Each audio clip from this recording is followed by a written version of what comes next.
Hello Bloods. Hello Retreat. Hello Closerer. Subsistence Farmer. CS5. Hello Zeroid, Macchiato, Cody, and Mike. Hello Dan.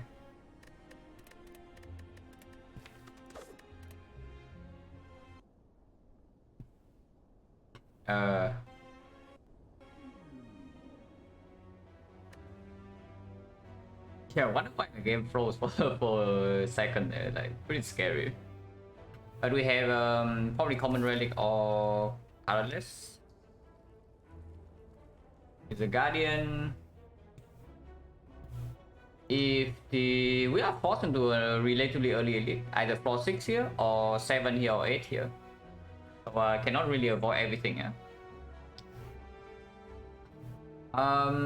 If the neo bonus bricks, because no matter what we pick here, we have a chance to brick. But if we get basically nothing, then we just go to for 2 shop and buy a potion there. And then maybe do 1, 2, 3, 4 into fire, into here, into elite.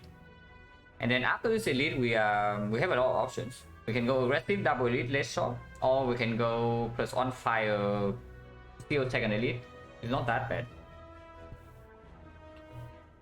Hello Mr. Bacon, thank you for the good luck. Hello Talker, hello Evoker. Hello Choose, thank you for the good luck. Hello Apnea, Peter, hello Zulu.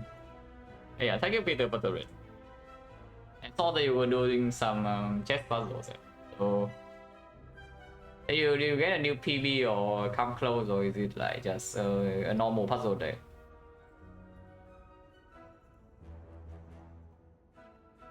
$3,000, okay, very cool.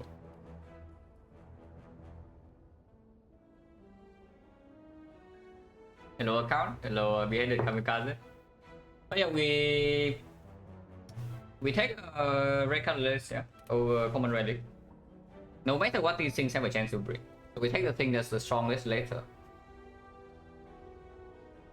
Okay, we break, but don't break that hard because at least it's pickable. So we take this.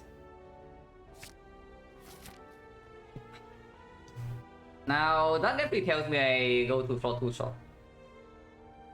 Yeah, that definitely tells me I go to floor 2 shop. So let's go to floor 2 shop.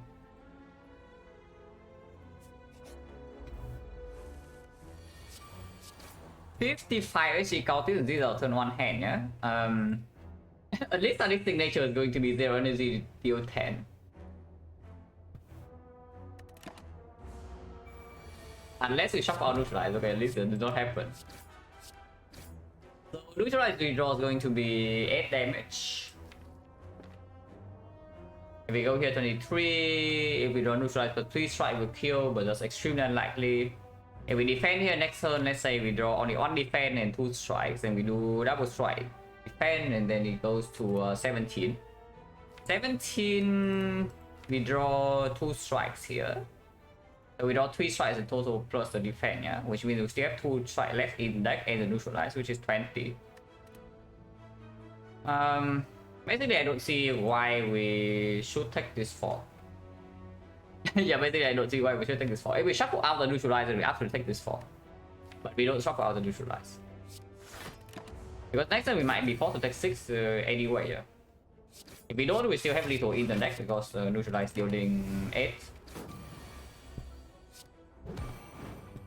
Yeah, so this nature not so bad, right? Look at this, floor 0, it already saves some HP. Hello Jelly, hello Skyfish. Oh yeah, with this draw without the scientific signature, we get pretty old here, I tell you. In fact, instead we only take 2, 10 golden potion. That's like the worst outcome. Not just still to go without scientific signature, but no kidding, no, this thing actually it solves the Guardian basically. Your Guardian damage is done. So your Guardian damage is completely solved. Lagavulin damage is probably fine. And Sentry damage eventually they die. So we need to worry about knock and knock only for the elites. Of course, 4-way fight is different, but we take this. And yeah, 10 golden potions. I'm forced to buy a potion here. Afterwards, I cannot even buy anything. Okay, goodbye, Frozen Eye. We say goodbye to Frozen Eye. We say goodbye to Pocket Watch. We also say goodbye to Turnip. Okay, not as bad as the other.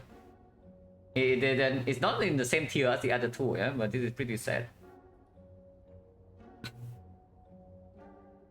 Um, this is bad though because I don't see a damage potion here to buy. I actually do not see a damage potion here to buy. I mean, you can argue the duplication potion is some damage, but not really in the knob. Disappointed? No. The thing I'm mostly disappointed about is that I do not see any buyable potions here, and and yeah, we are forced on the elite like sooner or later, here, or here, which is problematic. But we do go into 4 more hallway fights if we can, and I would like to. If we cannot buy a potion here and also no amazing card.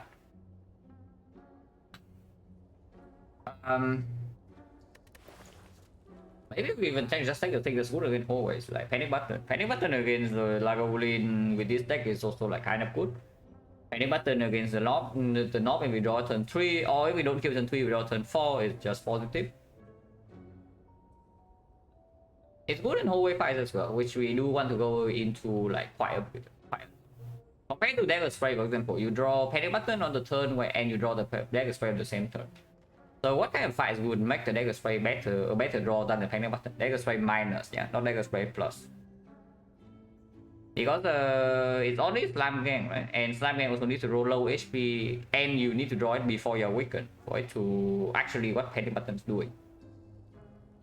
So yeah, take the Panic Button. Yeah, just take the Panic Button. We move on. And yeah, after Panic Button, of course, we go this way, yeah? All hallway fights. Instead of this way, maybe 2 more fights into the edit. We just take all the hallway fights here, because potions right now have 2 slots.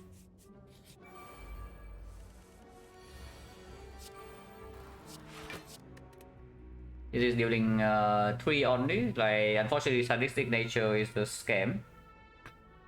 Yeah. This is a pretty sad scam, I tell you, but look at this. I mean, I guess I still strike here, but this is pretty sad.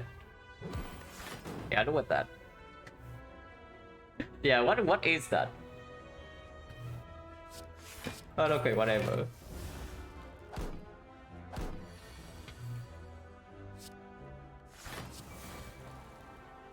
This is dealing 7, so this guy's dead. I mean, they're both dead. They can never attack me next turn. Well, yeah, it doesn't work. I was also very disappointed the first time I see the interaction. I was also very disappointed. 13 on the potion to change 60. Dash. I mean, you can also argue that maybe Acro to go with our 0 cost, and power setup. But yeah, no, I take a dash. Not when we are actually the most scared the knob out of all 3 elites. Even if Guardian is at the end, like the elite is coming, and this card is also just better in advanced always, which we take 2 of.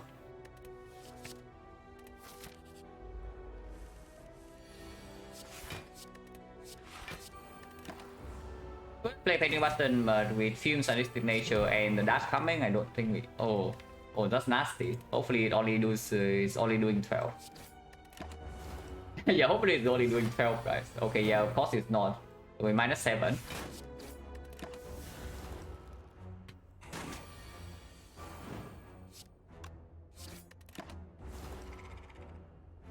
$18 gold, no potion. Well, at least we go this way. If we are forced to the elite with this deck, no potion is a knob. Yeah, we have some issues. Potion chance right now 70, and we run to advance always. Pop explosion, GG. Everything's solved, guys. AoE fight is completely solved. Single target damage completely solved. Yeah, we are done here. If you solve damage and you solve block, like what else is there to do? But to be fair, this card is actually fine. Works nicely with sadistic nature, and yes, it is doing some AoE thing. We do struggle in some faster AoE fights. This Conscious Potion is not necessarily fast, but it does combo well with Panic Button, and if we actually get damage potion, it's quite good. And yeah, it drops the sadistic twice. Yeah, of course we go this way. Point chance 70. Okay, where's my panic? Where's my where's my Dagger Spray? Okay, we do have CE though. Yeah, we do in Defect CE here. The moment we draw CE, the fight ends. Because the CE deals 16 AoE, 16 damage single target instantly with the sadistic signature in play. Which, yeah, tells me I don't need to set up a CE target. And if I do not need to set up a CE target, I just kill him. And I take 2, yeah. There's no way I play panic button now, though. Because next time if I don't draw to CE and I play panic button now to block 2, I mean, yeah, I mean for wood of hurt.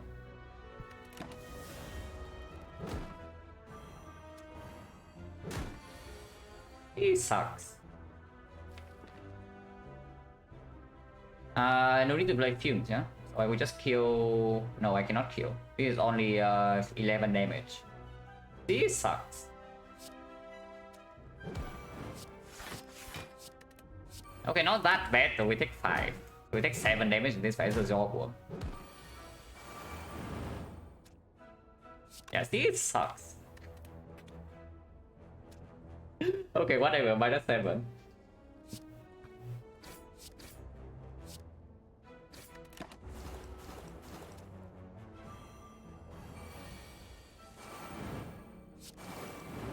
Wow, so point chain 60. Second dash is fine. I don't mind second dash. Don't love second dash that much with the C now, but it's still acceptable. On the other hand, there's like P-Stab, but we don't need the P-Stab. P-Stab goes okay with sadistic nature, but it's just that it's okay. We take the second dash.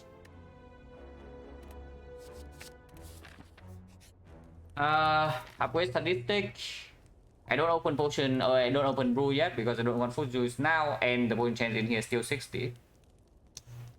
I don't think we need to rest because after these 2 fights we do have a somewhat safe option of going 1 question mark into fire here if we are really dying. I don't think from 43 and 2 random potions we need to rest yet. And yeah, let's upgrade statistic. That's like by far the best damage upgrade. If you want to make block upgrade, then maybe neutralize. But this is the strongest damage upgrade in our deck at the moment.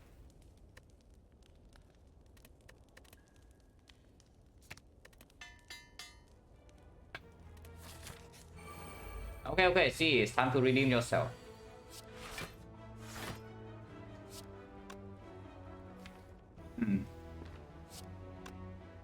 I mean, triple block in here and then they take 1, but next time they over attack again, I guess I do have panic button and dash. Hopefully I draw something. Yeah, sure, I draw something, guys. Because C, if I do not have sadistic nature, C plus the strike is only 12 damage, yeah, so it doesn't even kill anything. Yeah, it actually does not kill anything here. I mean, I can neutralize here and then kill here next turn, but then the explosion doesn't kill either one. And then I am sad. But probably should still neutralize here to hedge for the case of double strike next turn to kill this. Otherwise, we need to spend 3 energy worth of attacks. And single dash killing this is also good, yeah?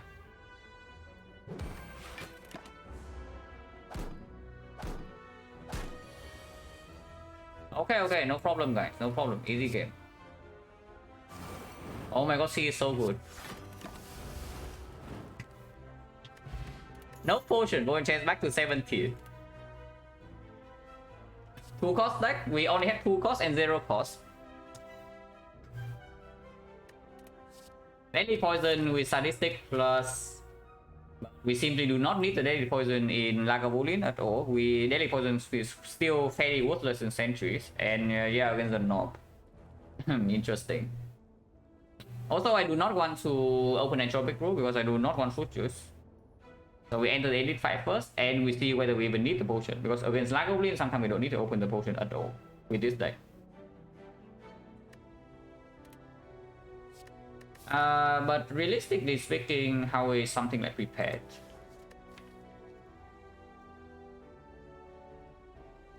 Hello, Sentry? But yeah, realistically speaking, how is something like prepared at the moment?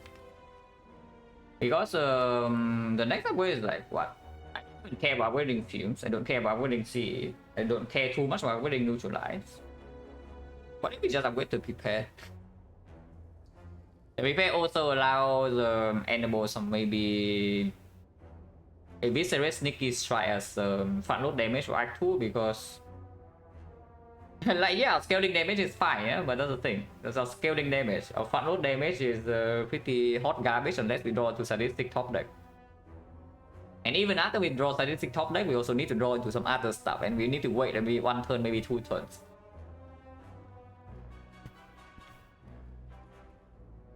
Of course, the prepare makes us slightly worse against the norm, but not that much.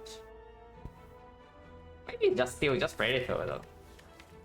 Predator also is a good card to draw together with Penny Button. Of course, drawing together with these will be awkward, but drawing faster into sadistic nature is also like not so bad because this card is really key in our deck at the moment. We need to draw into this, otherwise we are doing nothing. yeah, we simply just need to draw to this, otherwise we are doing nothing. So how bad is something like Predator, considering that it's also performing against North? It's not that bad. Can be upgraded as front load damage because we do not need to upgrade scaling damage like here whatsoever. So yeah, might as well upgrade front load damage, right? +5 on Predator. And maybe we see, I don't know, Snake was not even good. But maybe we see Necronomicon. Maybe we see 4 and see if we can actually play your cards. Hello Duran, hello Dark Coaster. Oh, yeah, let's take this. And we run to the deep. I mean, we have no choice. Oh, see, Soul is 5. Oh, they are being so hard right now, guys. I open potion now. Do I even play C? No, really, do I even play the CE? Is it a spot where Monoverse is already pickable for it? Yes. It actually is. Poison chance is currently 70, yeah? So, and I don't mind going, for example, here into here if we are having enough health, so I should just open this potion now. That is not very good. It's not terrible. It's not good. If I see second time around, no. By the time I read Dossi, they all die with sadistic nature of fumes.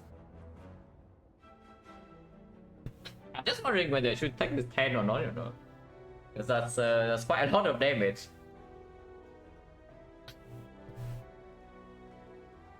Flex Spot doesn't even do anything. Like, what does Flex Spot do in this deck? Yeah, exactly, nothing.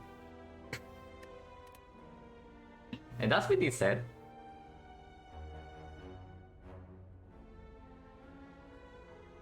Predator Fumes is possible. Fumes CE is possible. I don't even know why I would care about playing CE.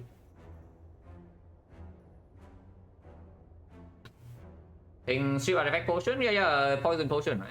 You are basically using Poison Potion if you're doing that.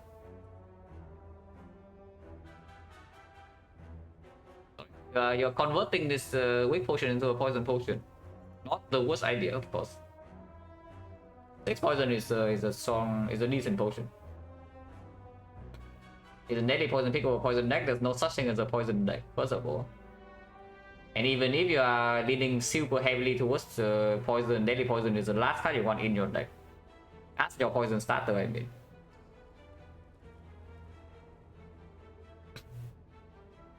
Okay, maybe I should have a comment for this, but convert everything into numbers. What is deadly poison? 1 energy 5 poison, so turn 1 when it's played is 1 energy 5 damage. Is that good or bad? It's worse than the strike. After 2 turns, 1 energy 9 damage. Okay, slightly better, but still pretty freaking mediocre. On turn 3 onwards is good. Now, the catch with deadly poison is that there are many enemies that do not like you playing that card. Okay, the enemies like you playing that card, but you will not like playing that card against those enemies.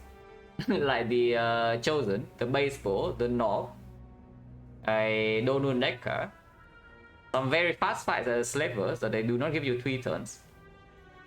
And don't you think that's already like a pretty significant portion of the Act 1 enemy, of the early game enemies, like Slime Boss as well, yeah?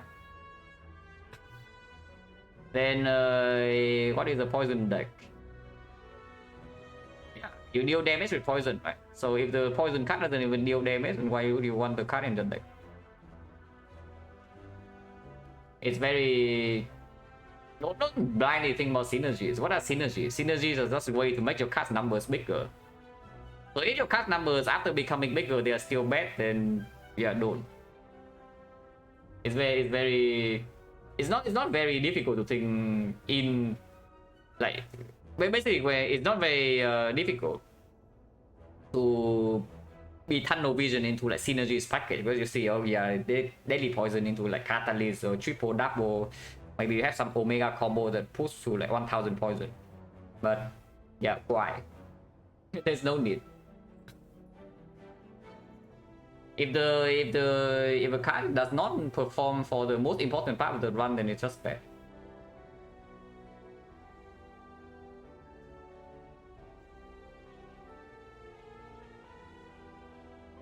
But no, seriously though, this turn is tough. Like, what are we even doing here? Because our deck is in yeah, a weird spot, and as you know in the Spire, weird is basically meaning bad. Yeah, weird literally means bad.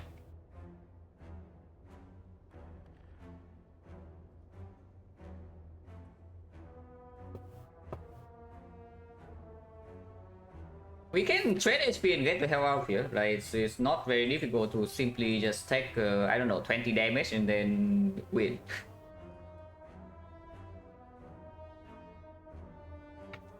Nautilus defense right left. Next turn it hits me with 20, you know? And then C is not down, so playing panic button next turn also means that I will take 10 the turn after. Yeah. And that is not even assuming I draw panic button next turn. Because let's say you take 10, the full 10 here, but next time you kill one of them, maybe even kill all of them, okay, that will not happen. But let's assume by some miracle that can happen somehow. Then you are blocking 20, just all of that. If you take 10 this turn, you block 10 next turn, then you are basically not losing any HP. Which is why I always say in this fight, yeah, in the first 2 turns, if you only want to spend 1 energy on block, if you are only allowed to spend 1 energy on block, you would prefer to be survivor. So if turn 1 you don't draw survivor, just don't play defense. Now unfortunately for us, we do draw survivor turn 1. So my options are more difficult, and there's also like C and Predator both drawn together. And this seems without the statistic nature already in place, just way too slow.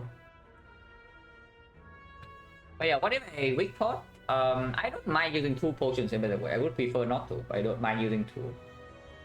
If I just weak pot to strip artifact, play CE for 6 poison on, let's say, this guy. And how does that look like? Next time I deal 11. Deal 11, so we need to deal 30. If we leave it for 3 turns, that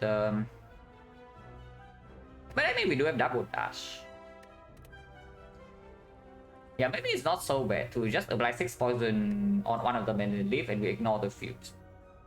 Because honestly, playing fumes over C in this spot doesn't make a lot of sense. It's way too slow. If we bought something with sadistic nature, this card makes no sense to play. So yeah, I can see it. We do weak pot CE on left or right, doesn't really matter. And we do survival block. Next turn probably take some damage. Hopefully not that much. Put here so it's 11. Let's assume next turn we can block somehow. Maybe dash defense. So turn after is 15, yeah. 15 plus 10, 25, 25. We need 16 more. Because if this guy is slow, this guy also dies on turn 3. And then we can draw 1 attack to kill this on turn 4. 16... Maybe you can flex spot. And if we draw sadistic nature, neutralize also deals 10. So 10 plus 6 is also 16. Yeah, honestly, not that bad. Let's just do that.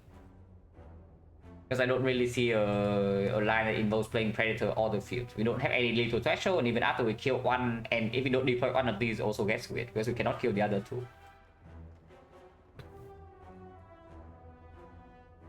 So yeah, we got it 5. Okay, to see the survivor. Probably take a hit to our face this turn.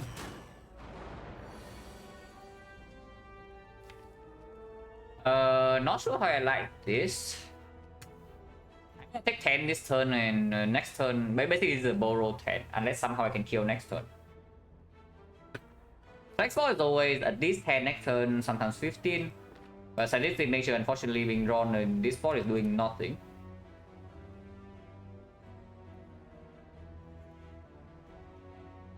Does that mean there's a chance the right on survive extra turn? Yeah, you also need to deal 2 extra damage to even proc C. And proc C is more important on turn 3 than turn 4. Yeah. Because on turn 4, if you have one more, even one whole turn to proc C on here, then you most likely also draw a strike. But the more important thing is that sometimes you can proc C next turn and this thing dies immediately. So we block 10 like that. Like for example here, next turn we play panic button this turn. Next turn we are taking straight up just 10. But if we somehow can kill this, then this turn, next turn this guy dies. So can we do that? We deal, he's currently taking 9, yeah? So he's at 26. 26 we currently also deal 9, so he's 17. 17 means that if I draw triple strike, it dies. If I draw double strike, we can flex ball to kill and save 10. That's right, kills left? No, we need triple strike. We are 1 damage off if it's dash strike. But you see here, yeah, if we see this guy instead, we don't even have a kill ever without the flex ball. Even if we draw triple strike, perfect. But now we open up an hour of triple strike draw by targeting the low HP one. I mean, possibly play any button here. There's no way we take 12 here just to block 10 next turn. Makes like 0 sense.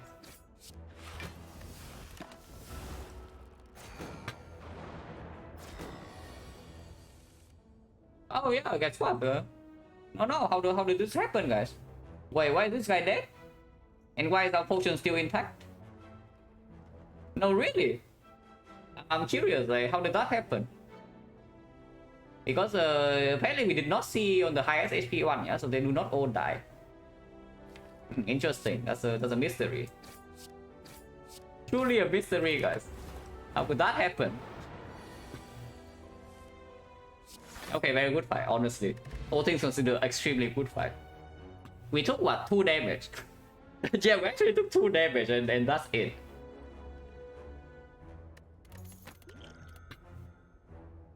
Snecko? Anyone down to pick a Snecko right now, or is it just me?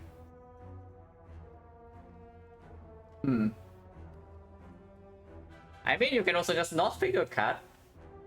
But Nightmare Sadistic is like quite cool, yeah? By cool I mean it's fun. I don't know about good, but it's fun.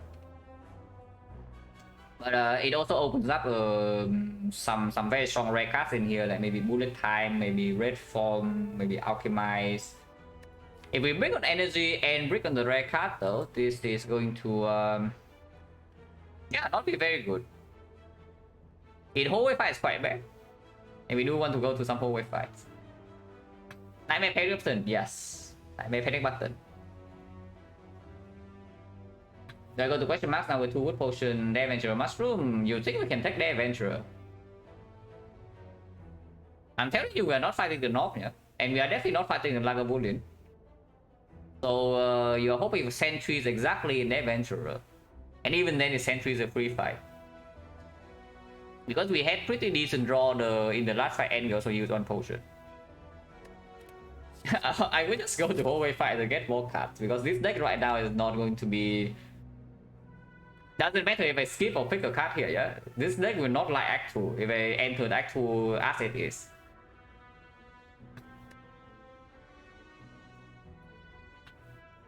This Nightmare will soak damage to the whole run, but isn't our damage already like kind of there when the fight goes long enough.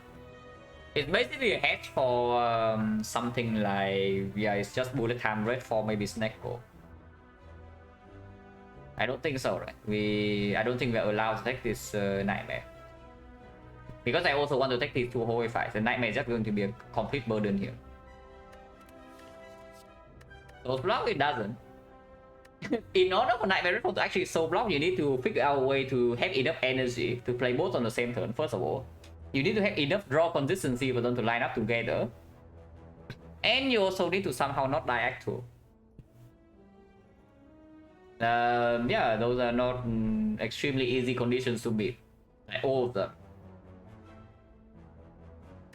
But yeah, that's it. A choke sadistic nature, yes. Oh, yeah, we go here, here. Own chance at the moment is 50. 50% the most likely we throw away a potion here. Our potions are currently quite good, but I mean this potion is not actually so good. Let's be real. Like flex pot, what the hell is flex pot in this deck? Yeah, I got 10 damage. Yeah, 10 damage.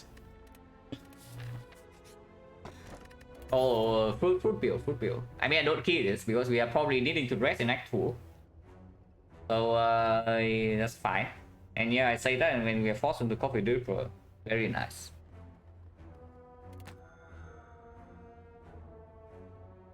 You're saying something can go wrong, Ron, and Marathon to run Slippers for energy, and so no, nothing can go wrong. You just take 34 to your face, and then you win the fight. After taking maybe another 6, 9, maybe 12, or actually you don't even win the fight. Because if you don't have well-led plans, you do not redraw into your red form in time because you also draw wounds. So you now have 4 red forms in the deck, you play one of them turn 2. But you never redraw into one of your 3 other red forms and then you die. Interesting. What is one of my favorite foods to eat? Probably pear. I like pear quite a lot. I also I like kiwi, but kiwi needs to be it needs to be at the right amount of sourness, because if it's too sour I don't like it, if it's too sweet I also don't like it.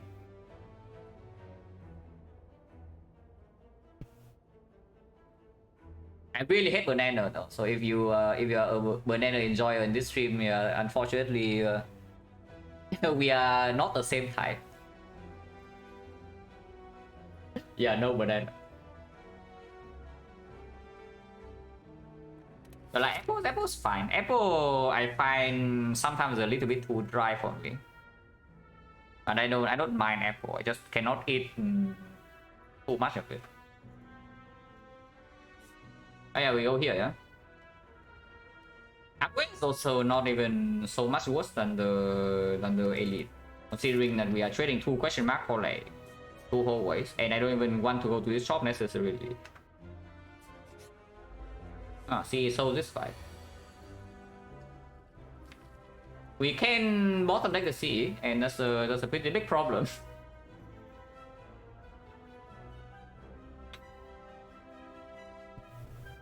Don't like using pots, flex pot isn't great, we even go elite knowing 2 pots together is a lot of bursts. Not double elite, no. If we see something, for example, knock into sentries here and we have to use 2 potions together to kill knock, suddenly sentries owners, this shot is bad, and then we are 1 fire down, and these nodes are not even strong. Do apples grow in Vietnam? I think so. I mean, I'm not so sure what is even important nowadays. Like things change fast. I do not really keep up with the times with what's important. But I do think some apples are growing, but it's not super high quality though.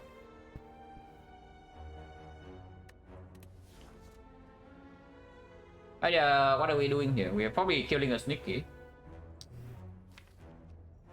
Sadistic nature not top deck, Fuse not top deck, Predator not top deck, Sea not top deck, so that's slightly scary, but we can always potion.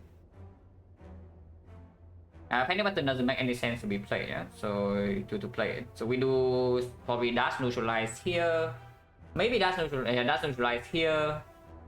And take 5 and play strike here, or do we play survivor? Because if we play strike here, it does open up just a raw CE play with no sadistic nature. Then this dice goes to 3 when kill this, and this also goes to 11. Turn after double strike kills, predator kills, potion kills.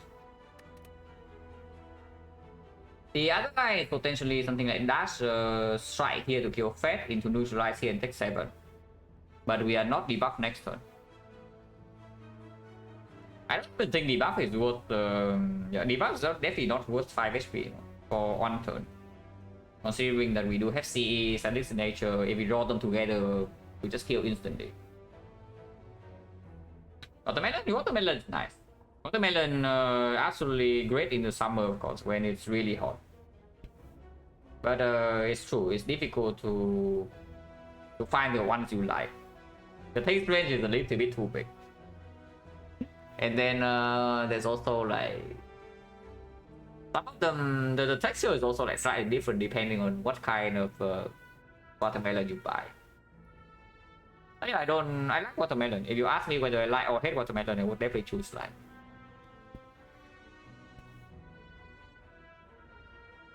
Oh yeah, we just killed it, yeah. Take 5. I think the survivor is complete nonsense also. Let's not do that. Do I the stinky spiky fruit durian? I don't mind durian. I mean durian is something, if you're used to the smell, you're used to the smell. It's not even so bad. It's like I mean it also tastes good. But Asians do eat a lot of weird things. If you're not used to them, like you can look at the things that we eat and think, wait, that's disgusting. And it's true. It's some of them are legit disgusting, but they taste good, so we don't care. Like the easiest example is, and also probably pretty famous, is like something like balut. Yeah, like balut. If you are not used to it, you cannot even look at it.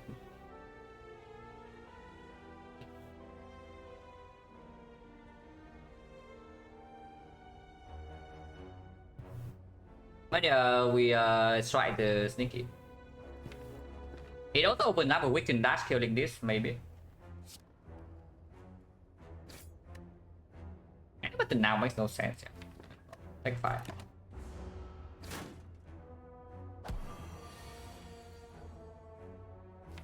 That's bad.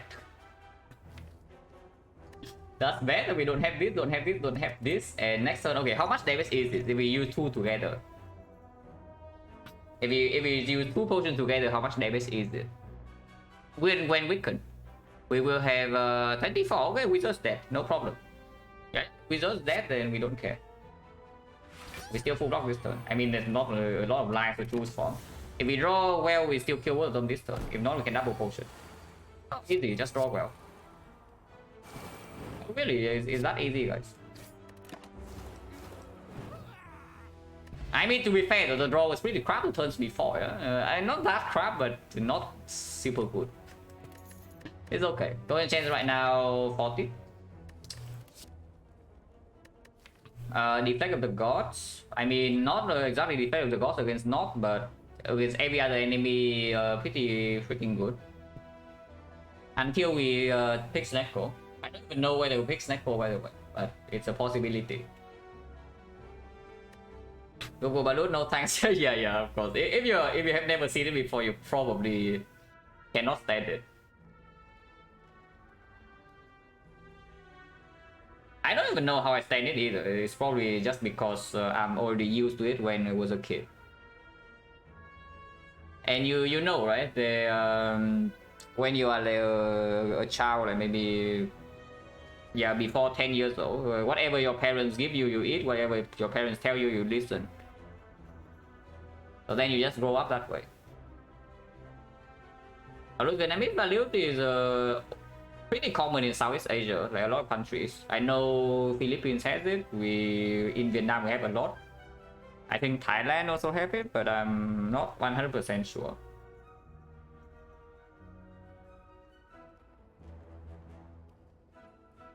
The idea of cassava. Okay, I need to actually translate that.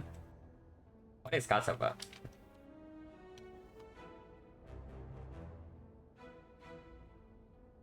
Oh yeah. Occasionally, not a lot. I don't love it. Like, the texture is just it's not quite for me, but I don't hate it.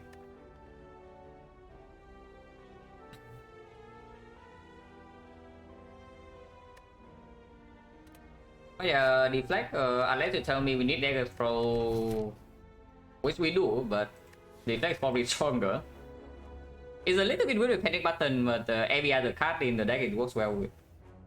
And we also play with this. Maybe we pick Pyramid. Yes, of course we pick Pyramid over a lot of things.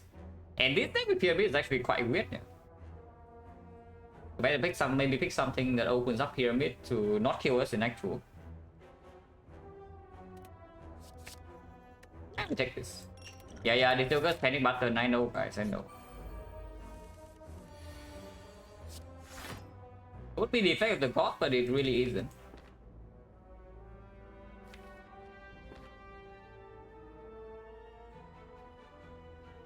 Just see it's right here next on the guarantees die. So maximum we take 7. Sometimes we take 5, sometimes we take 0.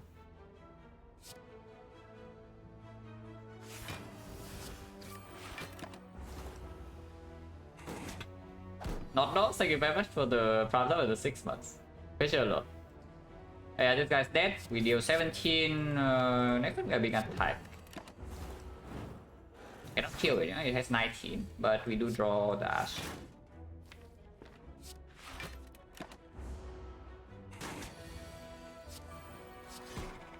Yeah, honestly, not so bad. Potion of it. Energy force strong though.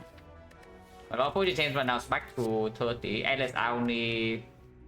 But damage, 0 cost. Works well with this. Max Neko extremely fishy. Yeah, Max Neko extremely fishy, but we still take it. Because I don't even know about Sneko being like so good, just because we see that 2. Because our day upfront damage is still complete crap, and our block like how is our block still really so good with cast block 10. Not exactly super cool.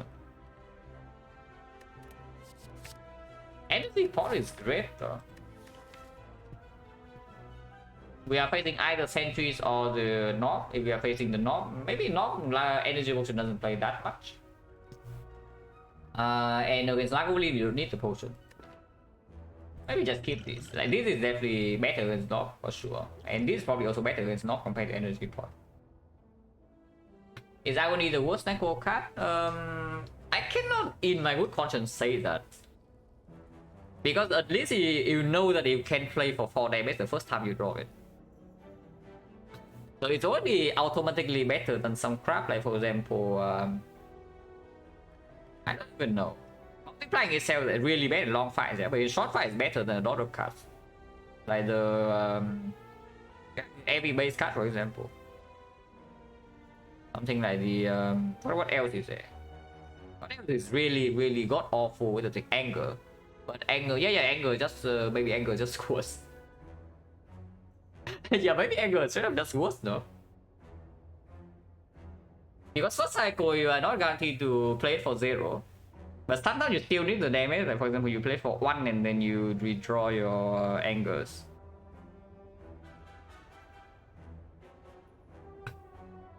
Because Agony needs to... yeah, Agony takes like 3 deck cycles before it becomes worse than the anger with Neko.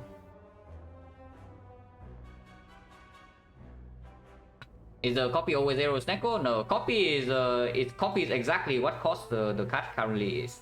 So the first time you draw it, it will cost 0. But let's say you roll the original copy to cost 3. The turn, the second next cycle, the copy will always cost 3, but the original is redraw.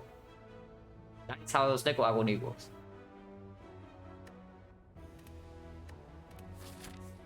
What is the upgrade?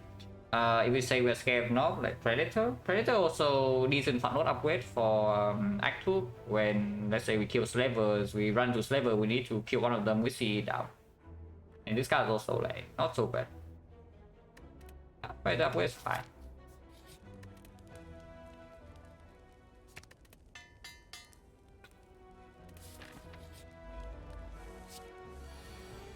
Pick turn 1 at least. I would prefer to distill chaos over the thing. Distill chaos now is a bit weird though, because you have panic button and whatnot, but this is good, this is good, this is fine, this is fine, this is weird. Defenses are good to play. Unless you tell me that we don't need the potion. But it's extremely uncertain. No poison down yet. Film is not down. That sadistic nature is down, so when we draw into this, it will deal 20 damage, but we cannot play these together.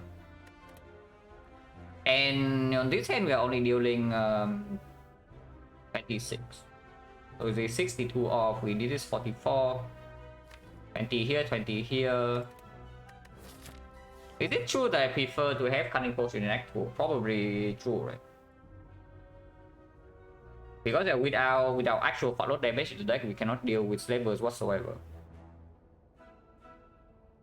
Cabalistas, thank you very much for the trap sub and the 13 months. I'd like to take. How's the food run going? Weird. I mean, you can look at our deck and you see this run is certainly not in an unusual spot. And the relics also do not give us any actual output inside fights, yeah? So hopefully we are not getting owned in Act 2 here.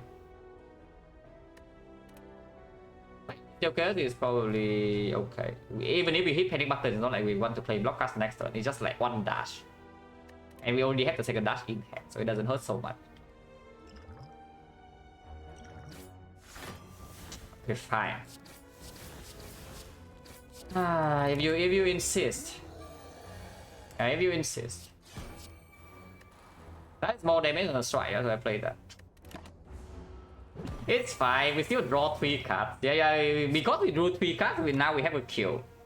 If we did not use a potion and draw the 3 cards, now we don't have a kill, yeah? So it's not so bad. It did cost me 8 HP though, because otherwise maybe we Disilcus turn 2 and then we panic button for turn 3. Because Disilcus would hit Predator.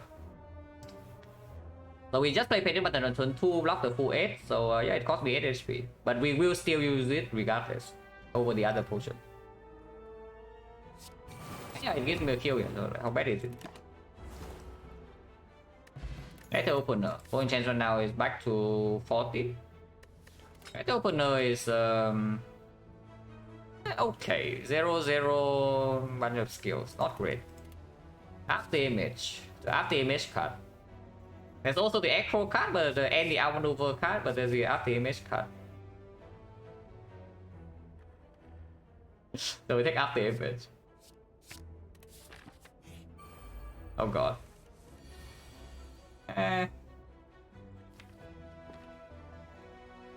So we do need to kill this next turn, yeah? I mean, this guy also is hitting us for quite a bit next turn as well. And if I panic button this turn, then the alternate line is just doing something after image CE defend.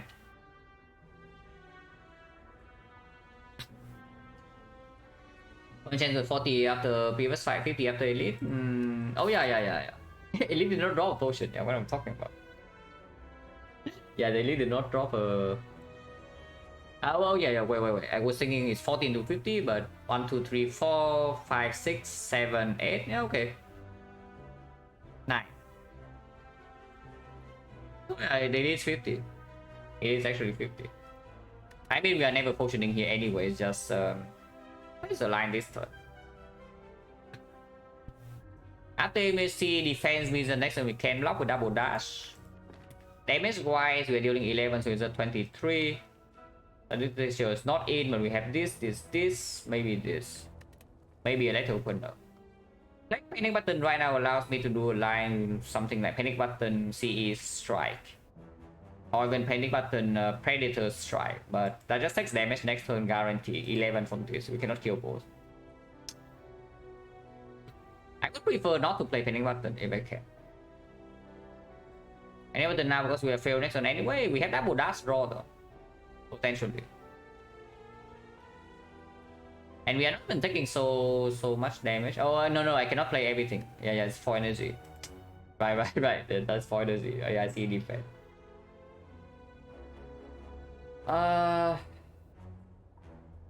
See panic button, yeah, then it's only see panic button strike, right? Or see panic button defense to deal fire instead of strike, that's better. Do we ever have lethal next turn? Without potion maybe. This is doing 16. So I see defense panic button is doing 16, so we need 18. 18 pretty rare. The other line is doing something like AI CE panic button anyway, and then we are facing 21 next turn. This guy never dies and we are thrilled. I mean, I guess we can rest. I would prefer not to rest, but I guess we can rest. We can also potion to save a bunch of HP, but saving potion just for turn 2 Guardian is probably already slightly better. And ideally I want to bring this potion with me into Act 2. So that's exactly when I see slavers with this type of hand, I do not get completely destroyed. See, we have the line for later, yeah. I covered that just now, but we need the potion next turn to guarantee a kill. If I play something like Afterimage Defend, Afterimage CE Panic Button, we take 0 this turn, next turn we probably take something like 18. But we do have Neutralize in here. Yeah, the Predator line is interesting because we do need to draw into some pretty good stuff to kill this while weakening this, but otherwise we do have a decent chance compared to just playing the C. Like, what is the point playing C? Because honestly, I think after Sadistic Nature is down, maybe the Fuse is down, this guy will die anyway, even if he tries to run away on turn 3. And instantly next turn the Predator is just way better than playing the CE.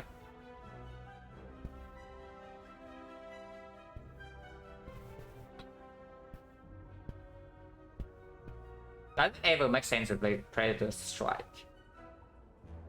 Predator Strike Panic Button, for example.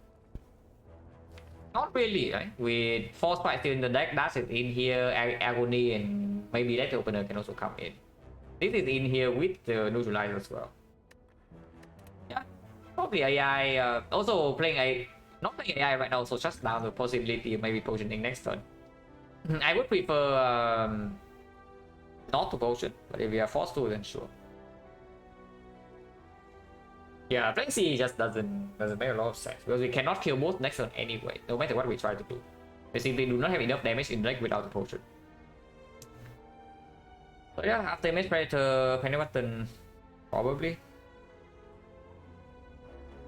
Feel like this fight often deals more damage than it is. Yeah, Exodium Tux. Exodium Tux are nasty. At least this guy does not attack you in turn 1. If you're facing like the green slime here inside, it attacks you 80% every turn, and then simply it just deals more damage to you than sentries. They are stronger than sentries. They are probably comparable to a dog. Against Lagavulin, really deck dependent, but yeah, sometimes they are weaker, sometimes they are stronger.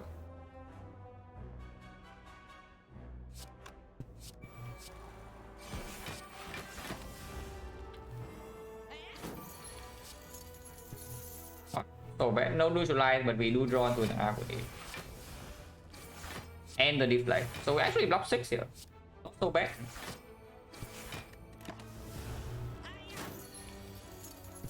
Okay, I guess he will run away. I guess if we draw like this, he will run away without gold. But we preserve some HP, so we traded 40 gold for a little bit. But yeah, there's no way to kill him here. Draw exactly into CE or something. We didn't. If we draw exactly into CE, we would actually kill now. We would actually kill in this spot. Predator also kills. We need one of those two. We can push it for 40 gold. Yeah, probably not. We still gain 181. 181 in here is 260, 260, 280 into the Act 2 shop. Perfectly serviceable.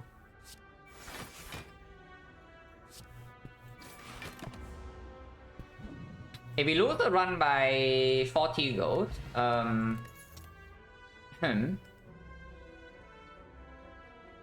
if we somehow lose the run by 40 gold, you know who to blame. It's Peter. But it's fine, it's fine. Yeah, it's a good line. It's a good line. Because if we draw Sadistic Nature 1 turn earlier, we with the fumes as well, would have easily killed. Don't think we want the slice here. If I want anything out of this, maybe a flying knee. Because flying knee works easily with this. Yeah, it's the same as a slice. But the turn after, it actually gives you a higher a higher chance to even pop letter opener.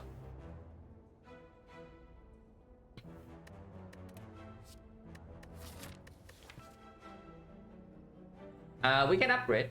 And I don't mind upgrading something like... I don't care about upgrading fumes. I don't mind upgrading something like Neutralize, for example. But upgrading CE is okay.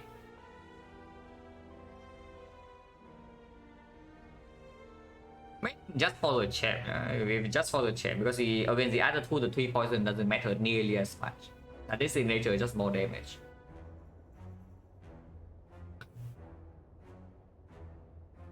If I was like with this deck, probably I prefer to have neutralized green. But yeah, we take a flying knee, upgrade neutralize, and move on.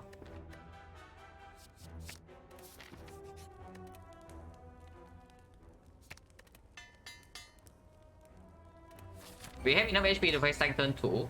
I guess we have to face tank turn 2 without the panic button. That's not very good, yeah. It's really not very good, but we'll see what we draw.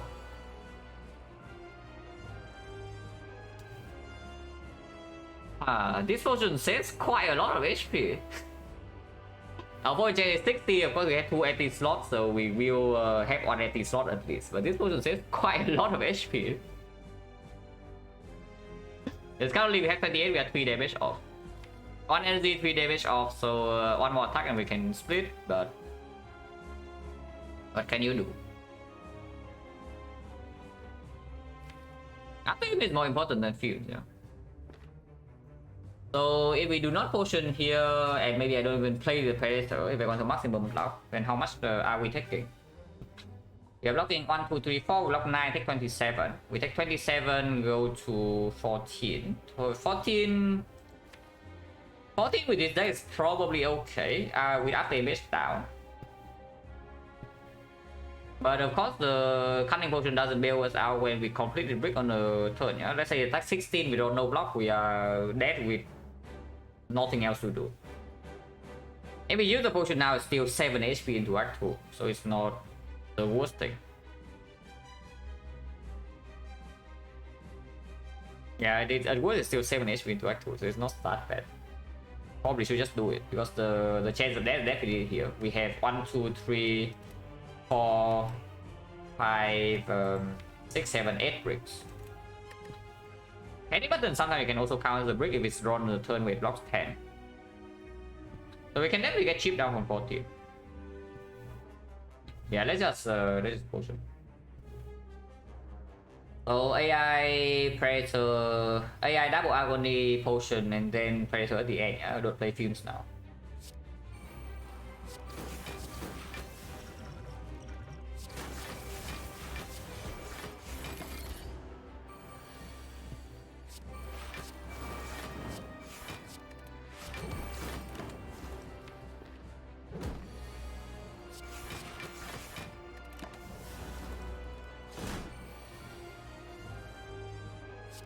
This field need to be played, so I will take chip. Like call.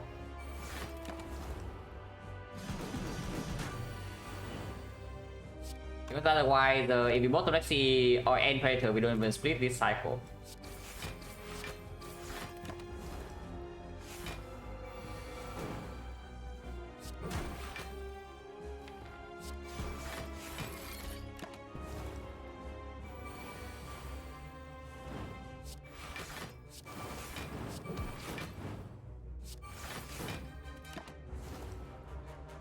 I mean, of course, is after a few turns is like super omega death, but we had to potion. I mean, we did not have to. Looking at the draws, of course, we could have one draw. No potion, so we miss 60% as well. That's quite annoying. Adrenaline, second C, Adrenaline with letter opener, Adrenaline with up damage a little bit, Adrenaline with super expensive cards. We also want to play Adrenaline with 3 powers.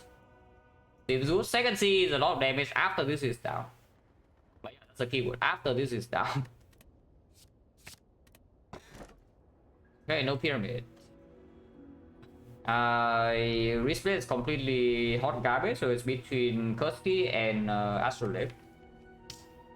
We can use energy. We don't need energy that much though, because now we have 0 cost, 0 cost, 0 cost, energy, 0 cost, kind of 0 cost. It does make us, it does make it possible to play 2 of these cards on the same turn. Astro gets some more poison. Interesting. But no, really though, the strike is just complete hot garbage. Of course, buy trade is open, but we also have a ton of max HP, so we lose more than usual, and we also have a stronger rest. Just Astro 3 strikes, right? We just Astro 3 strikes. Because defense are also working with Red Opener a little bit. Okay, not really with 3 energy, but sometimes. It can also proc with like Defect, maybe we are randomly. And yeah, with this kind of deck, we also would like to pick up something like Football.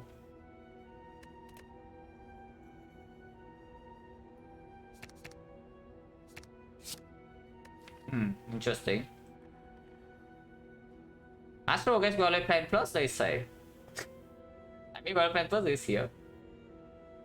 This is a decent Astro Lab, not I mean, I wouldn't call it amazing, but it's good. Economicon will be good here, kind of.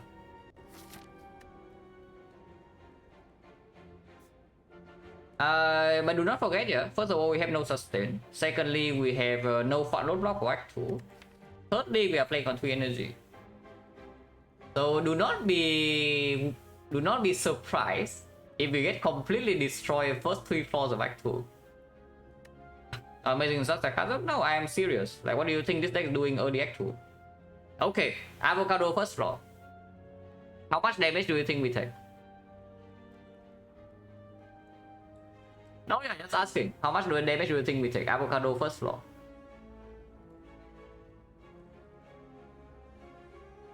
Yeah, like not very good, right? If you just look at the result, you think, oh, these are good cards.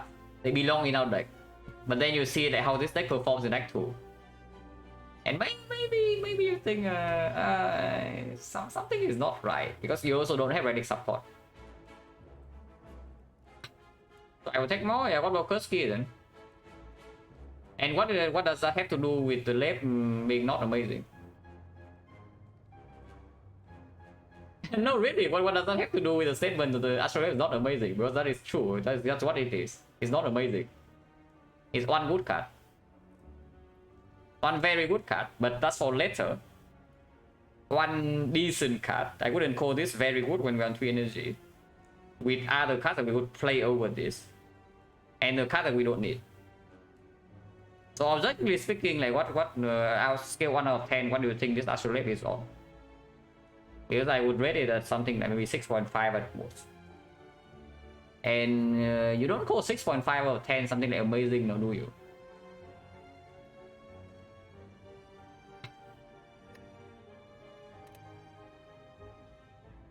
But yeah, we do go to early shot, yeah? We need to go to early shot. Start here, and we see potion drops. Maybe we see how much HP we lose, and then we choose between fight or triple question mark. But I want the choice, and we want to go to this shop. Okay, here's the answer. Avocado first fight. With this draw, we actually don't take that much. So good draw. Just draw well. Yeah? Up damage, opening hand, adrenaline here, transit nature to deal damage, and even panic button we want to block. Okay, so Avocado takes 0. Our Astro Lab is amazing, guys. Our Astro Lab is actually amazing. Just look at this. Wait, I cannot play this. Wait, hang on. If I want to play the field, I need to play the panic button. I can also play triple defense and take 1, yeah, and then we play the second fumes and try to play this very slow, which we can. After one defense is drawn, we can play very slow. We have after image, so fail doesn't matter so much. We have some weakness, we have double dash. But these are not very good draws. And this is also unplayable. But playing panic button here just makes no sense, though. So let's not. We take 1. Ow.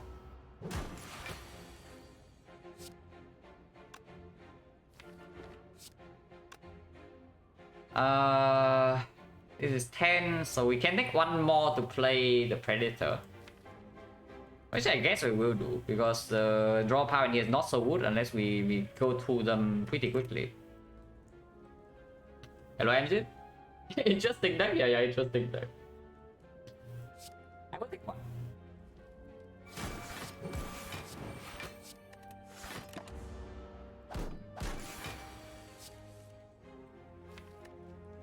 Don't love this. Yeah, I really don't love this. If we bought next Violet Fans, next turn witness runs out. We also run out of Frail, but there's only 1 block card in here. Well, hopefully this guy is letting us off the hook next turn, yeah? I'm just telling you. I just hope that this guy let us off the hook next turn. These are new cards? Yeah, it's true. These are new cards. And is this a good hand or what?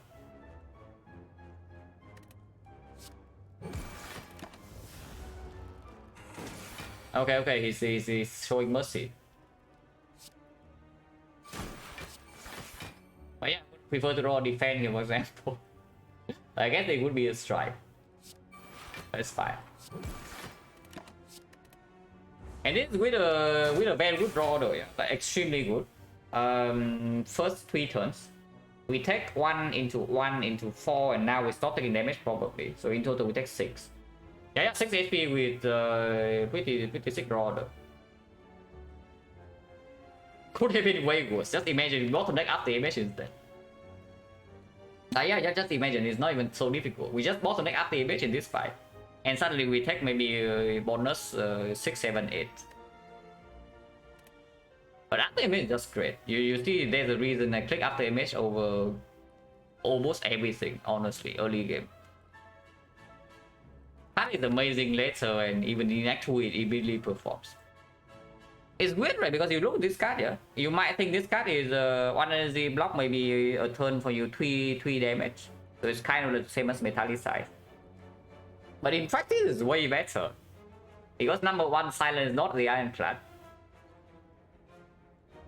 And number 2, this card actually performs insane late game. And number 3, we also have some additional potential synergies with this. With your Nightmare, your Duplication Potion, and whatever crap.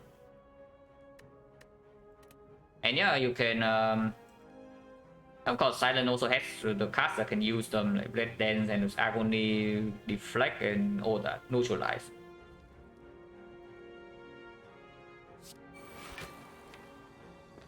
We kill this next turn, no? If we just do Predator here, or can we fail? Because I can Predator Panic Button. He goes to 14, 6, so it's 20 only. 20 we draw this, we kill. Otherwise we draw this, we also kill. So this can never fail.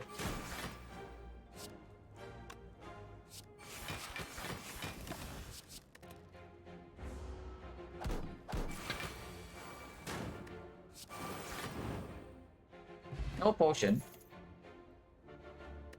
The Acro card would actually be attacked if I have 4 energy, like the Kursky.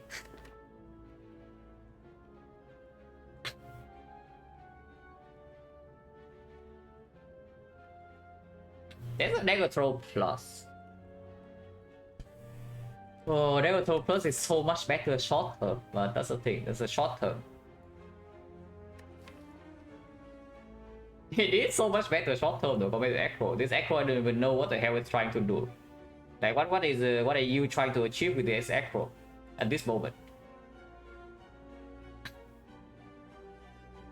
I just like the Negatron Plus, right? Because long term we only say we have maybe World Prime Plus and after image. So scaling damage at this nature plus and double films is already done. Block we do have a little bit of after image scaling, and weakness chain from Neutralize Plus. And consistency we have World Prime Plus. So the more dangerous thing is the immediate short term right now, and we are entering elite fight soon with no potion. Second fight is Tips, Baseball, Chosen, Birds. Is it even that bad long term? No, absolutely not. If this is something like Quick Slash Plus, it would be. Honestly, I would still see it as the same, because the only difference that the props discuss synergy, right? Which right now we have nothing.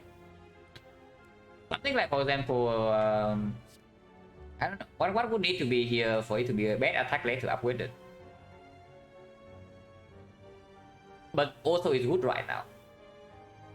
Maybe Bane Plus? Yeah, maybe Bane Plus. But it is okay to take. And no potion chance 50. We have double question marks here. I will just go here. If we roll a 5 from here, well, sucks to be us. But then at least we get some potion, and we can rest here for pretty big heal. After we rest here or upgrade, we can fight the elite. If the elite fight goes well, we can do second elite fight, third elite fight, or we can just do fire immediately for safety into second elite here or here. But I do think I take this fight first. I was like so busted already. Busted. Oh, now we are busted, yeah. So first we are chilling and now we are busted. I still remember the run that we are chilling and then we are like I don't know what was the term used for Act 4, like was it stomping Act 4, like what? Interesting. But now to be fair, going to several question mark also give us a higher chance to see one of the good ones. But there are still many empty events. Like for now there's empty. I said maybe it's empty, but I don't even know. We have 2 strikes only, but I need to be in a pretty bad position to pick bites here, yeah. So that's weird. But yeah, outer is empty. What else is bad? Necronomicon we are probably taking, but I'm not that happy about it. Everything else is like okay to good. But I want a potion. If you get a potion drop here, that only saves me like 50 gold. So if you get a potion drop with, I get 15 here, yeah? And then another 55, so that's 70 gold. And the potion chance is 50%, so that's already plus 35. Because we simply just need potions before we run into the elite. Chance 50, so actually it's closer to 25, because half the potions are also fairly worthless early game. Hello there. Yeah, we just take the fight. Solve this.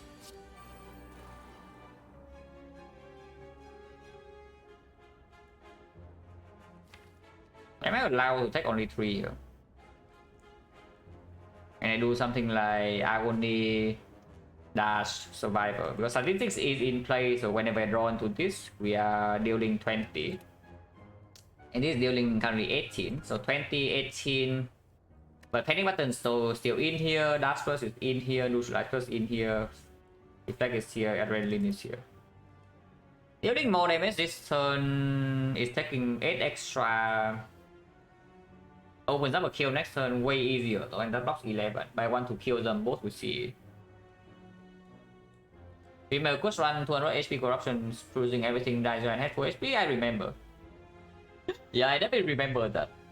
And he was pretty upset. Because he got baited into not playing corruption the first time we saw it. I remember that. If we are thinking of the same one. Yeah, just did not play corruption in the first 6 cycle and then he died from full HP, and that was like pretty tilting. Second time he replayed the fight, played corruption first, and then he won pretty easily. So that even rubbed more salt into the wound. So that was pretty sad. Yeah, do not let your guard down. You can be overpowered, but you make one big mistake in the fight and you just die immediately.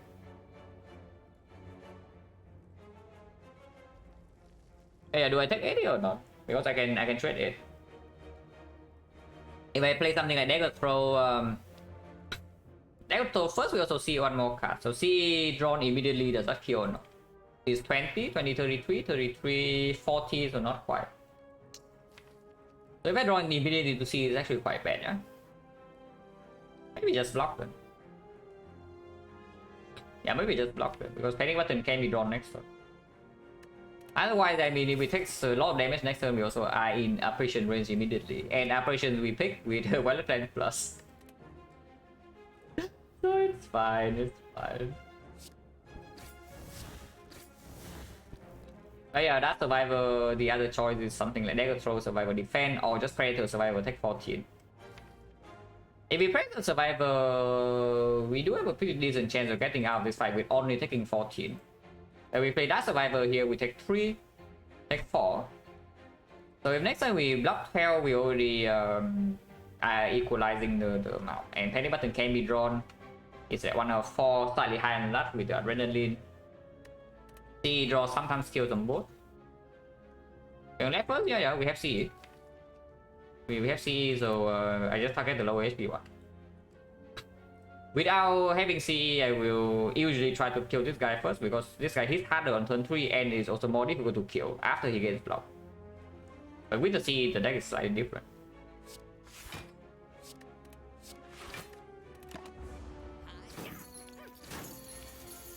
just draw Panic Button.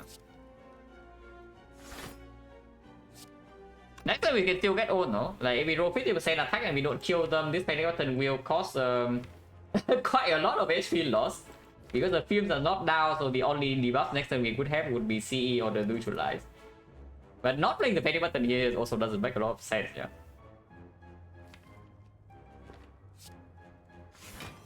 Hopefully we don't get owned next time. Okay, not getting owned here. We need to deal 19 to this guy though, because we don't have a kill here. This guy attack and this guy block is actually the worst outcome for us. So the CE here actually... Oh, he will still run away without freaking gold. Unless I take damage on my face now. That's rude. Oh, I need to draw one of the films this turn or maybe lethal on this guy right now. We don't have it. And now it goes to 19. And 19 is only 11, so we need a neutralize plus flying lead to kill. Or letter opener neutralize strike. There's no letter opener in here, so it's exactly neutralize flying lead, otherwise we lose 40 gold. Yeah, good of wood, right? It's actually good of wood. 40 gold is pretty important. Shop is next for.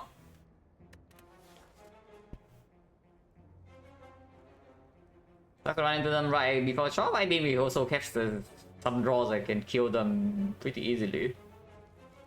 I mean, so far we have taken only 4 damage, yeah, so it's not that bad. It's just lose around by 80 gold, no to blame. True.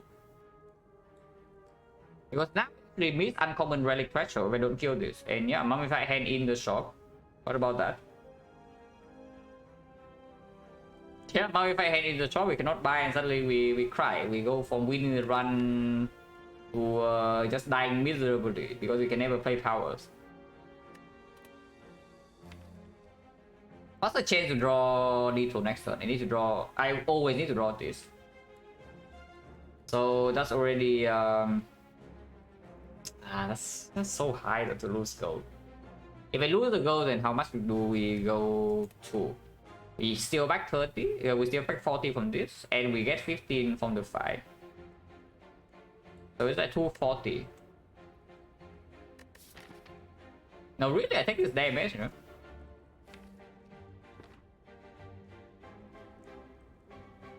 Even if I take this damage, there's still a chance I don't kill though, that's the thing. Because this guy gains 17 block. And this guy actually gains 17 block.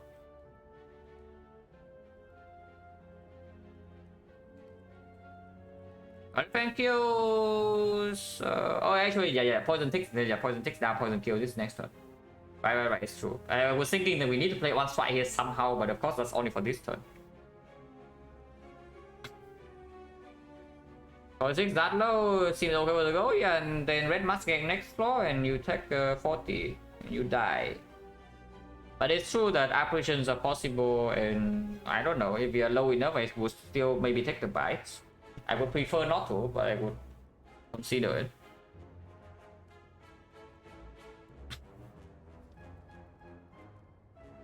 Honestly, I want my, because Beat on the Bone White Beast is not even that good, but near the Bone Fat Hand are already such massive outs in this spot. It's difficult to ignore.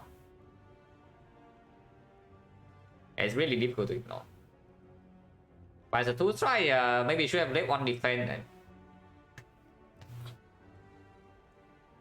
But I mean, no problem, my 2 strike. What's wrong with the 2 strikes? I have got left plans.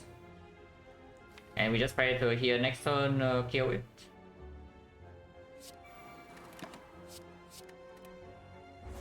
Ow. Yeah, I would not have killed. So we actually traded 14 for 40 gold. Yeah, busted deck by the way, yeah. Gen potions fine. Oh, these are wood cards. Has to be whale, right? First piercing whale, heal completely insane. And Creeping Cloud is quite nice with sadistic plus, but Yeah, the pissing wheel card does say pissing wheel on it, and we have a wallet plans.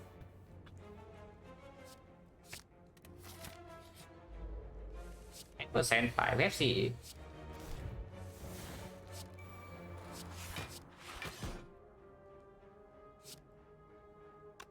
This side is not quite regen potion, and we also still have an empty slot. But potion chance at the moment is 40. So let's say Defect drop the potion 40%, and we still need to buy a potion here because we don't have a way to deal with Slaver's guarantee, and we are wasting some HP.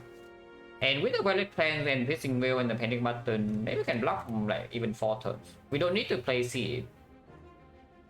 Yeah, we do not need to play seed. I just use this. It does make let's say apparitions in here significantly, not significantly worse, but it makes the potion completely wasted, basically. It's weird though, because 46 we also never die to Slaver turn 1. So yeah, why panic, right? We don't die to Book on turn 1, we don't die to Slavers turn 1, we don't die to Leader on turn 2.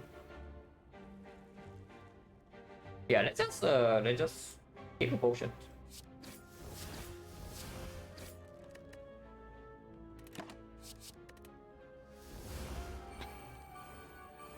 Is this a regen potion? Not even kidding, it's true.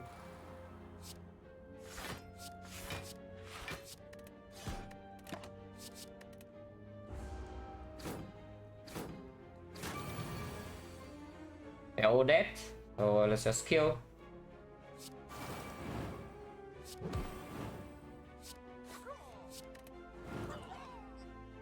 No potion chance 50. Another deflect when we are on 3 energy, when we have letter opener, when we have the after image, actually don't mind. We never throw plus as well and double predator. Actually don't mind this. Oh yeah, regen potion. Interesting.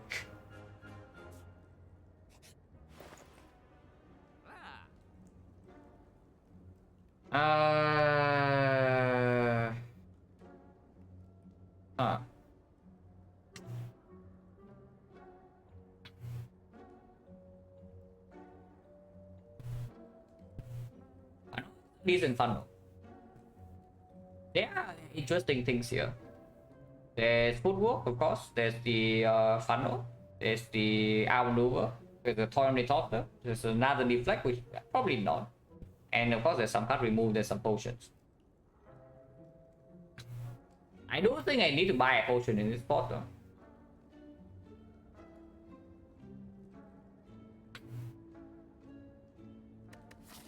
How important is this footwork?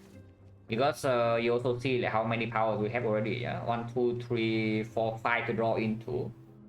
We have no energy to deploy them all. But block scaling is pretty good with Dark Deflect Wallet Pants, that's for sure. And against Collector, simply upgrading one apparition doesn't solve the fight.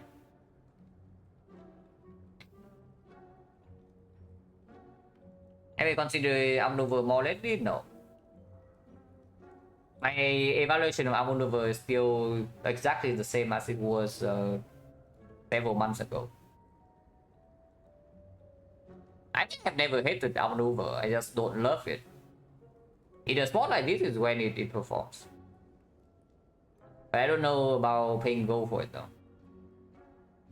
I don't remove, yeah, remove. If we remove, we don't buy relics, by the way. Just saying. But removing is not the worst option, because what does the funnel actually do for us? I guess shipping artifact is something that's not so bad in the deck that relies pretty heavily on sadistic nature to deal damage. So shipping artifact is not the worst. And into Catalyst is already open. Let's put it this way. We can pick a Catalyst from here. So the funnel makes the Catalyst easier to pick as well. It's just that after this we have 140 left, yeah, and I still need to buy a potion. So afterwards, like, what do we have? I can buy draw potion and then footwork, for example. That is 75 on 62 and 54. Footwork is really... Oh yeah, wait, where's my nightmare?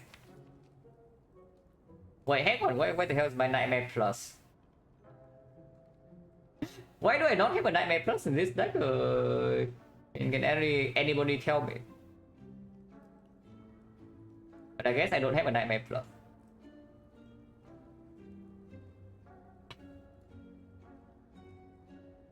Honestly, the footwork is not necessary by any means. Right now, it takes way too long for us to deploy all the powers, even if the footwork effect is positive in Collector. When do we even draw into the footwork and then play it? And then if it delays the well defense at one turn, is already negative, net negative in the fight. Yeah. If it delays like sadistic on one turn, it's net negative. If it delays the cost explosion in by one turn, it's net negative in a lot of fights. And if it were operations, no. For a lot of fights, but for Collector, maybe it's not true. But against Collector, we do have one turn panic button, one turn operations that we can retain, one turn panic button, one turn piercing well, and we do have a little bit of after damage. We still have 40 max HP. It's not so bad. We will not have this, and it's also freaking expensive. But yeah, let's take the funnel. Funnel. After the funnel, we have 140. 140 means that if I want to remove, I have to only can buy draw potion. I want Distill Chaos. So we do probably funnel Distill Chaos, even outmaneuver, and we ignore the remove. That's fine.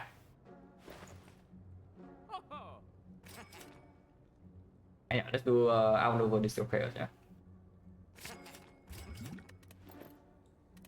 And we go here, upgrade, unless you tell me we're strong enough for this part, which can happen.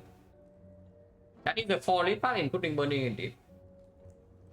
Our point chance at the moment is 50, but this potion is replaceable.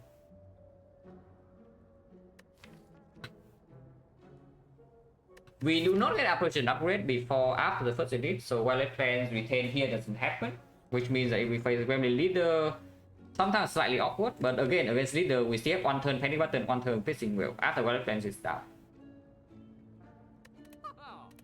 Against the slavers, we should have not a terrible fight, but sometimes it's... We take cheap damage sometimes, but we have the regen potion. I don't think we can die from 40 though. Unless the draw order is... Unless my Distill Chaos hits a panic button and some whatever nonsense, I don't draw operations. And we also bottom deck the then we are in big trouble in slavers.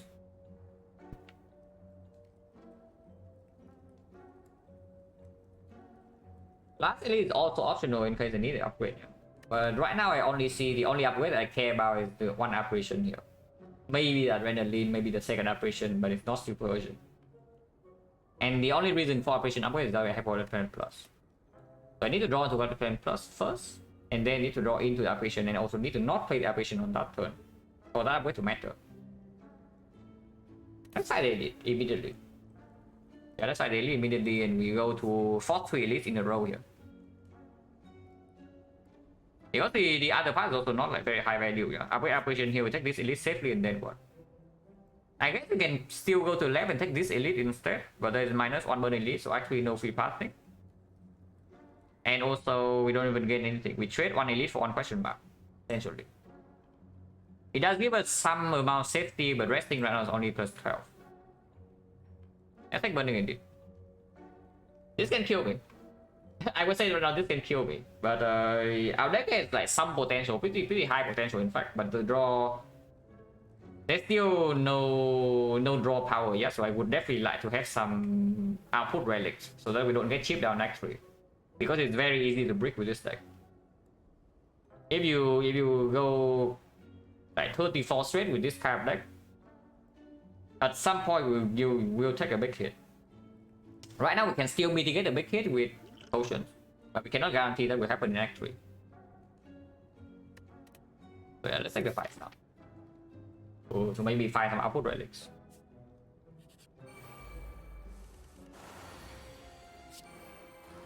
Attacking turn 1 is very good for us actually.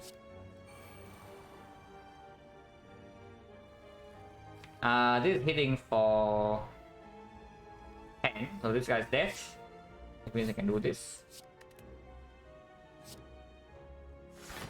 Next turn she never attacks him, so this will never take damage.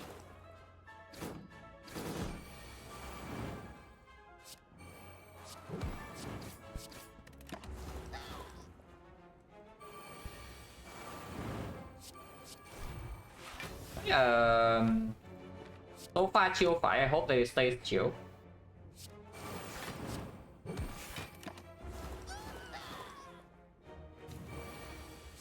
Yeah, chill fight. Chill, I mean we take 0.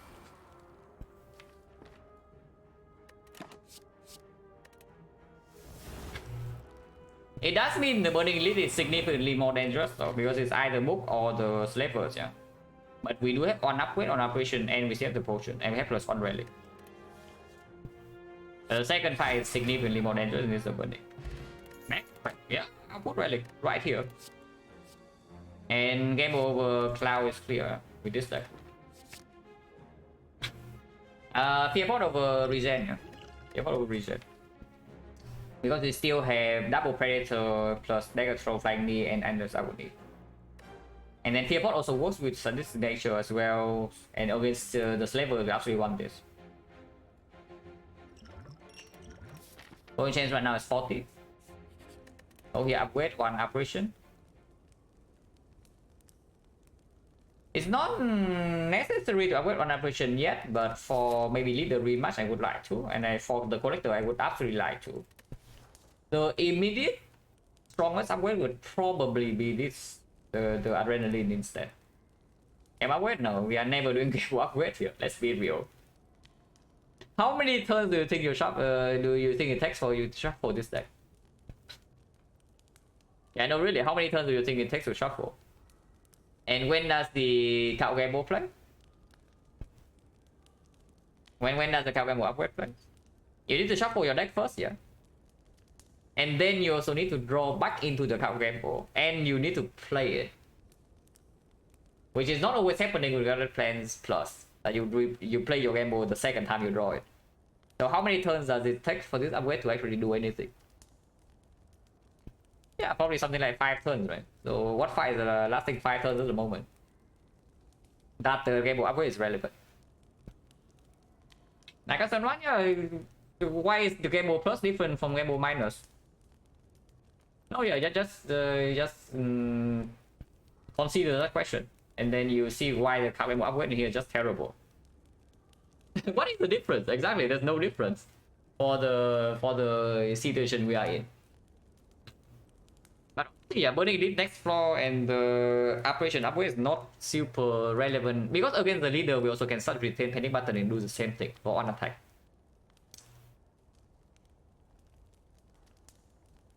The immediate short-term upgrade is adrenaline, and honestly even long-term is not so bad, because we have other plans, we can always convert the energy, we have expensive deck, we have 3 base energy, we have letter opener.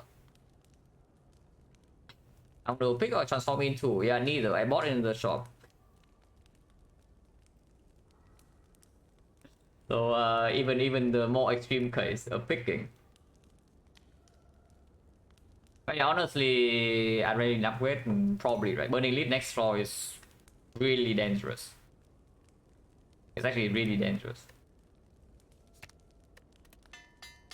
If we see a mirror, I would probably like to mirror Apparition Plus, but honestly, mirroring that Red Elite Plus in this type of deck is not even so bad. Rainbow is stopping. Wood Friend is here again, but we are fine. I'll need first into Adrenaline, and then we see. No need the potion yet. Point chance 40. No sadistic nature in here. No wallet plans. No fumes. I would probably fear pot now. I would probably fear pot now, because against the slaver, the Silkers can still also do the thing. And if it's leader, we don't need to fear pot. Generally, the worst one in Act 2 is not even the worst book. We talk about this, I don't even know how many times at this point, but it's not even the worst book stopping.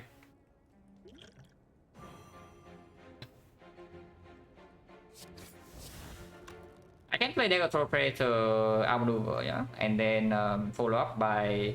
I cannot. If I want to, I have to do something like Predator outmaneuver, Piercing Will Survivor.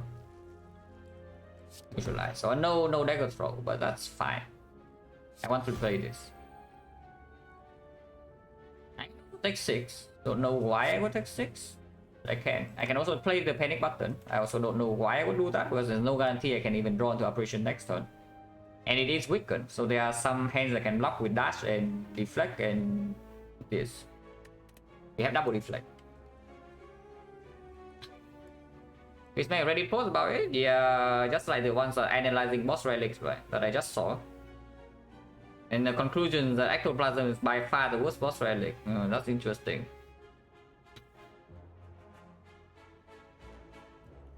But yeah, I don't waste my time.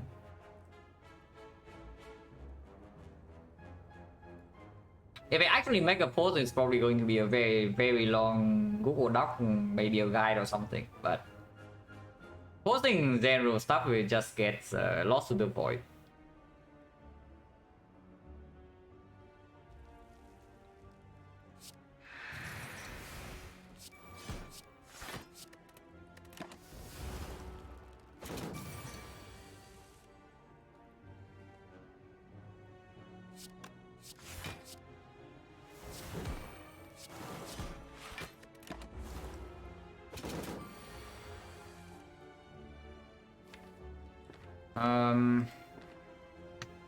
Sadistic gamble. We can only block it for 2 more turns though, and Fuse is not down, yeah, which is slightly concerning.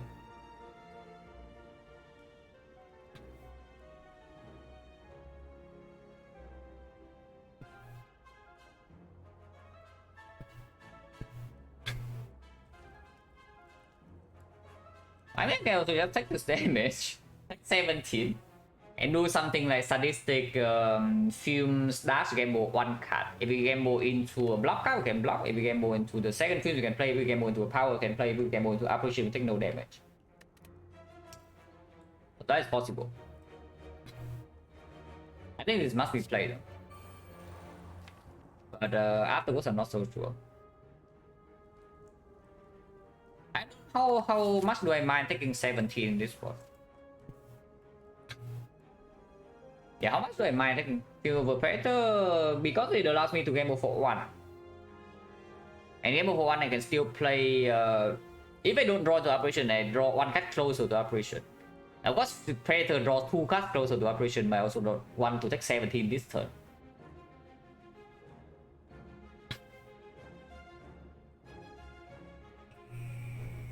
And the Fumes right here is dealing less damage, but it also costs 1 less energy. Yeah. That gamble 2 seems better, have enough art to finish. Where's our damage? That's in here, we deal 15. We deal 15 or poison, we don't have the Fume, yeah? So poison is currently at 876. So 21 damage. 21 damage with the dash is 15, so that's 36. Yeah, where's the rest? How do we deal 53?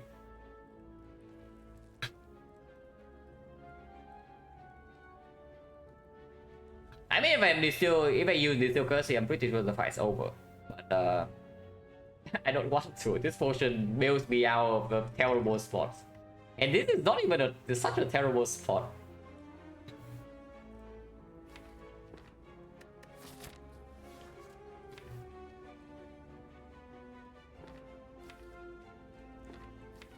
I think makes sense to game mode 3.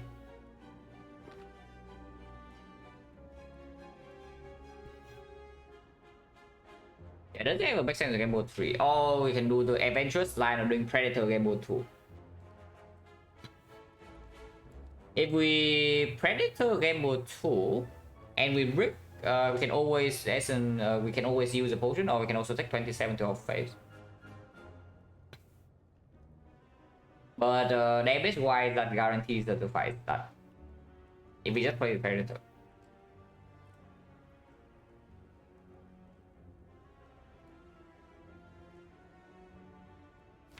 Draw 3 out of these. What's the chance to miss one repetition? Chance to miss one repetition with 3 draws would be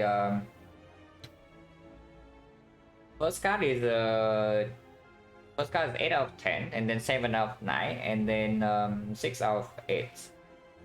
So 6, 7, 8, and then 8, 9, 10. So 6, 7 over 9, 10. That would be 56 over 90, 28 over 45. So yeah, pretty high to miss on apparition here if I do that line of game mode 3. Gamble. It's not even Gamble 3, it's Gamble 2.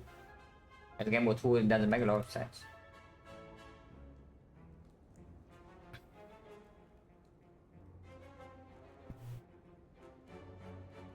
Because they are dancing to Gamble, so last we play second dash and we only take 7. And that also takes advantage of the fear plot a little bit. And it was attack 17. Maybe dash Gamble 2 is just it. Yeah, maybe just dash Gamble 2. Worst come to worst, you can always potion. And panic button is still unplayed. Yeah? 2 turns, either we operation this turn or we have double operation for the next 2 multi hits. And then the big hit comes and maybe we have this in hand. So they can block the next big hit. Because we can always potion. Yeah, let's dash Gamble 2.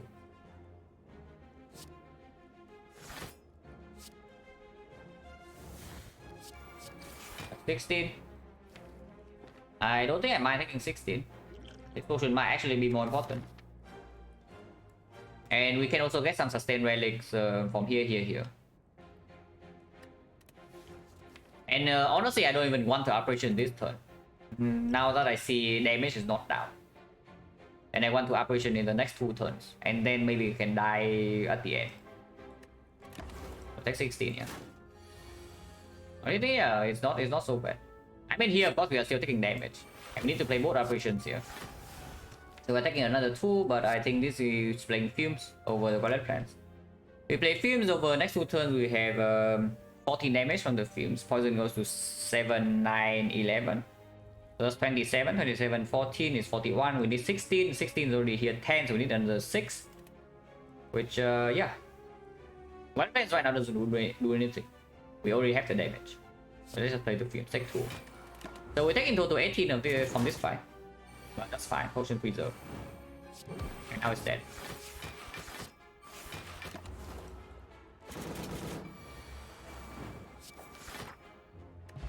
Calendar. Yeah, whatever. Second wheel, sure. Yeah, still good. Nice GG. I mean, we have 1 agony, maybe it allows me to pick a blade dance because we have the ultimate. I expect this kunai to be 1 dexterity, but sometimes it can be 2. Okay. Probably better than key still.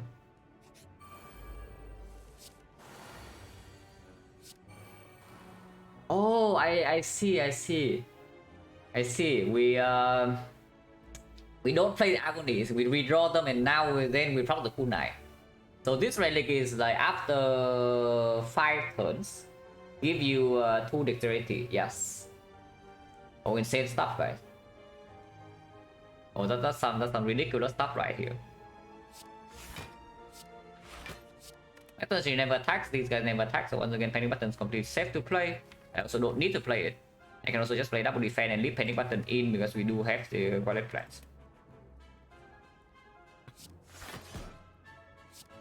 Yeah, but though, seriously, I just played out to kill this.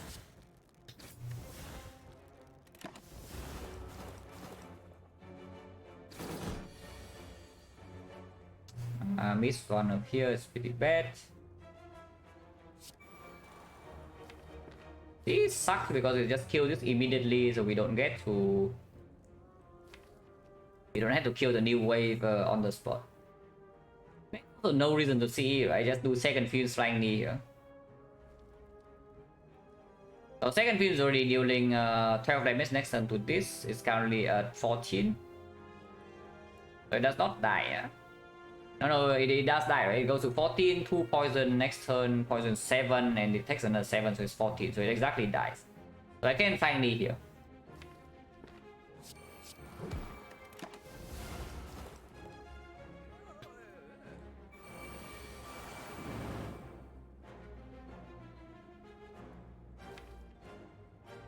I almost props against, almost, but it didn't.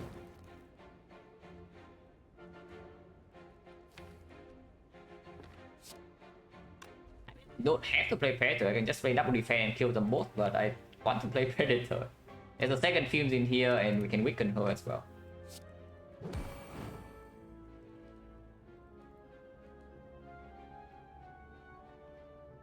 Can force her to attack. I don't know whether that's good or not. Probably okay though. To force her to attack if I play Predator now, because I also need her to die soon with this draw order.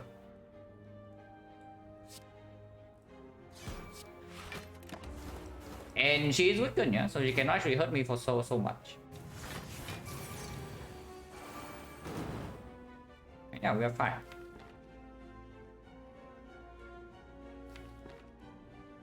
Apparition sucks. And every I was thinking Apparition sucks. Wait, this doesn't full block. Wait, yeah, she goes to... Actually, no, she goes to 5 and she goes to 3. So Apparition, Piercing Will Dash is full block.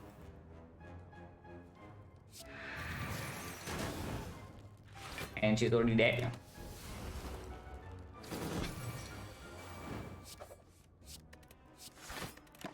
Zero damage.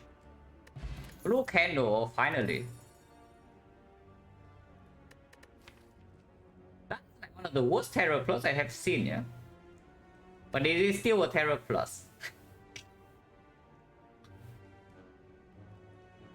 Yeah, that is one of the worst Terror Plus I have seen, but it is still a Terror Plus. And we do have double Predator. And we do pick one Blade Dance at least. One Blade Dance. That's no, I said one of the worst. I do not say the worst. The worst Terror Plus I have seen is a different one. I still remember that very clearly. It was during the first silent sample I ever do off stream. Yeah, I pattern play into picking a Terror Plus and then die. Because it's never doing anything. My deck was like the bomb start, and then I have no footnote damage whatsoever, and then I see a Terror Plus, I pick it, and then yeah, it's doing nothing. I get brick. Turn 1 I do nothing. The bomb doesn't work until turn 3, and then I die. Very nice.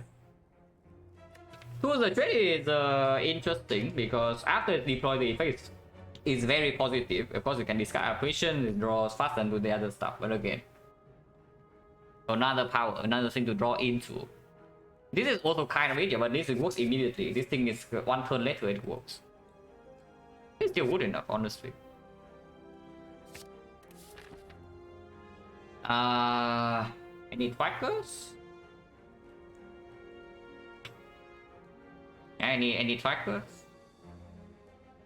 We can go. We will go to one question mark on this, yeah. And I think this question mark is just better, right? Because after this question mark and the advanced hallway, if we are getting destroyed, we don't go here, and then we can go to fire into second question mark. Instead of having to go here, and we get destroyed and we dodge this, but now we trade an advanced question mark for advanced hallway. No twack. Cool. In fact, the shrine events on the next question marks also never twack. Very fun. Another double question mark, let act 2 and no twack, yeah. So no twack for us. Okay, do I buy potions or not? Because we are most likely going here unless something goes really wrong in this fight. So we are basically... We have 2 potions immediately. But we have plus 60, plus another 75, so plus 125, 135, 260, 260 to 80, 500, plus 550 for maybe 2 shop. We will go to Act 3 shop plus Act 4 shop. If we spend here, we don't have early Act 3 shop, but we do have free party.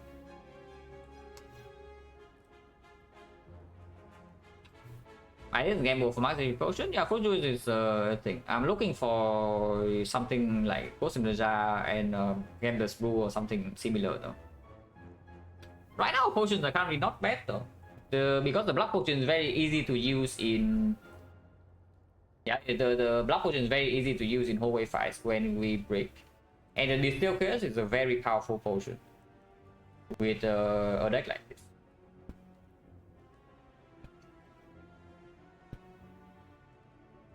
It is only 20 more gold to see 2 potions though, because I don't think we ever take the damage here. I don't think we ever take the damage here. And 20 gold to see 2 potions, how bad is it? We buy a little bit of a cauldron. Fuju is a hit, Ghost in the Jar is a hit. Maybe a lot of potions are stronger than this. Our potion is very good, other one mediocre is the opposite. It's actually the opposite. This potion is very good, this one's mediocre, but it can be used in hallway fights. This one can be easily used in hallway fight, so it's disposable.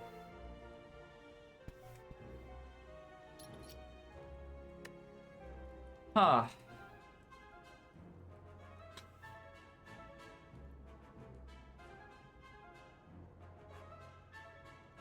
And now I kind of want the regen potion, so we don't have block potion, yeah, for the hallway fight. We had 2 hallway fights.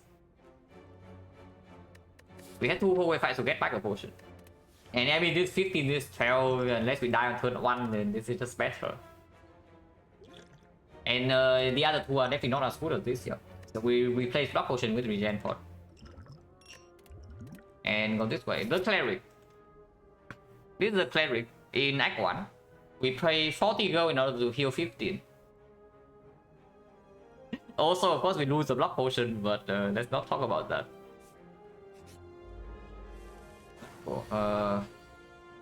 Oh, I'm not a fan of XecnaR without deck, yeah.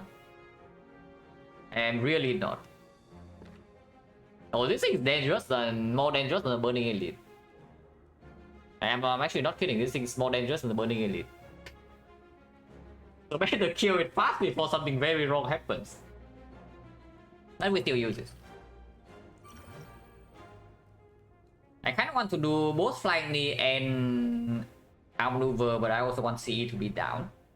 So maybe Outmaneuver alone is enough. So we do Outmaneuver CE for 6 poison. We can get a kunai stack and ignore Outmaneuver, but we still gain 4 energy. Deal some damage. Kunai stack is not the worst thing. With all the blocks in here, our position sometimes cannot be played because of the XecnaR and double dash. Yeah, maybe we should just get a kunai stack. Yeah, why is kunai stack really so bad? Because I still have 4 energy next turn. I'm scared, yeah, me too, don't worry. But this also doesn't really... This advances the kill by like 1 turn, but by that time we also probably have Wild Friend Plus in play. Let's get kunai stack. Yeah, GG.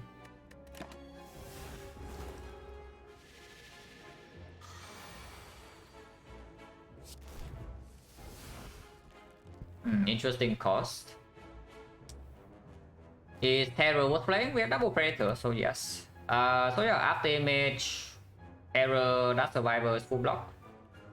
And we play, we use all our energy. And after image is in play.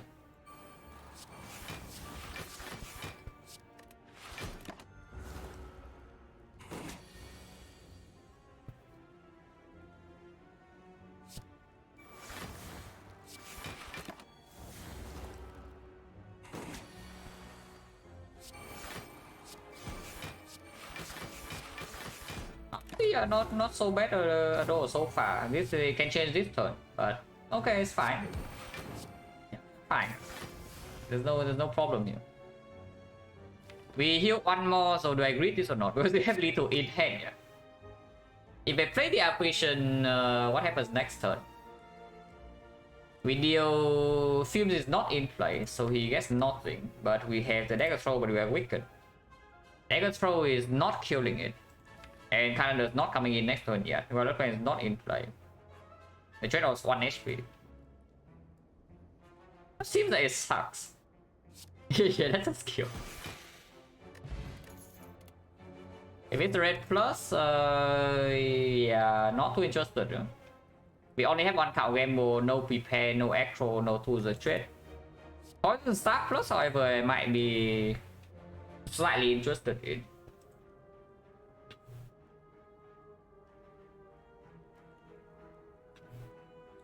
Probably not. Because honestly, with the Terror now, upfront damage, in case you need to burst 1 target down, the Predator can also do the job. And I would still like to pick up Red Dance, you see, to scale, have a way to scale my kunai. But not this, yeah.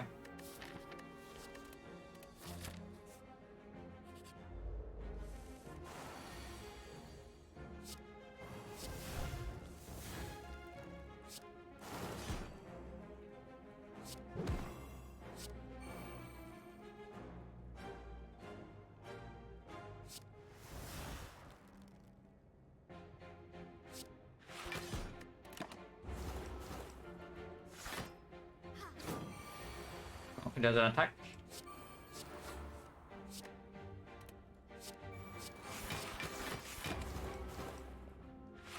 But I don't know whether it's good or bad for us. Apparently it's bad.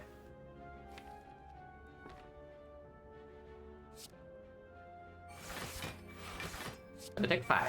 5 is fine. Ow.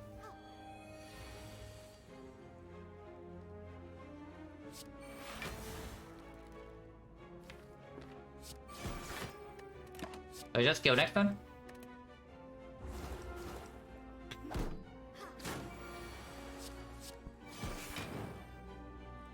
No potion. This acro I will take. And this acro I will take. With the deck acro now, Tactician is also available.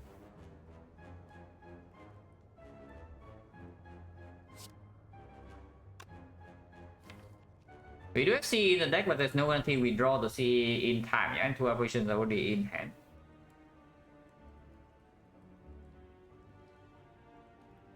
I want to play both operations. I guess we take 3 then.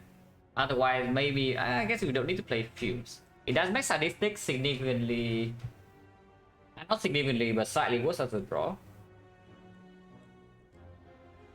And we can do double operations, survivor, lock product opener, and then double agony here, for example. Seems a little bit weird though to block this 3 damage. And honestly, it seems extremely weird to try to block this 3 over playing something like Predator or Outmaneuver or the Fumes. Because we do have double pitching wheel, C draw, but it is not drawn yet. Okay, no, this one is a display, yeah. Do that.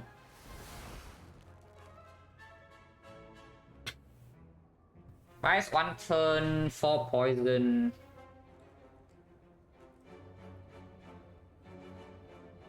The single target still kill energy enemy, put middle very low. No, middle is dead. If we drawn to C, middle is dead. But that's the thing. We might not draw to C. Because you see right here, this buys us 2 turns. So we draw 5 more cards. And then what? We have 27. So 20 C can be at the bottom still. We have this, one more operation can also be bottom deck. And if we are vulnerable and the C is not drawn and the fight doesn't end, yeah, we die. That's the thing. I really wonder what is better between like Outmaneuver or the Fuse, because Outmaneuver also deals 5 AoE immediately. And it does make both of these stronger next turn, it makes this also easier to play. But we don't have that much draw in the deck like besides this. And we only draw 5. But the Fuse needs like 2 turns from now to deal more damage than the Outmaneuver Lethal Opener. Unless we draw to exactly statistic next turn.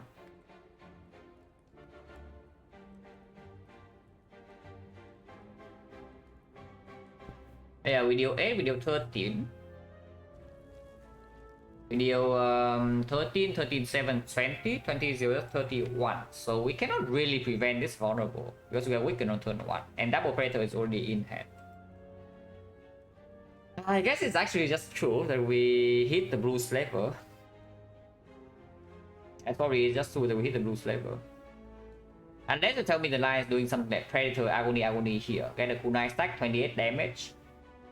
And we draw 2 extra next turn, but we don't play on operation. So 28 plus 7 is 35, so we need 16 here to kill. Which is not that difficult to get. No operation next turn, so if we brick, we die. I mean, we don't die, but we kind of die. Probably not, right? Yeah, probably not.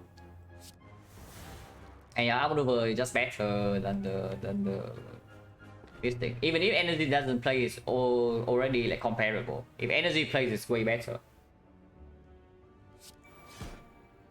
And I guess we can double agony here. 3.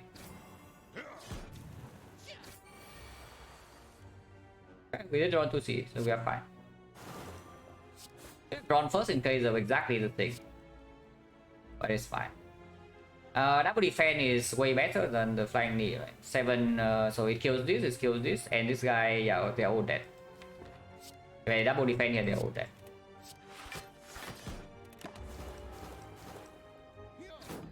And oh yeah, no potion needed, so that's good.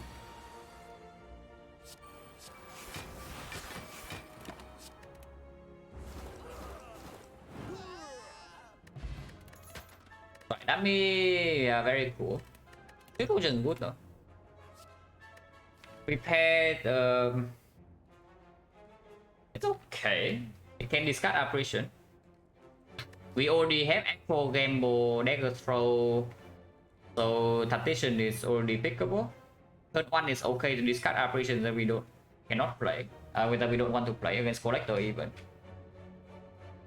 Probably never gets upgraded, but it's not so bad. We also have Letter Opener sometimes. Yeah, it's not so bad. I take this. Yeah, we definitely goes on apparition now. That one is clear before the Collector.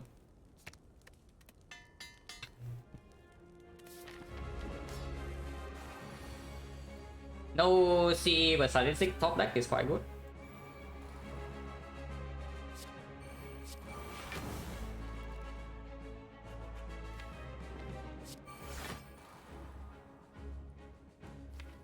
Gambling now does not make sense, yeah, so I don't do that.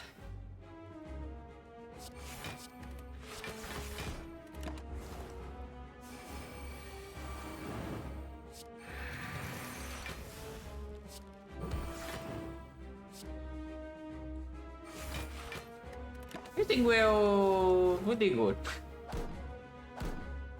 I'm gonna say Pitting Wheel is a decent card.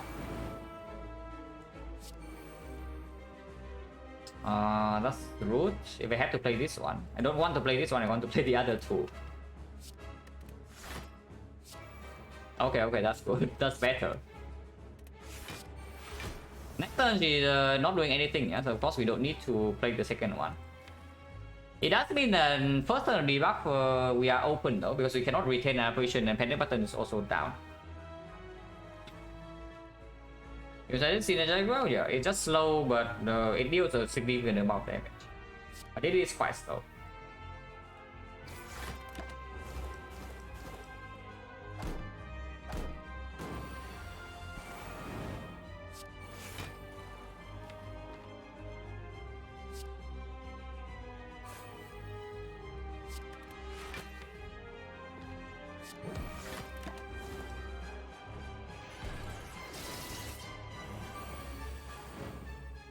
Interesting. I mean, of course, potion full blocks here, but we don't die right now, even if I don't potion. And these potions are pretty good to bail out. What's the potion chance anyway? 1, 2, 3, 4, 5, 6, 7, 8, 9. 9 fights. We drop 1, 2, 3, 4, 50. Yeah, poison chance 50. We don't have any sustain, so taking this attack is like what? So we Piercing Wheel her. She goes down to 15. It's only 22. 22 we block with this. So 1, 2, 3, 4 cards. Yeah, 1, 2, 3, 4 cards. And we block in total 7. So we take 15. 15 is 4 HP to deck side. Draw potion to 4 HP usually is not worth, but potion chance is 50% and we are in apparition, so it's more difficult to rest. So maybe I still do it, because next turn, if it's like this, next turn if she doesn't attack, this apparition is also wasted. As of now, I know this apparition will play. And then next turn I have 7 cards with Relevance in play, Adrenaline in play, so I am fine. So yeah, I should just use poke.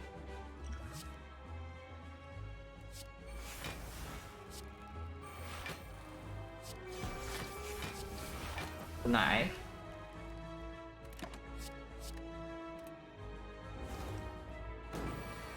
Seconds again, we have one more operations which we draw right now, and then she's dead.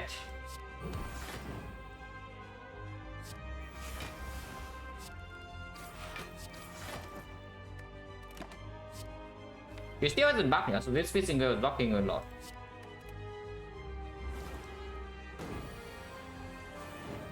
Oh, now we have Panic Button. Commander's also coming in and she's dead. So 0 damage collector. Yeah, very relevant kunai in this fight. Like, could not have done it without it. For sure. Absolutely vital. Okay, potion back. So we did win the 50 this time. The red form card to go with our apparitions card and our red and our well plans card, or the Malay card to go with our no weak chain and our extremely power heavy deck that is also not exactly super good into a weapon one. Besides the kunai, we do have the kunai to eventually sow it, but the keyword is eventually. We don't have a red dance. Probably it's still just red form though. Like red form operation basically means that act 4 we are already there. I miss a bunch of poison, a bunch of and we have passive damage a lot. We have strength reset with piercing will. The time it does fine. Donuts, red form's better. Act 4 we do have 2 piercing wills, well plan 6 intangible, and or unless we see fusion hammer 5 intangible then, but even then it's still fine. Just red form. What's the best boss fight deck right now? Pyramid? Pyramid is, of course, up there. Probably is still better than something like Fusion Hammer, but something like Fusion Hammer or Coffee Dripper is definitely quite strong right now. I would like free energy.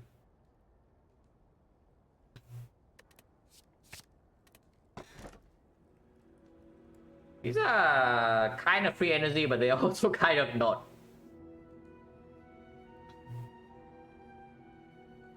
It's like Final Stone, yeah? For any fight where we draw decently, the Final Stone has 0 downside. Probably, I mean, yes, but like, why? Before I take crowd, I just take the Sosu, you know? Like, why on earth would I take the crowd here? How many cards do we need? Yeah, what do you think? Acro? Count Gamble? Backflip? Partition, Nightmare, second red form, a Malays, maybe another fishing wheel, maybe another welded plants. Yeah, how many cards do we need? That is enough. Yeah, I ignore this. This can say 0 and it's still the same thing. Please ignore the number 38, it means nothing.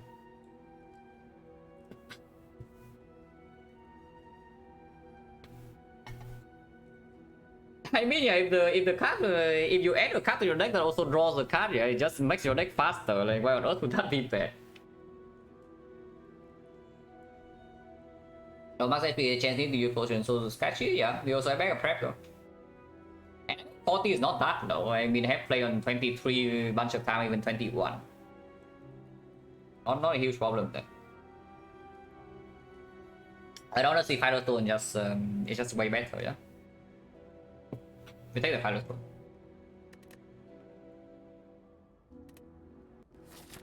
I need the first.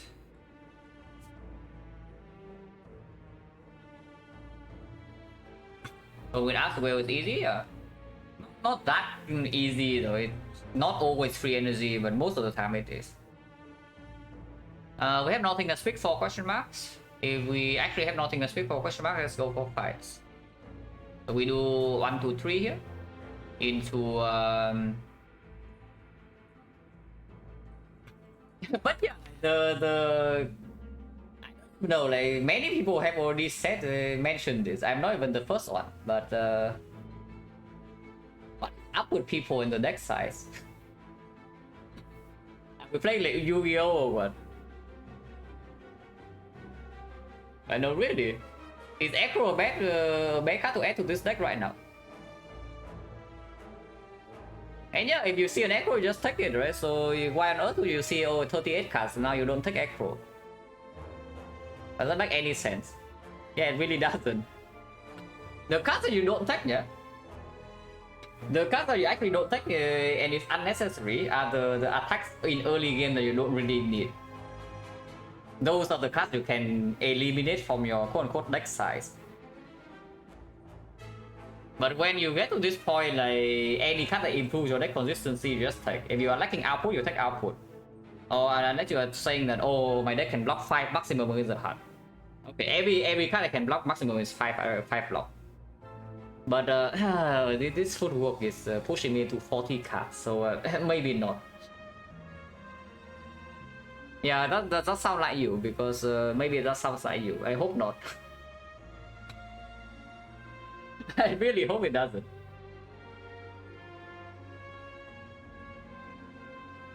It's like, yeah, if your deck lacks something, you pick it. It's very simple. Don't need to make it too complicated. If you need something, you pick it. In early game, you need damage, so you pick damage. If you do not need damage, then you don't take damage. Which is why if you start with a high roll start, for example, maybe Pocket Watch, maybe you get an extremely strong damage package, like for example, Terror, Accuracy, Blade Dance, first 3 cards.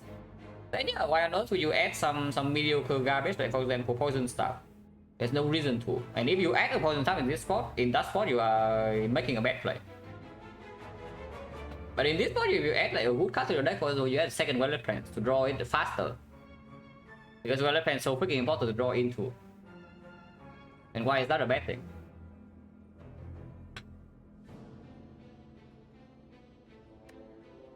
Yeah, like Jesus, come on guys. We are like maybe 4 years past this crap. And this talk should be happening 4 years ago, you know, not this year. Unless you're a new player, then you're excused. Yeah, if you're actually a new player, you're excused.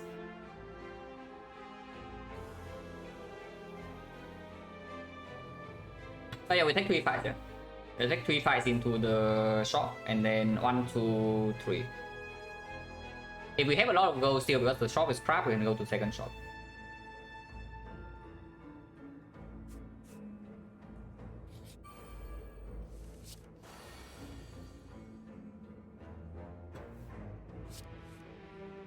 Nice, easy. Something about the stone I do not like so much though is that it kind of forces to block with intangible most times.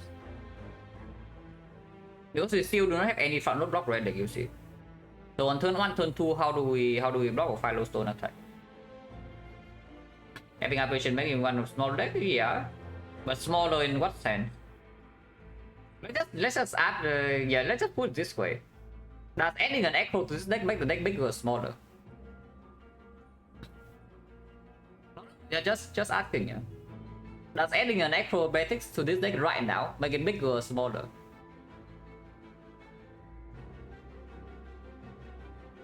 Because you just see that it advances your turn by 0.4, you know. Suddenly you see 2 more cards if 1 turn faster.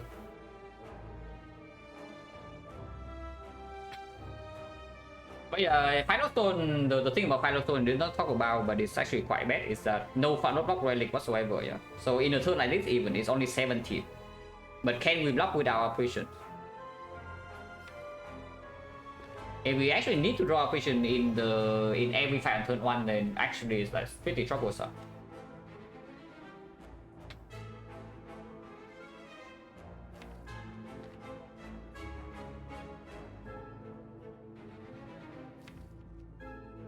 I'm really thinking Echo Card Gamble here. And we... no, not Echo Card Gamble, but Apparition Card Gamble. To actually find something like Wallet Plan. And now damage.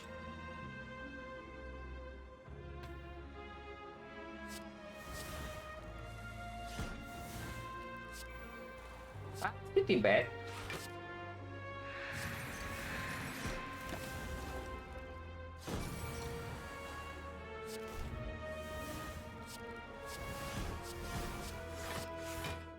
Wallet Pants is not exactly what I like. So I would definitely like to add a second Wallet Pants here. If I see it.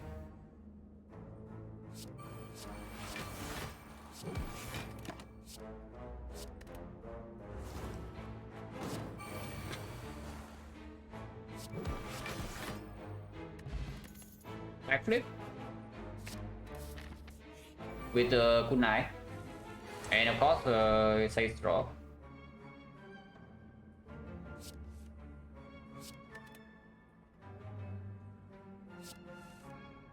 It's fine.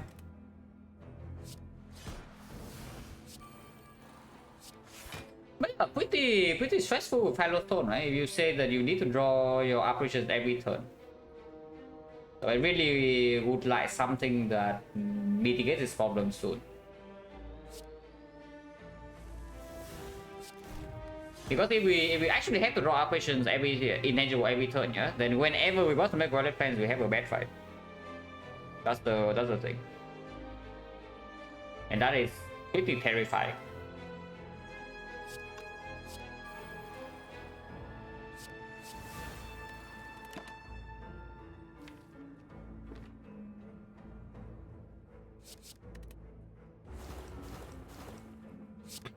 The lightning coming up? Yeah, we need both of tornado or not lightning.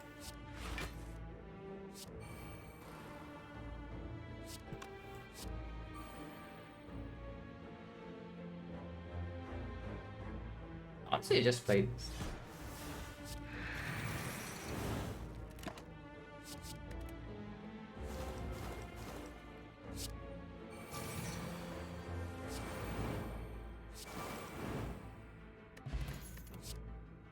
Garbage. But yeah, of course, you don't care about deck size, but of course you don't add this trash garbage to your deck, yeah. When they don't serve anything that you don't need. If you take any of these, for example, you take Eviscerate, because you say, yeah, you have Terror plus, you have Prepare, you have Count Gamble, you have Pro, so Eviscerate is like, has synergy. And now you add the Eviscerate to your deck. Now that is bad. Don't do that. Because the damage of Eviscerate is not what you need in this deck. But of course if you see something like second Count Gamble, of course you snap pick it. Because like, why wouldn't you? But yeah, Sweet Potion over Power, yeah? The Steel Chaos now is a little bit weirder. Because we do have the... the red form in the deck. Probably still fine though, because if we are in the situation where we are using such a strong potion like the Steel Chaos, we are already facing some big danger. What would be the fight that we use the potion before we are facing danger? That we are scared we're following turn? Don't really see one at the moment. But the Steel Chaos is like fine to kill. Power Potion is basically only red form and violet plants. So the chance to hit is around 40%. Yeah, it actually has been so long since I last looked at the percentages for Silent. I already forgot the exact percentage. I should know this, but I guess I can check my document. So how high is it with 2 power hits? Power Potion. Yeah, 49.1%. Wait, 2 hits. Oh yeah, Silent. Yeah, Silent only has 11 power. It's lower than Clad and on Defect. So yeah, 2 hits is 41.9%. That's still pretty high, all things considered.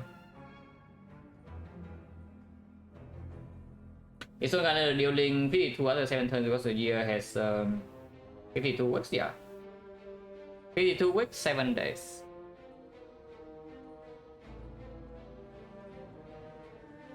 Hey, let's take the draw pot.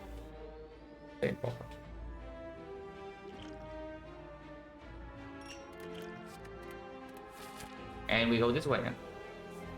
280, the mummified hand is still 270, so mummified hand is still viable, for example.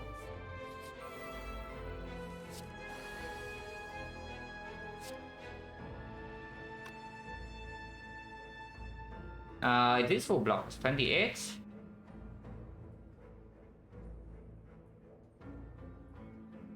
Not quite.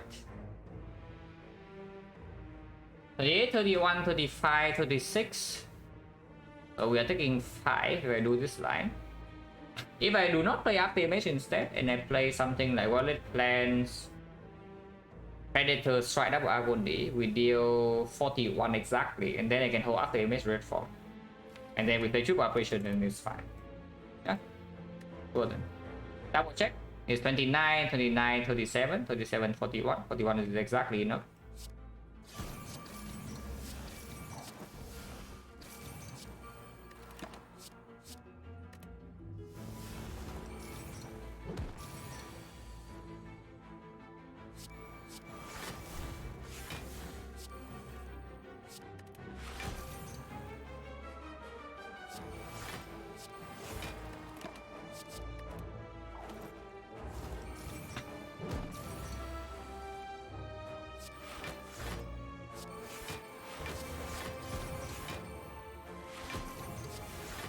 Yeah, I did that. I could do that because we had on apparition plus. So no matter what, I can play all the apparition.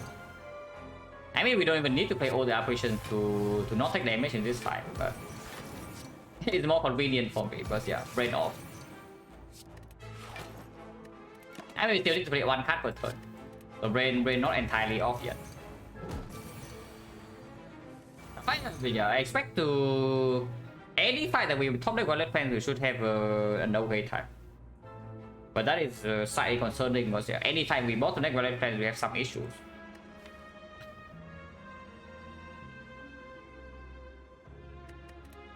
I really don't want the second films in the deck, but yeah, Astrolabe gave me causes the powers I don't remove, yeah.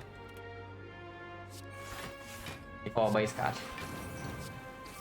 But I really do not want the the second films.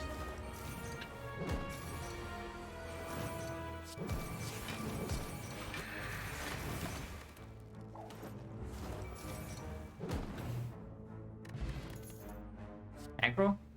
Over prepare minus? Prepare plus I would take over aggro. I would like something like a Tactician. Tactician would be cool. Yeah, Tactician would be cool.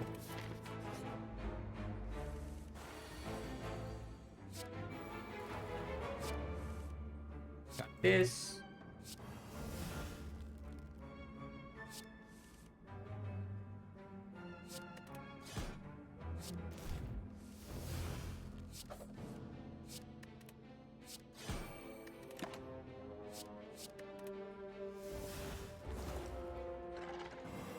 Six. Interesting.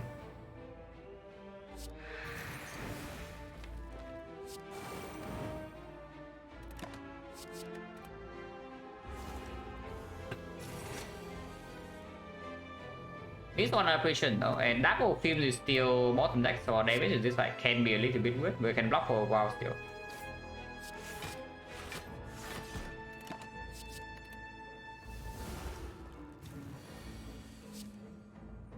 Prefer to play yeah, precision minus this turn, but we don't have that.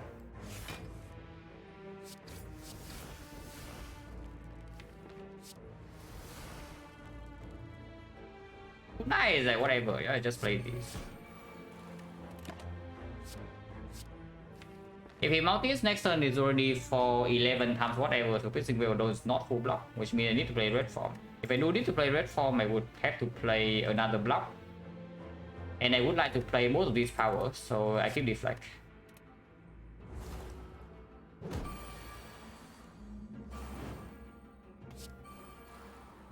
That will kill it for me, yeah. I hope. Your whole calendar will actually kill it for me, because we do run out of intangibles soon.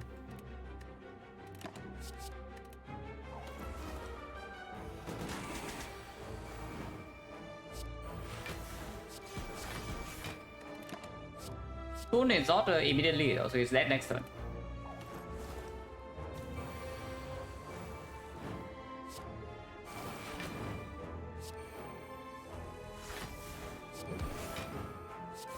Still block for one more turn with Piercing Veil, Panic Button. Export is pretty hot garbage. I don't want this. I do want something to block Kunai, but not this. That one's minus, definitely not it, yeah. So we skip. Export is not it. So we have 1, 2, 3. For 4 fights and 2 potions of 40%.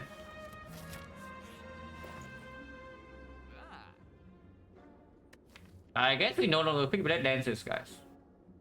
I really think I really guess we no longer pick Blade Dances. Because we have spoon operations. It does get back the agony, which is very annoying, but yeah, it it actually comes true. What I talk about regarding leaving agonies in the deck for the kunai to proc, but yeah, agony stays in our deck right now even if we don't want them to sometimes, and then maybe kunai can proc.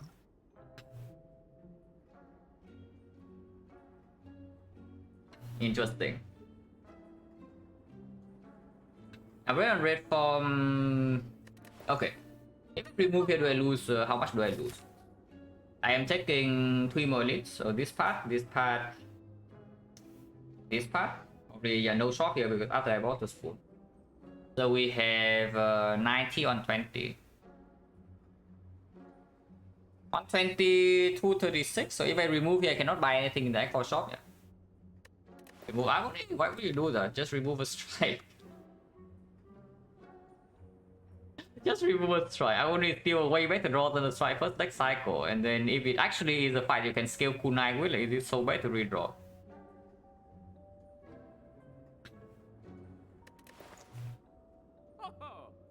But yeah, if I remove here, I do not have anything to do in X4 shop except removing again. So we are trading flexibility for potentially 2 removes.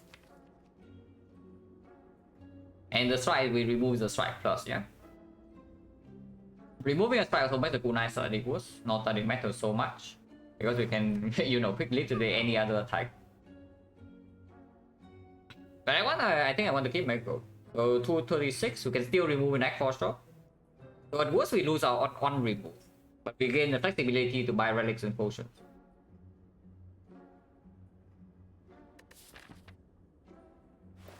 Move on. I don't think I want anything else here. If I have infinite gold, I would take this, I would take this, I would take this, I would take this. Oh yeah, I do not have infinite gold. So we move on. And triple elite, yeah. Unless you tell me elite is somehow scary before reform upgrade. And we should not take this and we should go here instead. But now we have spoon apparitions, we have way more tap on average. On average. And yeah, rare card also strong, yeah. Nightmare, burst, whatever.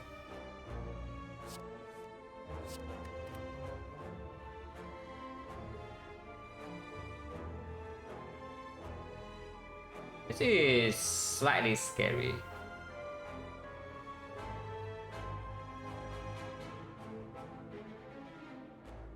Because I cannot, I don't think I'm allowed to just play Operation Red Form here and somehow win the fight. Without playing this film, without sadistic nature down, without CE draw.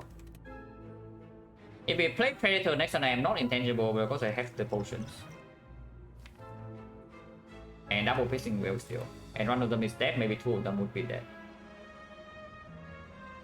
I'm not allowed to play Death Control in End Predator though. So Predator needs to be Predator here to kill this into something that fumes into Defend Defect take 1. And don't play this even if we have this spoon. It's a lie. That means this guy is hitting us big next turn, so if we don't draw enough mitigation only to on this, we will die. But we draw 7 cards, we have reached 13. In the deck, we have Acro, we have Cow Gamble, we have Pissing Wheel, we have Hitting Button. And we have CE. Yeah, playing Operation Red Form in here makes like no sense. Right? So the only other line is maybe playing Red Form Noxus Fuse. Yeah, we can either play Fuse Red Form, or we can play the line that's doing Predator, no intangible.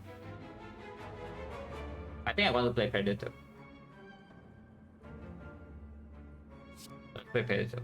Unfortunately, this guy rolled 25, so we cannot Predator here. So we waste a little bit of damage.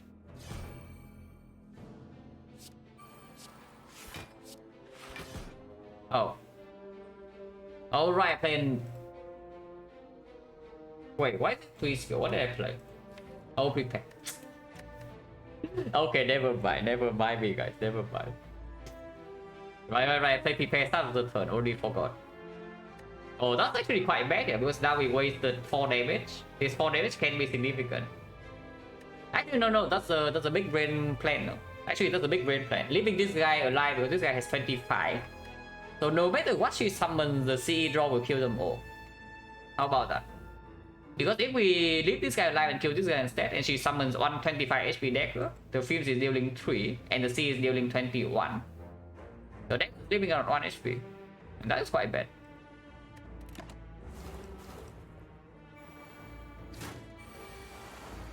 Buttons here. Okay, operations in hand, so that's fine.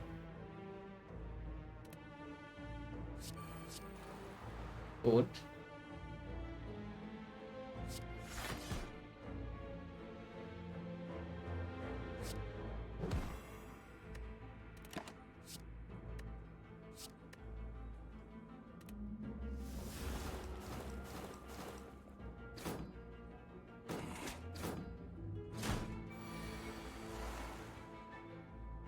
Of course, I do see some problem with this deck is that our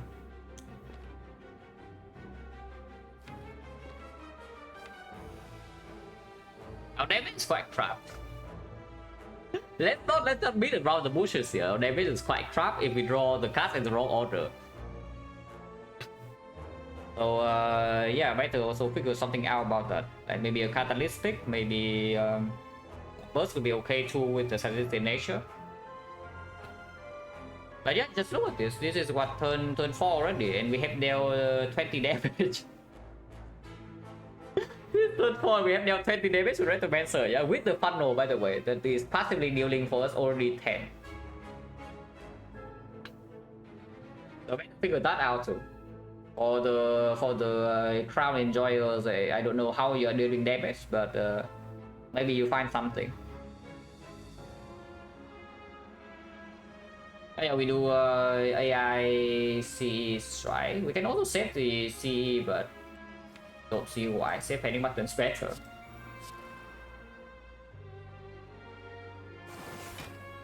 I need to strike here, otherwise they don't die.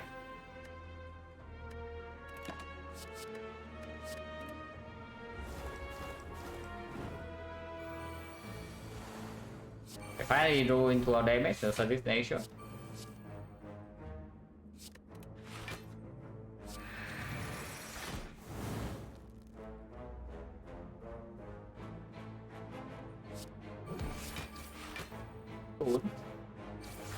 Cool again. So now we get a kunai stack for free. Yeah? Interesting. Next time we have operation guarantee, so I'm allowed to just play panic button. Also don't need to, but I can. And I will.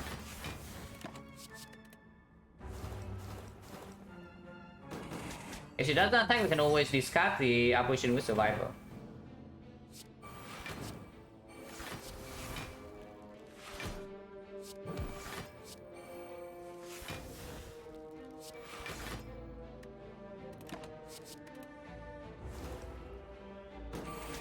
Calendar got this, guys. I know, really, the calendar got this.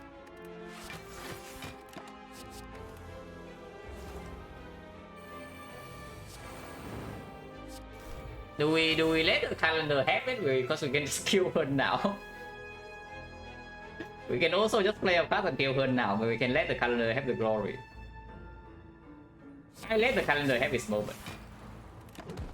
Yeah, get the calendar. Dark Stone period, oh finally. Huh.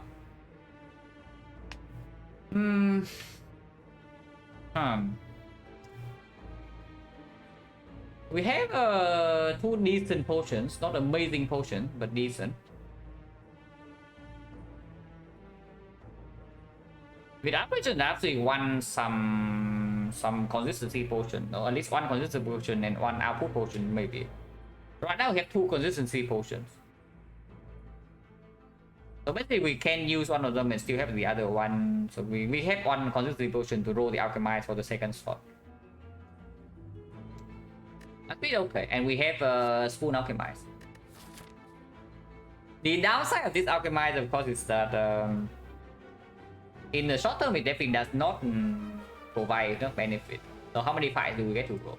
1, 2, 3, 4, maybe 5, 6, 7. Yeah, that's more than good enough. Spoon alchemize doesn't happen very often, yeah, because we cannot store for the fight for that long.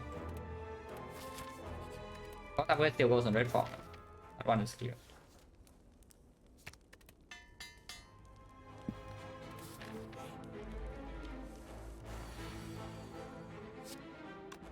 First, exactly for sadistic.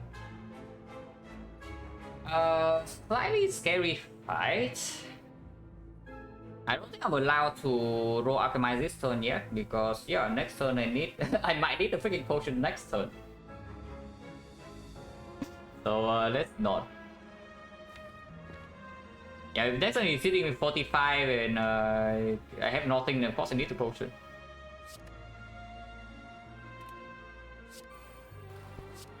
Spoon. What's a spoon?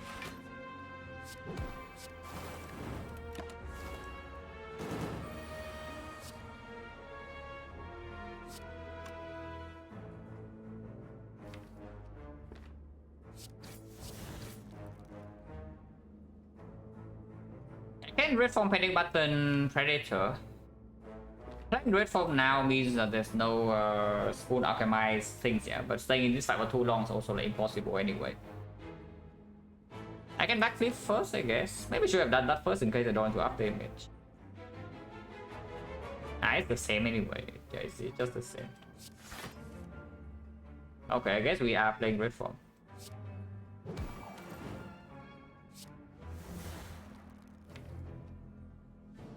I guess we are playing red form.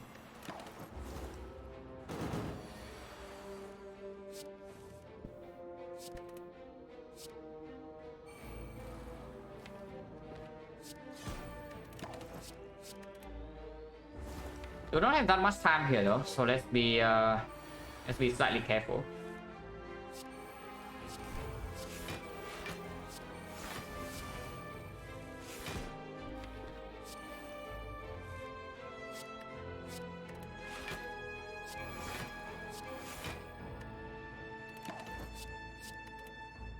I don't even hold the wheel.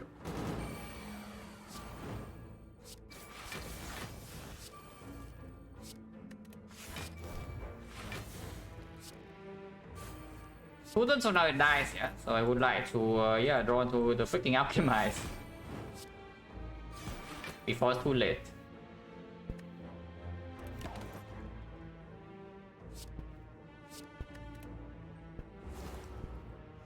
Arrow slice, yes. Arrow is indeed slice.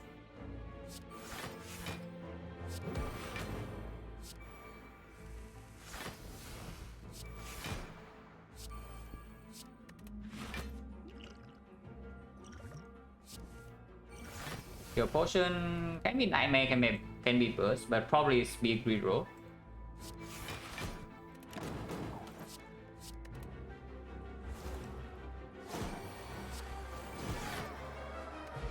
In the board, liquid memory is very good. If it's a red plus, and now it's trying to make me with a plus, yeah. I see its plan. But we can take the third wheel. Taking third wheel is slightly weird, considering that we do have the spoon for the wheel, but honestly, we can use wheel for speed and shield block if we brick on an intangible turn 2 sometimes. Because turn 1 will distribute one layer of artifact with the funnel. Cannot be so bad, right? The wheel. And it's going to bring it down every 5 remaining E screen. Yeah, it is really baiting me. I mean, okay, it's not baiting me. It's trying to bait, but it's not going to work. I'm thinking about the wheel. Memory is very, very strong because, yeah, liquid memory is the spoon. You can pull back aberrations most of the time. And it also lines up with your, for example, you don't play the red form. You draw red form, but you cannot play it, yeah. But then you always have liquid memories in case you die afterwards. And turn 1 we draw 9 cards, we have a card gamble. Now the alchemize gets slightly weird, but do I draw like detail chaos? No.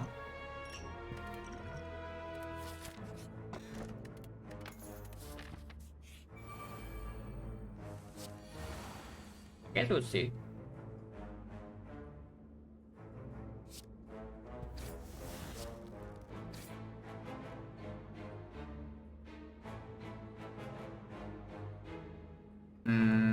Don't even want to play C in this fight, but we need to not get owned next turn. I guess we can use this. We do have the build on the board now, no? So losing some HP right now is not a huge concern. Nice fight.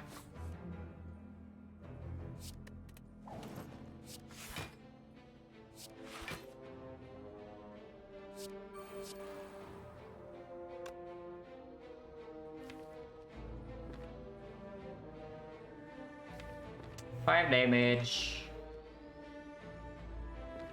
5 damage special.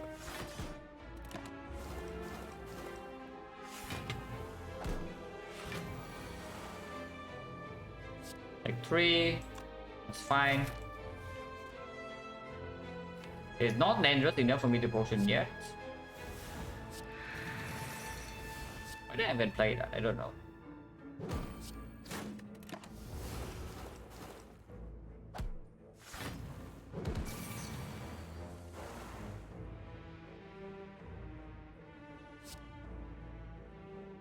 You also don't need to red form here. I can, but I don't need to. I already have full block in hand, but red form basically blocks for the next 2 turns as well, so I can play the Alchemize. Not playing red form does open up, actually it doesn't open up anything. Kinda sucks. Yeah, kinda sucks.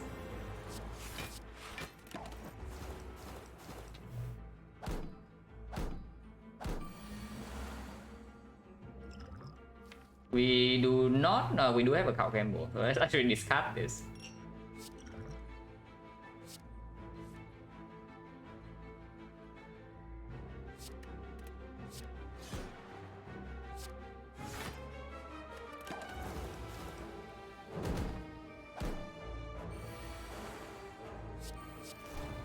Let's kill now, yeah?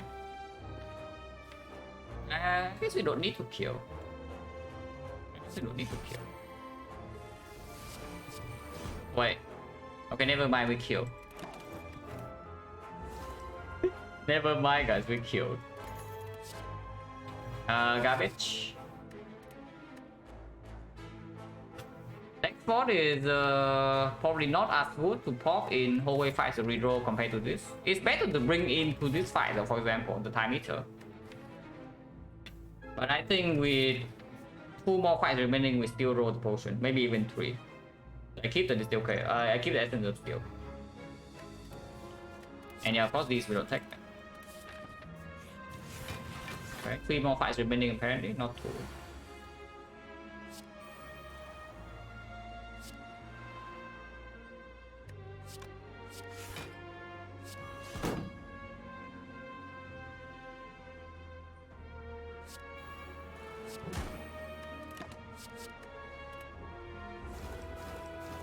This can take a bit of damage, but I can always use this.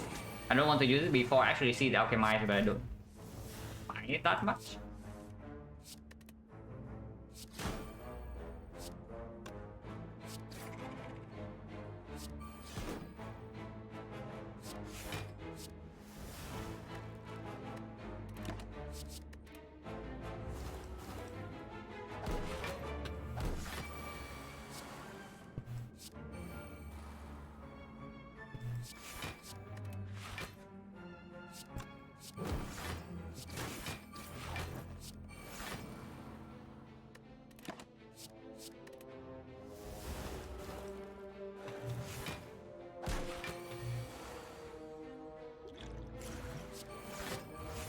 Let's spot. Let's spot. Let's spot.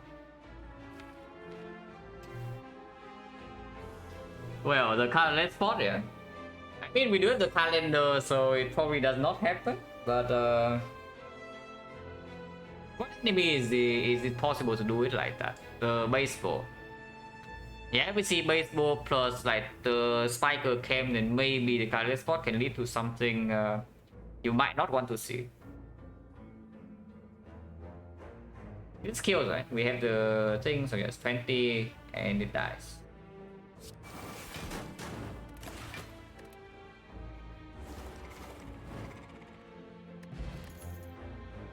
It's green. Oh, it's green, but we have the spoon, so unfortunately not. I would like to have 1 copy to prop the kunai, but now it's unthinkable, yeah, so let's not. On the other hand, there's another acro, and it's still good. No need to shop, so we just go here.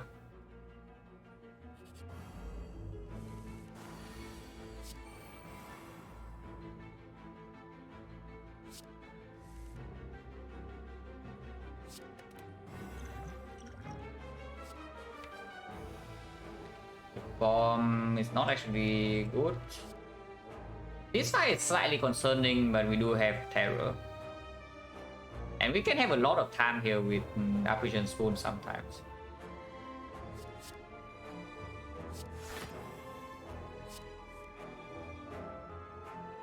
Are ever playing this?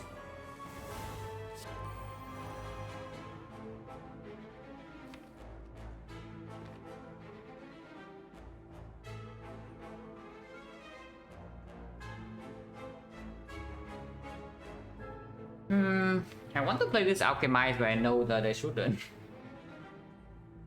Maybe I should. Not having the films in play, not having... why don't we just gamble this whole hand? No, it's actually true, right? Why not just gamble this whole hand?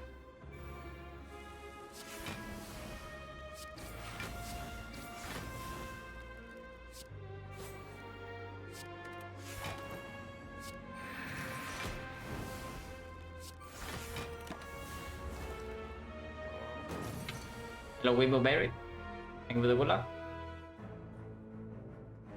I had full Red End Suppression before Dominating Medical with line every shift except with the heart, yeah. Honestly, in something like maybe Awaken 1 is potentially not that bad because you don't need to actually play Red Lens multiple times, yeah. You play Red Lens one time and you use the leftover shifts to prop kunai the following next cycles. And you get maybe like 5-6 dexterity with the Violet Plan plus, then the fight is already done. So it has done its job. But it can be weird for sure. In way later on.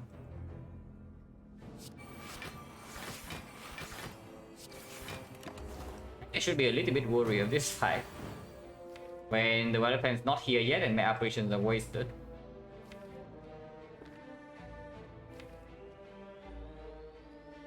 But I should not adrenaline here, it doesn't make sense.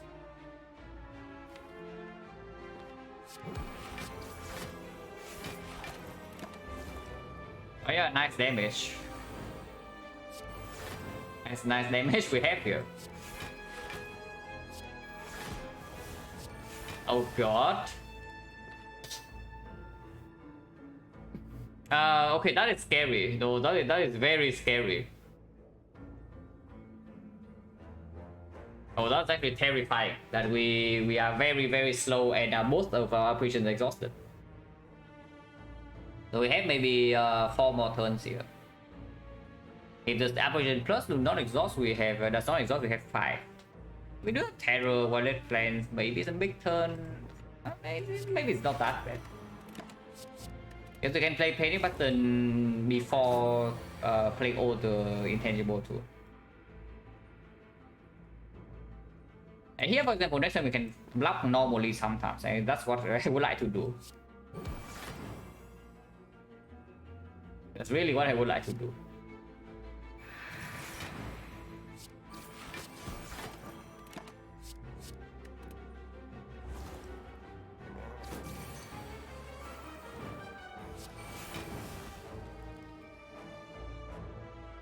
Can take a hit, like middle the bone is here, so we take 13, we heal 12 and we are fine, yeah?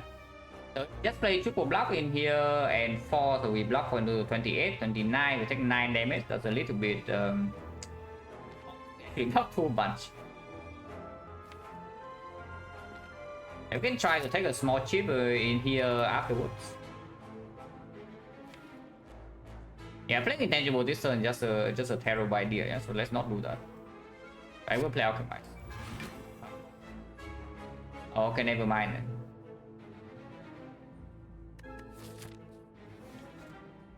Yeah, never mind, guys.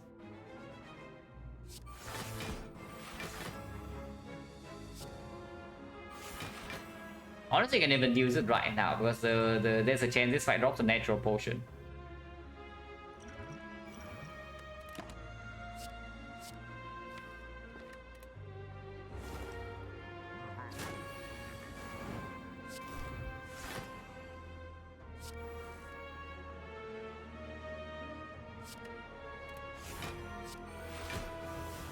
Yeah, nice spoon here.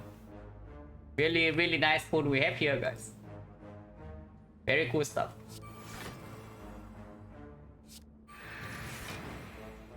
I mean, we are fine. Our damage is fine. Calendar got this. It's actually true.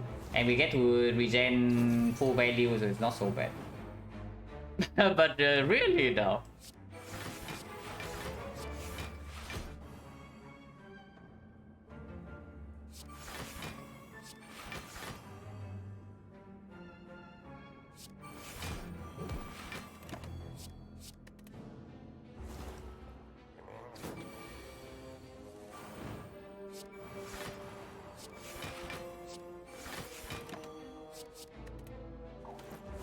Oh yeah, I heal back to 39, so we lost nothing.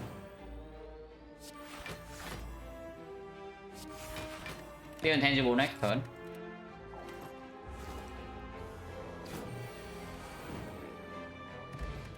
That was good. Oh, Puzzle Blue Candle combo with the gods here. But Silent Bane is also like something that draws, yeah. Oh, now that's a bet that I don't probably take. I already talked about it, that our David is like kind of trapped. And here's a very juicy thing that is also green. So this one is probably the bet that I take. And we of course we have the spoon, but spooning on this doesn't matter, yeah. This that has to be not so bad. Recall first in case of something disastrous happens, maybe rest for 12. Or we see something that is very good to upgrade, for example, a nightmare. Or a burst.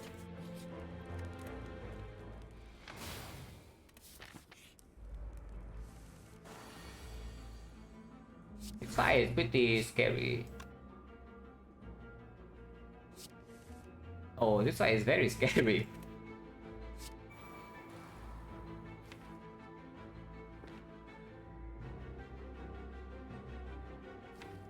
Taking red from here over something like Predator Films is a little bit weird. No matter what, we never die next turn. Nah, let's not be stupid.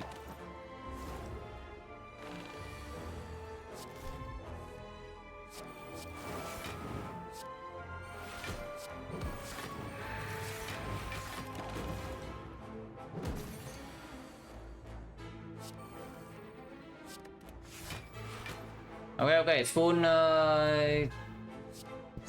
trying to redeem itself.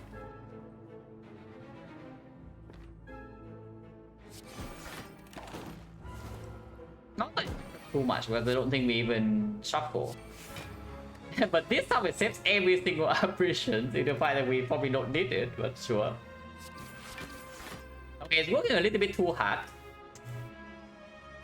So it has problem on every single card that we play, yeah? It's like 1, 2, 3, 4, 5, 6, 7, 8, 9 cards. It actually has problem on every single card we play. Yeah, interesting.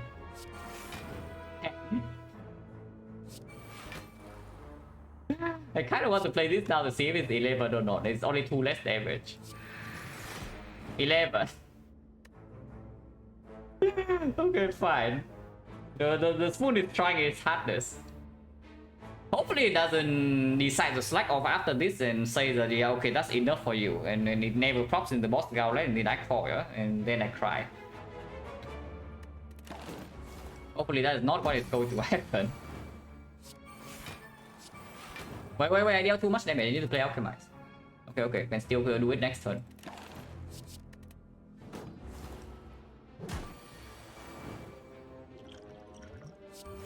On potion, not very good. But I guess we can use it in Time Eater.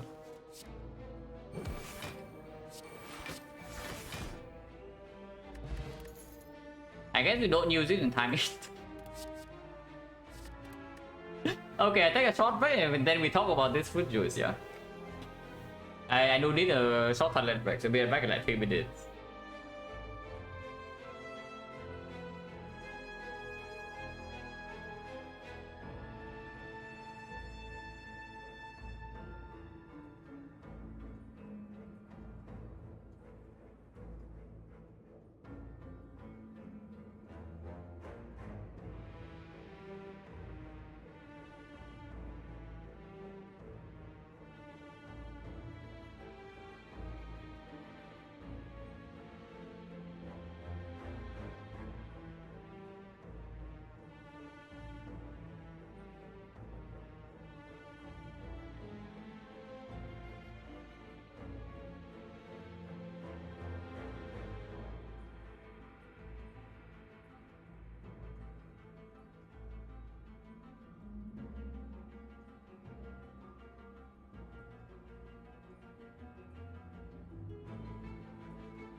And we talk about the spoon. Yeah, spoon worked pretty hard. It actually proc every single time, right? So that was 14. that was absurd. But we do not need the tons damage against time meter, I would assume. I don't even know whether that's actually true or not, yeah, because time meter fight is actually pretty annoying. The time meter fight is actually pretty annoying because we are not allowed to play red form when we see it. At least not before second half of the fight. And if we want to play red form, we also probably need to save half at least. So if we are relying on 3 apparitions only to block first half, we barely have a weakness chain. Like if we have exactly one card that apply weakness, they end the time meter is hitting us with Philo Stone, we have no malaise. Then okay.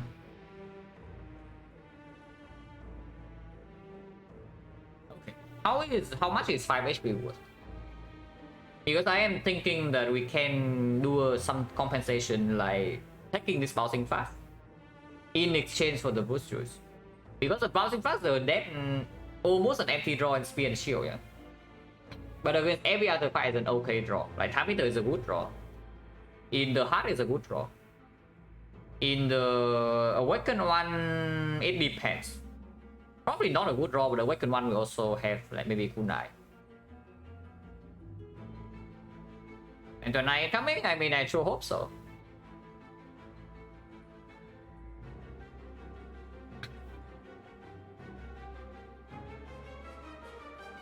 But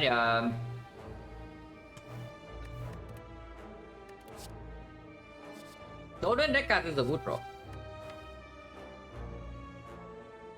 Is it really so bad? We have Catalyst and Solid Signature Plus. And the time of the fight does need to be pushed to half fairly fast. We actually cannot stay in that fight for too long. Without playing red form, that is. If we play red form, we can stay 3 more turns. But if the spoon fails just with apparitions and red form is forced to play early, we need damage. And bouncing blast is a lot of damage. And it is reliable damage instead of the crappy thing that something like Eviscerate, yeah. In this kind of deck. Probably take full juice and then take the bouncing blast. Over skipping the card and keeping the taunt spot.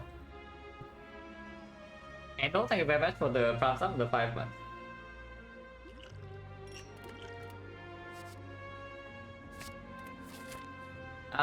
That's using, I mean, I guess we play Alchemize either way, so it doesn't matter whether I play the thing or not. What is the upgrade?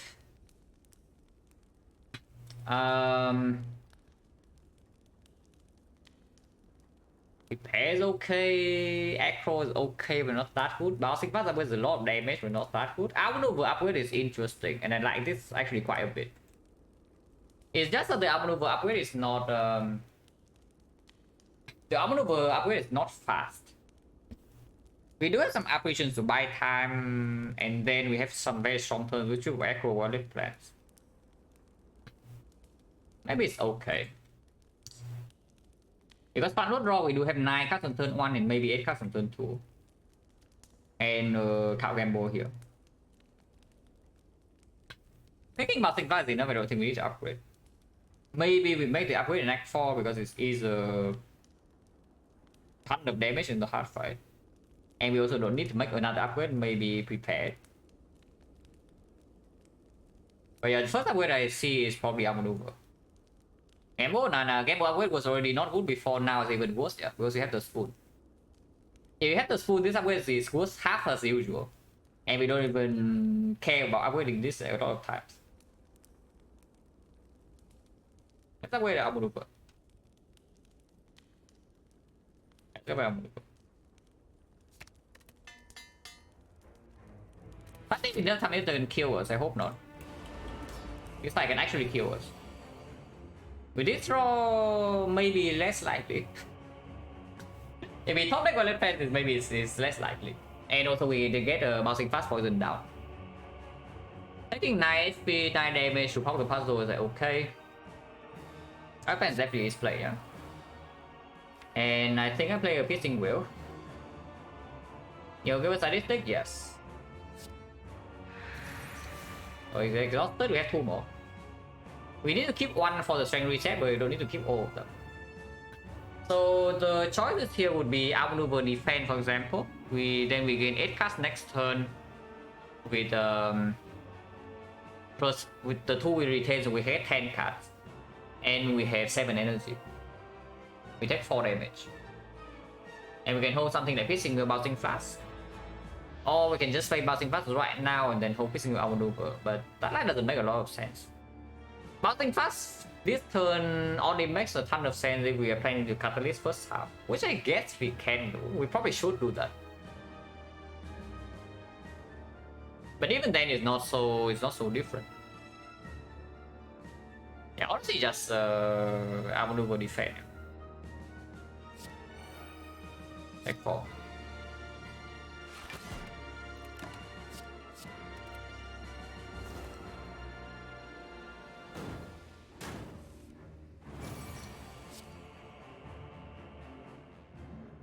Play.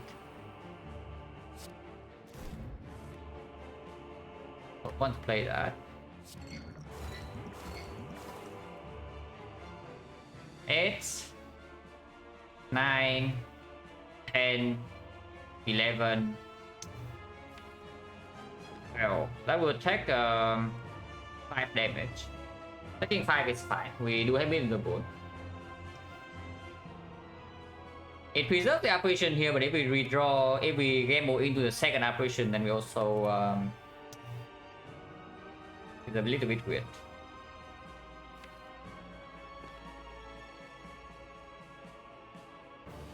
Probably okay though. But we don't have enough energy. Yeah, 1, 2, 3. Here's only 4 energy. And maybe we can do this. Maybe just play the apparition. Maybe we should just play this apparition. 1, 2, 3, 4, 5 then. 50% of the time is also saved. Okay, Catalyst is gone now. So we Catalyst first half, and second half we play with Sadistic Nature, Fumes, and the redraw of the thing. But this will probably give us the split before calendar goes in. So that's something too.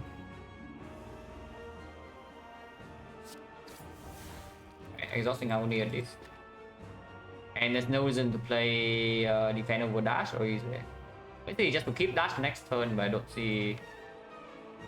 Next turn it's never doing multi-hit though, so it's either doing big hit for 35 or it's doing debuff. If it's doing big hit 35, maybe we want to keep the dash around to block. We are never needing to hold this well, so I won't.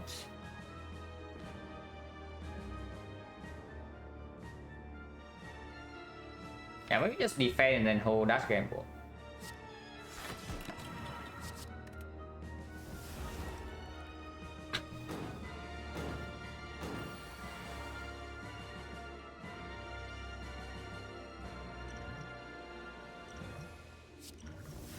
Cunning potion, yeah, what a garbage.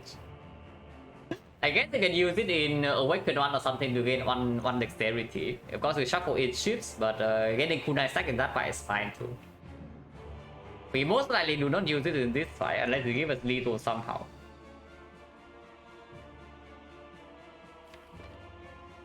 I do not need to play this apparition. I can also just neutralize the defend dash and counter gamble. I don't even need to play the defend. So yeah, neutralize, he goes to -9, so it's 26. At most it takes 16. Like in 16 is 24, that's slightly bad. But I guess with the multi-hit we can always try to take 1 or 2 later, even with after image intangible. I do not want to play this apparition, basically.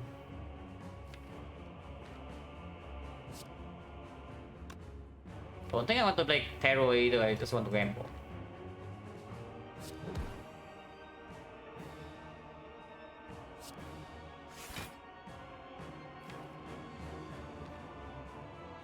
It's weaker next turn, yeah. So even if we take this full hit 16 and the next turn is going in with another multi-hit we cannot block, we are fine. And we have a Piercing Wheel into this card, so it's possible to also use this Piercing Wheel to block next turn sometimes.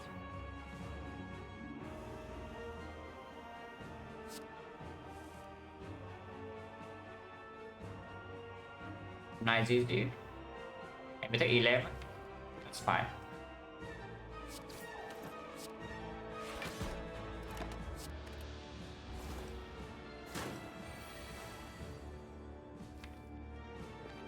Give up here is pretty scary, but we do have Violet Trance in play. So we can retain this apparition.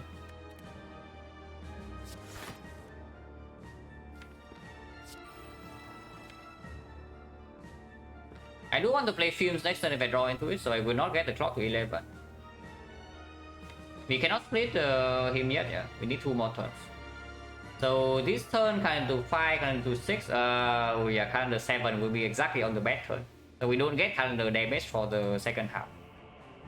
But I guess that's fine. We still preserve both apparitions in here, terrors in here.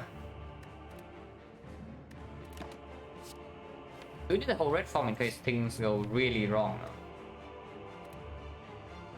Because we can play red form now and probably be okay. I prefer not to.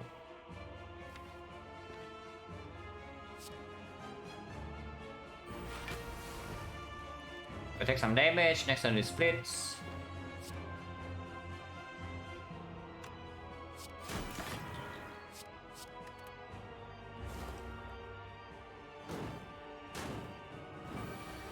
So we need to take 6 damage in this fight.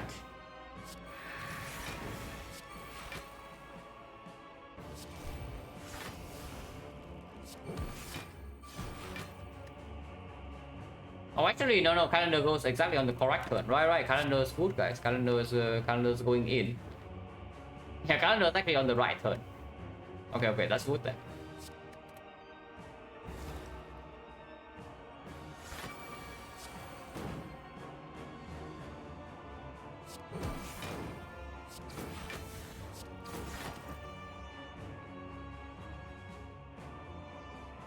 We can play 4 cards.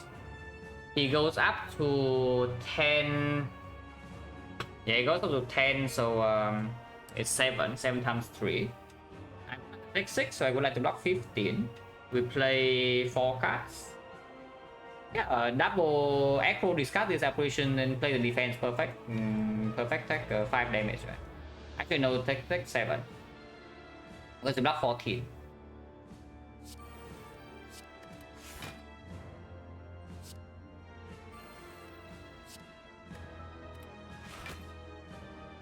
Yeah, just play defend on more cards, so defend bouncing fast. And we block for 14. I'm facing 20. I'm facing 21, so I take 7 and proc me to the pool.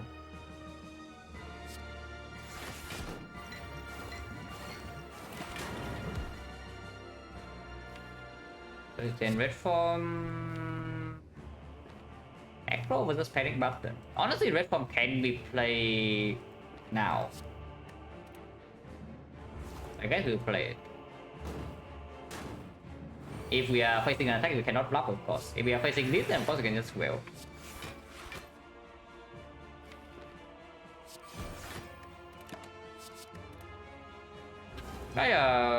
Top deck Violet Plans easy fight. We expected this. No top deck Violet Plans, bad things might happen. Top deck Violet Plans, no problem. Violet Plans is a pretty good card to top deck.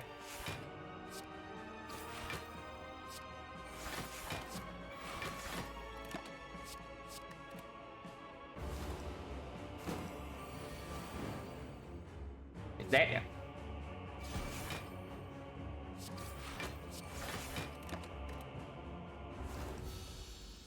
Mid proc. Golden Necker.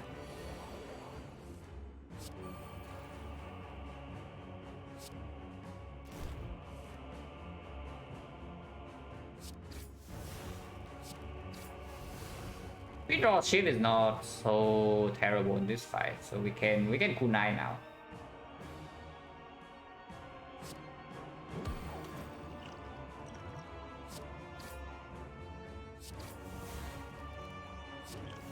Robot's fine though.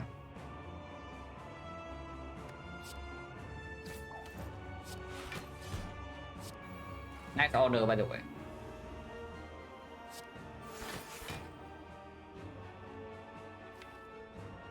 Don't take puzzle, that's fine.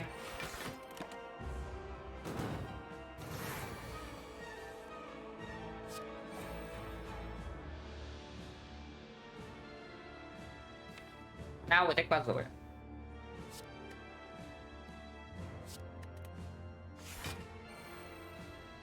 Wait, do we? No artifact shift, but I guess it's okay. We shift fairly fast. So block 1, block 2, block 3, 4, 5, block 18, block 30. We take 2. 2 is good.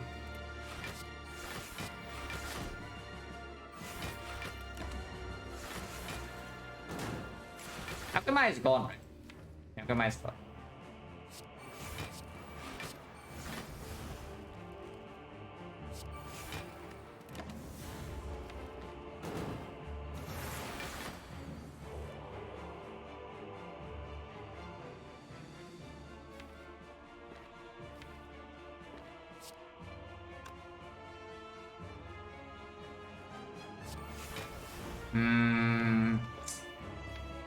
It's also 2 operation, but I guess we can play red form immediately. Playing red form immediately is fine to win this fight.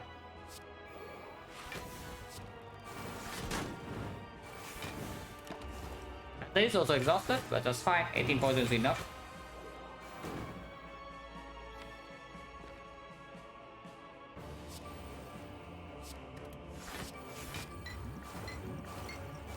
Okay, Bouncing Blast knows what's up.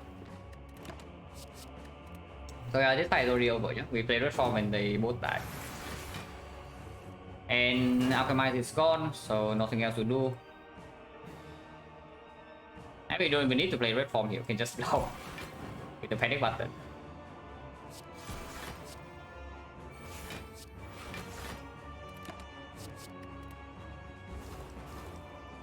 Die next turn. It's not even. It doesn't even take that long.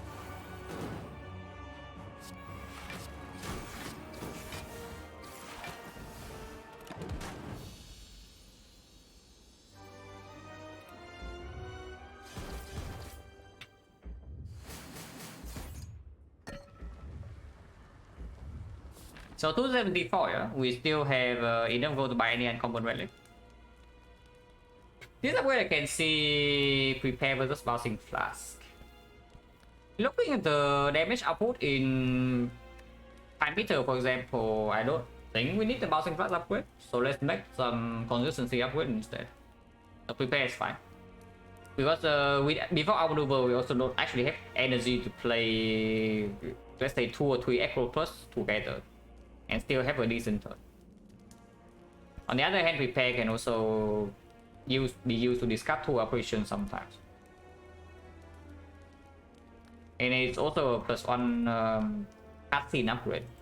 Not a draw upgrade specifically, yeah, because it draws 1 but also discard 1 more. But you do see 1 more card in total in the turn. So that's still valuable.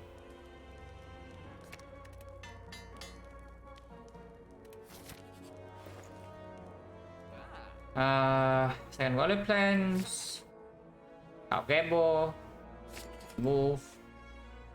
Remove goes on Agony.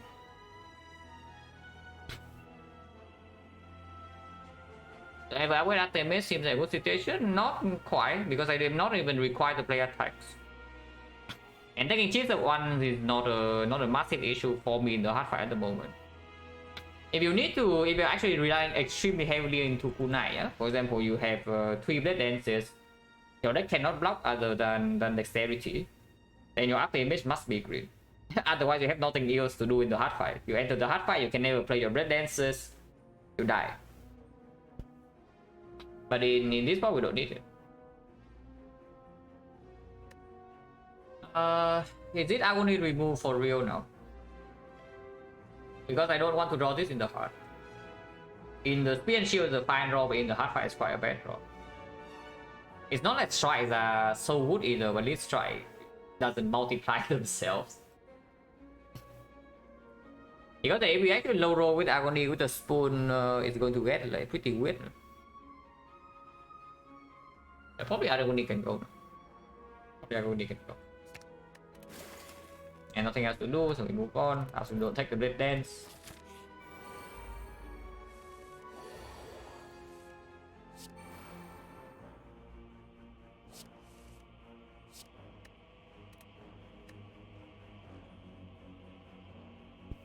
It goes to 5 times 2, so survival is good enough.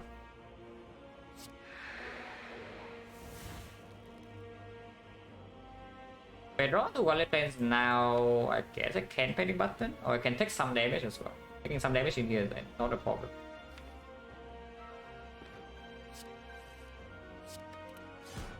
That I don't think I play, or do I? I mean, I do have the adrenaline, but and two wallet plans to draw into.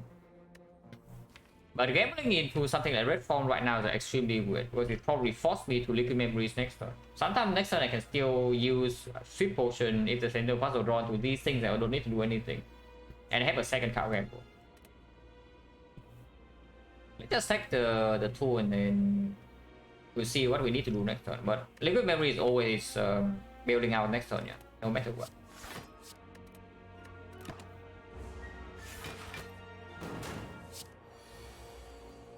Operations here. Not for operations here, so we are like fine. Spoon again. Hopefully that's the last damage we take. Draw potion. Potion is quite good, so do I really want to draw alchemize? Yeah, draw potion is quite good, so do I really want to roll this alchemize?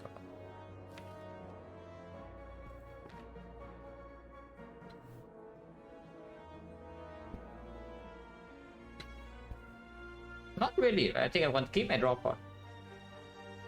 Draw pod with the liquid memory is not quite as potent as a combo with compared to Gambler's through liquid memories, but it's still strong enough.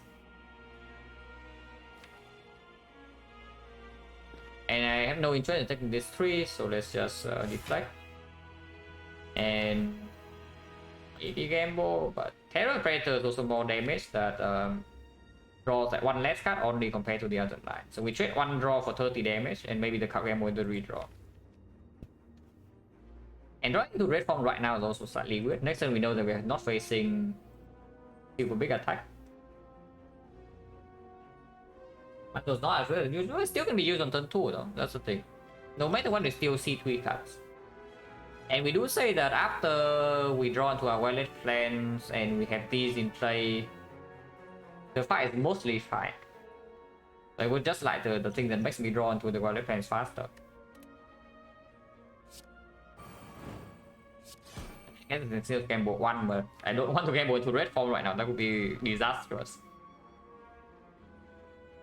If I low roll, I still need to use this potion though, so I don't think I play the alchemize for nothing yet. In case I'm forced to use this potion, maybe 2 turns from now, and the alchemize can be played. We'll get the potion back.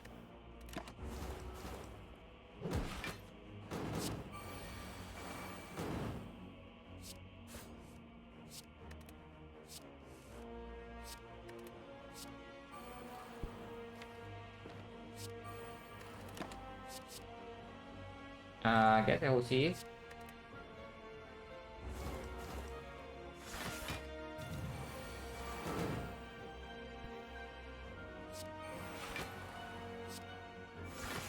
And yeah, this is why we have a second wallet plans. So that we can actually do something like this. Actually, bottom decking both is slightly annoying, but we still hold CE over the other one. Over the second wallet plans. 3 turns should be sufficient with sadistic nature ticking already.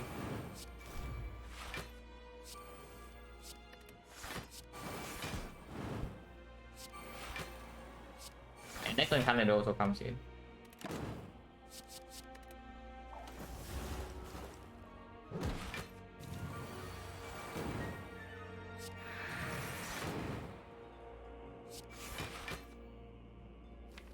Or nothing else to do, we don't roll the potion.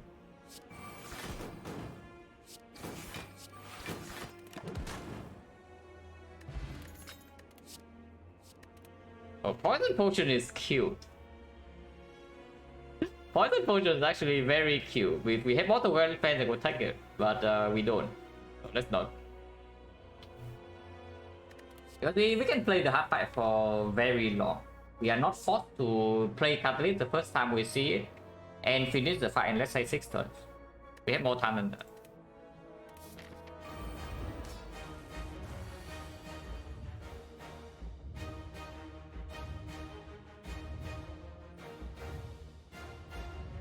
Draw 2. Yeah, I guess we draw 2 and then see. Liquid Memory is always here for the operation, yeah. So at least for one of the 2 attacks, we will never die. You can also save the puzzle, for example, by doing something like defense and this nature and then ascend the spade. So we draw 1 card in exchange for 1 energy. yeah, Catalyst top deck. It hurt the poison potion and it's here. Yeah, it senses the poison potion, so here it is to contribute.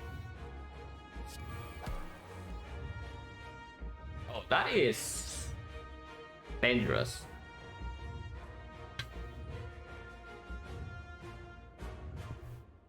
I mean, of course we have Liquid Memories, but I would prefer not having to play red form first cycle. That is pretty dangerous. Especially when we see Catalyst top deck. And Gamer's Screw is so insane. It's so much better than this. It's actually ridiculously good.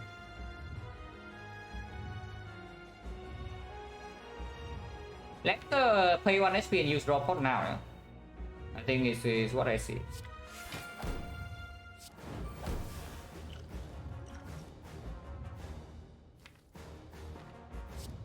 Oh wait, that overdraws by 1. I guess that's fine. But if I dare go throw into Wallet Plans right now with Liquid Memories and Wallet Plans immediately. Or I can acro, but acro and draw to 2 apparitions, so that seems weird. I can also not deck a throw, but that also seems pretty stupid. Like, why would I do that? It is Wallet Plan minus, not Wallet Plan plus. If it is a Wallet Plan plus, I would Liquid Memories for it immediately. But this one I'm not so sure.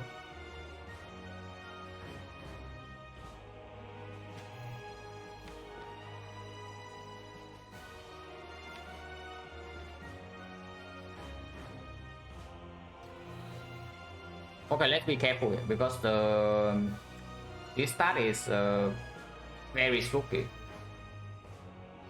Because if I Liquid Memories on the Wallet Plans, the card I need to hold is still red form and not the apparition. Otherwise, I risk running into a situation where the multi-hit is first. I have no way to block in hand. And I have the apparition the turn after I don't have apparition in hand and I die. So if I just Liquid Memories for red form and hold it, then might as well just wait for the Liquid Memories in case I need to do it on the red form itself, and then I just do that. Yeah, it doesn't make sense to memories now, yeah. But this is quite bad. This is quite bad.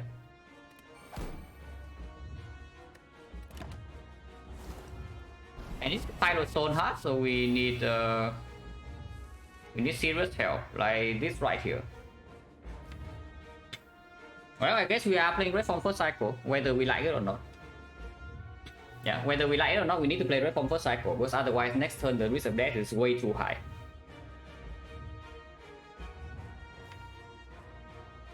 Yeah, I was hoping for maybe a card game mode or Wallet Plans draw last turn, but none of that. Yeah, Liquid Memories on red form is a must. There's no underlinement. Because we don't have malaise. Next turn, even when it's weakened, the heart is Firestone, so it gets it's still 3 times 15. So we will die if we don't draw Piercing Well.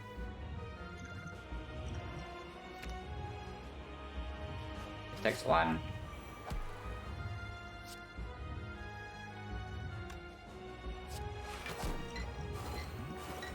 No reason whatsoever to play this neutralize besides blocking Immortal. We do have 4 energy though, so I can play these 2 cards, take 1 damage to probably Immortal. And we can play some Acros or some other stuff. But Gamble cannot be played. The others can be played, the Predator for example. The Apparitions right now is being played, is fine too.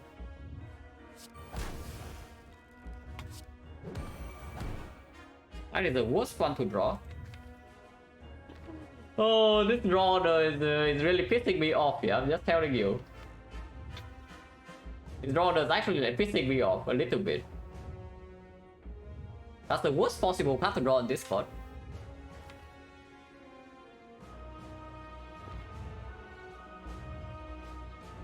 Can I take a break? Yeah, cannot take a break.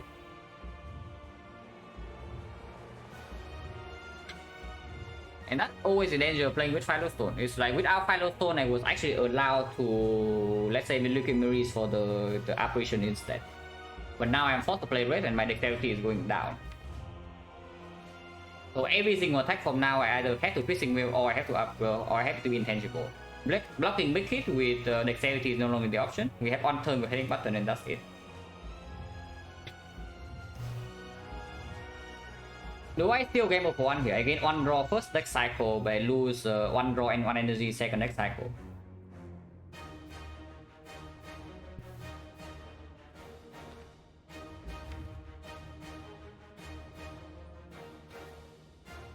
I don't want to draw Whale now. Whale now would not be a very nice draw. These are fine. But next turn at most we take like 15. Yeah, I know, right? If this exhaust is also like quite a bad thing for now. This fight is in a terrifying state. Exhausted.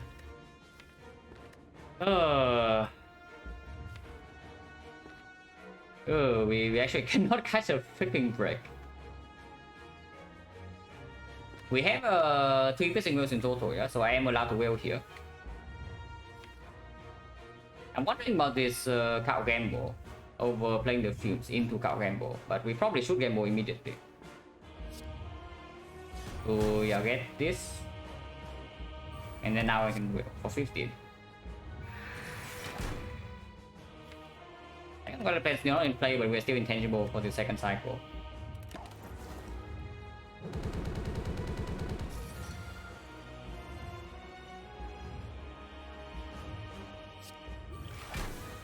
Oh.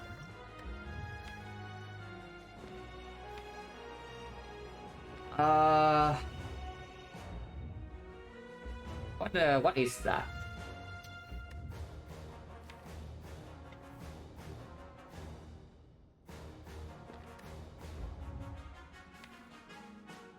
That is a tough call. But I guess we play the apparition here first.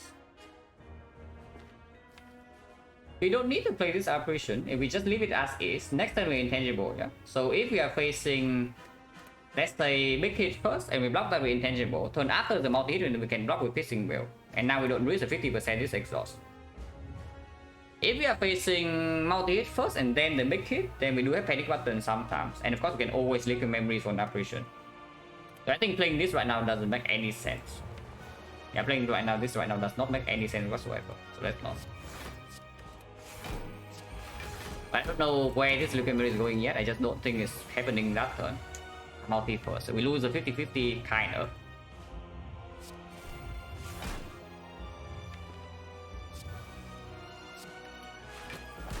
At least drawn to the freaking Violet Fence. Holy crap, I was like really worried for a second. I mean, I should probably still be worried because next turn is 48 damage and this thing's only blocking 20 something, yeah. But we do some outs. I can see here into Piercing Wheel. Our poison is complete, Garbo though. And we have 2 apparitions left. This is not going to full block next turn. It's 26 and we are facing 47. We need weakness in order for this to block. So one of the lines is potentially Liquid Memorizing the neutralize right now, and we do CE to strip here into Piercing a full block, into neutralize for next turn, into Flying Knee in here, and then next turn we can do some Echo Panic Button Fumes Predator. That uses the Liquid Memories of course, but now we have Violet Plan Plus in play, and we can still retain the Apparition Plus. Our damage is at the moment complete crack. It is not going to get much faster and 2 more operations, so but one of them is not upgraded, yeah.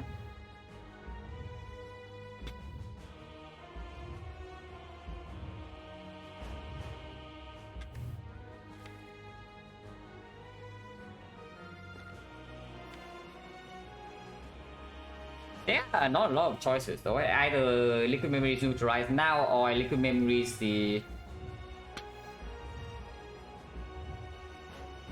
I can liquid memory is the neutralized now. I can liquid memory is the operation. I don't see a different line.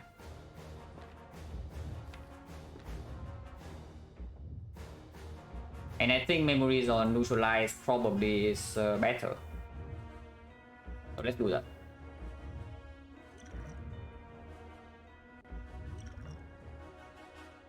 Let's do this first. I'll shoot 2 layers.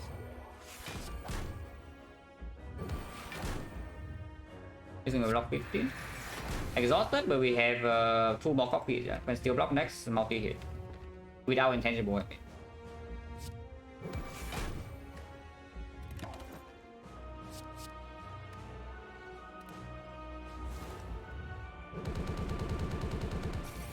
$36. So I see Fumes, Predator, Panic Button. We are taking 14 and we go to 19.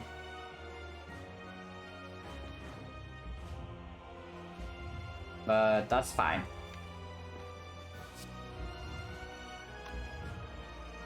This is block neutral, this is block negative.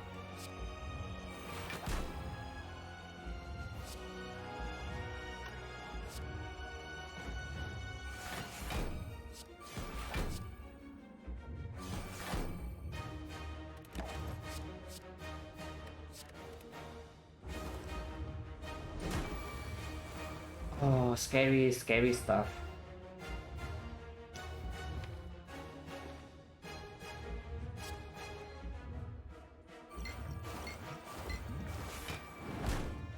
Next cycle beat is 3, yeah? So we also need to be careful about that. 115 we can no longer attack rank, which means the piercing wheel must be... Which means the piercing wheel must be used. Okay, yeah, like of course, like, this is an extremely scary spot.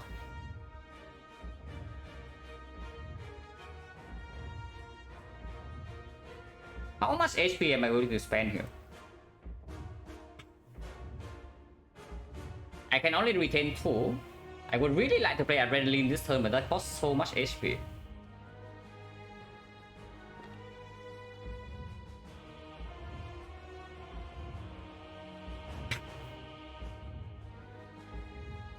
And the piercing wheel is not even full block multi-hit, we need piercing wheel and neutralize.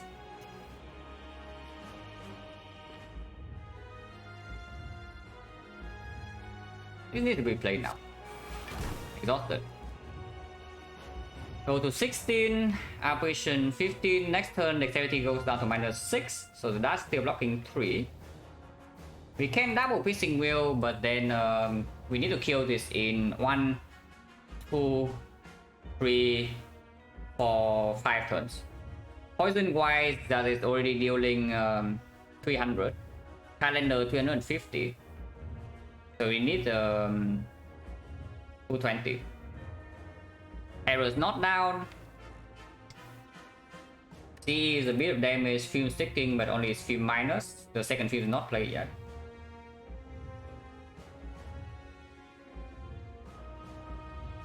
I think we draw here. I don't think we try to block the next multi-hit ever. It's not even possible. And if we cannot block the multi-hit after this one, yeah, like 2 cycles from now, then of course we don't mind going below 15. Let's play cards right now while we still can, because when middle blade is 3, it's not even possible to play cards.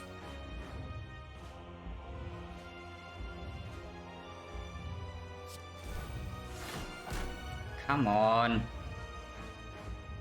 Oh, that is bad. Oh, that is like one of the worst draws possible here.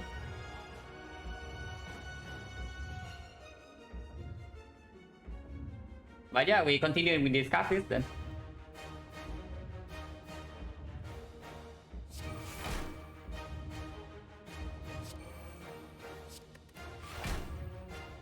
We do need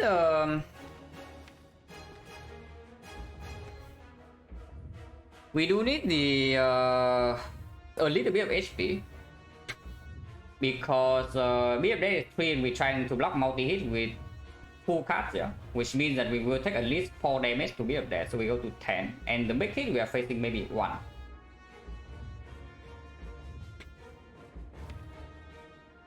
Don't think this is worth it. But I am holding Echo Apparition. We can still spend HP on some cards.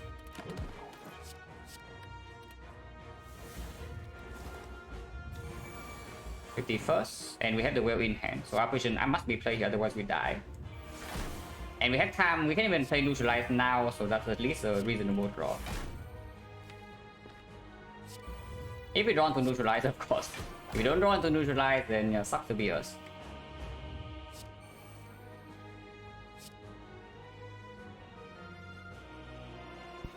One energy on the fumes, 2 energy on CE, maybe 1 energy on dagger throw. Dash can be played to block Beat of Death. Next turn, that is still blocking Beat of Death for 1.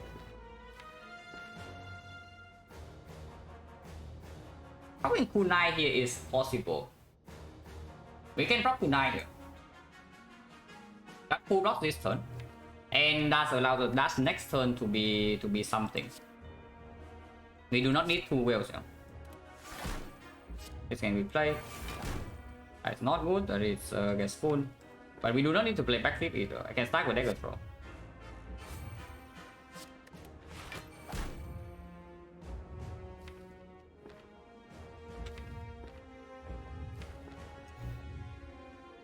So getting kunai here, next turn we can start our turn with dash into Neutralize into Piercing Well.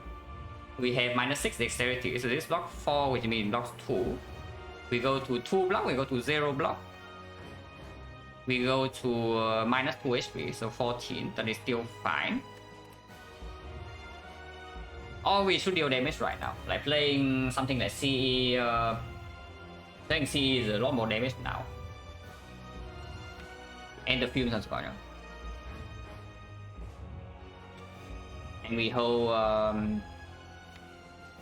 and next time we play Piercing Will, Neutralize, Dash, maybe Violet Plants. But I don't even know what Violet Plants. Next cycle, it's really annoying because the Sec Apparition Plus also exhausted. So now, big hit next cycle, we need to land, we need to actually draw Apparition on the right turn, and we cannot actually take so much meat of that. Every single card we play is losing 2, and afterwards we also need to take 1 from the hit itself. Which is why we cannot actually go too low here. If the multi-hit happens first, in the next cycle, sometimes we can still block. 1, 2, 3 turns. Oh yeah, 1, 2, 3, 4 turns. Poison is already 200. If I play CA right now, poison 65. CA plus fumes. Yeah, CA plus fumes, poison 65. 65 next turn is going to be 69, 69, 73, 73, 77. So 77, 65 would be 264. 264 sadistic nature is 3 instances, so 381. 381 plus 2 instances from here, 1 instance next turn is 302. 302. First, let's open the 1 time. Is 307. 307, next time we play 15 plus 6. 307, next turn 15 plus 6 is 21. 328. We are short by 90 damage for the first attack. But we have 1 turn that we can freely attack with this apparition, and Panic Button can be redrawn. Yeah, actually, no. Yeah, Panic Button is a big draw. Panic Button is potential big redraw. But yeah, taking kunai here is nonsense. We deal damage. We deal damage. Next turn 7 times 15, yeah, it's not 6. So I'm also forced to play the neutralize. Because single piercing does not full block. We hold piercing must be held, must be held. The other card is maybe dash, because dash can be played on the off turn to still gain little bit of block without intangible and some damage. Backflip is just drawing 2. I guess it's okay, but also loses 2 HP. So we see 2 new cards that cost 2 HP, and HP right now is precious. We go to 30. Next turn is block for 2 only, so no, next turn is block for 3 only, so we block 1, yeah. And we lose 3 more HP. So we go to 10. Okay, so it's still playable,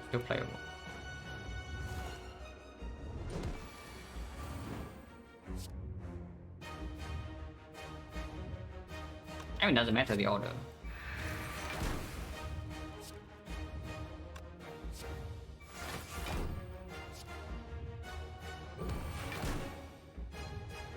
I can get a cooldown stack and 13 damage. After left green, no. Which is why this is so dangerous. But yeah, we have 69, 73, 78, 77. So it's 219. 219, we are only 70 something damage off. So honestly, I think I like to play this strike over the Violet Plans. Playing Violet Plans dash up for 1 more cut out, but it deals 30 less damage immediately, and I have 1 less dexterity for next turn, so I am losing maybe 1 more HP if I play dash plus Predator, for example. I think I play the strike and I hold Violet Plans dash.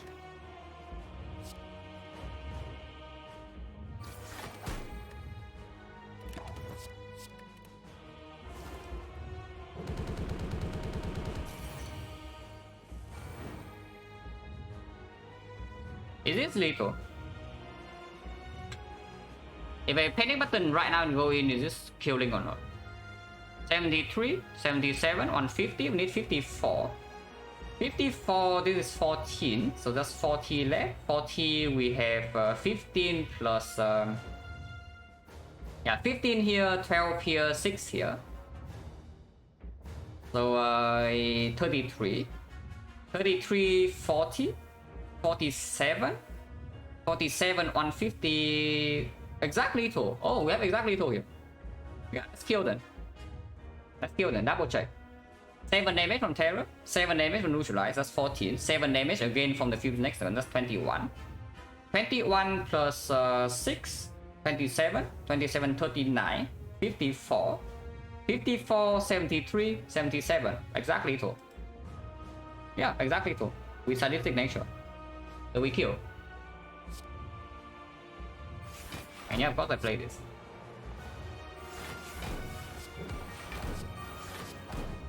Okay, we overkill now, probably. Yeah, we just overkill, but we got it.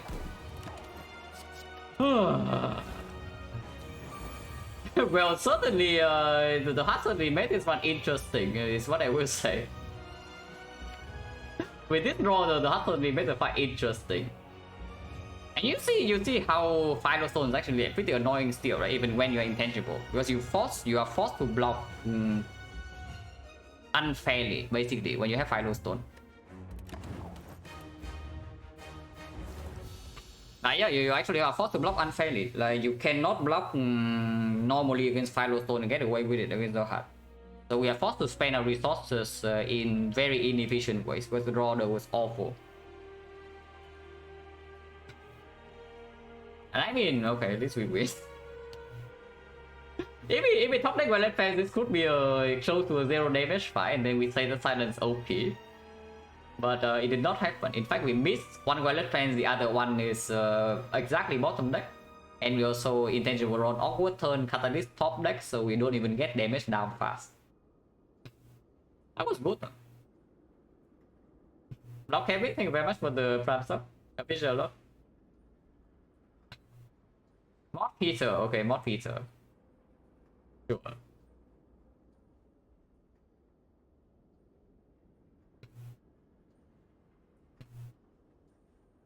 And Mod Peter, okay.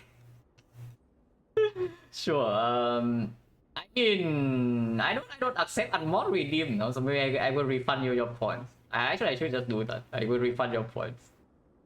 If I'm going to, yeah, give me a second. Just how to do that? Like rewards. Wait, no, that's not the click. Wait, where do I go to do this? Oh yeah, it's here, right? No, it's not. Oh, I actually have no idea how to refund points. How do I refund points? Settings, no. Wait, it has to be somewhere here, right? Viewer rewards. Oh, is it on the chat channel? On the chat here. Oh yeah, review request queue. Right. Here it is. So okay, I got it. Okay, that worked. Oh, Twitch is hard. Twitch is hard. Reward queue, yeah. I know it's reward queue to reject. I just don't remember where the reward queue actually is. I needed to find it.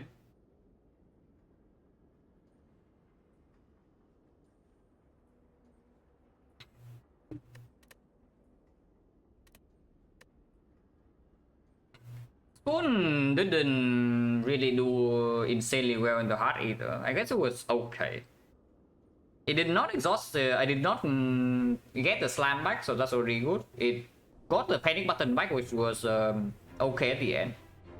But apparitions all exhausted. And catalyst exhausted. So that's like pretty bad performance, honestly. It was insane here though. Like, what the hell happened here? Defect is defect time. So give me a second. Defect is 18.3.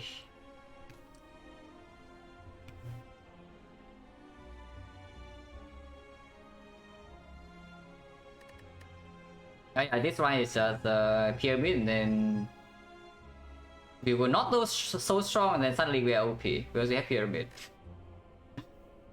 Yeah, getting draw, getting energy, suddenly kill spear and shield turn 1. Cool.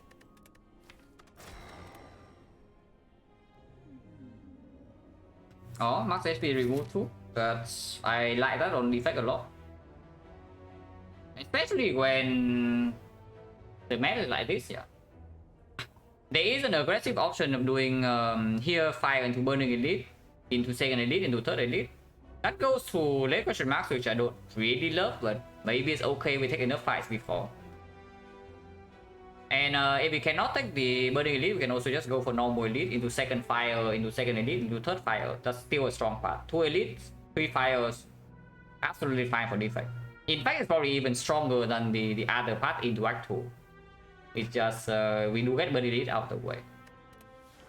It's reasonable enough because we do have a potential early shop, or we have a shop here, then we can force burning elite after taking maybe 3 or 4 fights into here, buy something, take burning elite, take 3 elites. Pretty good, right? But not over this, yeah. We remove 2. Hello, some silent make blessing was no. Have I ever lost a run of kunai? I mean, of course.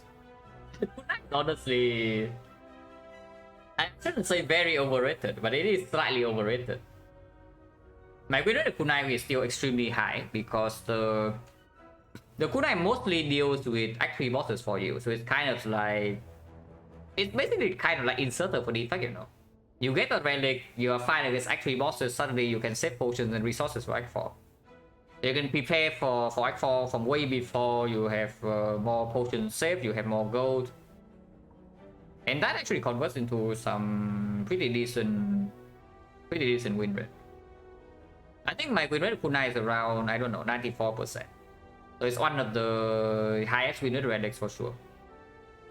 But it is slightly overrated. It's especially when you are like dying to slime boss in Act 1. Yeah, when you are dying to slime boss in Act 1 and people see kunai from the chat and they say, oh my god, it's a kunai. And then you die to slime boss. That's how it goes. But yeah, we take this and remove 2 strike. It's also the Guardian, yeah, so remove 2 strikes even better. Not that we remove anything else anyway. Can do 5, can do 4. Can also do this way, we are very committed to Burning Elite, but I am not. Let's just take 4. Taking 5 opens up like low roll in the advanced hallway. Because here we can also choose to take 3. If the floor here is very good and this floor is reasonable, we can also take 3 instead of 4.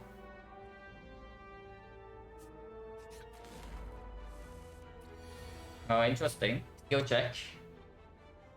I don't even know whether I should strike here. Because if the Dual hit here twice, we have a kill here ever. Dual hit here twice into here 22, 22. Yeah, no. Wait, so I should strike here then. And next time we probably take some damage because this draw does not have 3 defense. So take 4.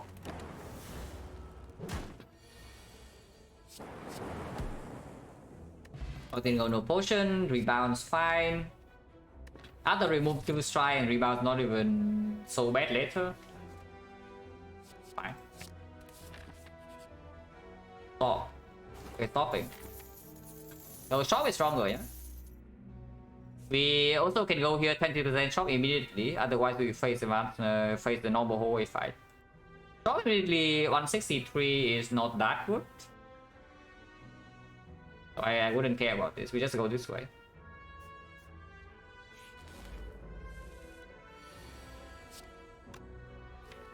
These rollers are pretty awful.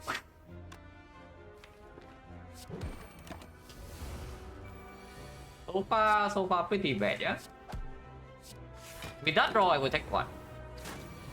Because we also remove strike. If memory is fine, quite our term here is very pickable, but we probably still take 2-headed because the path I want to go to now is to the shop after taking the goal as well. And we want to go to the shop and we just fight Burning Elite. And if that is so, then we take the 2-headed. Also outperforms our item in the Guardian. In Act 2 of course this outperforms. If we get the time to build this up, but it does make us weaker into advanced hallways immediately. And we do fight advanced hallways right here. Right now they're not yet. Defect sucks. You just take chip damage in every fight, yeah? That's the defect. You actually just take chip damage in every single fight and there's nothing you can do about it after removing 2 strikes in fact. It's after 2 strike remove. 18 on no potion for chance 50. The barrier is pickable, it's okay to Guardian. Not very good against Knock, but we get potions, 1 potion here and we can buy another one in here to deal with the Knock. Good in advanced hallways, good in the other 2 elites, good in Guardian. Good short term for advanced hallways. On the other hand, it's chaos, but you're not interested.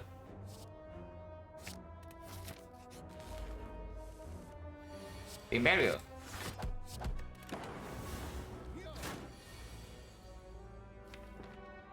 No kill here. I guess we have to take another one.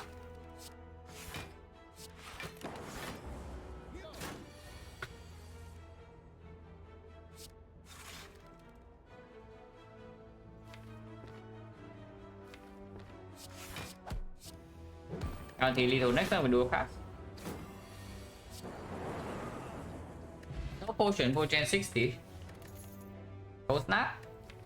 Beam tail slightly worse with 2 strike remove and basically 1 attack added up 3 cards. Also it kind of needs the upgrade at some point. Not that it's a bad addition to the deck, but goes up just better.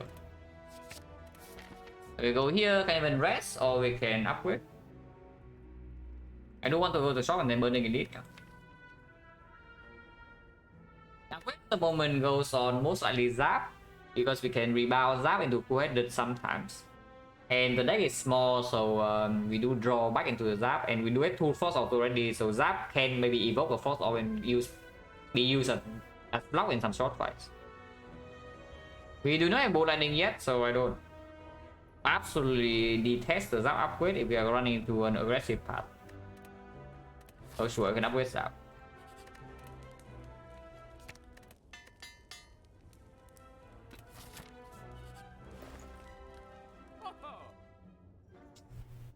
We're too poor, guys. We are simply way too poor. Yeah, we are simply way too poor. I don't even care about data this year, but I'm just sad that we cannot buy Frozen Ice Cell Repair. It probably is still Frozen Ice Potion, but data this pork, yeah, pork. Data this pork. Probably still just Frozen Ice Potion.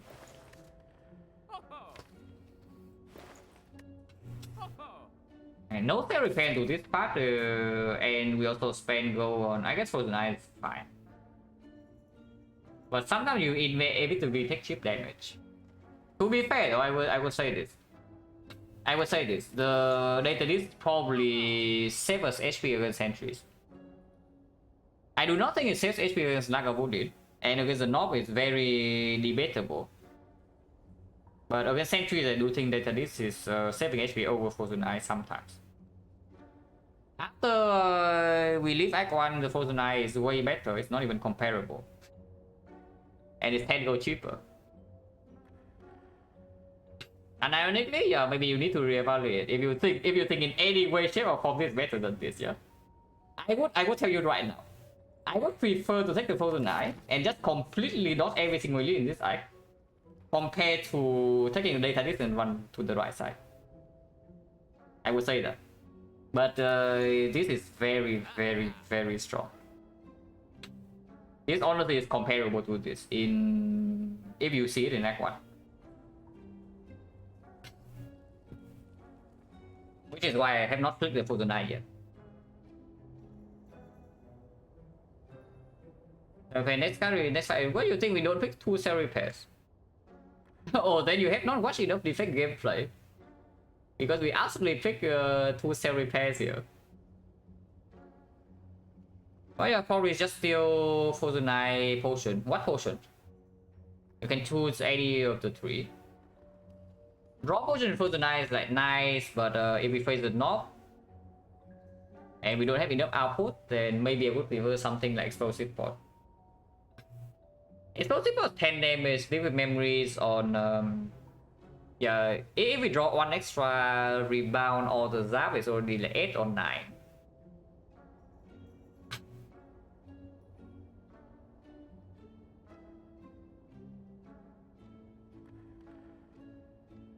Yeah, Explosive Pod 10 reach. For Lagavulin, we don't need the potion. Is that still true for burning Lagavulin? Probably, right? I'm just slightly afraid of should I even if I don't go this way, there's like one elite path and then it kind of sucks.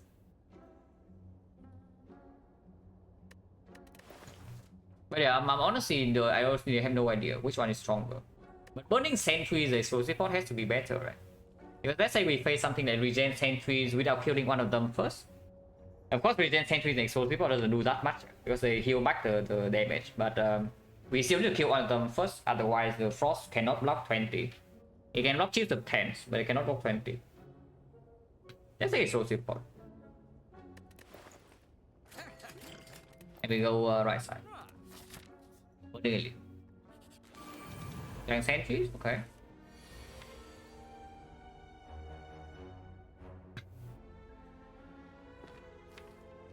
So we know next turn that we have 21 damage. Which tells me I should dual cast first. They have very high HP, but depending on where the dual cast hit, let's say dual cast hit here 8, and we can do 14. 14 he goes to 30, 30 is 20. 20 and then next time I can do this exactly too. And it happens both here and here. So the dual cast needs to hit double bit though for this line to not work. So we will take 7 now and we'll take 10 next turn, minus 17. But liquid memory is preserved.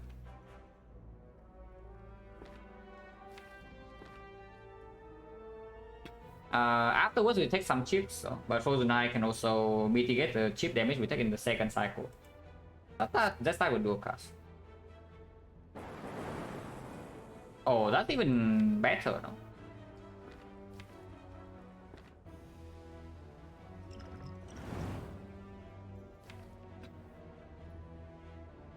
So I am allowed to play one defense then.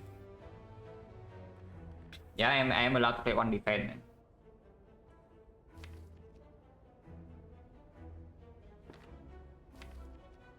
Do I want to have cold snap on top or not? Because having cold snap on top shuffles it out. And if I do not rebound the cold snap, let's say I rebound nothing and draw these three. So I have on force in play. I have 2 force. I have block 10. Blocking 10 is actually taking damage, yeah. But the cold snap redraws blocking 5.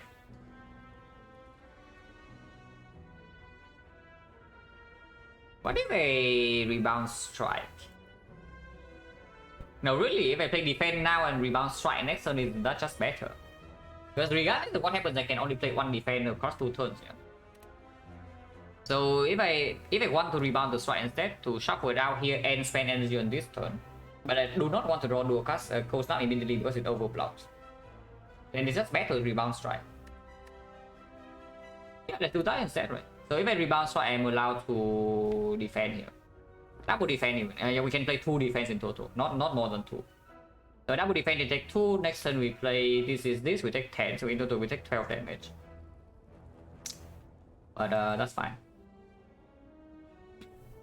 Shuffling out is fact, get to play card 5 and 2 cycles. Yeah, but the cold snap overblocks. That's the thing. The cold snap overblocks by 3. I don't want to waste my full block potential because these things are hitting me for 12 per turn and not only 10. So by rebounding strike, I get to use the energy this turn, yeah? And I still block for 10, so I take 2 only. But then I have a wood redraw with the cold snap late so that I can full block. That'd be quite good. So we do double defense here. And next turn is cold snap, rebound strike. And kill this.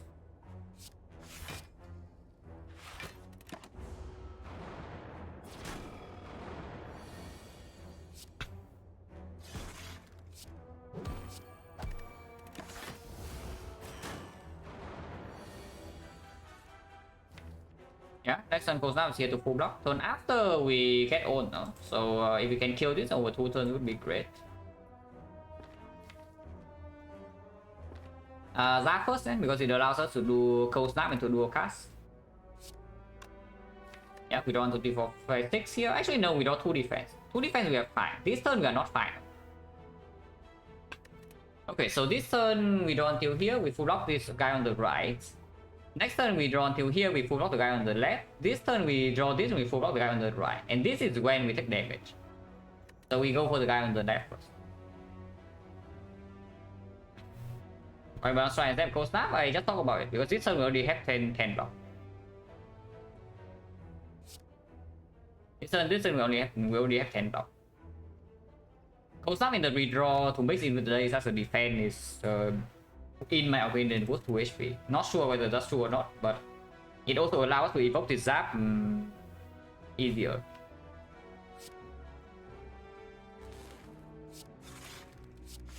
So yeah, we hit the guy on the left, right? Because yeah, full block now, full block next turn, full block turn after. This is the turn we take damage, and this guy attacking. So we hit this guy first.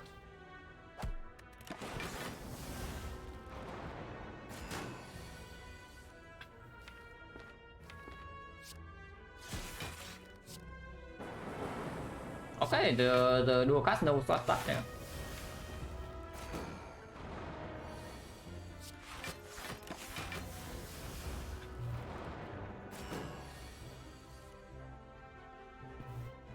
I do want to rebound the defense, right? So let's do that.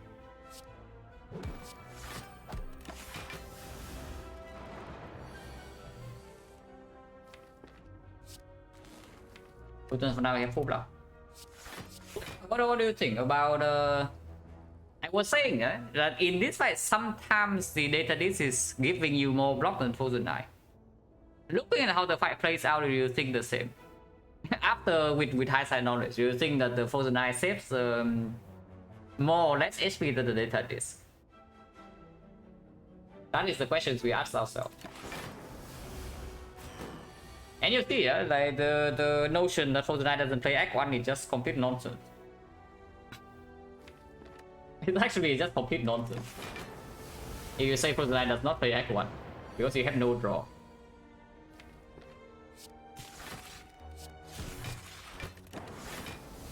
damage did we take in total?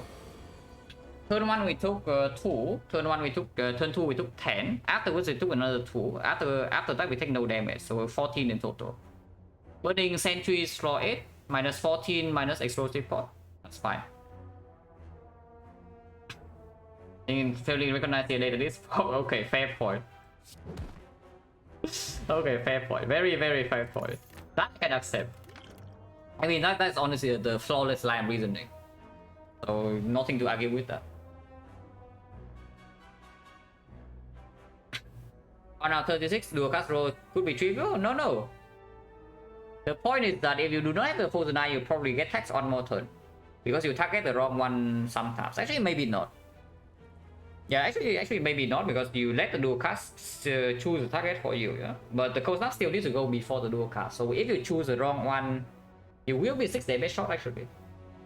Yeah, because the final turn we do draw... Actually, we will be short on damage.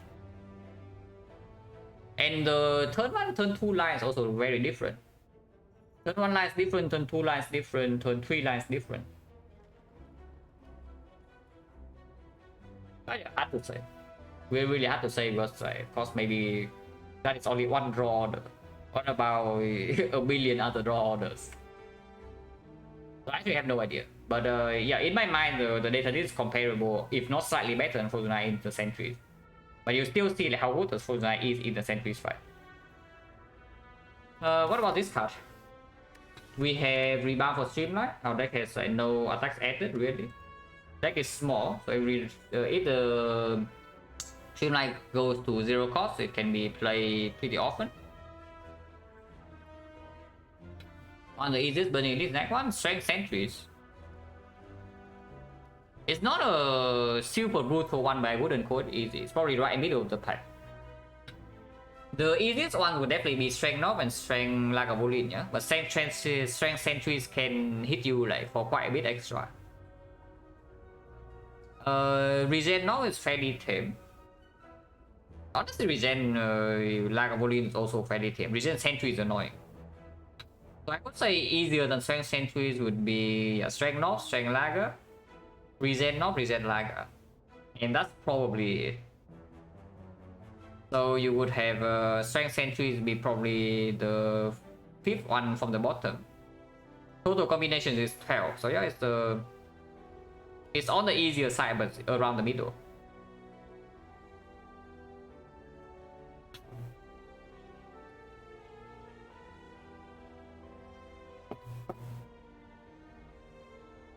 But Streamline over Loop. Honestly, the more I pick Loop, the more I like it.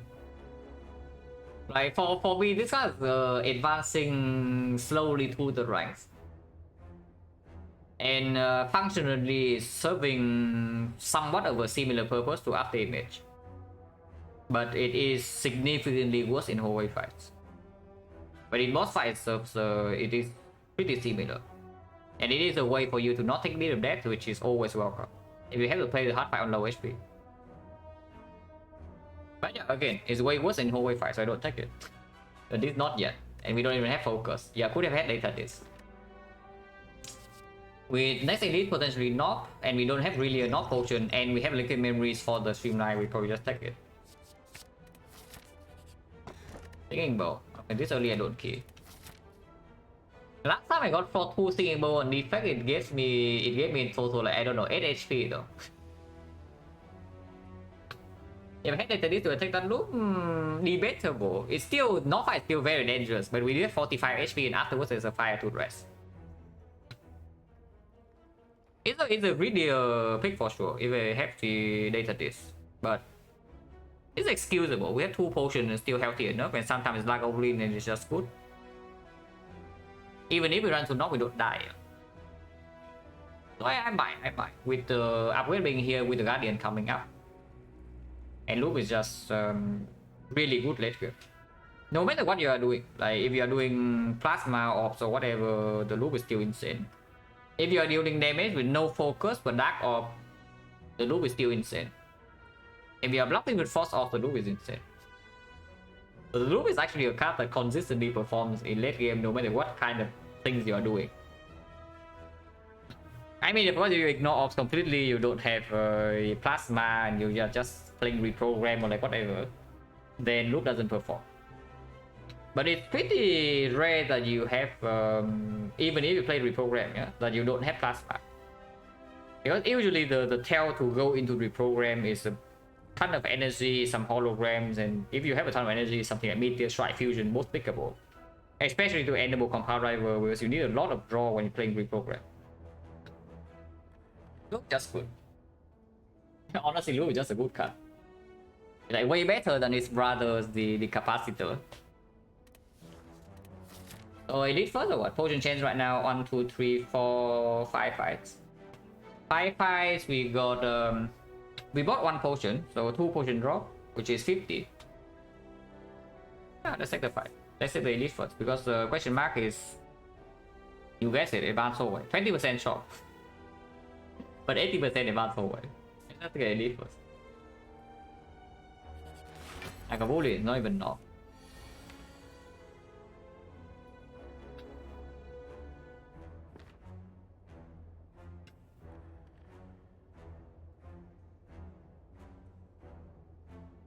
Opening here is probably just stupid, yeah? So let's not do that.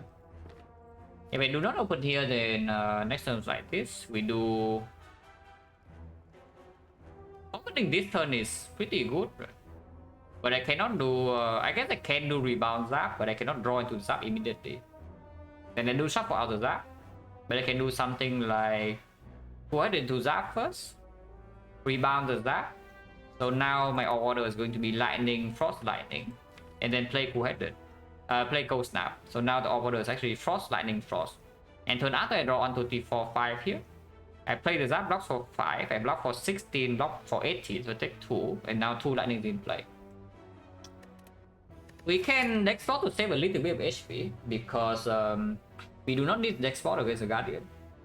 And if we face a knock here, the deck spot is useless. And point change is currently 50. So we'll see. We'll see the second draw order, how much this thing saves, because right now I see that it's saving 2. If it saves something like 6 HP, I will use it.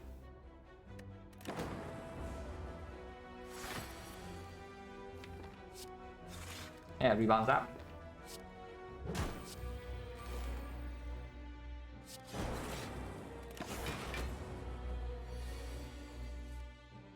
Okay, saving 0 this turn.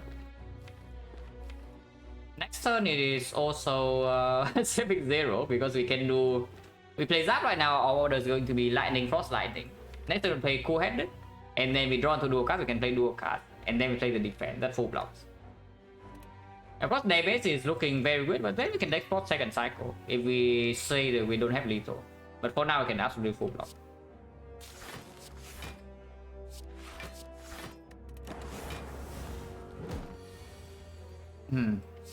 Yeah, nice streamline.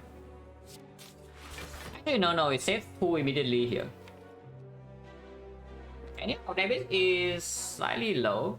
So we will need to block second cycle with no focus. It will save HP. It will save HP. I can use it.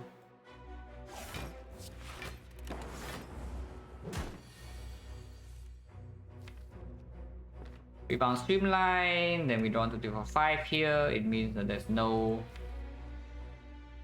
Yeah, it doesn't work, right? The line here is actually streamline cold snap. If we streamline cold snap, next turn this is still blocking 10, yeah. Our order is like lightning frost, so I can do zap into dual cast the frost into double block. It's full block. So after I have onto T here, our order is going to be frost lightning empty. Yeah, our order is got frost lightning empty. So I do this, and maybe I take 11, depending on what I draw. But Steam Barrier can still be drawn. We have no dexterity loss.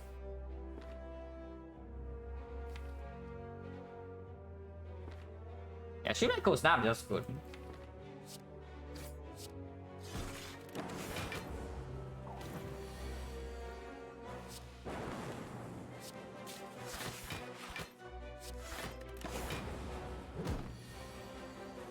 Okay, don't even take damage.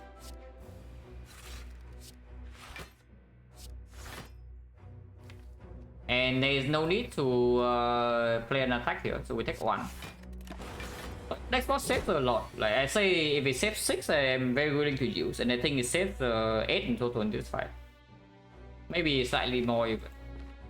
But in total, we have only taken 2 damage in this death. Is it dead? Maybe it's not that dead. Wait, maybe it's actually not that dead. Because it goes to 7 now, next we need 4. So where do we find 4?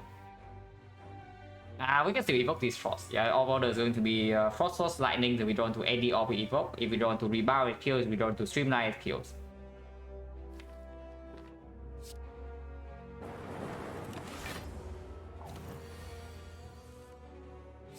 Yeah. 2, so we don't have a kill. Next time we have a kill though, so we just full block this turn by this. So it saves another 4. So we took 4 damage in this fight, but the next 4 saves like 10 to 12. So that's amazing value.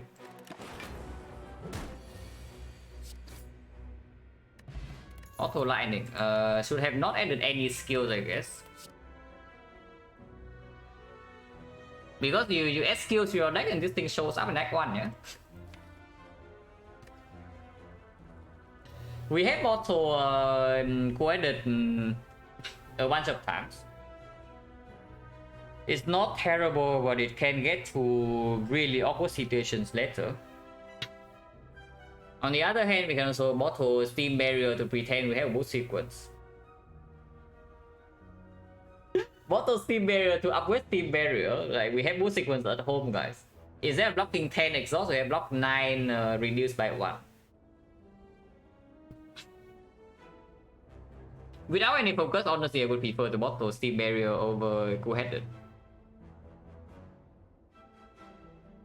Like conversation, yeah, last time was Cool-Headed up against something else, so it was not the Steam Barrier. Compound Rivals fine, Loop is fine. Next fight can be not. Into the Guardian, of course, Loop is stronger, but we also have an upgrade in the Streamline here potentially. And honestly, I think I'm bottling Steam Barrier here. The problem with bottling Steam Barrier, of course, is that it cannot be removed later. But the only way Steam Barrier is removed from our deck is if we take something like P-Box or Snecko. But even Snecko is not... Snecko here is extremely weird to take, yeah. So it needs to be after Act 2 even, it's not after Act 1. Machine Learning over Skip in this deck, not yet. Machine Learning for me, if it's a pick, it's usually end of Act 2 maybe. If I get it from Neo, I will take it over Skip probably, because it does give me time to draft the cards that can make it perform. But right now in this count deck, I don't think I take it. Because I don't know whether I'm actually... Because yeah, we are already let's say one defect plus away from having sufficient output for most of the game. And if that's the case, then you don't need machine learning, kind of. Consider, especially when you also have removed two strike stat. Yeah, we bought for Steam Barrier over Cool-Headed. What Steam Barrier is not good into the Guardian though. What if it's actually bottle Zap Plus? Or is that stupid? It's so bad in Act 2 though. Bottling Steam Barrier is way better into Act 2 compared to Metal Zap Plus.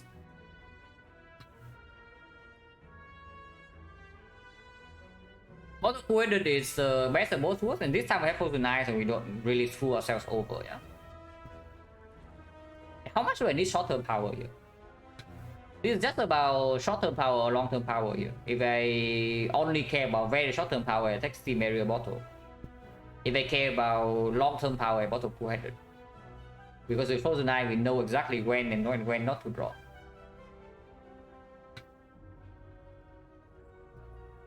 Here, Liquid Memories for North. Next fight is, if it's Sentry, is probably fine. Nah, let's grid. Yeah, let's grid. We have 78 as well, so resting is bigger. Can it not take bottle? Yes. Can it take but the bottle card cannot be removed. Actually, I think Ren we didn't take it. I think red wheat can take your bottle cap, but otherwise you cannot remove it. The silent win, yes. Very close hard fight, but silent got there.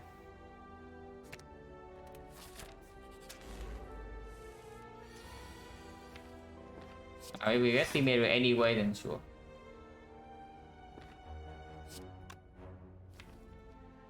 How fast slow do I want to play this fight? Because we can do defense streamline here. But without deploying this force next turn block 7 only, yeah, we don't draw. And we cannot split either. If I play coordinate draw until here, then next one we do draw until the second defense. So if we attack big, we can still do XecnaR double defense, take maybe 4 at most. And afterwards we have do cast on force whenever we like. Compound driver after coordinate is probably not it.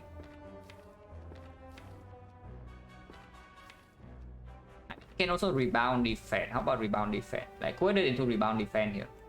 How is that? Then we have defense 2 turns from now, but we don't shuffle.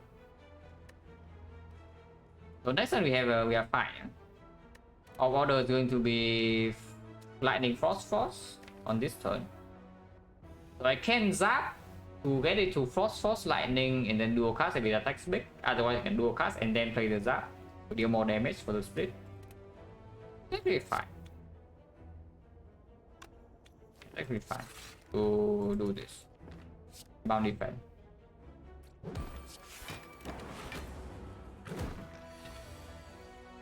Starting my bet on Frozen Eye run will be over under 4 hours? Yeah, sure. So definitely, if you do that, it probably shouldn't be. It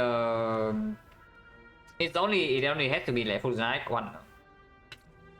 And the bet also needs to be closed before you see the boss relic. Because if you see boss relic and you know that the run's overcurved with the Frozen Eye, then the bet is easy.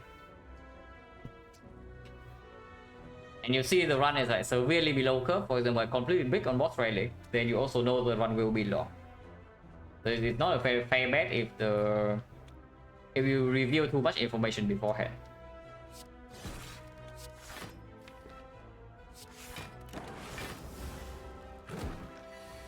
Yeah, it doesn't attack, we can go in, but honestly going in is not even good. Yeah, go in right now, it goes to 34, 28, 25, so 25 split. We are not weakened, also in good orders. Maybe that's fine. Yeah, it's not easy to get a better split from here, we already have 4 slabs. And all borders also in this way that we can block afterwards. Oh yeah, 4 hours a lot. It's like my runs are only around like 3 hours or something. But you probably remember some of the runs that are suddenly outliers that they go up to like 7 hours. Because yeah, if the run needs time to win, I will take the time. But those are not very common, but they also remember more than the other runs. Let's split now, yeah? We go 16, 19, 25, 6, 25. Really regret this, but afterwards it's fire for safety. Yeah, like these things are not fooling around. We do have 2 force offs. Next turn we are still fine with both. Doesn't matter which one I hit because we defend with lightning anyway. Take 5. Oh, they are pissed. They are really upset. They're actually really upset. So this attack pattern is 16% suitor power 2, yeah, which is 2.56. Yeah, around 1 hour 40. I will play 12 into 12. This you can block because all orders like this. And kill here. So XecnaR strike, XecnaR compound will rebound.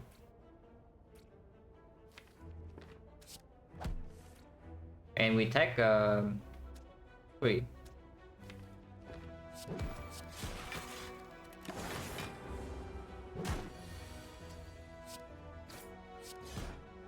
You have a fairly nasty fight. XecnaR.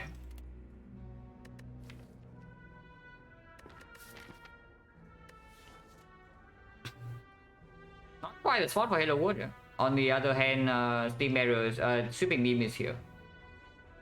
Frozen Eye makes this thing slightly marginally better. We have no EV source, which makes it even better. And we also have the rebound. And 2 strike reboot. I think the sweeping beam.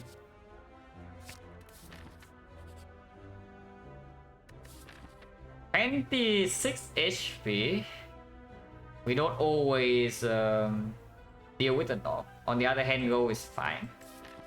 If we take the go here, every 65, we go 75, 140, 140, 170, 170, 270, 270 into early act 2 shot.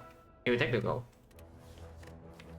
Remove is okay, but 26 is a little bit weird into potential knock fight here. But sometimes we don't kill in 3.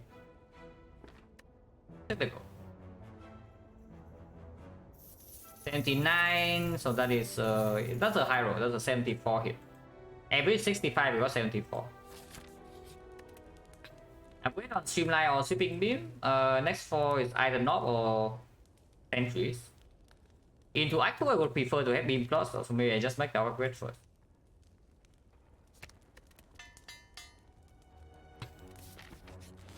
No, 90 HP.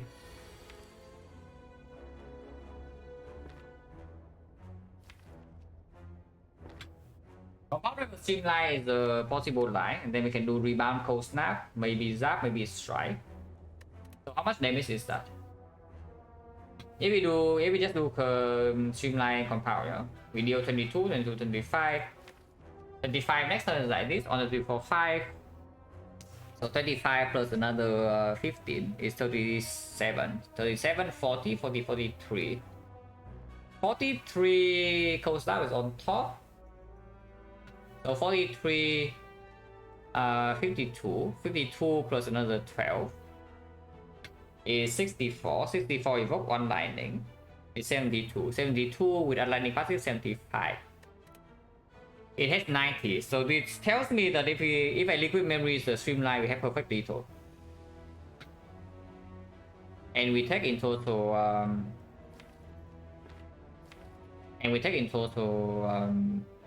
9 damage. Actually less than that because we can't play defense. So we take 7 damage in exchange for the liquid memories to kill. If we do not liquid memories and we trust on Snake Oil instead, well, that can go really wrong. It can also go really correct because we can, if we have cheap compound rival all coordinated, we can draw into the rebound, then rebound is 0 cost.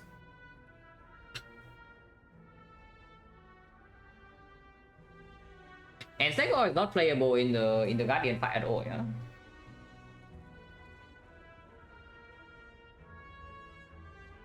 Even if I completely brick on the oil, I don't really die in 2 hits.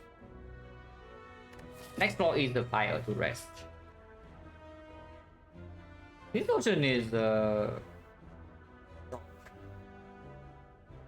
And if we need a bailout potion in Guardian, then it has to be this and not this. We cannot use this and then expect to win the fight cleanly afterwards. But let's just take oil.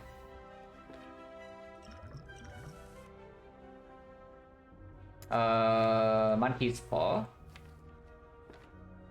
Because this is 0, but these are 3s.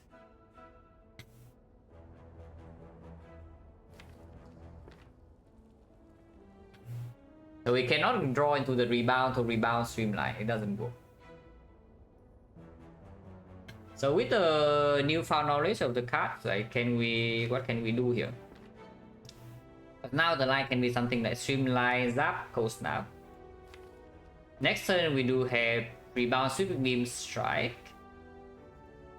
So we have 2 lightnings in play, yeah? We deal 21 damage, so 27, 27, 27, next turn another 30. So 57, 57 is gonna get 33. 33 is a 24, 24 is an 18.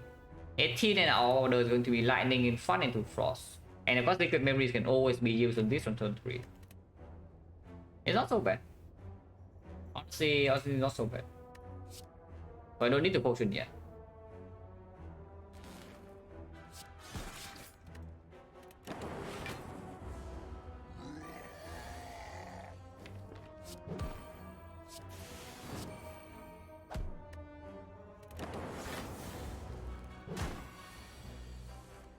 Easy fight. And we lose exactly the same as the other potion. I mean, I guess we actually gained 1, right? We only lost 6. The other line we would lose. We played 1 skill, we played 2 skill, it goes to 14. But we lost 7, so we lose 7. So we get 1 HP. Yeah, we get 1 HP and get to preserve a stronger potion. That's quite good. There's a hologram to go without streamline, to go without zap plus.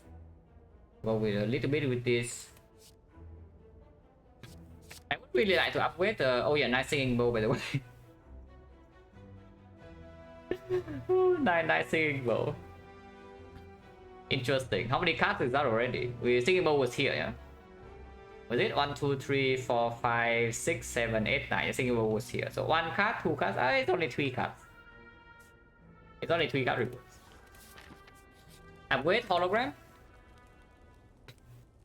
We have the Liquid Memory to save against a disastrous turn in the Guardian. We have Pose 9 to play the turns out. And upgrading hologram also is very good in saving chip damage in that fight.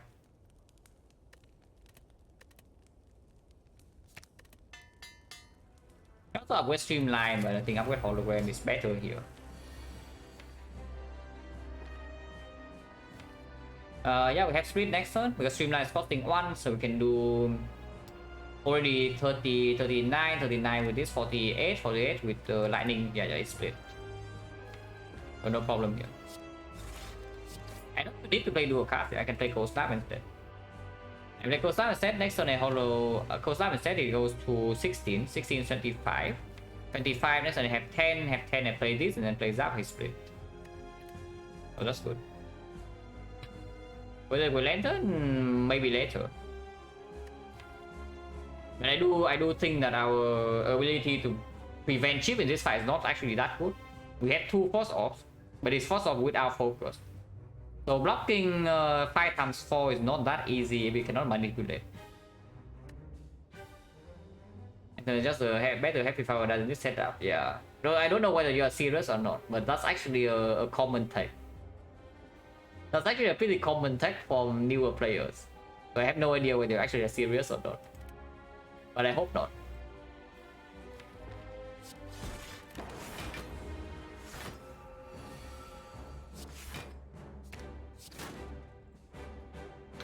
Watch your play. Okay, now that makes sense. Yeah, watch your player, your excuse.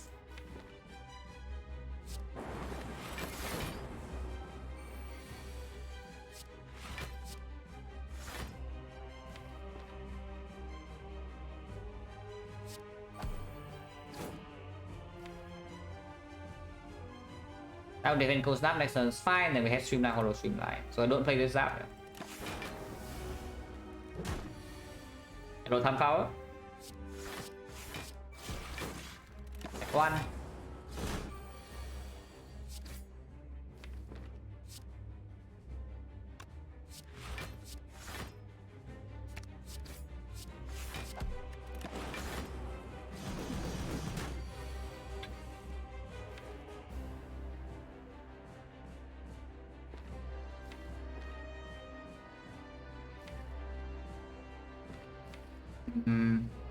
Maybe I want to frost now.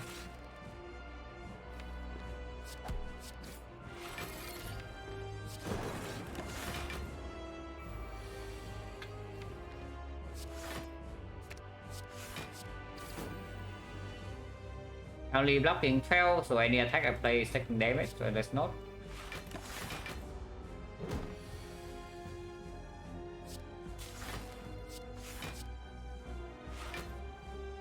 Taking 1 here if I play any card. I don't think I need to. And I don't want to shuffle these out either. Because we have the I can see the hologram upgrade and playing fully here. Yeah?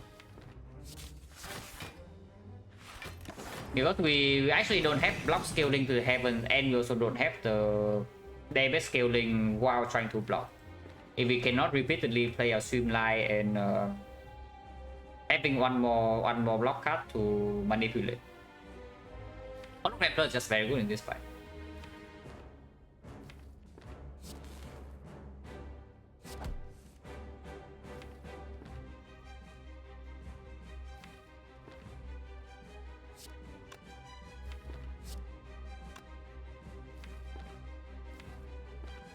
That's a slightly awkward hand to shuffle out, so I guess I don't shuffle.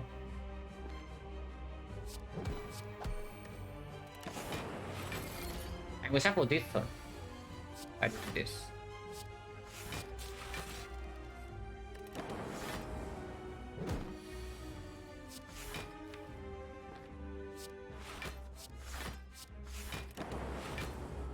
Yeah, we took 1 damage in this fight. Of course, the actual fights are not nearly as easy. Rainbow for compound driver buff with the Poison Eye is a bit of a consideration. Or multicast, which right now no. So we slightly brick on the red card. Wouldn't say these are terrible, but they are not the premium ones. So no Echo Form, no Electro, no Bias Corp, no Sick, no O for 1. O for 1 would be quite decent.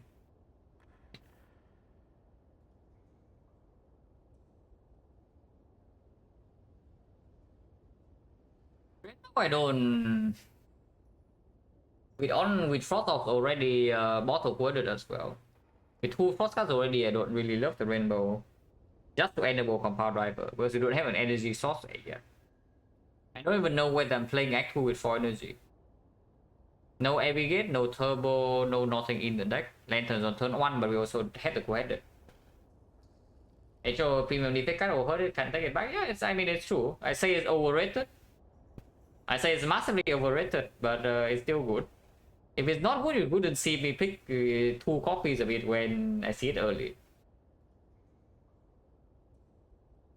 But it's definitely overrated.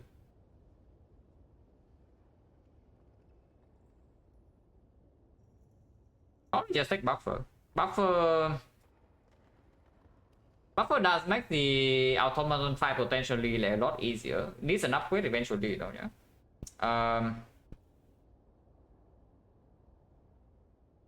Is Buffer better or worse with Frozen Knight? Probably just better. Was overrated electrodynamics. It is a very good card. But people saying that electrodynamics shows Act 2 and then suddenly you can go ultra aggressive when it is I don't even know what type of defect games you are playing, because certainly that is not my experience. Whether you can go ultra aggressive regarding elites or not in Act 2 is usually potion dependent or relic dependent. But electro helps you if you have the option to go aggressive. And of course, in certain fights, it's very good. Hello, Brown, Silent good. Very close hard fight at the end, but we got that. I don't really know though, because yeah, Rainbow does not require an upgrade. The output is just lower in this spot. So the output is just lower in this spot. But Buffer output is not amazing either. It really is not. It's the Buffer doesn't perform until the end of Act 2 boss. And even then, if we're facing the champ, the Rainbow might actually be even better. Sometimes we are forced to do some Fusion Hammer garbage and the Rainbow outperforms. And the 8 comments with this deck, yeah. Honestly, I would add more if I see good comments. These are, out of these cards, I would say the cards that I really want in my deck at the end game would be maybe this, maybe this. This is fine, and this is fine. This is okay as a bridging case in Act 2, but this is just pick up because of potential knock and we have potions. This is also pick up as the early game bridge, and this is the first card reward after removing 2 strike. So out of these, I would say we pick up 1, 2, 3, 4 cards that are very useful late game. 1 card that has utility, 1 card also has utility and is strong right now, and 2 other cards which we can do without. But with the path we went into in Act 1, I don't regret picking these at least. At least the Streamline. Steam Barrier, I'm not so sure, but I think Steam Barrier performs Act 2. I think Steam Barrier just performs Act 2 enough that we can still fine with it here. Because you see, if you do not pick some of these cards, like for example, you skip the Streamline, suddenly the knock fight in here is impossible. So in exchange, you either die or you cannot take the city. Which basically means you are trading away one remove for later. And that is not even true, yeah, because the card is way better than base card. But let's just assume the extreme case and we say that it's one remove. So you are trading one remove in, I don't know even know when, like maybe late act 3. Basically when the card you pick falls off, that is when you consider the remove to be missed. So maybe end of act 3 or end of act 2. Yeah, let's be extreme and say end of act 2. So you're trading one elite in act 1. On extra elite in act 1, yeah. And early relics are better than late relics because you have information to pick cards around that. And of course you have more output to go to more hallway fights, go to more elite fights and just snowballs. One elite in act 1 compared to one remove. If there's an event that gives you an elite for free, or you can take a card remove, or you take the elite. Because I would take the elite, which is why I picked the card. But everything here is a trade-off. Is you pick more cards early game, you are giving up a little bit of power for the end game sometimes. But you get a stronger early game, you can snowball off of that. And that's how I play. I mean, you can play... You can skip cards very degenerately and probably still do decently fine. But that is not how I want to play. Because I have played that style for quite a long time, and my conclusion is just that it doesn't win enough. If I want to get to my goals, I cannot actually do only that. It's just people, yeah, everybody will have that phase. I have to understand. Every single person playing the Spire will have that phase at some point. Then you realize, oh, why pick up when you can just go like maybe pseudo infinite every run? And then you realize that if you try to go pseudo infinite every run, like a lot of runs just kind of die in act 2. Or sometimes you just never assemble your package because you don't have enough card rewards and you just don't get there for endgame. Yeah, there's definitely a time and place. I'm not saying I never do it, but I would say that it's definitely not my first choice. The game needs to tell me to specifically go into that direction before I commit to that. Because you see, like committing into skipping list act 1 is a very big decision in the run. You cannot take it back. Because well, the moment you enter act 2 is already too late if you are not ready. That's the biggest problem. Because act 2 basically happens way too early in the run. Is what I would say. The power level of the things in act 2 are just like way too high for when they appear. So you really need to make some compensations, otherwise just not consistent enough.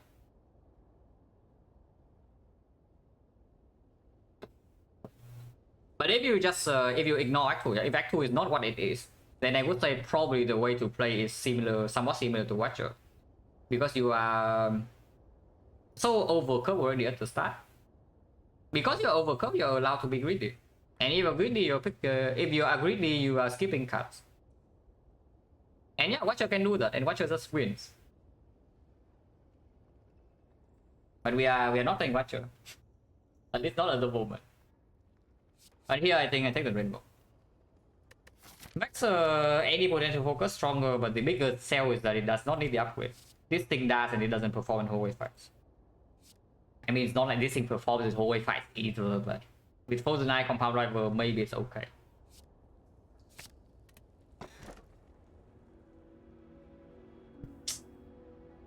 Well, yeah, spending time talking about nonsense and we get greeted with this.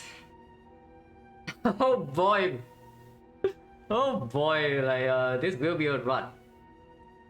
So that's why I'm saying do not, if you make the game for below above 4 hours, you need to make it before I see the boss ready.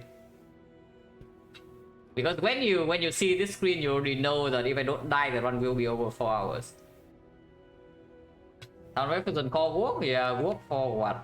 Frost, 3 orbs. 1 dual cast. Not even upgraded. No focus, no off slots. Yeah, we take the tiny house and then the freaking cry, man. That is what we are doing. But the crowd run, no. Of course not. We have like no way whatsoever to scale offense or defense. We don't even have card draw. And you want to take Buster Crowd.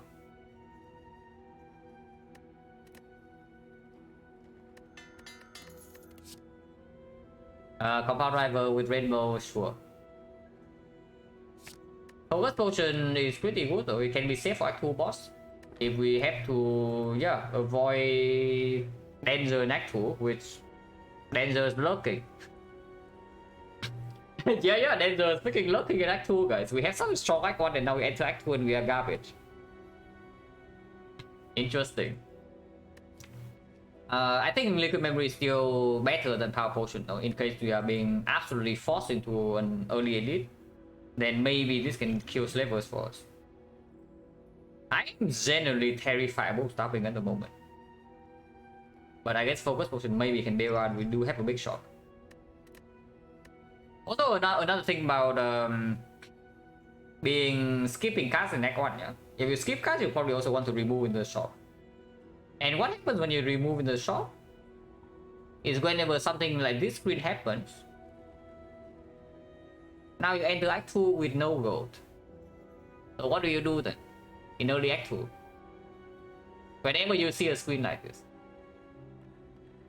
you spend your gold to remove cards in the shop. You have not picked any early game power. I mean a little bit early game power, but probably not enough to reach for the late game, and now you see this screen. Yeah, interesting. Well, what a garbage. Even Collector. Oh, Collector with no output is yeah, Collector with no output is going to be an experience.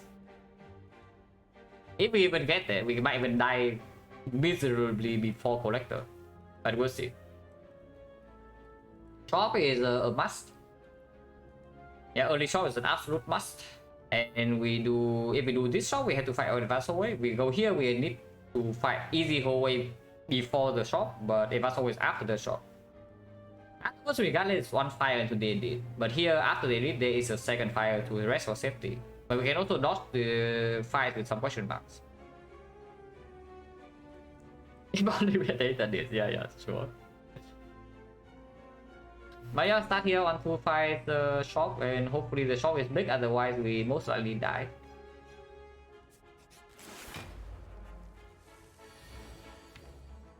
Well, here comes Act 2, guys. Here comes Act 2. Oh, I love Act 2. Steam Barrier being bottle will be quite nice right now, yeah? Because then we have Steam Barrier plus bottle as a boost sequence. Antonio Lantern's kind of it. It's just that we're also lacking. We don't have super fast damage. This thing really wants for energy, but the crown is not it. Yeah, this thing really wants for energy, but the crown is not it.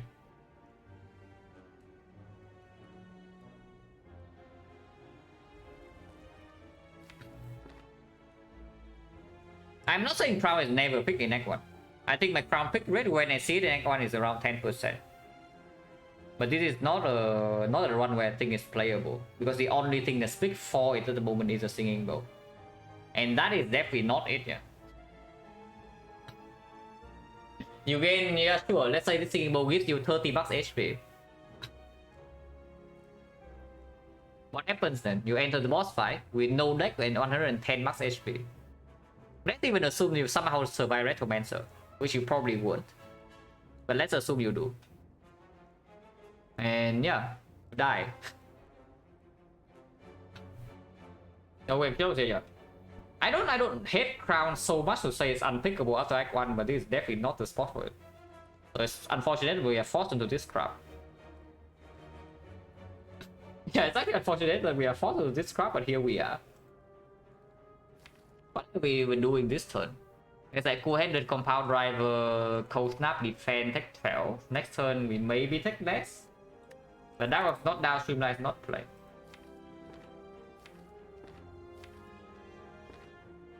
We can compound driver into the hologram, but that is just bad. So let's not.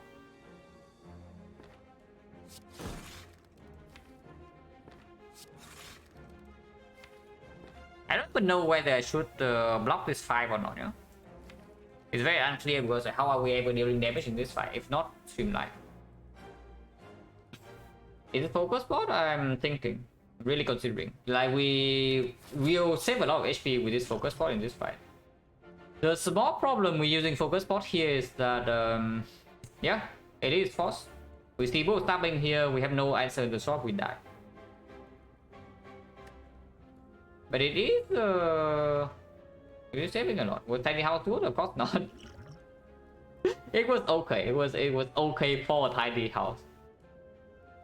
But yeah, of course not.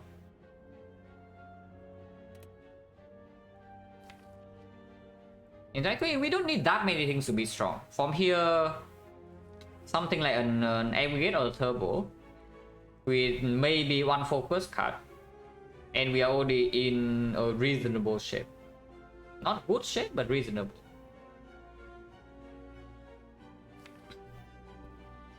Honestly, yeah, probably just focus for the defense strike.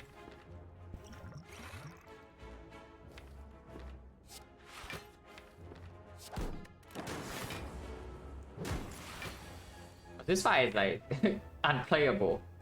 If we do not play Streamline third one and don't even use focus spot, this fight is actually unplayable. So I want to hollow a force off for sure. Coast out's better.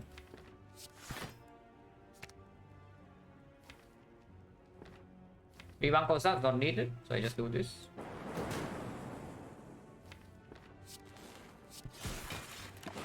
Rainbow Nathan's full block.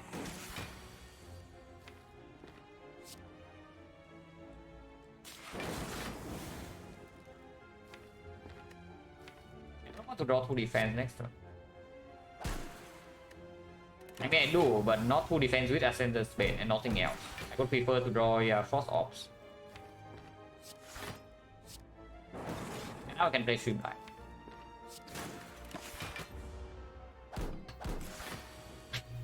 Now on Silent? No. I already swapped twice on Silent. This sample I already swapped twice. The reasoning for the swaps are very interesting, but I would say my swap silence are rare. Yeah? But when I have a reason to swap, I will swap. Ever since I did the swap sample 50 runs, I swap like so far 11 times and 10 wins. So it is very, very playable if the map allows you to. Most swaps on this sample so far wins. Copy Reaper, Kurski.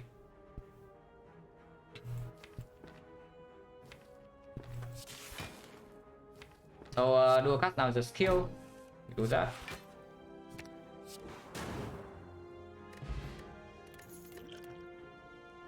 Hologram, this one's not that good. I would say the reason I think the hologram here is quite funny. I know what Crown win rate is. On Silent I have played a lot off stream, and my win rate off stream on Crown Silent is somewhere around 50 to 55. On Watcher I also play a lot of Crown Swap, and Watcher win rate on Crown is around 75. Somewhere between 70 to 80. Sample size is big, but it's still of course variable plus minus 5. Defect on Clyde and Clyde I have never played a lot of Crown Swaps. 50% Crown Swap Silent? Yes. Sample size around maybe 60 runs.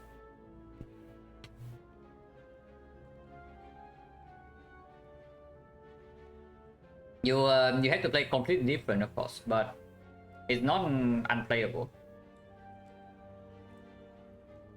I mean, of course, 50% is horrifyingly bad, yeah. Considering my baseline win rate, but it's not instant abandon run or anything. It's really not instant abandon run. But yeah, +2. The reason to actually think this hologram is very funny is that we get we are already hedging for the balance infinite. Byron somewhere there in defect. I think Byron is around.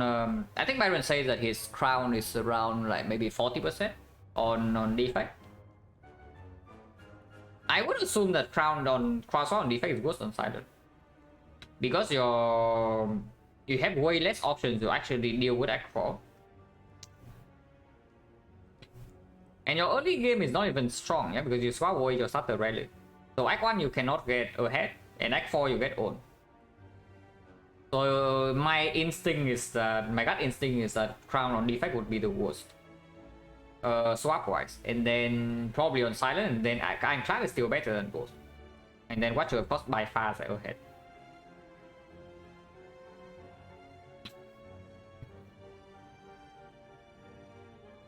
But we are not in hologram infinite territory just yet, right? Because we need 2 madnesses for that. And I do not think the hologram super omega performs in the short term. Unless we see a turbo soon. But if we see a turbo with double compound rival, we can already do it. And we take +2. Now taking +2 in here also makes resting stronger, yeah? And I have a feeling that we will need to rest. I just have this feeling that we will somehow need to rest in this run. Don't know if you agree.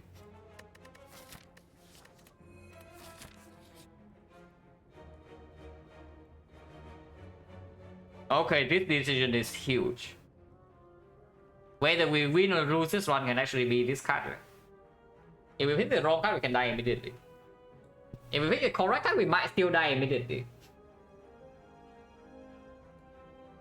But it's not ideal, a lot more playable in Cosmos, yeah, of course. I can always say that Ectoplasm is underrated. And yes, it's true. But Ectoplasm swap is extremely harsh.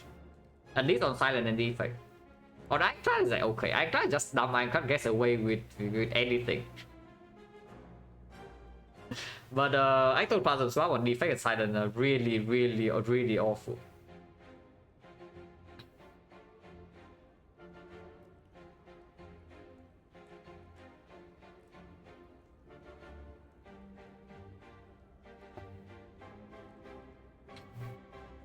We saw as the lowest win rate for me, Ecto Total Crown.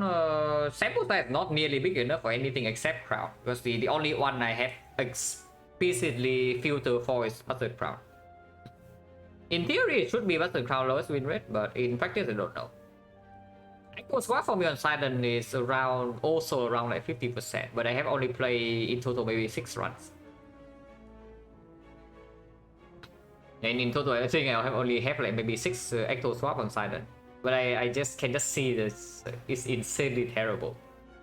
Because you need to high roll your early game card rewards, otherwise you cannot even do anything Act 1. You cannot do anything Act 1 and your Act 4 is crippled.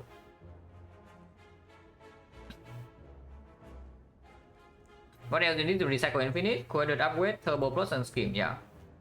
I mean we don't necessarily need scheme, we have compound rivals in here.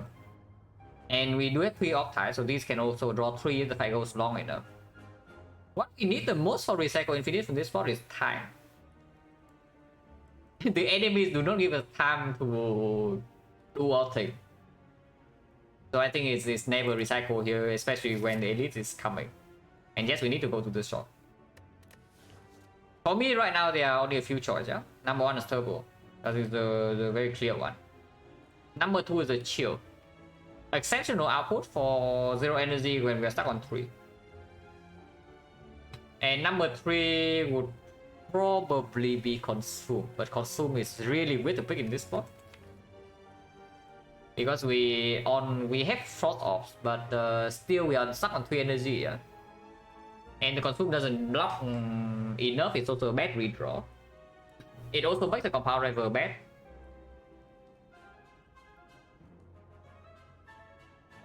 Honestly, it's just Turbo, right?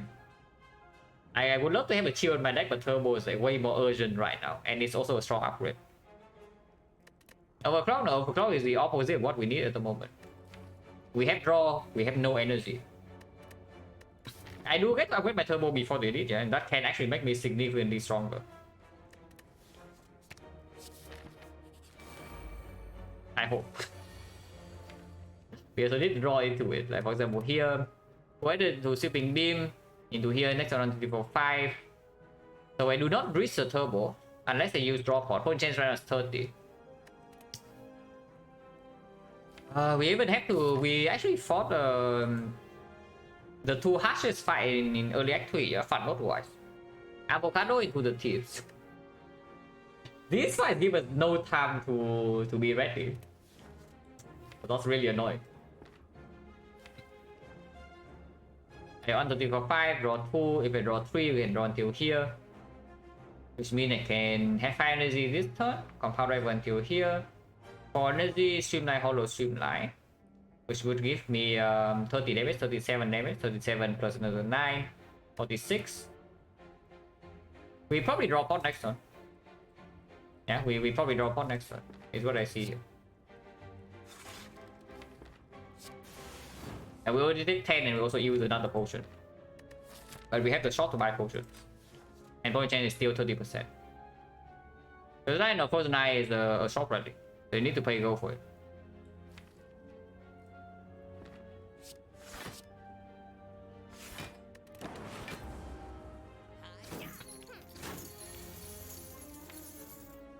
It's actually quite bad, no?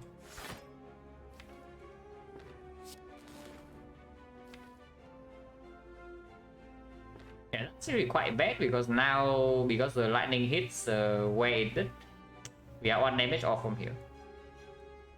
We can hologram. I guess I can also compound rival double defend. It's not that bad to do that. And then we turbo next turn. So we have 1, 2, 3, 4, 5 here. That will probably get some of my gold stolen. But still that is 1 cost. And we can play the rainbow. And then 30, yeah, probably 30, but there's no guarantee lethal here. If you do the streamline line, we have 37. So you need 1 lightning to hit here, which is 75%. Poison Eye taken 7 dead this, taken dead this, convince I correct. I mean, yeah, Poison Eye safe. I say this very often. I will say it again. This thing is a sustained relic. It's one of the strongest relics late game, but it's also one of the strongest sustained relic you can have in early game. The value this thing gives you is ridiculous for its price. Like, this thing is literally cheating, I'm telling you. Like, yeah, you set scum, you get the Poison Eye. That's what you get.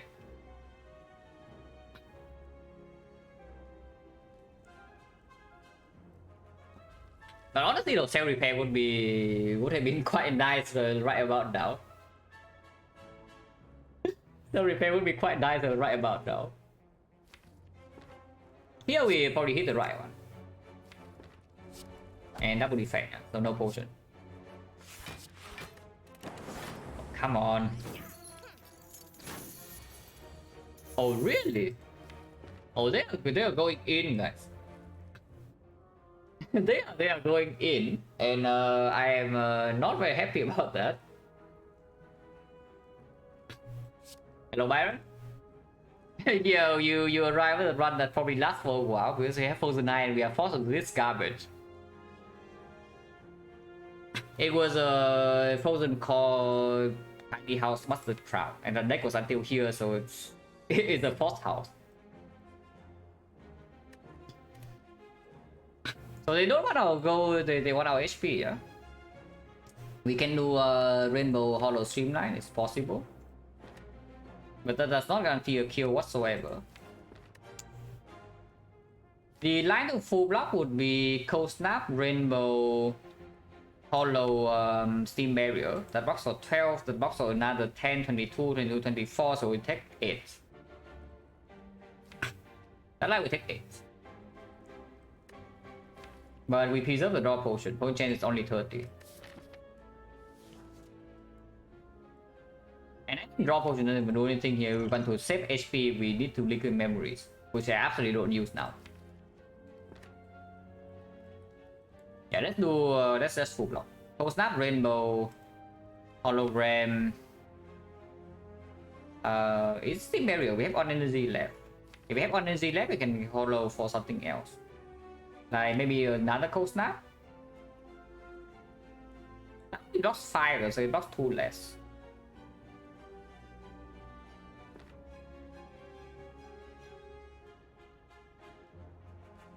Nah, not really, not really.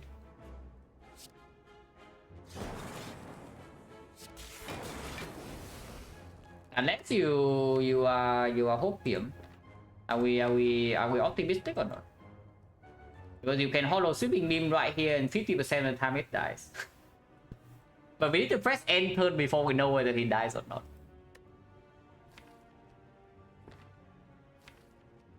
The another potential line is hologram the zap. Play the zap. And if it hits here, we can draw potion and then play compound driver. But sometimes you get owned by the void redraw. And that would be very bad. The line to do draw potion right now to kill will be hologram turbo. And then we draw potion shuffle. This draws 3. We have turbo in hand. So we have 3 energy to kill this. That takes 8 HP. Potion chance 30. Maybe, right? Maybe. Hollow turbo. Yeah, hollow turbo and draw pod. Super attack to this draw pod. I mean, of course, like 1 it over not, but potion chance still 30. How often do we buy potion anyway? Decently often, yeah.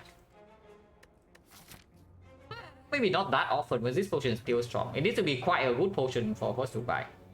And I think the most annoying matchup at the moment is Bull Stabbing, which I don't even know what potion will solve that fight. Maybe Essence of Darkness. It's not 50. If you miss, then yeah, there's no out though. I guess there is an out that we use memories, but this potion I really don't want to use. Yeah, let's just drop it. Let's drop it.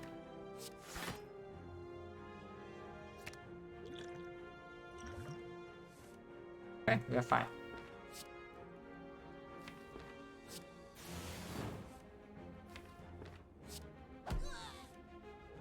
And next time Streamline kills.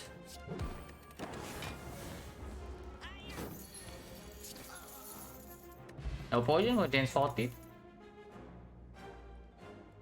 Oh, that's so freaking rude. Oh, that's so freaking rude because we have a turbo that's going to be a turbo plus soon. If we pick the defect, we no longer have a turbo plus, yeah. Unless you tell me we upgrade turbo over defect. Defect is almost necessary in this kind of deck though, on 3 energy, and hologram is worse, but hologram is green.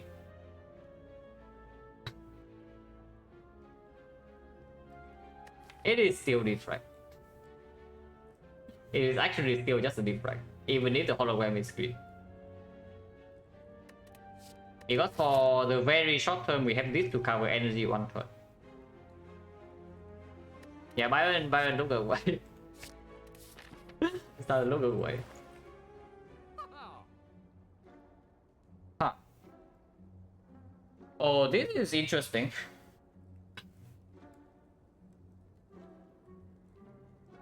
Oh, this is interesting. Are we allowed to take this runic capacitor? Yeah, are we allowed? Because if I take runic capacitor, then the other things we buy must be Trip Thunder, yeah. We have enough gold for that. It's 181. Wait, no, we don't. We are 3 gold short. Wait, defect sucks. Capacitor second defect, I wait defect to win. Yeah, win. I don't know where the winning part comes from, but I just see this elite right here still like stopping our face in. Unless we are fast enough. And we have 2 force off. Maybe you count this as 3, so that's telepassive block, yeah, if you're being generous. So let's assume we have telepassive block. The slavers are hitting us for 34 on turn 1. The bull stabbing is going to hit us for 14 to 21 to 24 to 35. The Gravely Leader hit us potentially 33 turn 2. And we block passive 12. Interesting. It's not enough output. But yes, I runic capacitor will be very, very strong, of course. And the most important thing is that I think it's kind of necessary here. It's kind of necessary here to have the runic capacitor. Otherwise, I don't even see how the hell we are doing in. Yeah, how are we ever dealing with this fight with our actual passive block, because we are playing on 3 energy now. Thunder is good. Thunder of course is good because we even have liquid memories, and it's a sliver solution. It's slightly unfortunate that I cannot buy this, and this though. I would love to do that, but it's not it's 3 gold off. I still buy Thunder over Strip though. I'm pretty sure Thunder over Strip is correct. It's cheaper as well. And yeah, 3 gold off for doing this. We can do super degen, but runic capacitor second defect. Honestly, I have done more stupid things than that. It's not that many because the defect is on sale, and it also does allow me to, after taking this elite, we can dodge the second elite and just go here instead. And maybe we are still in a playable state because our scaling for the run is almost set, and we have decent cut over for tonight. Bias? No, we are in no position to speculate here. This thing is not a speculation because we already have a defect in the deck and we are fighting collector. Yeah, runic capacitor. I don't really know how the hell we are playing collector fight without this. So we take this.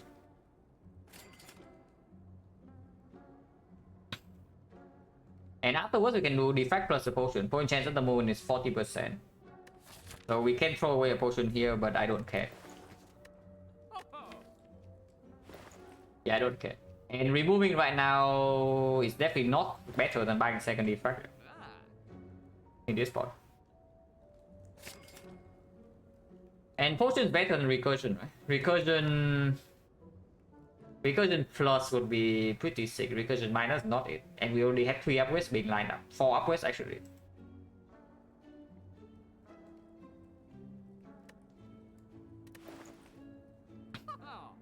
Power pot. Just for both stopping. Because when slavers we already have, if we draw to Thunder, we already have Thunder, Memory Thunder. I mean, it is 48, it's not quite killing, but maybe Lightning can do something. Maybe turn 1 we also have 4 energy, and we have Frozen Knight.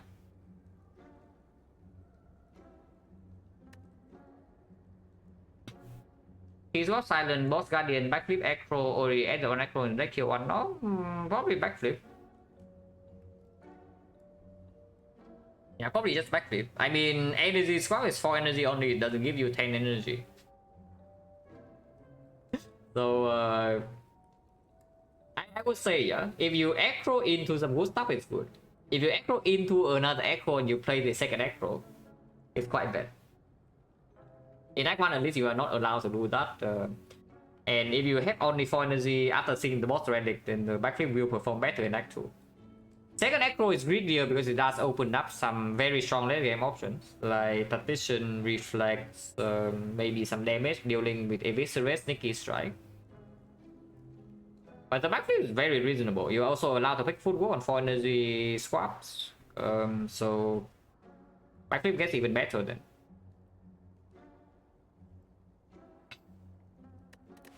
Oh yeah, we take the power potion, yeah. We do not go to second shot this act. We take the if we take second elite, we do go to second elite. And if we take the second elite, we do go to second shop. It's forced. Point gen is 50, but I was scared of the short term. How much gold do we have? 1, 2, 3, 60, 60, 90, 90. If we go this way, on more fire. So 105. So 90 to 105. It's barely enough to spend in this shop if we do not buy a potion.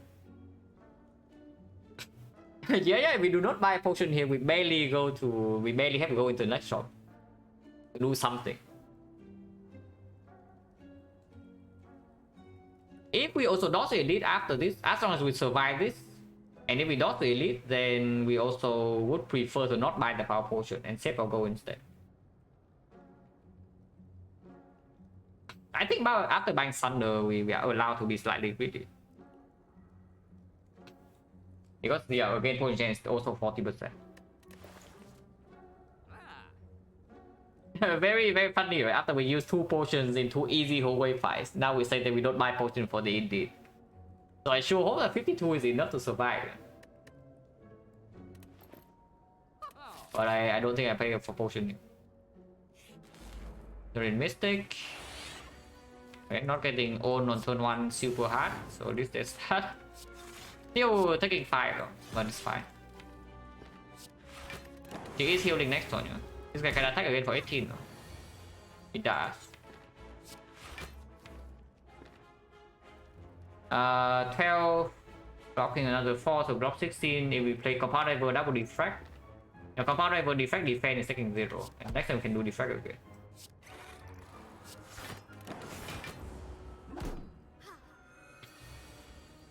Capacitor already somewhat doing work in this fight, so that's good.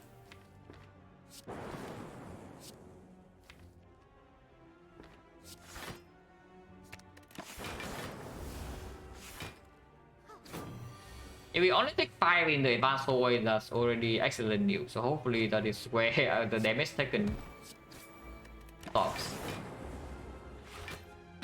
But 5 to advanced hallways, I take that any day of the week.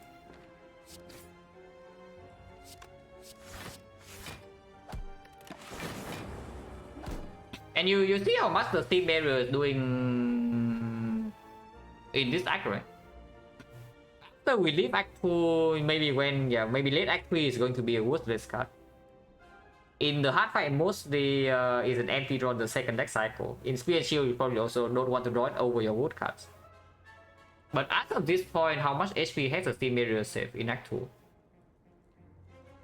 And that is the thing I'm talking about, like compensation. That you sacrifice some small late game power in order to, well, yeah, not die immediately.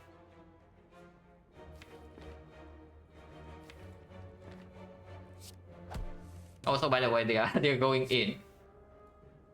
They're really going in. We can block this, yeah. I think. I hope. I think we can. Yeah, we can. He's already 36. He's already full block.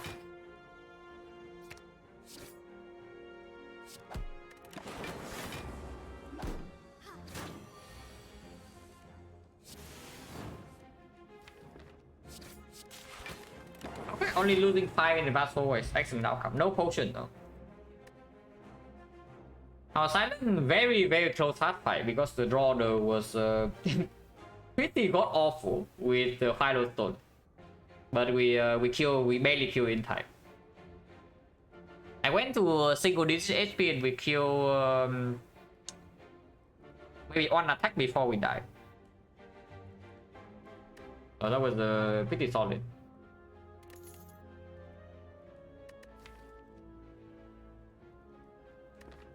This guy is different from the last one. An actual event on this day? Right now, absolutely yes. I mean, you don't even need to show me collector at the end for me to pick electro here. And collector is at the end. But this card rewards is slightly more difficult than the last turbo. Because now we have double defect, the value of burden also goes up. And honestly, generally speaking, I do not like playing with double turbo. With our actual card draw relic or like more draw than this. We have at the moment this card draws 1, this card draws 1, and these cards draw 2 or 3 because the quarter is bottle. And in those turns the turbo are good, but second turbo also makes the first it makes them being drawn together like more often. We have on hologram already for this turbo. And our force field is not very fast. And yeah, our force field is actually not very fast. And we have double defect now. The nice thing about the second turbo I do see though is that we no longer need to upgrade the first turbo. So now we can upgrade our Thunder, upgrade our Defect, and play the run like that. If we see more draw, we can start upgrading turbo. Probably it's still just turbo. It weakens more often, but also we have some liquid memory short term. I think first upgrade is still Defect for bootstrapping. Thunder upgrade for the Slaver is like fine, but again double turbo, turn 1 for energy. And if I only take one of these in this, I would prefer to be having 2 Defect plus and the rest compared to having Thunder plus 1 Defect plus and the rest before the collector fight. So let's have a Defect.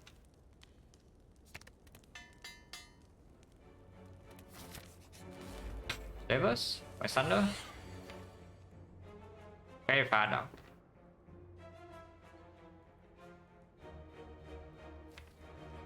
That's concerning, but we do have the compound rival draw 2 next turn. That's when the turn stops though.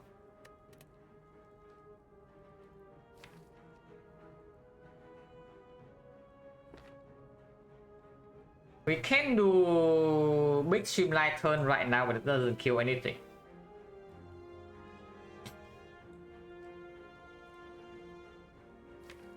But yeah, you see my point, right? Like the turbos are stuck together, we don't have enough draw to take advantage of them, and now these are just bad cards.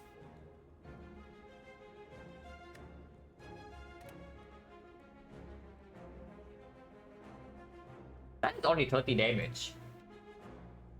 And the rest of the view potion? No, that is only 30 damage. We can double streamline here and that's about it. We do streamline. We could into streamline, yeah. We play streamline, we hollow streamline. No, we don't hollow streamline. We play streamline, we liquid memory streamline, and we hollow streamline again. That's 45 damage.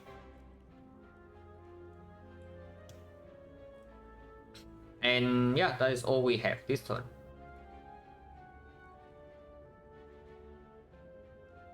Double hollow rebound. Liquid the streamline costs 0 energy or what? Wait, no, guys. Like, do not forget, yeah, this thing says 2. Do not forget, we need to pay 2 energy for this before it goes to the discard or to liquid memories it back.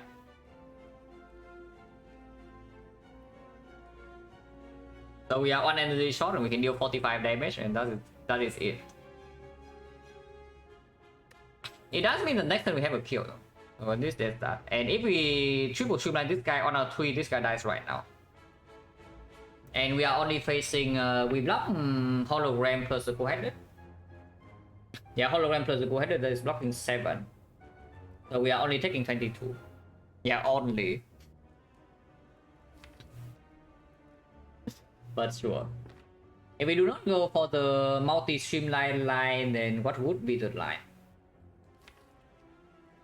No, is there a different line? It's like we quoted into this and then we rebound streamline or what?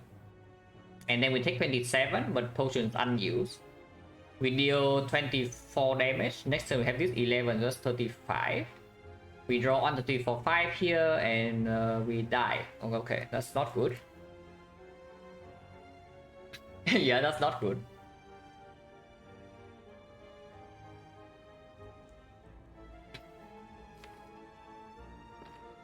I really wonder where I should put this 45 though, because we do quadrant into triple streamline. Yeah? Next time we draw 1, 2, 3, 4, 5 here, and we are weakened. Compound Rival only draws 2 until here, turn stops, and turn after we have 1, 2, 3, 4, 5. This thunder does not kill anything, and we only have 12 block. No force orb is in play. Liquid Marines is used. So we just die turn 3 like this. So don't we just simply die turn 3 with this triple streamline line? Because currently I do see that we are kind of dying turn 3, you know? How did we go for the crazy line of co-headed, hollow, co-headed? Co-headed, hollow, co-headed drawn to new here. Next turn we have 1, 2, 3, 4, 5. We can draw 2. Yeah, very stupid. Let's not. About the move then? We are not dead yet. Like we don't start doomsaying like before we actually had problems, yeah? I mean, we had problems, but we have not even figured out what to do this turn yet. The doomsaying doesn't start. What do you mean? What's the move then?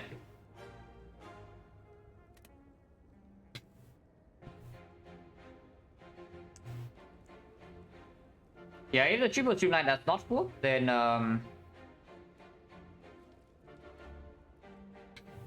two-headed rebound streamline 24. Afterwards we can do liquid memories on the co-headed. Yeah, we can do liquid memories on the co-headed.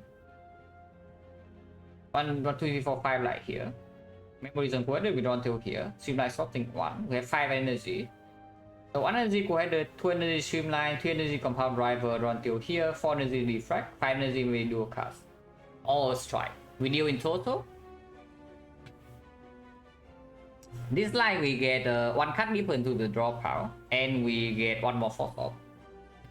And the defect is still played on turn 2. So we deal 24 right now. We deal 11 next and just 35. 35 is 5. So we deal 40. 44, 47, dual cast. If dual cast misses, we are dead. We draw until here. Turn 3, 1, 2, 3, 4, 5. Do not draw into the rainbow. So you need 1 more card to even work. Also, when slime must have been by a score, not even close.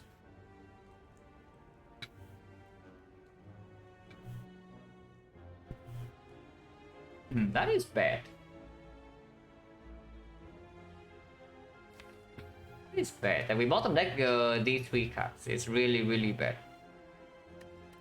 Because on 47 we don't have enough time to do this.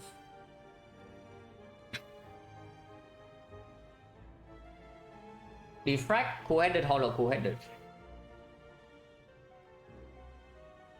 Yeah, defect, co-headed, hollow, co-headed. Liquid memories, co-headed. Turn 2 we have 1, 2, 3, 4, 5. And we can draw 2 until here. Turn 3 we have until here, which is really bad. There is no way to make turbo line up with Thunder Rainbow.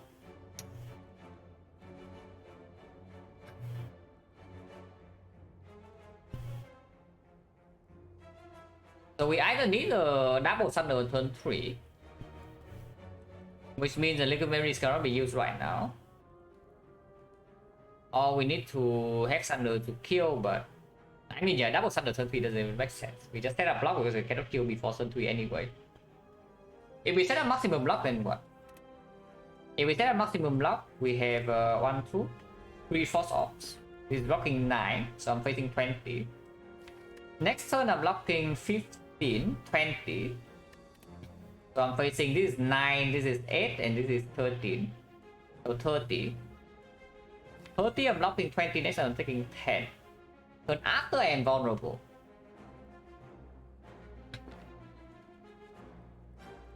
Yeah, this awakening on turn 1 is also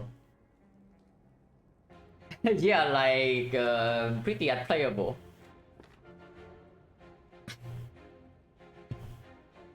Oh my god, man. Oh yeah, we take yeah,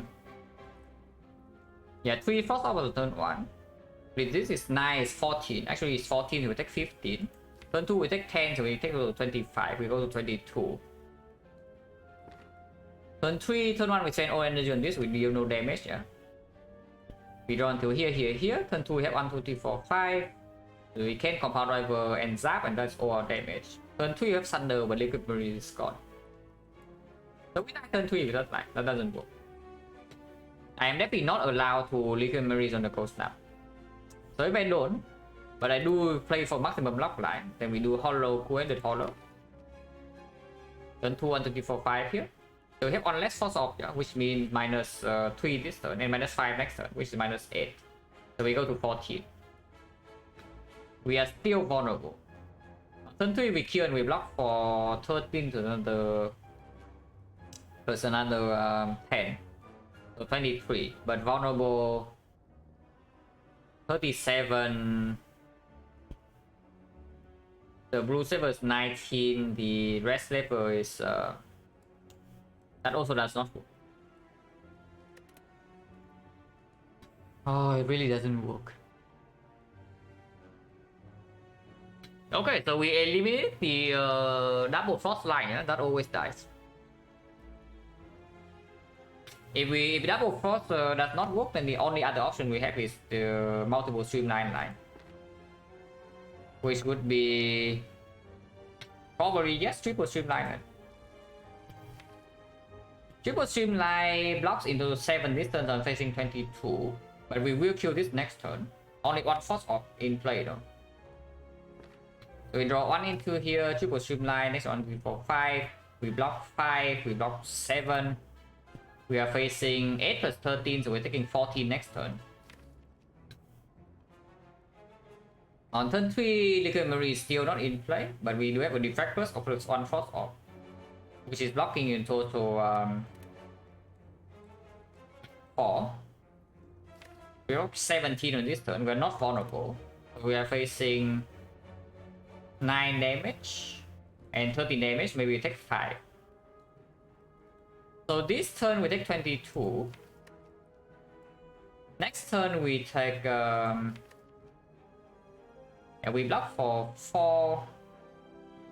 We block for 9. We block for 9, they are attacking for 21. So we take 12.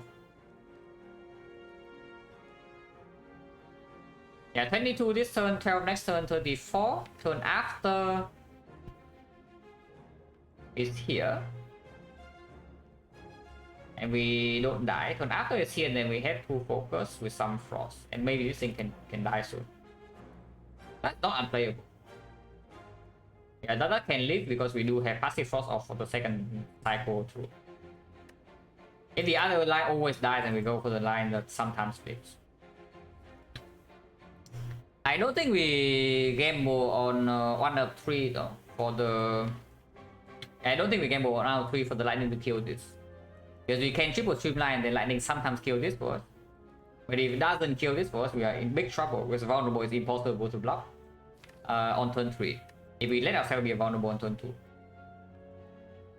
So let's do Yakued into streamline. Into liquid memory streamline. Because otherwise we cannot hologram and play the streamline afterwards.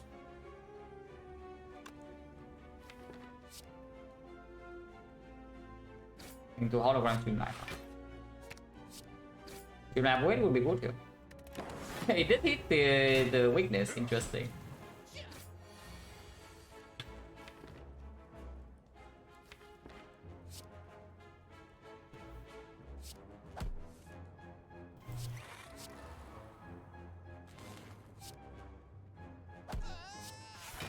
Dual cast is probably worth playing because it opens up the dual cast to evoke the frost when we redraw into the when we reshuffle. Oh.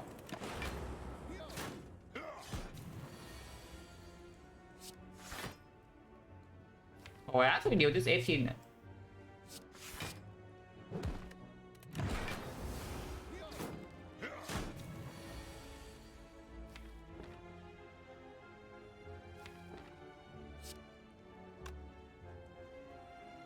Lightning first or frost first?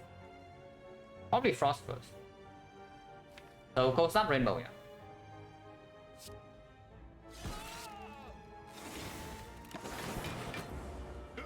Okay, we are, let's say, fine, but we live. Live being alive is better than being dead. Let's put it that way. Yeah, being alive certainly is better than being dead. We use almost all of HP though. So if we run into, let's say, an advanced always here, we are dead on the spot.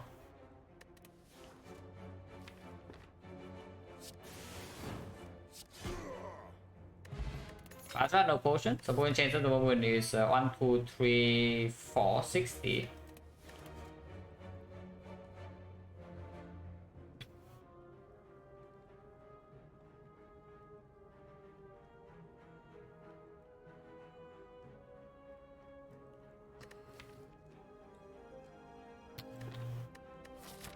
Hyper Beam is completely unplayable in the boss fight. If we run into advanced 4 ways right now, what kind of advanced 4 ways would we be able to survive on 8 HP? Because Centenary Mystic was seen last fight, so we cannot see it anymore. So it's about triple cultist. Chosen plus 1. Snake Plane we probably are toast.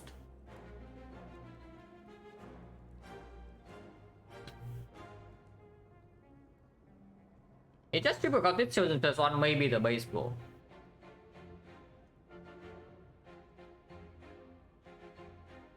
It's +2, right? Yeah, it's +2. I don't see this have been helping. I don't see the beam cell ever being green. And the +2 HP can be something that pushes us to barely surviving the first attack. And yeah, we actually don't fight the elite unless we get the full heal here somehow. Oh, that is so nasty. But it is not the spot where I take -6. Yeah, that is so nasty, but it's not the spot where I take -6. So we take 50 gold. And move on.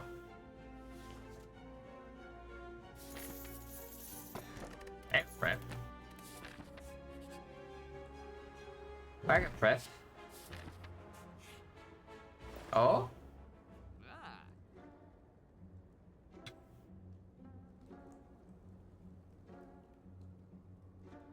Hmm.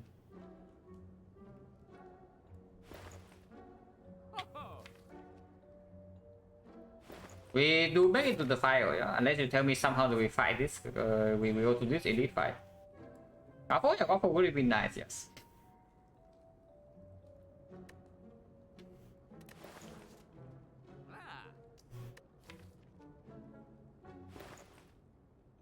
What are the candidates here?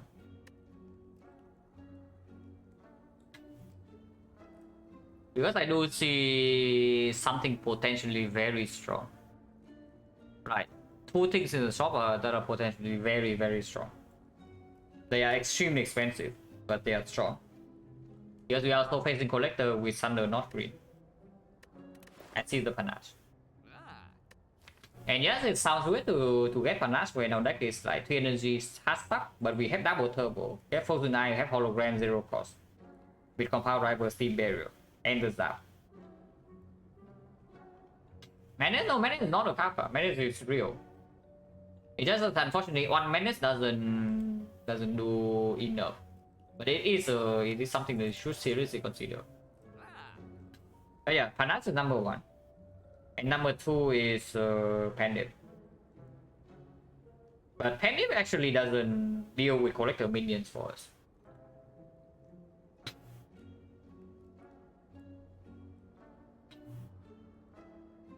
I actually buy this one up. Because otherwise, how do we deal with collector? We need to rest once. These potions do not help. Yeah, these potions absolutely do not help. So we need to rest once, and the upgrade most likely goes on Defect still over Thunder. Because even with Thunder Green, we are not easily killing collector regardless. And yeah, and then how do we deal with collector without this panache? I buy the panache. 190 gold. And go here and rest.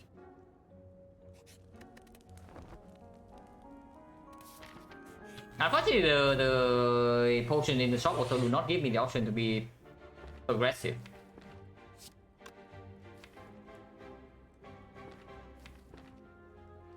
We'll headed the compound rival drawn till here, and then we play some panache. Next turn we have 1, 2, 3, 4, 5. So unfortunately, if this guy attacks again, next turn we're getting owned. That is basically the summary. We are already getting a little bit owned this turn, but next turn if he attacks again, we're getting even more owned. There's no proc on the Immortal.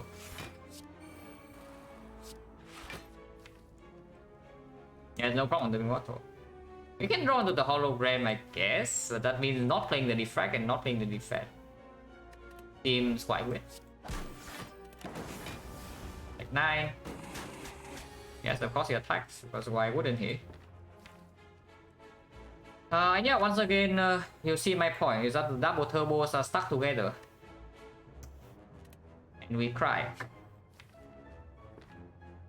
Yeah, double turbos are stuck together and we cry. So we bluff for 9 here, we lose 15. So I hope that... Oh, we probably have to rest again like this.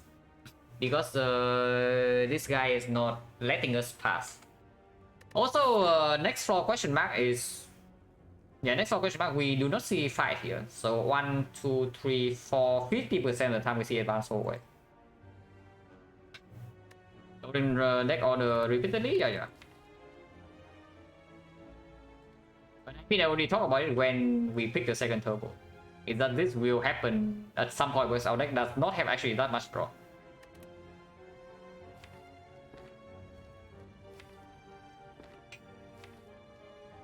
Hologram Steam Barrier is going to be 12 block. So let's say I do Compound Driver, Sweeping Beam, Hologram, that we block 14. That does not put a defect in play and it makes this turn way worse.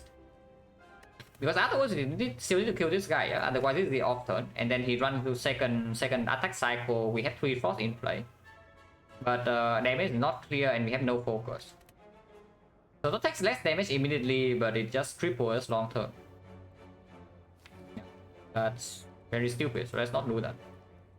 I play Defect, Defend, probably just Compound Driver over Shipping Beam. Draw 2, next time we have 1, 2, 4, 5, so I can Hologram, Compound Driver. Draw like maybe until here. We have the Immortal. Draw until here, and then we can play double Turbo Rainbow. Immortal Steam Barrier after rebound doesn't work. He can only play 3 cards, so he cannot proc Immortal this turn.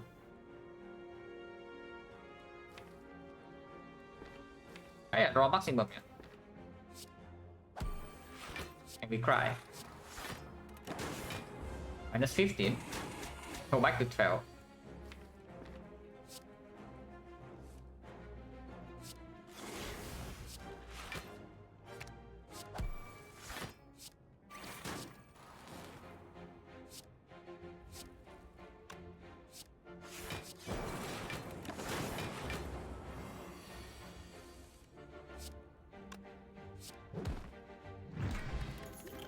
So T-pause a little bit. Charge battery.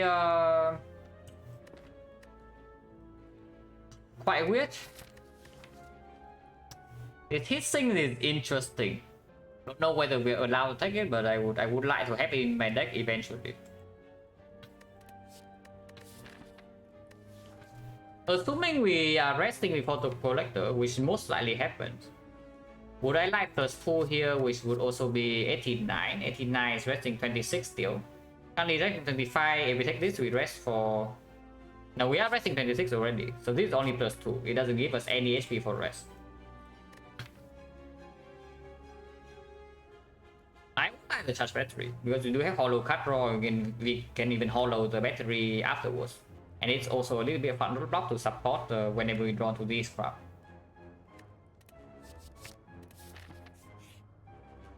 Yeah, very cool. Rest. Yeah, without Panache, collector fight is unplayable. I don't know if we can even do it with the Panache, but at least maybe there's a chance.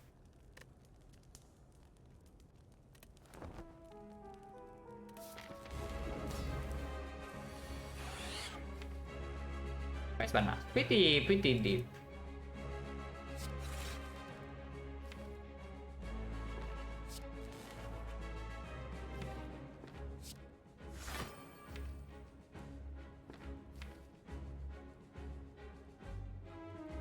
At the moment, don't really die turn 3, but don't know about afterwards. Turbo to advancing Immortal to 6. Next turn we draw to 3 for 5 here, so Compound River can draw here. We have 4 energy, yeah. So Compound River double defect, double defend is fine. If I do not turbo right now, we play 1 card, 2 cards, 3 cards, 4 cards, 5 cards. And Immortal goes to 8. This turn we have Panache, Immortal goes to 9. Sweeping Beam, Immortal goes to 10. Hologram, the Turbo into Compound Driver.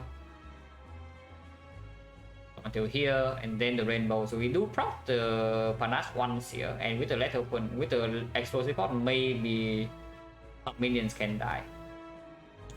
But it's very possible that we should have just die turn 3 like this. In Vietnam, yes. But yeah, I see that using pushing Immortal up right now doesn't make a lot of sense.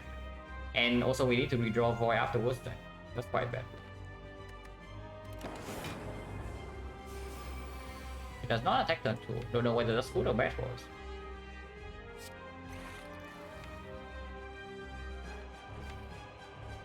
What about rebound compound driver? Does it make any sense? No, right?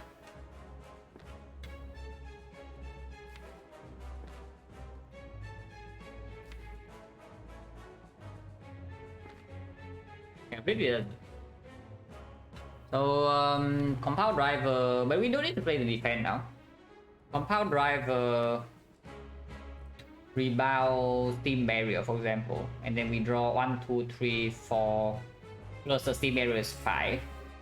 So I start the turn with Panache, steam barrier, compound driver until here, immortal props until here. We can hologram turbo, play this, play this.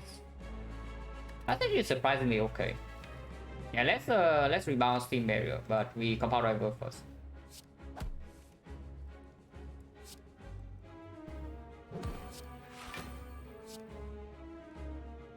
One. And use it, yeah, because she gains block, so we lose 10 damage on collector if we don't use it right now. Tell me we don't need it to kill the minion next turn. Because they do have this. We play 1, 2, 3, 4, 5 to Panache, we will prop. This is 10 AoE. So that's already 20 AoE. Which means that this guy will die if the lightning hit here once. He attacks next turn guaranteed though. So this will be 26. And this will be 12. So we are facing 38 damage. And I'm not blocking that much because there's only one force off. We never die next turn at least. And if I keep the explosive all around, we can clean up a new wave of minions sometimes. Killing this next turn blocks for... But I don't think we can. Unless the lightning really hits. But yeah, we draw on the 245 here. So Panache this, we draw Immortal here, we draw... Sweeping Beam. So energy is 3, energy is 2, energy is 1, energy is 3 again. And then we can compound drive into Rainbow. No Thunder, but Thunder is shuffled in. We get 2 force ops, so that's 10. That's 17. That's 22. So we are facing 16 damage next turn. We take 1 this turn, we take 16 next turn. So we go to 21, but the explosive pod is in time. If we use the explosive pod now, next time we do 10 damage from this, yeah. 10 damage from this is just 20. 20 plus 18. Potentially random. Yeah, 20, 30 is at 11. It's possible to block this 12, and I would like to actually block the 12. Yeah, let's select the explosive pod now actually. Let's explosive pod now. We just deal 10 damage extra to collector. Okay, it hits it once. We need to hit it here one more time.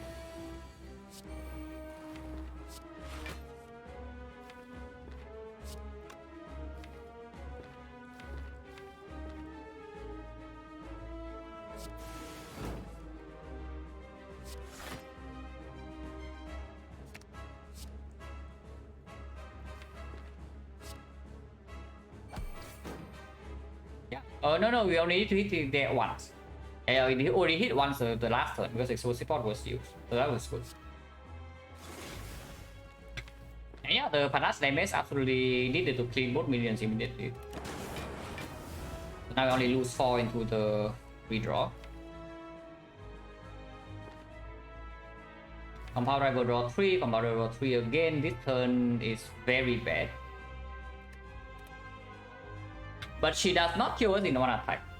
She only attacks us for 39, we block passive 10, we block passive 15. But we will never die to one attack. Maximum draw right now is probably just good, right? To get to the hologram so that if she resummons, we do have a Panache ready, Panache pop ready right around here. And the first holo streamline is a lot of damage as well. Let's draw. Go to 6. Go to 7 draw until here. Next 1, 3, 4, 5 is really bad, but we can play two-headed as well. If we play two-headed, we do draw until here. And we can even reach hologram, but I don't want to... Actually, no, there's no way to not draw hologram next turn because of Immortal.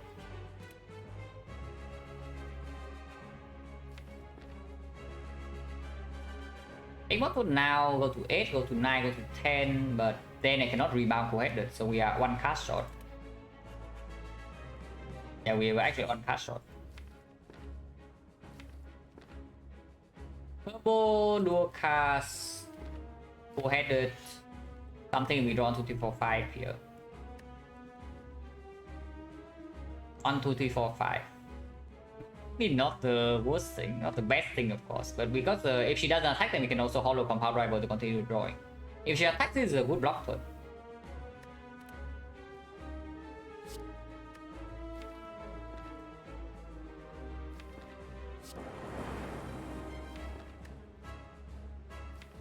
You know, I can just play Cold Snap right over Cold. What am I talking about? I play Cold Snap, I draw until here Immortal, next turn on to people 5. So I will not be able to get hologram next turn even on demand. So I have no way to get to hologram at all, yeah. But this is my hand, it is fine. If she resummons, that's completely fine. She attacks, it's completely fine. If she buffs, this is not very fine, but at least we have energy for turn after to play with hologram turbo.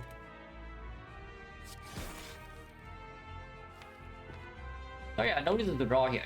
No reason to draw here.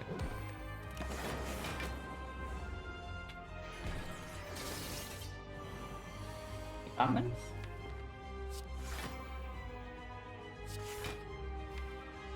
Do I kill this Frost or not?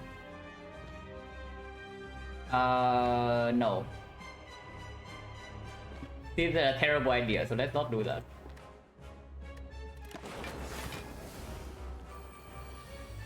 Okay, we need to block this turn, but we do have a lot of energy.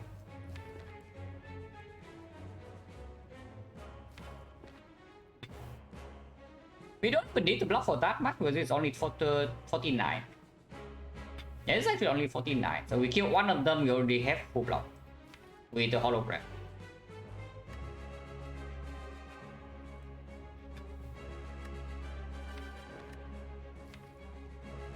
So I don't even need to do something drastic like hologram compound driver. But honestly, hologram compound driver is quite good though, so maybe I do it anyway. Streamline, hollow compound driver. And doing compound driver doing 8, so it's 6, yeah, so it's 18, 18, 25, 25, 35, 35, 40. That's 1 damage off. It's actually 1 damage off. So if the lightning misses completely, we will die. If we draw top deck some voids or something. If I want to be absolutely safe, I hollow something like Cold Snap, then we are okay. Yeah, hollow something like Cold Snap, we deal in total. Actually, that's not even safe. I need to hollow like Thunder or what. Thunder is 25, 25 is 18. 37, 6 energy. So 1, 2, 3, 4, 5. We don't get the energy back when we kill. Because we kill with Panache, but not the Thunder card. Hollow Thunder works, yeah, Hollow Thunder works, but we don't get the 3 energy back, so then I cannot play Strike, Defend, for example. So we only block for +3, yeah. So which means that we are blocking a 51, we are facing 49, and I go to 2 HP. But after is still bad. I don't think that is the line we should take. I really don't think that's the line we should take. It probably is actually just hollow compound driver, and if this is the end of the line for us, then so be it.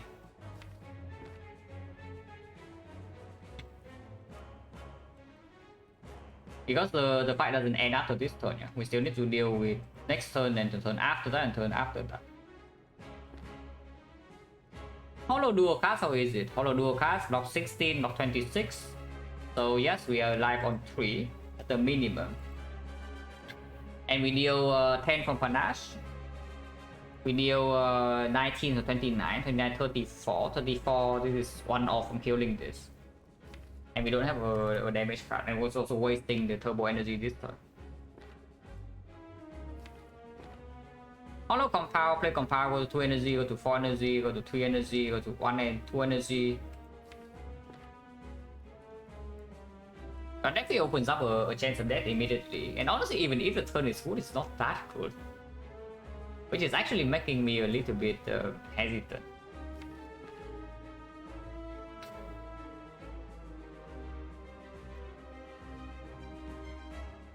Probably is still it. Hollow compound driver. Let's hollow compound driver. Do I want to shuffle in streamline or not? I don't know whether I even play this streamline. I will redrawn to compound driver immediately, or the hollow grab. Then we can do different things. So not really, not yet. To shuffle in the streamline. So compound driver. Compound the low HP one. Thunder.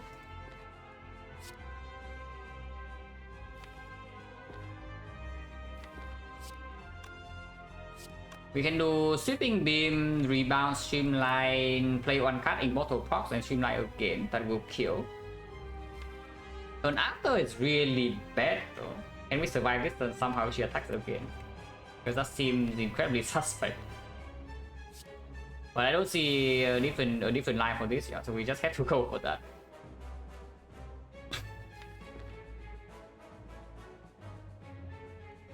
Yeah, one card off as well. We play Thunder here, this thing dies, but we don't get energy back.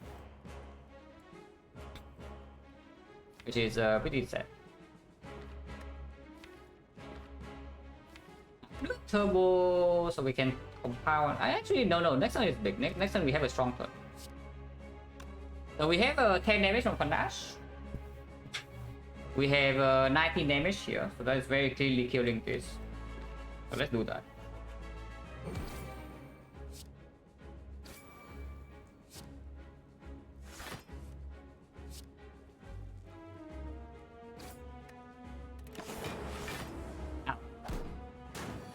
Attacks again, so we better block this hit somehow. This guy is dead to Panache. Yeah, this guy is dead to Panache. Hologram turbo.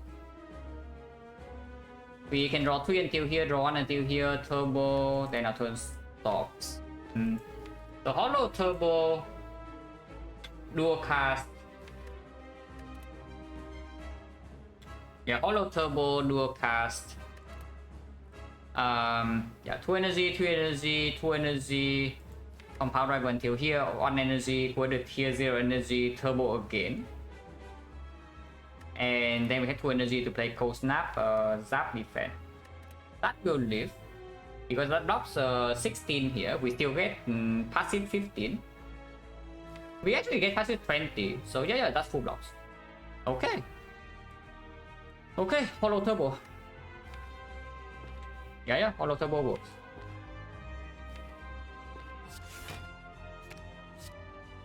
And we need to do a cast as well. Let's do a cast. I mean, we don't need to do a cast right away.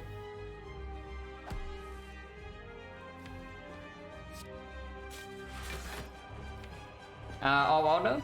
Frost first, lightning first. I would probably prefer lightning first, right? Because the moment this Dark Orb evokes, like she's already almost dead. So let's do lightning first. By the way, do you see how dead we are without the Panache by 190 gold?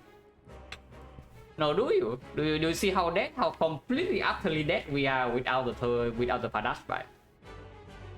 We might still die, yeah, because she's not dead yet. But for now we survive the onslaught.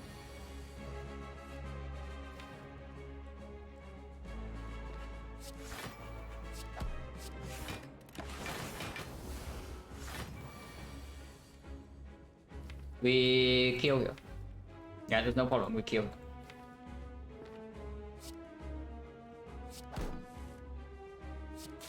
Lucas lethal. Oh, we actually survived this garbage act 2. We actually survived this garbage act 2. You see, yeah? You see with yourself. If we do not play go for this, like how do we ever play this fight? Not possible. It really isn't. And yet we are alive, guys. We get to see a boss rally. And it got to set on 9, yeah? So turbo dual cast. Oh. Ash. yeah, electrodynamics now. Now I get the electrodynamics. Of course now Panache is already in the deck, so yeah, no.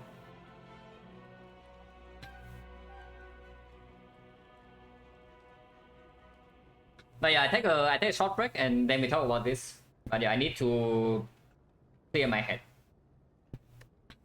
Oh yeah, be right back.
But yeah, most definitely not never electro, yeah, because we already have Thunder.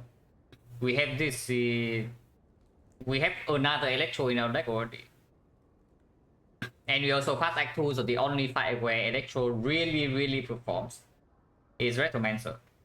Maybe Act 4 Elite, but that's like very far away. So if you think compare between Amplify and Rainbow, we actually pick a card. The Amplify does give us potential output, so we do need capacitor into Defect. The downside of this is, of course, we do not have sustain, yeah? So if we get chipped down by Act 3, we slowly die. Okay, maybe quickly die. But my point is that we take damage fight after fight, and then we toast. But if you say that there is no way to deal with this run other than hoping for basically resting every single fire into the boss gauntlet, and then we solve the boss gauntlet with runic capacitor and amplify defect plus, but we can do that because we took burning lead in act 1. We did take burning lead in act 1, so that pathing is completely open now, which means we can try to dodge every lead that we might face. We go for the absolutely safe path, we rest every fire, and then we play boss gauntlet with double defect and somehow save potions for act 4. And maybe that's playable. The Rainbow is stronger upfront because we do have 2 compound rivals with Frozen Eye and runic capacitor also once frost, once off field pretty quickly. And it makes compound rival draw fairly fast, we have double turbo. And we get in this spot is probably takeable as well, depending on what we see afterwards. Because I sustain right now, yeah, it's true. I mean, it sustained us through this act, so surely it will sustain us through everything, right? if we do not have this sustain relic, we are like outrun dead.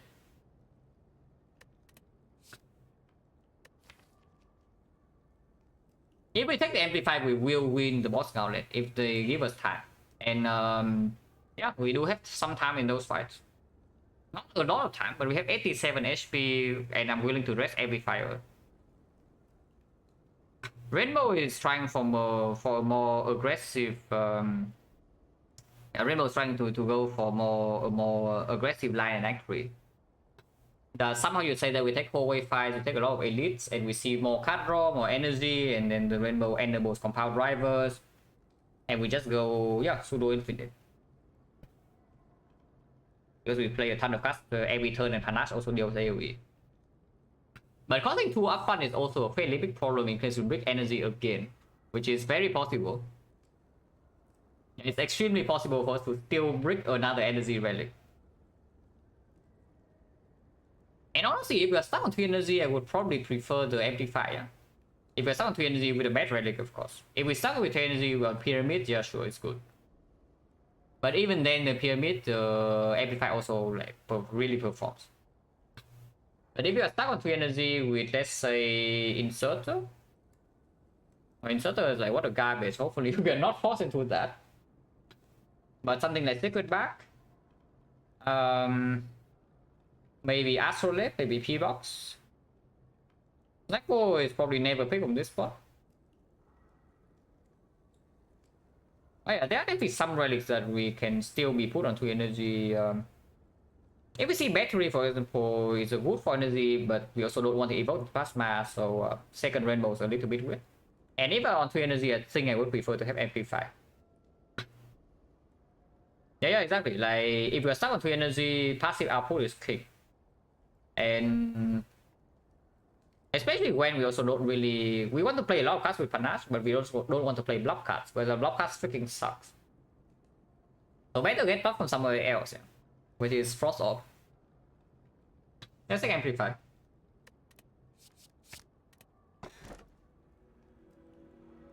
Okay, run is playable. Oh, the run's playable. I don't know whether we are favor or whatever crap, we are probably still below curve, but it's very playable here. We still don't have sustain now, and our turn 1 chip is very quite bad.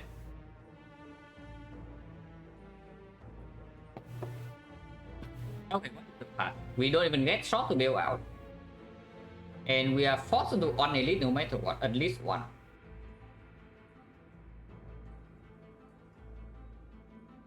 We have safety option. There is only 1 fire for the second half, so if we need to rest, we can only take 1 elite. No shot potentially. For example, a path like this: 1, 2, 3, 4, 5 into elite, into fire, into here, into whatever, into fire again. Rest, take 1 elite, no shot, and survive.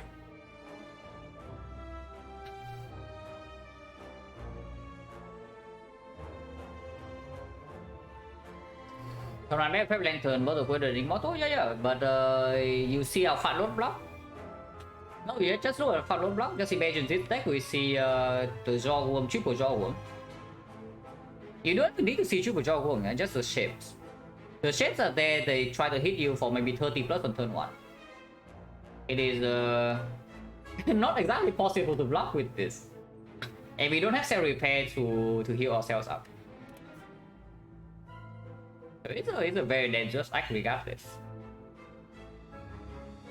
I don't think I want to go this way though. Let's say 3 fights. Going this way, forcing ourselves to question mark doesn't lead anywhere, yeah? If we don't even take our walkers. We take these 3 fights. If we are dying, if we somehow do fine, then we are fine. If we somehow dying, we can go to the shop. And after the shop we have here, and we see potentially fire to rest into elite, and then from this elite there is an option to pivot to this second fire, so we can recall and then rest at the end. And brute force the boss gauntlet without HP, we probably lose something like 30 plus in 1 fight. and we enter Act 4 with maybe some goal to buy potions. And I don't even know how the hell that converts, but maybe you can do something. The second line is maybe starting left. Because if we can take 5 fights, that's the part I want to go to. It's just that we are not exactly good in these nodes. The other line is going here. Into shop we have no gold. So we go here, and then maybe fire into elite, but then there's no safety option whatsoever. We are forced to take second and third elite. No fire to rest at all. No sustain.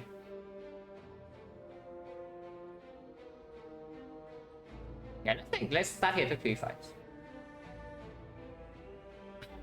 And let's start here and take 3 fights. We need more cards.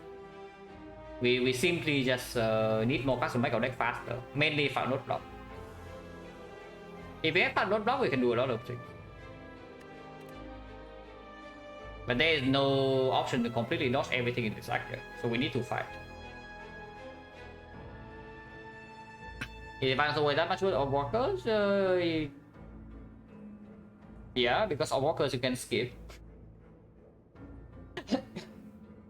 Double walkers, you just click one button and you get out of the fight, you know, you lose nothing.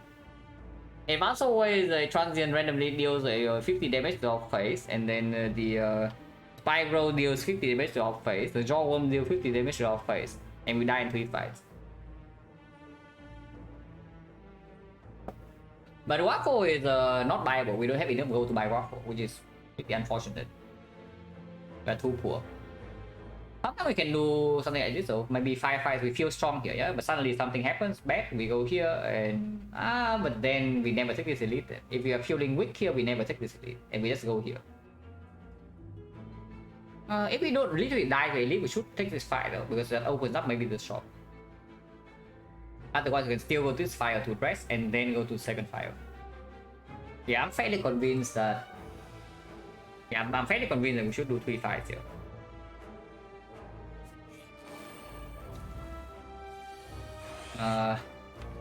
We're not a fan of this fight, I can tell you that much. Elite Order is looking not terrible, not that good, but not terrible.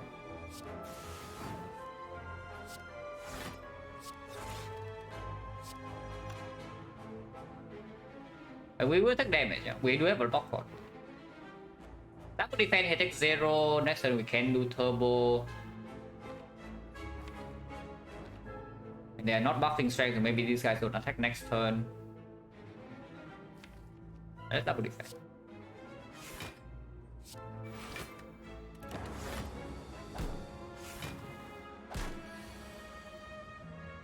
Okay, that's fine.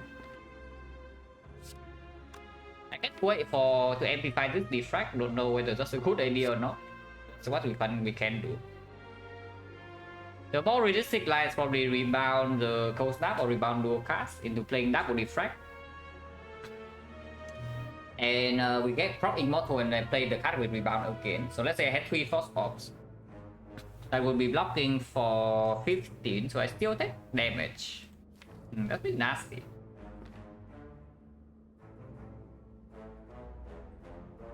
That's actually quite annoying, huh?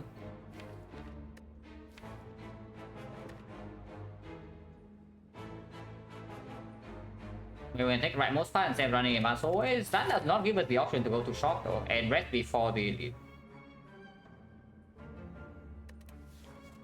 You cannot dodge things forever. Like at some point we need to fight something with this deck right now as it is does not win. If we currently do not win, then we need to add more stuff.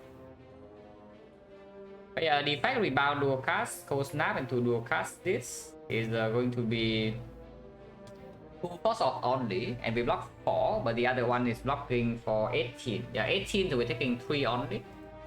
And then we have another turbo. That actually is better.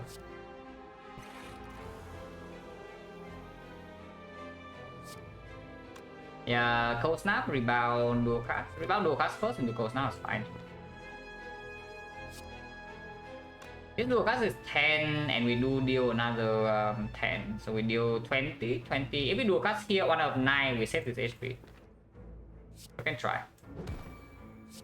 Okay, no luck. That's fine. Take 3. Take 5. But yeah, every single fight, we're actually just getting chipped down like this, and it's not going to get better.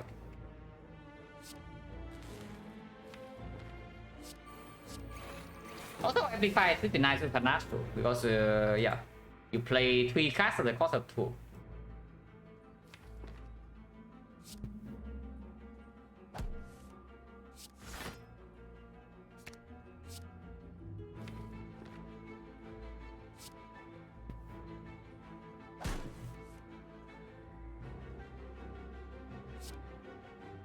It's dies though.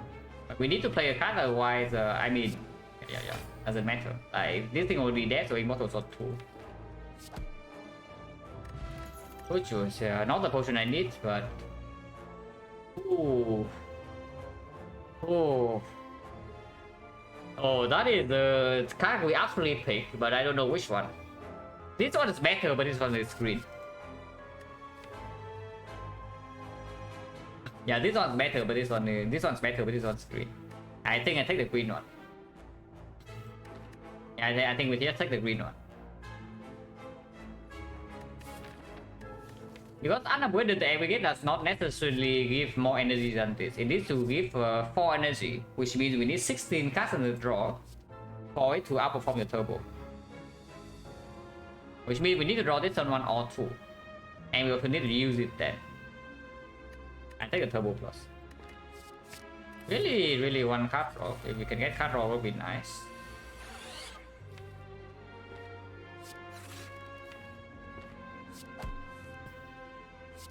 Also, yeah, the team barrier that I say is going to be a burden later. Like even now, is still very much performing. Going most unlimited. Yeah. This one is a triple turbo. Amplify is very far down. I don't think we are allowed to wait.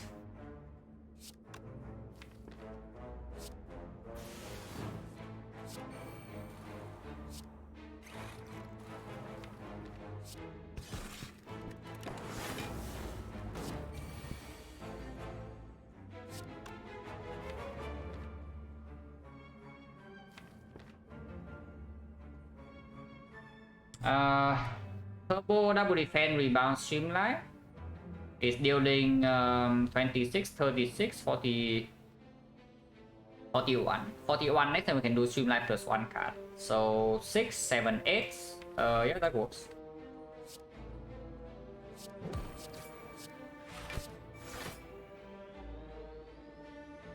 Yeah, that works. Full block. I guess an AD sustain would be okay. Okay, not AD sustain. Please don't give me that blood vial for 48 or something. But some sustain would be good.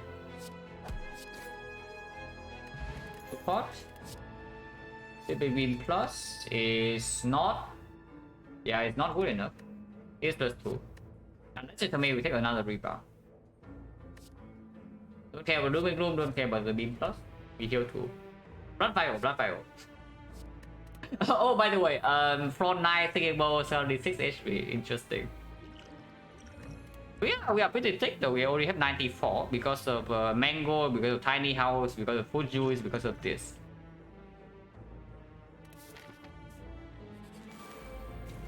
We haven't done anything yet. I already hate this fight. Amplify Defect is fairly far down.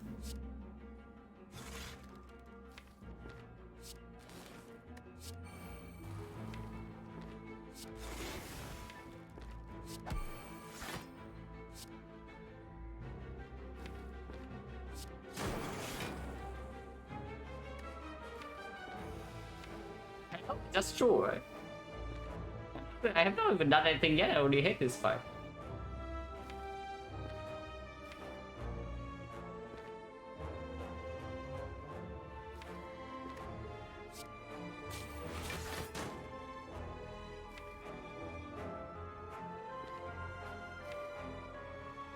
It's not very good. It's really bad. It's really bad. There's like no block in here. So I guess we need to hollow something like Cool-Headed, maybe.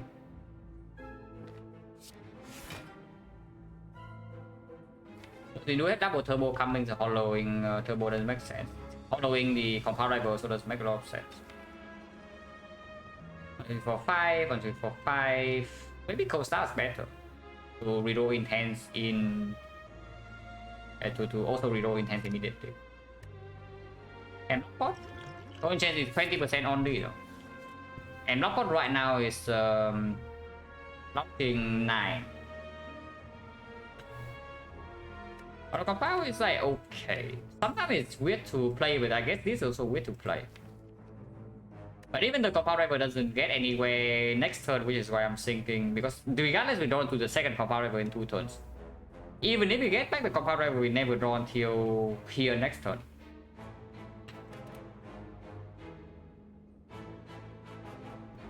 Let's block pot. Let's block pot. Won't change skill 20.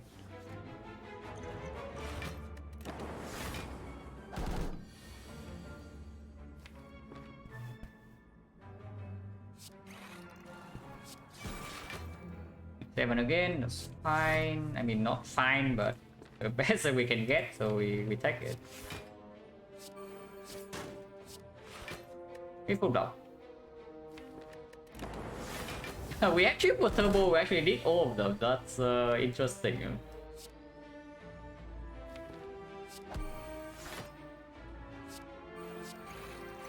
Yeah, we actually put turbo, we actually need all of them. That's really, really interesting. Okay, I don't accept that, but that is bad because now if we attack 38, we're taking 17 to our face. Accepting the vulnerable also doesn't lead to anywhere good though. Well, we just hope that he shows mercy then. Oh, and let's just tell me we take the parasite to save the HP because we also redraw into a bunch of voids and the fight is not over yet.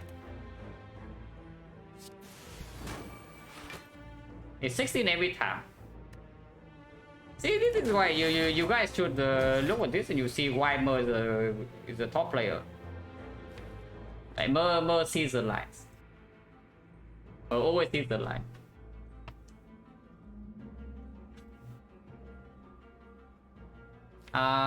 Okay, we do draw into turbo. So we can max block here, I guess. Just battery, defend, block 38. Advance the fight 1 turn.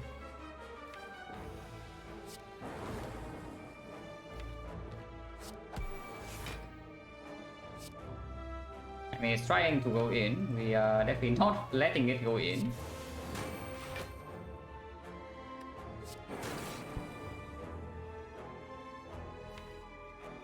Not really possible to. Actually, no, it is. Thunder next turn just kills. Thunder next turn just kills. We don't have Thunder next turn. We need to block passively 1 turn and then Thunder kills the turn 1 turn afterwards. Really one impossible. 16. So it goes to 16, 16. Not quite. You can do that 1 more turn. It's only the 38 attack that actually gets to our block here.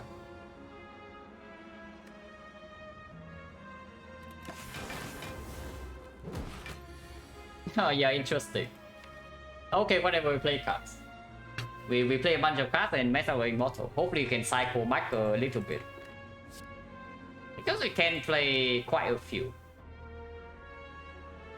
We can play quite a few cards this turn.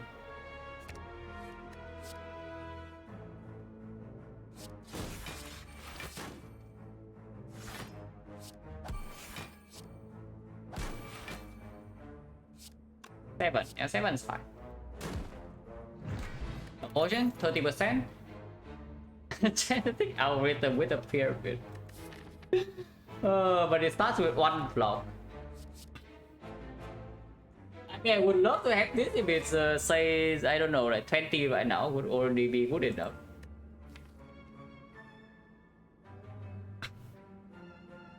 But yeah, no.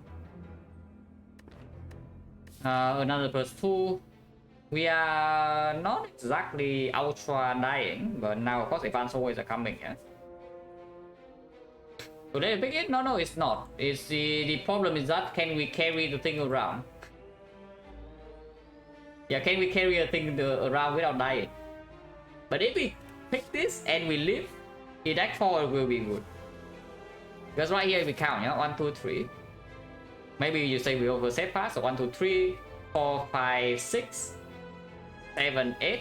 That is 1 energy block 17 into speed and shield, 1 energy block 20 into heart. That's perfectly reasonable.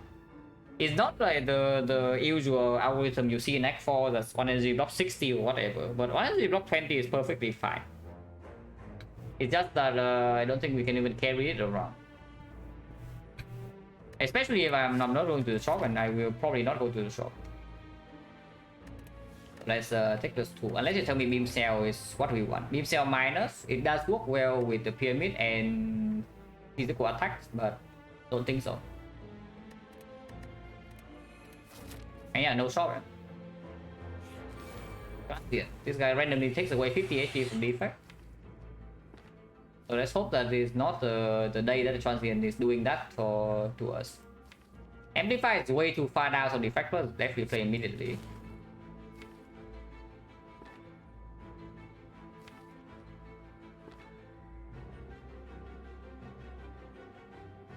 Cross 1. We play this, we are dealing 10 passive. So with Thunder we are 5 damage shot. And there's no way to draw into the turbo. Yeah, turbo's next turn. So we need to take 5 here. Unless you tell me to not play the Defect Plus and we do something like Compound Driver Thunder. Then we take 1. But that also means we draw 1 less cards. So let's say I just do Compound Driver Thunder. We draw Immortal, we have 5 cards in hand. Next time we draw 1, 2, 3, 4, 5. Compound Driver is no longer in hand. And what do we do this turn? That is extremely suspect. Let's not do that. Can you write the high priority with pyramid? Yes, but also no. Yeah, yes, but also no, because we have more important things to do in the strong deck for. I would actually buy a strong potion over removing the right. If you go to the shop right here just to remove right, then yeah, then you are counting down your doom to your doom because you're on floor 38. And you have until floor 54 to find a way to deal with that floor. 55. Then the clock's ticking down 1 floor at a time, yeah. So just by removing the right doesn't mean that we suddenly win the run or what, because most likely not. Yeah, Defect under Tech 5 is what I see. The other lines Defect, co-headed Streamline. This blocks for 4 only, so we're dealing 14. We take 10. That's way too much. Let's take 5. The cost is not the remove. Remove is not that expensive, but the cost is 1 floor. 1 floor is way too steep to pay at the moment. Let's take 5. Ow.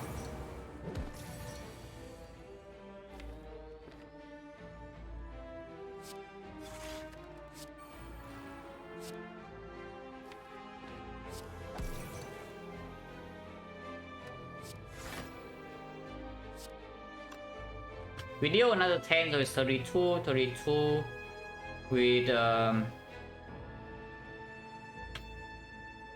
we deal 8, we deal 18, we deal 25, we deal 25, we have 665. 25, 665 is 17, we take 1. If I do Defect Strike, if I do Defect Dual Cast instead, we take 0. But this time we need to play fairly every single turn, yeah?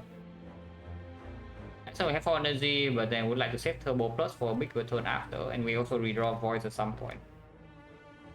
Rainbow is not down, so we don't have Dark Orb to finish the last turn with. And we just take 1. I think I'm Plus here, pretty decent, yes. Would seriously consider adding to the deck. Somehow I can see one. I can also settle for the inferior copy that costs 1 more, you know, the Apotheosis. Would be okay. Apotheosis plus Cell Repair would be kind of what I want for my Christmas at the moment. But yeah, Defect dual cast. I know Defect dual cast is enough, but then it kills the lightning off next turn. Defect strike taking 1, but it sets it up to not take a ton of damage after. So I think I play strike. So yeah, 25, 25, 37, 37, we rock 12, so we take 1 damage. Compound Rival right now taking 0 though. So maybe I do that. Yeah, why not play Compound Rival? Oh, actually true, why not play Compound Rival? There's no reason not to. I take 0.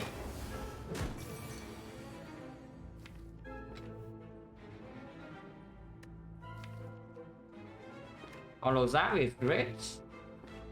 You can rebound the hologram and then hologram your Zap. And it's 3 casts, and then we can do maybe a streamline, maybe a sweeping beam, or some strikes. And it's probably once again the panache. So we do 20. 20 plus 18, 38. 38, 38, 54. Yeah, that's 4 blocks. Okay, that works then. If that works, then we just do that.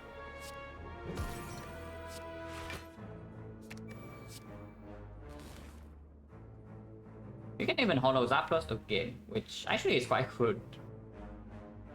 I kind of want to play Streamline, but yeah, playing Streamline also doesn't pop the panache, so cannot do that. And just get back to Zap. Yeah, we already have full block. Any attack. Just play the attack that's the weakest, or just play defense. And defense is worse than strike. So 15, 20, 20, we do not take the damage.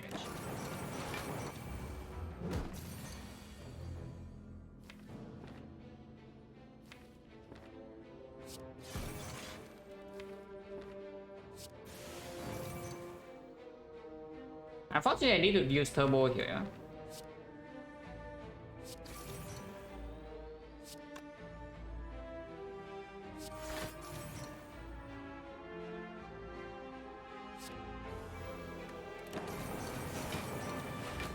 Okay, so now for the scary turns, because the voids are being redrawn. Yes, one is already coming next turn. But we do have the hologram.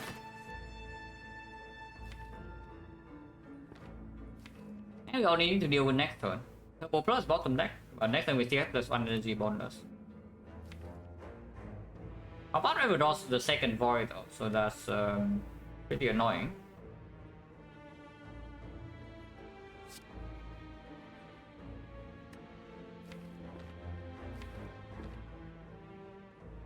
If we just play all base cards, and let's say hollow turbo at the end, do we have it? Our currently passive is 10, 10, this is another 10, so just 20, 28, 28, 24, 52. Yeah, 10, 20, 28, 52. 52 with 5 energy can be 72, can be 70, okay.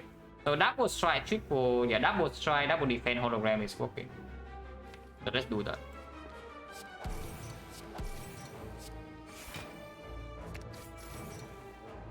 Yeah, double defending here we get 23 block, 33 block, and passive is 24. So we overkill by one star.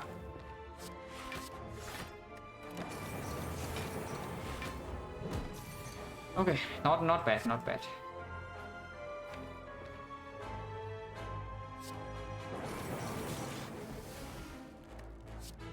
Unfortunately, yeah, the Immortal will be broken, but we don't have that much control of this fight. Over this fight. 50 on fire is not the worst.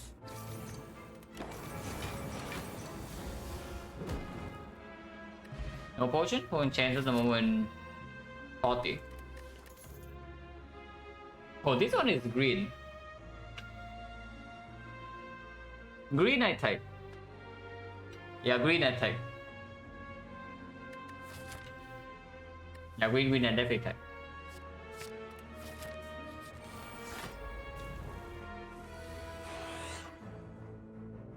Green. I'm feeling so green right now.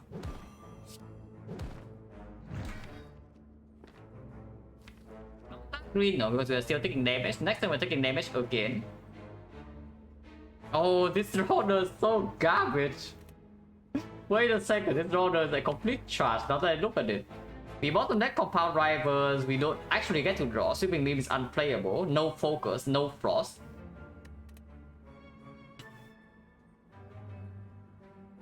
That is very bad.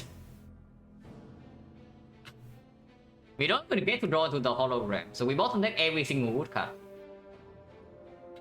Yeah, look, these are best cards. We bottom deck 1, 2, 3, 4, 5, 6, 7, 8 of them. All of them exactly at the bottom. And that's a big problem. How do I not get destroyed here then? Like, yeah, no, seriously, how?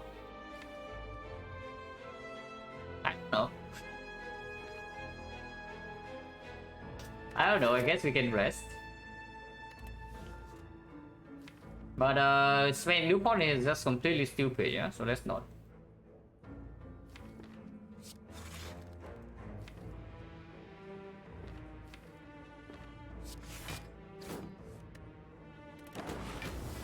Maybe there's some rebound or cast line that can do something about turn 3. It takes immediate damage immediately. It really just takes damage immediately. There's not much we can do here. Because if we draw until here, we rebound to a cast, next turn is still on 3, 4, 5, and then this turn is still on 3, 4, 5, we don't get. We can probably ignore to until the compound rival, and then we can draw into our defect. But we need to face 22 next turn when we are frail. We can do a cast for 10, but that immediately takes damage because we need to take 7 here. You know, to even block, to even draw into the rebound. But yeah, I guess we do that.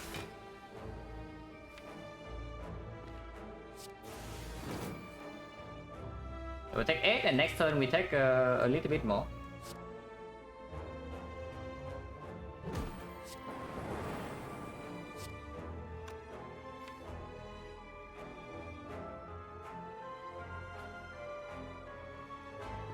There's no reason to play these strikes right now.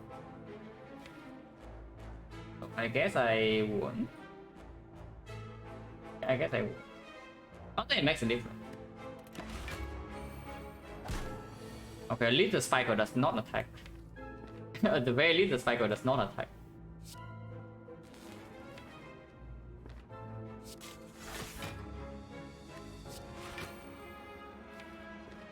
So if the spiker doesn't attack, we only take 1 here. So we take 8 and then we take 1. So we take 9 damage. And next turn we do have some decent stuff, maybe.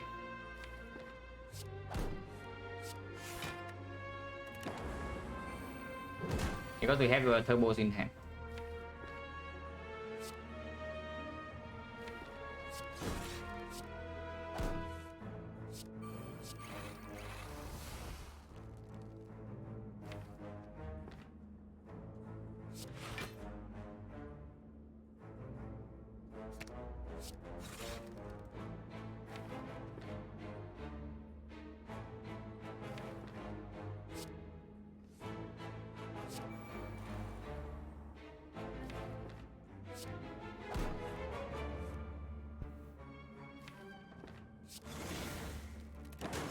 So what I do know from this is that we need more frost orbs. Yeah, that's what I currently know from this.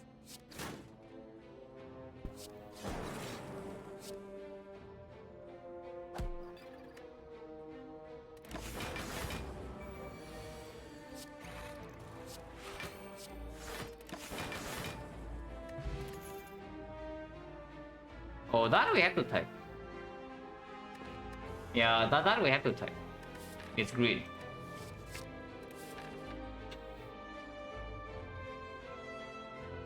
Any dreamers? If you are dreaming, you can take this elite first. I'm dreaming. How much worse is the path, for example, fire into here? So question mark? 2 question mark 2 fights. This map would be also 2 question mark 2 fights. So the difference that we do sequence mark before at least, so maybe slightly stronger, maybe Mind Bloom or whatever. And plus one upgrade.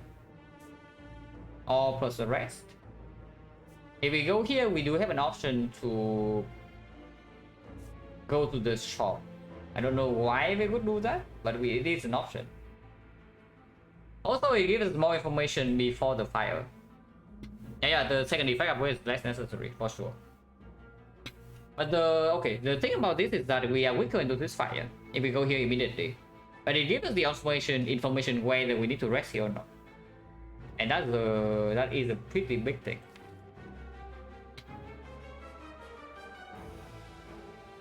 Right. I think the upgrade can go on, I don't know, 400?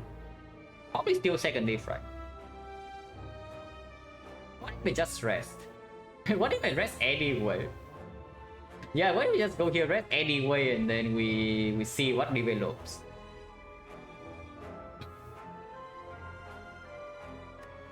Yeah, let's just go here and rest. We are not taking this into this ever. Oh, and change the moon is 40.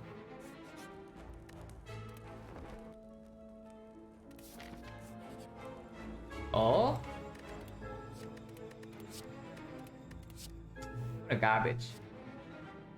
No apotheosis, but that's fine, I guess. These are good cards, like Blind Dash Echoes, excellent. Bandage are also insane, but we probably hit one of the other two. Panic Buttons, amazing. We take this. This is most definitely a skip unless you tell me somehow the Deep Red is worth it with Frozen Eye. Which honestly it might be, but I don't know over +2. Because if we keep getting +2, our rest is also getting bigger, yeah? And we are going to rest a lot still. Actually, right now we do have one card, but only one hologram, no second source. So both the Blind and the Dash Echoes are pretty difficult to play in Act 4, at least in the hard fight. And this is +2.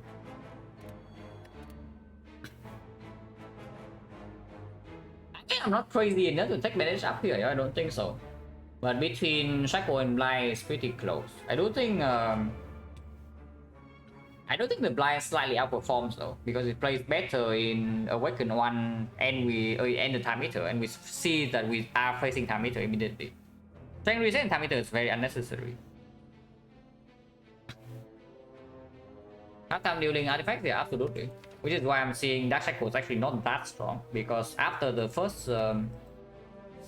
cycle of the Heartless, the second cycle you cannot even use this to block. The cycle of Blind will consume plus? I mean, absolutely yes, of course. The cycle does have one advantage over Blind though, is that in hallway fight it drops more. In hallway fight it's better block than this. But with hologram in the deck, we can do some rebound or maybe hollow, blind hollow that is stronger than the Dark Shackles. If we can keep the hard weaken forever. Yeah, take this over the Shackles. Necromancer, well, hopefully our without thing. Oh yeah, here's our thing, guys.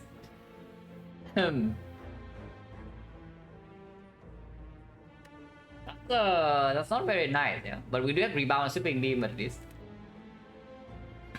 Yeah, at least we have rebound and sweeping beam.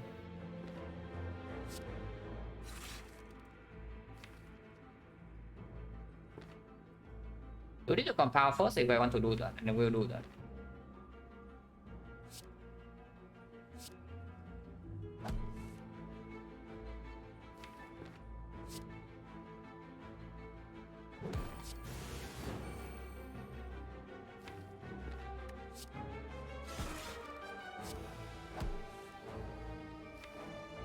Amplify is way too far down, so I just play the defect now. Yeah.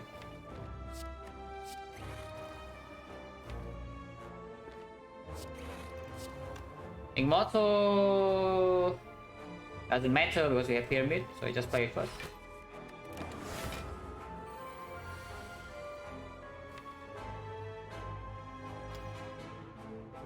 The attacks turn 2.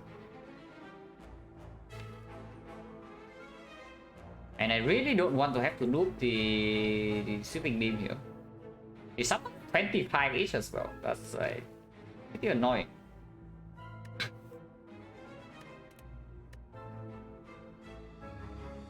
So it is 11 each at least. If we just do sweeping beam normal, 5 energy, yeah. So sweeping beam, dual cast rainbow, charge battery, steam barrier. That is blocking for 30. Still facing a lot.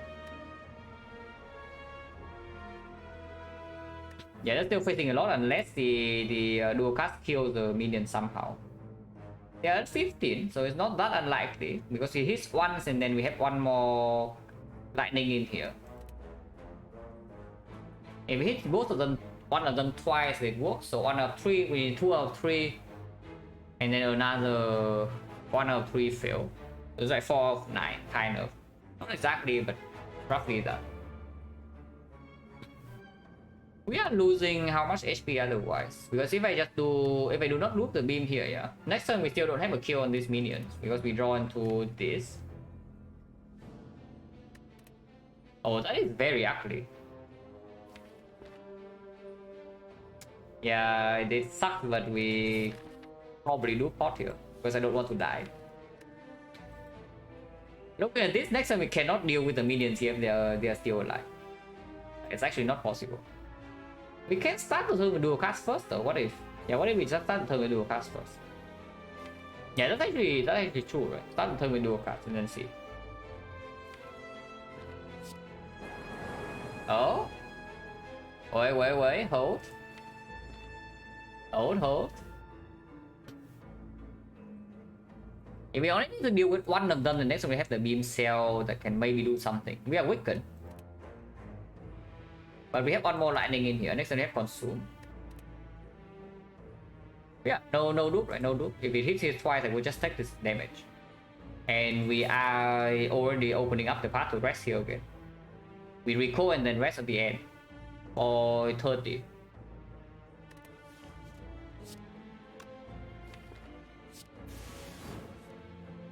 I will turbo now.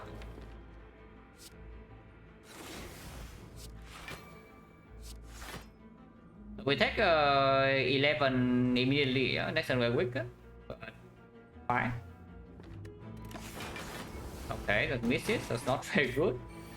Okay, she resummoned though. If she resummoned, we are fine. If she resummoned, we are completely fine.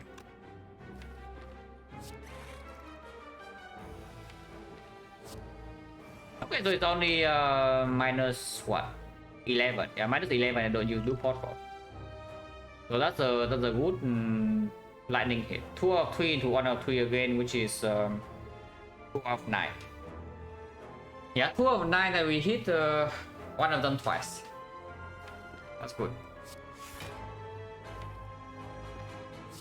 Next time we have amplified Panat, so we deal with the minions like that.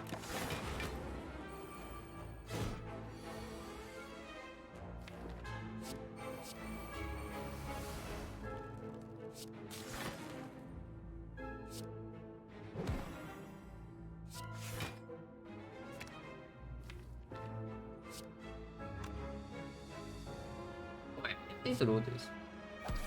We need to play turbo. And again, but that's fine. We already have the things in play.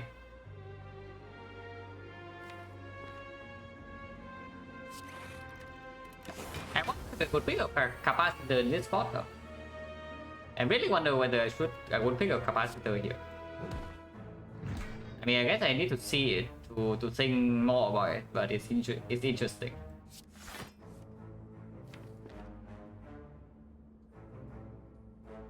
It is a full block.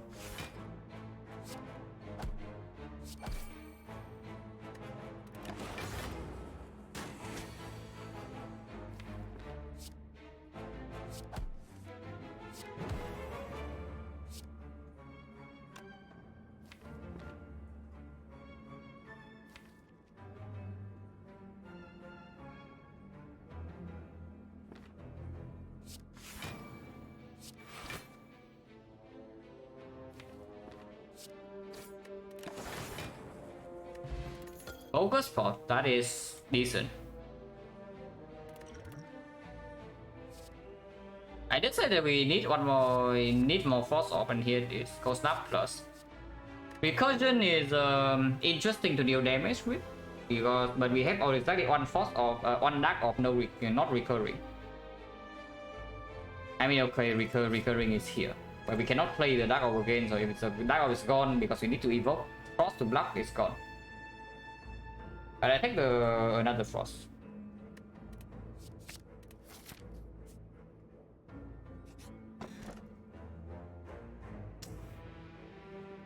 Well, sucks to be us. Yeah, sucks to be us, guys. But we just killed the middle of the bone, and now that probably cost me one upgrade. We took a bag of prep in Act 2, yeah, so that's absolutely clear. And Singing Bow was in Act 1. So we basically trade the Singing Bow for Middle of the Bone in Act 3. I mean, Singing Bow is fine. Singing Bow is fine. We still go this way, yeah? We do 1 and 2 fights. And if we are healthy enough after these 2 fights, we can maybe try for the 2 elite path. But need to remember that this is a force recall. So if we actually commit to this, we better be damn sure that we can win the boss gauntlet afterwards. But I mean, the only way to get to the fight is taking these 2 fights anyway, and we are not about to go left. So let's take the 2 fights first and see. But yeah, fought it. We already had a match. We already had a match.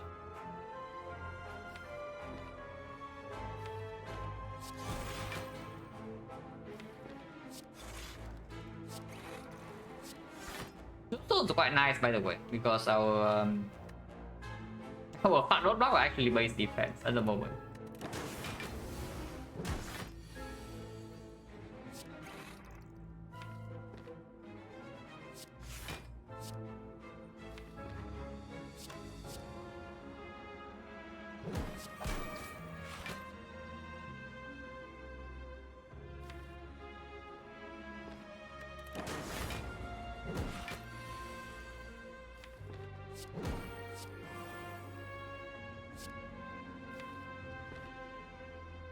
Terror Pair would be so sick because we can even amplify it if the fight is controllable.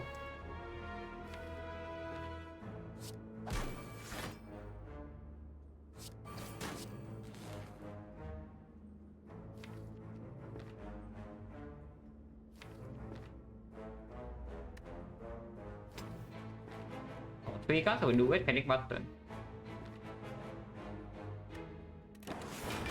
We'll play a defend, I guess. Don't love it so much. It is fine. It is fine.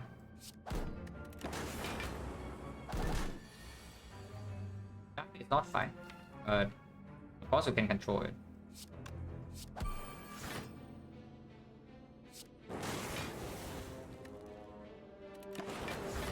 I'm seriously thinking about upgrading Rainbow at some point. Don't know when. But I would like this card to be replayable.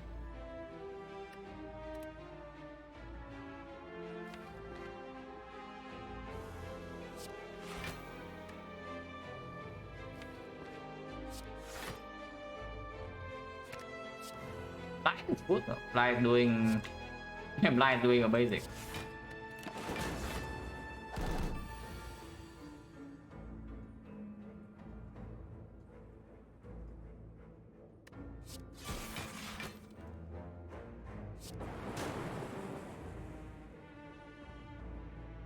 You can just Thunder next turn, yeah. But in case that we don't to Void, I would keep 2 cards in order to do Turbo Thunder.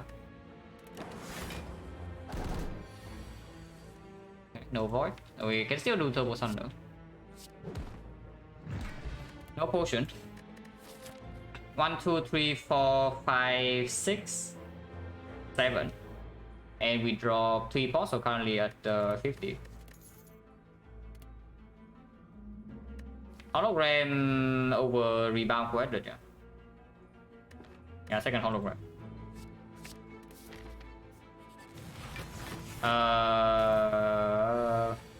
Okay, they show mercy for now. I don't know whether that's the real mercy or not next turn. But this turn, I would prefer to see this over 50, 51. Next turn we get owned though. We actually get completely destroyed next turn like this, you see. How do we play next turn? Yeah, the fact that's coming with that what? We cannot pop it twice, so it's only 20 damage.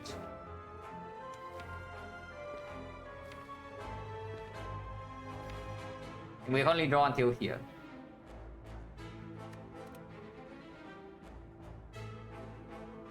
How do we play next turn? Can I somehow draw until here? We do draw, I guess, 1, 2 until here. We can play consume now. And next time we draw 1, 2, 3, 4, 5, so we can amplify panache, sweeping beam, and then beam cell, and then have a strike still in hand.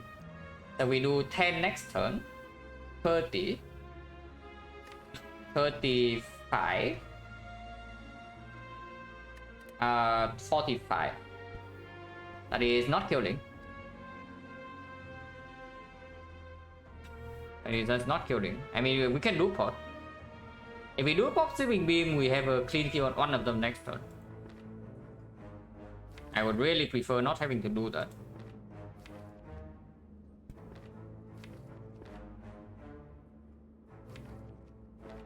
A triple turbo top deck and no draw is slightly sad, but now we pick up 4 draw.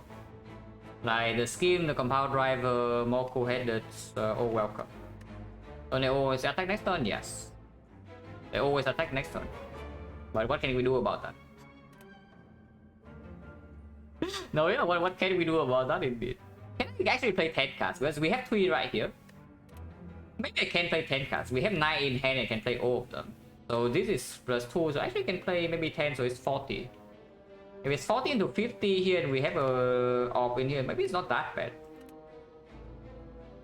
So yeah, if I cool-handed, I do draw into here, yeah? So then I play turbo 2 cards.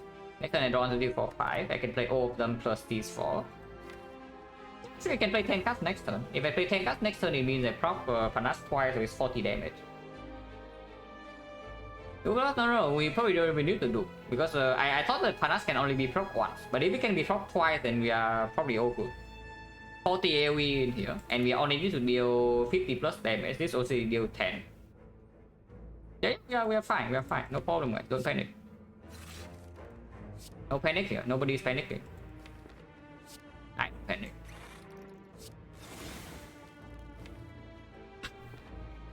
But I leave the strike here, yeah? No reason to play the strike, no reason to play the defect. I need to keep the defect in my hand next turn in order to proc this panache twice.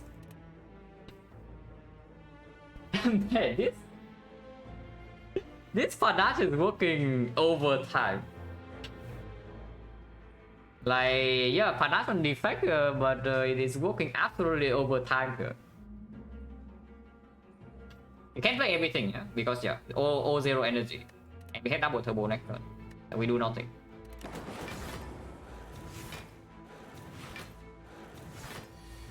They all attack.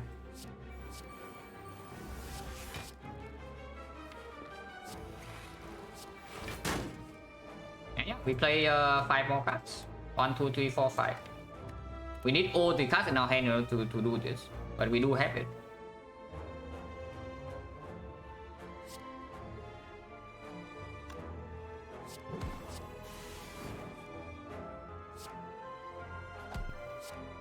Yeah, die. Oh, imagine not my panache guys, not even the collector, yeah? Imagine somehow you kill all collector and you get past the fight with a panache, you enter Act 2 without this panache, you are toast. Oh, but oh, it really is here. Oh, now I need to seriously think about this. But I think it's positive. I think it's actually positive.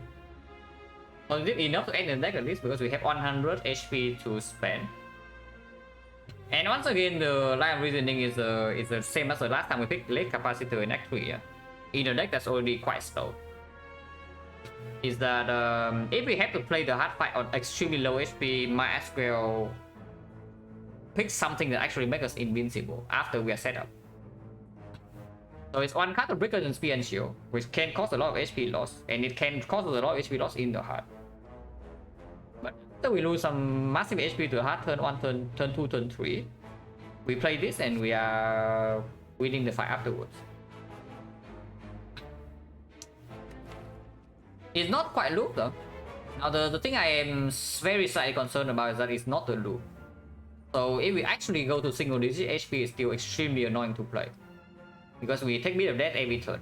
Unless we start a turn with a block card or card that evokes our Frost. But we take this.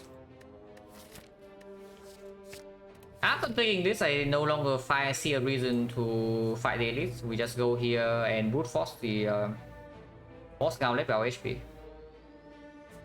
Sometimes we can get a good effect.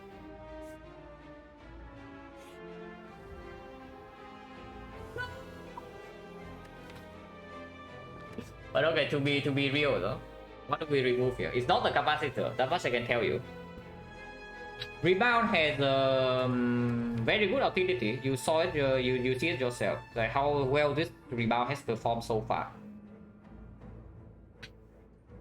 But we do have a second hologram now. And again, in the hard fight, like if you are dying to Beat of Death, like this rebound what we would like to have. Rebound is not really well, but the defense blocking 6 and is more useful in Awaken 1 is more useful in probably late phases of the heart if we are super low HP.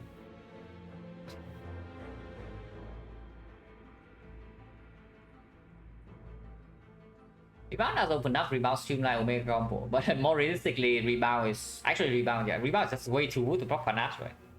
And our Act 4 Elite fight is still basically the Panache damage. Yeah. We maybe try to set up some block with Panic Button, Consume, Capacitor, but our damage in that fight is still the Panache. Is it the good event? No. It's probably positive because it does remove a base card, but I wouldn't call it good. Can probably remove Defect. Rico. Runs in again.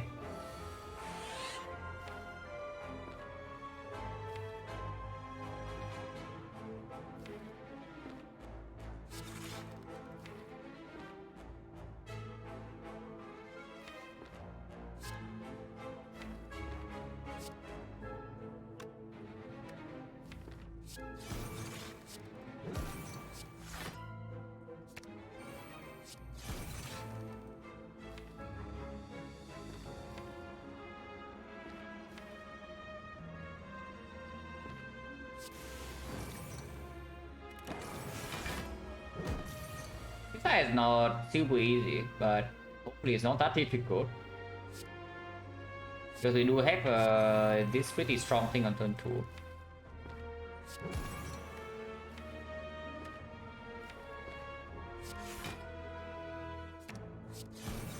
But now you already have 4 block.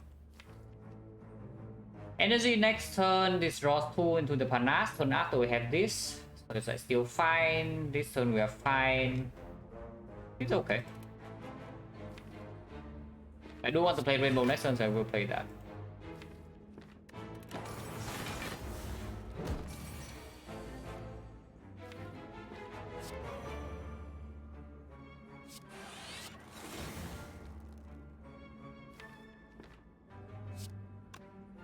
Strike is better than defense. Is that still true? Weakness? No. But weakness also runs out soon. But is this actually full block? Is it 60, right? 60 so it goes to 46.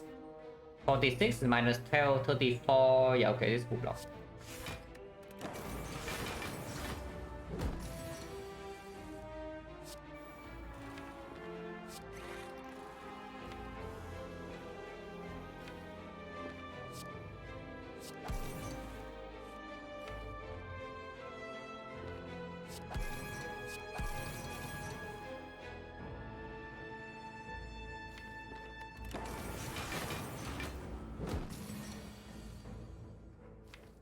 That was name with Wedding Evil. So we just kill it.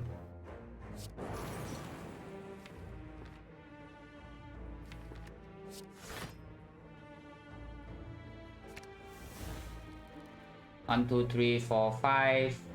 Yeah, with only 4 block.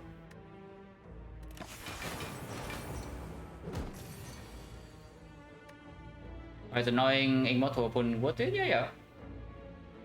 I say this, if you have been watching the stream for a long, you know what I think about Mausoleum. But yeah, Mausoleum, long story short, if you actually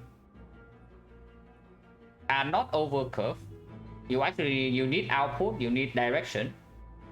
Yeah, click Mausoleum. Because otherwise the trade-off is skipping one floor.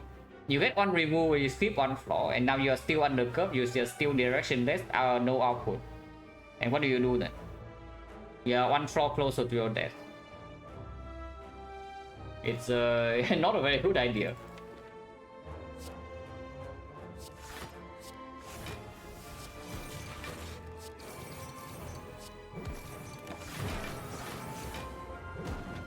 Skip to elite to avoid snack Lady Energy? No, we skip the elite in order to be able to rest here guaranteed. We do not have sustain. We will potentially need a lot of HP to deal with these fights. The boss counted. And we do have sufficient output for Act 4 at the moment. So getting these relics, getting these elites, first of all opens up some low roll, draw the Nemesis or Retomancer. Secondly, potentially force me to use potions. And thirdly, I am forced to recall here. So I cannot rest. Oh, these are good. Oh, these are very good. And I think we're taking Hitsinks. Hitsinks over Recursion Plus, right? This Recursion is very strong. How scared are we of Awakened one? Because we will have... How many do we play? We play this. We play this. We play this. Probably play this. We amplify this if possible, and then we play this. So it's like 1, 2, 3, 4, 5. We take hit 6, maybe 6. But we can also get 2 cards in hand, it's fine. And we have blind as well, so 5 powers. Tail strength 18. 72 block, 72 damage. If it's weakened to 52, it's fine. And we have HP to spare. Yeah, we take the hit sync with the triple turbo. And actual lack of card draw, I take this. With Pyramid, we still want a lot of card draw with this deck. We Regen Potion naturally not over these, yeah? We just rest instead. Unless you tell me 62 is enough. I do not buy the narrative that 62 is enough. We rest. I mean, Amplify, no. I actually do not buy the narrative that 62 is enough in this portion. Because the Awakened one can be extremely ugly, and this fight alone can only deal maybe 40 damage opening turns.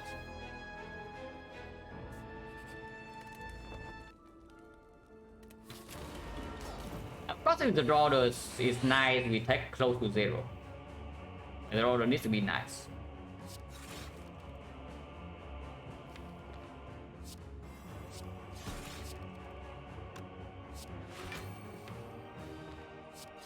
This draw is pretty decent. It's not the best, but it's not the worst. Because next time we do draw into our Consume Plus, and then we have Hologram for Consume Plus. And it is weakened for the opening 2 turns. So we will take a bit of chip here, but not so devastating. Also, yeah, the more important thing in this spot is to preserve our potions so Act 4. These potions are staying unless I see a better one, which is basically just Gambler's Pool. Maybe the Artifact. Oh, we are drawn down, right? Oh, this piece of crap is drawn down. Right. Only forgot about that. So we draw 1 card. We do not draw until here, so we don't get the Consume. Interesting. At least the defense not taking that much. But yeah, we take another 6. Next turn, 1, 2. We draw until here. 1, 2, 3, 4, 5. It's 5 cards, so I don't want to. Yeah, I don't actually want to play anything. We only have 5 cards next turn. And yeah, we draw only 4, yeah, but that's fine because the panache draws 2.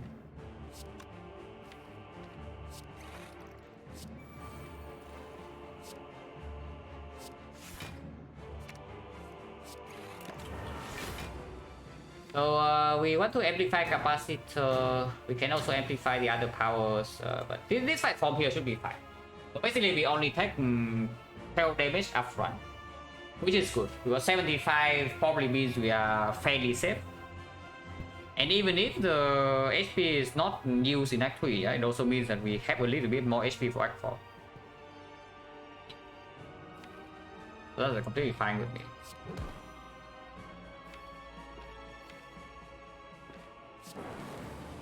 We are debuffed, so better have a lot of blood next turn.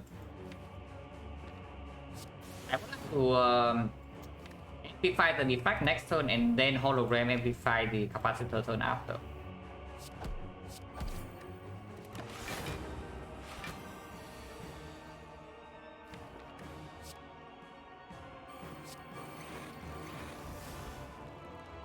Everton's fine to play here. You can even get it right now, but I cannot do amplify on the thing. I think I will pocket floor.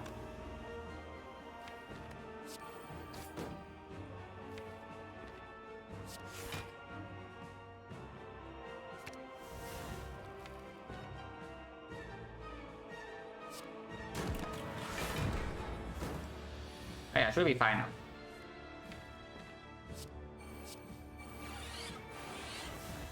Don't need to amplify this, so I will just play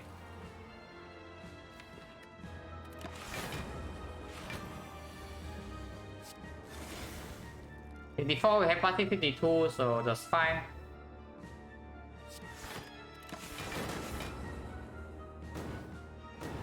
You need one more force off, and then we set our Immortal to 9 again, and we relax.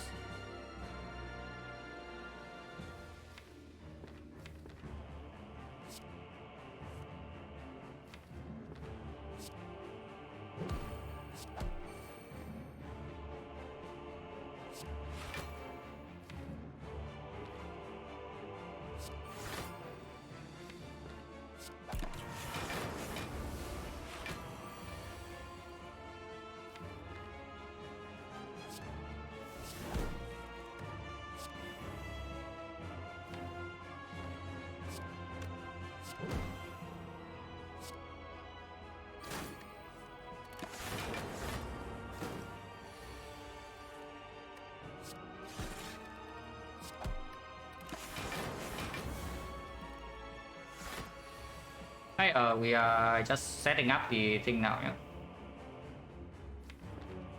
I think I can even play this consume, don't need this force off.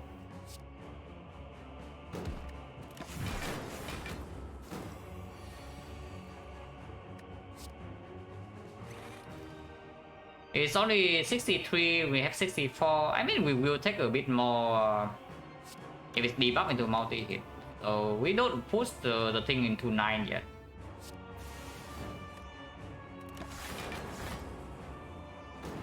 Don't move the Immortal, I mean.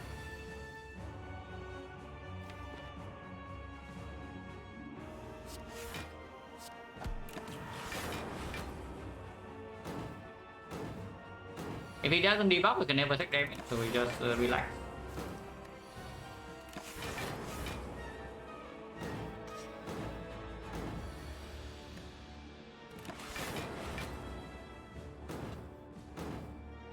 And now we kill.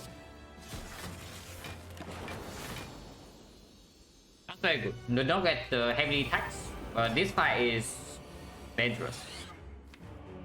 This fight is legit dangerous, considering yeah, we bottom deck the consume and the capacitor and the deflectors. I hope that we do not need to play the panache here, but probably pretty difficult to not kill without playing panache.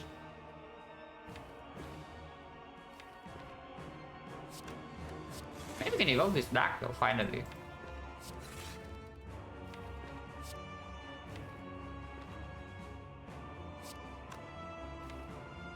We can have it weakened for the first 4 turns.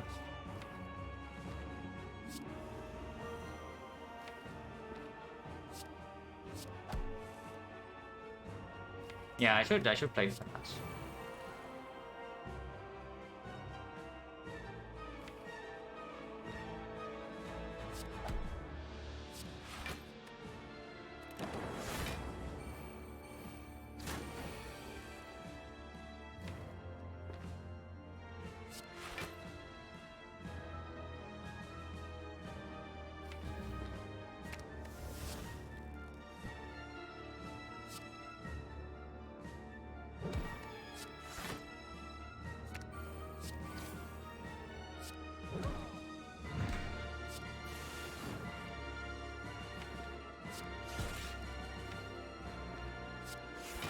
It's fine.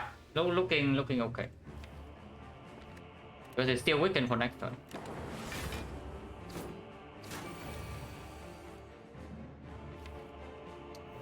We do not care to amplify this Defect, but I don't mind doing it. I do not play this. This is debatable.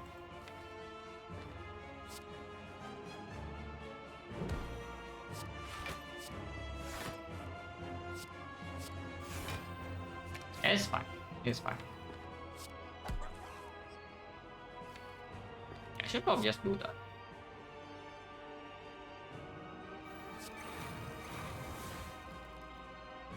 Okay, we are fine. I think button can be played, probably should, because next time we just play consume. And it's not multi-hitting, it's still weakened. Okay, so I think the draw order was not amazing, but not bad. It is not bad. Of course, -1 upgrade, yeah, but we actually secure the potions right for.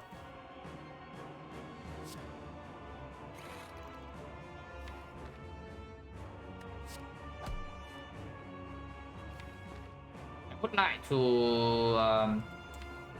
amplify this capacitor.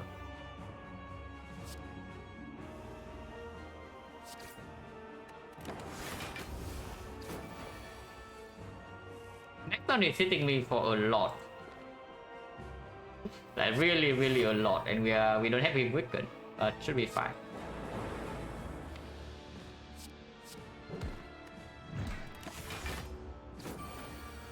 $56. Amplify is coming soon.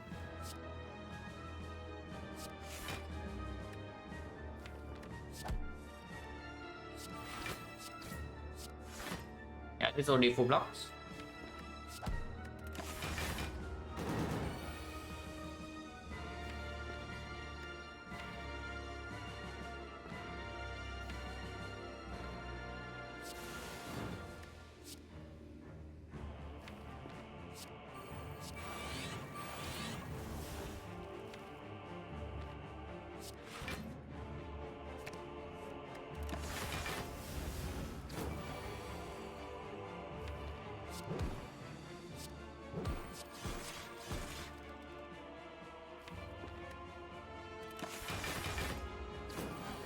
$72, but we know it weakens to basically an irrelevant number, and now we can consume again.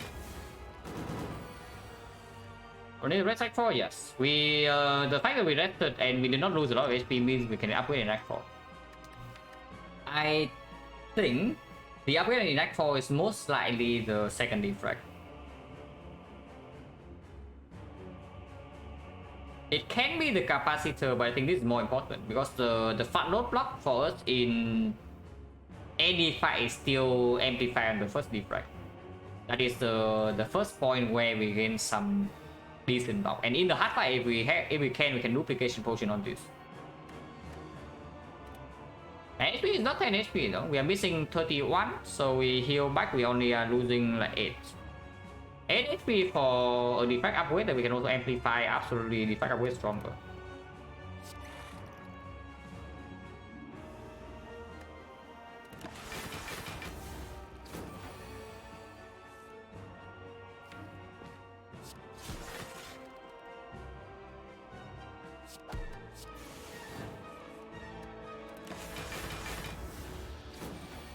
And the 2, 1, 2, 3, 7. So we We don't need 7.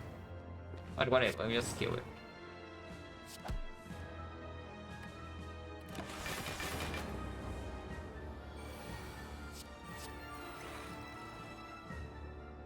The multi in here is only 66, so we already have full block forever.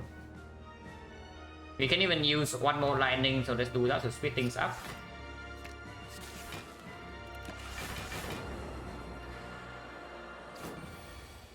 Yeah, 66 only. 1, 2, 3, 4, 5, 6 is 78.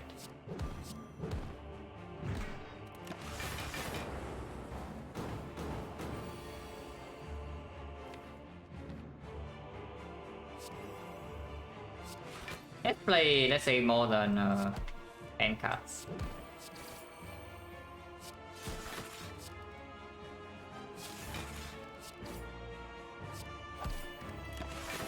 Okay, now I can wait for it to die, yeah? Playing 10 more cards in here is a little bit annoying. Sometimes I accidentally kill. It's not even that slow, we are dealing 13 damage per turn. Can't even play this.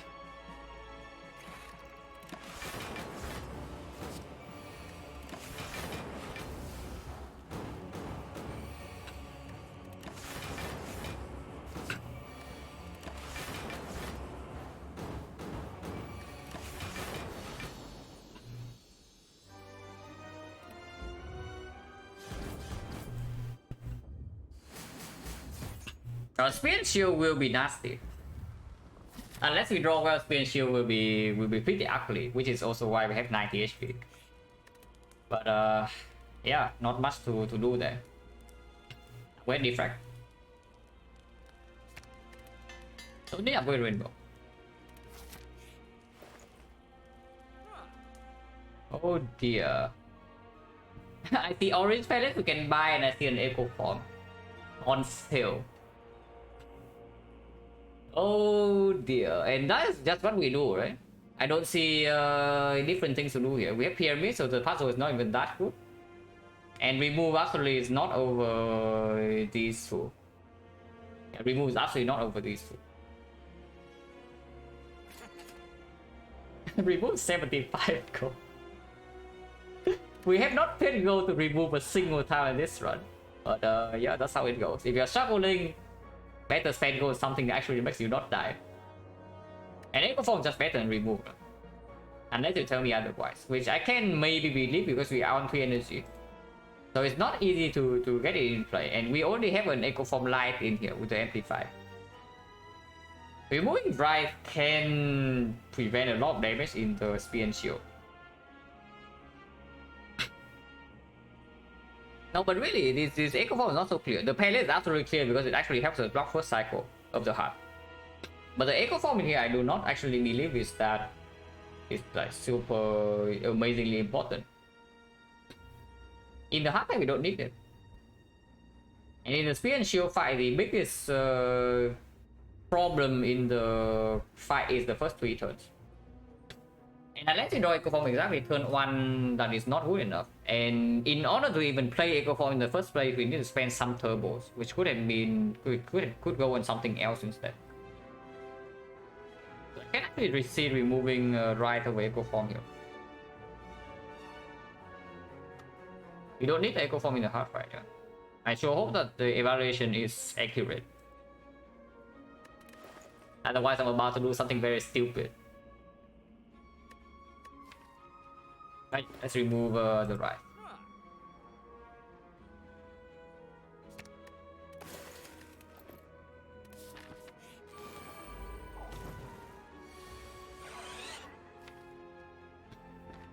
Now we know that side will cost HP.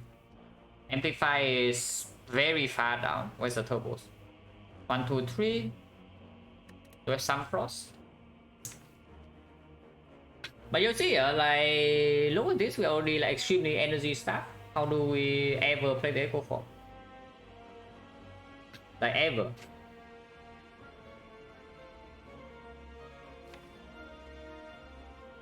But I'm basically ready to take something like 30 damage plus in this fight. And it's basically already the plan. We are taking a bunch in this fight and then play the hard fight with low HP. But now with the playlist, maybe we can play the hard fight with slightly higher HP. Maybe. Weathered draw until here. A power rival does not draw until there, but we can do two-headed into his things defract. We draw until weathered until here. His things defract, draw until here. And then compound rival until here, and then we can turbo. After turbo, we can play consume, we can play rainbow. Either way, we get own. But next turn is not that bad.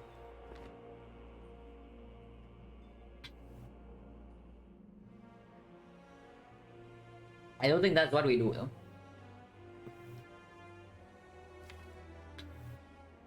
It does mean that next turn I don't have a turbo in hand, so is that good or bad?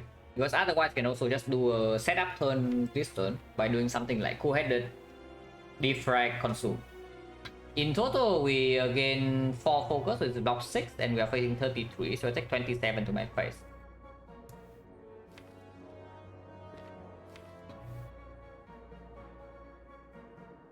Now it makes sense to loop pot here and preserve the focus pot for the heart only. Because realistically, what are we looping in the hard fight? There's a defract loop, there's a consume loop, there's a capacitor loop. Do we need any of those? Because potion chance also for 40%. If I do something like let's say coordinate right now, we do draw until all the way here, and then I can straight up just do hit sinks defract. We go to 1 energy, go until here, and then I can turbo into consume. Or turbo into rainbow, and then even draw 3 cards at some point. And I get immediately +1 frost off with this focus, which blocks for like 6. If I play this, I can block for 12. Because if I do not potion here, yeah. If I potion, maybe I just potion for double consume. I probably should just potion for double consume, honestly. Not enough energy. This turbo is not green. Two-headed, double consume, defrag. So we block for 10, we take 20 something. We draw until here. Next time we do have 1, 2, 3. So we can rainbow into comparative until here.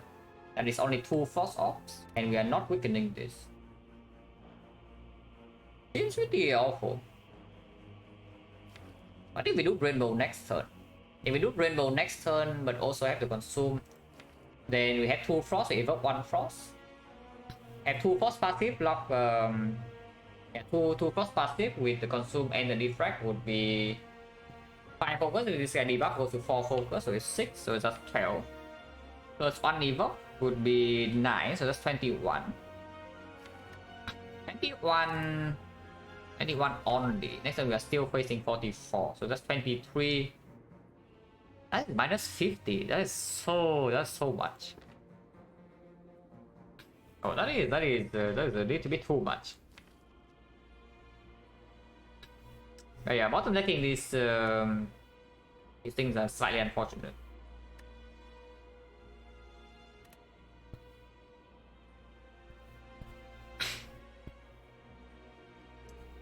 Any coordinate loop compound rival line? Probably not. Loop hit 6. Yeah, what about loop hit 6? Coordinate loop hit 6? Or start with loop hit 6 first. We loop hit 6, we draw until here, yeah? And then the hit 6, second hit 6, we draw until here. Afterwards, our hand currently has 1, 2, 3, 4, 5, 6, 7, 8, 9 cards. So we play this, we have 8. We play defect, we have 7. And we draw 3. So we do draw until here. Basically, I'm thinking, is there any way we can reach the capacitor next turn with the loop histings? Because if we can maybe draw into a turbo plus with a defect plus with a hologram, and then we can have a huge turn.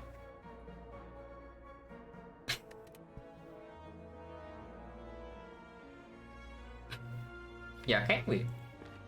The loop histings go to 3 energy. Play the blind. Deal with 3 energy. Play something else, maybe a strike. Go to 2 energy. play the Defect, go to 1 energy, but we draw 4 cards. So we play this, we go to 3 energy again. Hand has 9.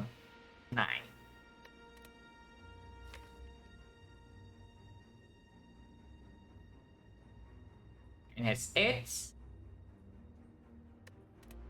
Hand has 7. Hand has 7, hand has 6. Card wise, Immortal goes to 0, Immortal goes to 1. And we still put it in hand, so we do get to capacitor next turn actually. If we have enough hand space. So let's really calculate this line, because I think this line is we are still taking something at 20 plus this turn, yeah? But it can make us take close to 0 next turn and then the fight's under control afterwards. So yeah, do P6.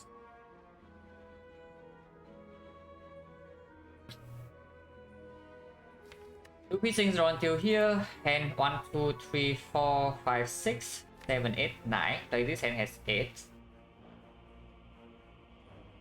Play one more card, whatever that is. Maybe the strike. Hand goes to 7. Energy requires to 2. Defect. Energy goes to 1, and we draw 4 cards. Hand has 10. Hand has 9. Hand has 8. Hand has 7. Dual card hand has 6. So next time we draw burn this. Immortal is currently at 1, 0, 1, 2, 3, 4, 5, 6, 7, 8. We do get to the capacitor here. And if we get to the capacitor here, we can do turbo capacitor into the second turbo plus, and then we can go in. Let's actually do that. We'll be hitting reach deck bottom exam to able to block next turn. If we do not do anything right now, we cannot block next turn. This turn we're already taking 20 plus. Next turn we are still taking 20 plus. Turn after we're taking another 20 plus. If we do anything other than this hit things, but I see that loop hit things works. So let's do his thing. Yeah, let's do this.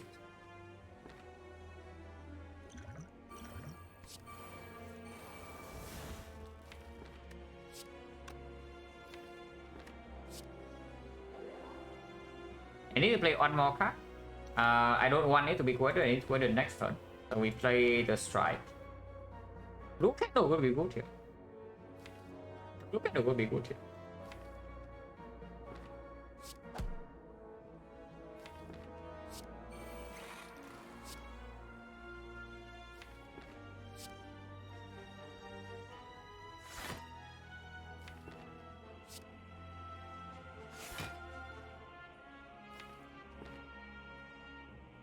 We do dual cards and has 5, so we draw the full 5 next turn. If I play cool-headed, right now we have this, and currently in hand we have 6. Because I said it's been exhaust. So next time we will still draw 1, 2, 3 in here. So we do reach the capacitor and do gain immediately the cool-headed this turn for the frost. So it is playable, But let's play cool-headed then. Double check, hand goes to 6, we draw 1, 2, 3. Now we don't draw 1, 2, 3, we draw 1, 2. Because the 2 burns go first. So we draw 2 burns plus the 2 cards. But Immortal is on 8. So then I can play something like Turbo Consume. Draw into Capacitor. Hand has 8. Hand has 7, so we draw 1, 2, 3 until here. And then you can play Turbo Hologram and Force off. Okay, that works. We can play this.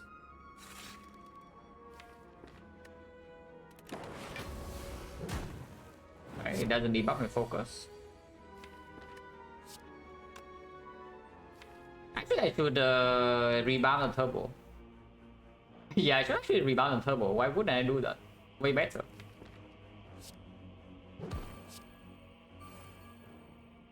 Yeah, it's just way better.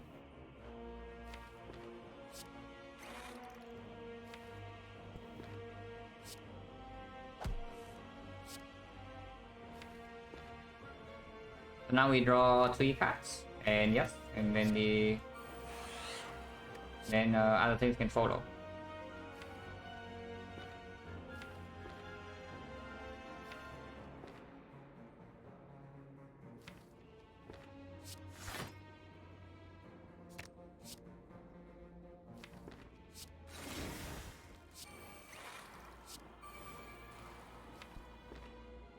Yeah, that's a very strong line.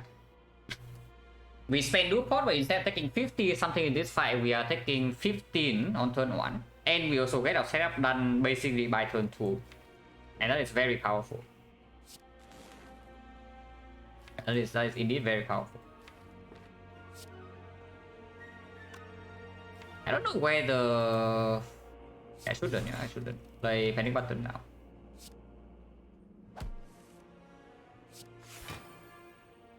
One, so defense is full block.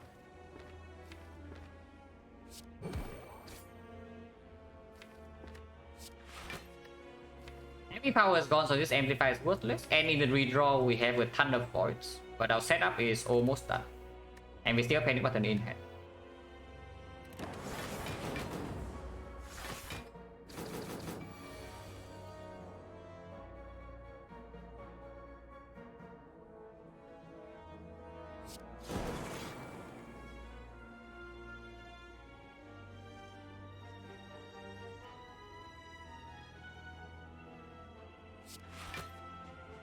I would probably like to see where the voids are. And I don't think there's anything in here that's so important for me to hologram that I would hologram it back. Maybe I can play Streamline first though. We shuffle in the Streamline is not like the worst idea, but probably it's not even good. Okay, where are the voids? okay, better not draw till this portion of the deck. Better stop drawing until here, yeah. And we try to end the fight when we have until this portion. Otherwise, maybe some bad things happen here. By the time we get here, maybe some bad things happen.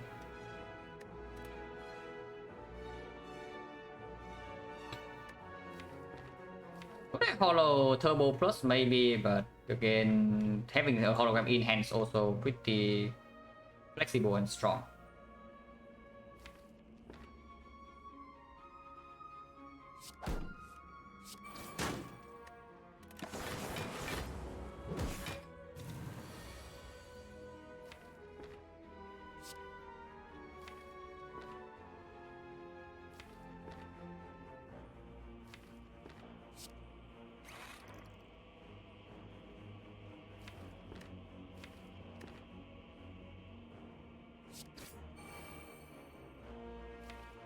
Maybe I just streamline it. No, really, maybe we actually just streamline it.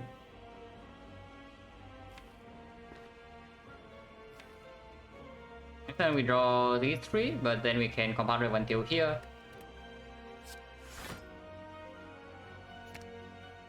And Pendleton still in hand. Lightning hitting here is not the best thing though.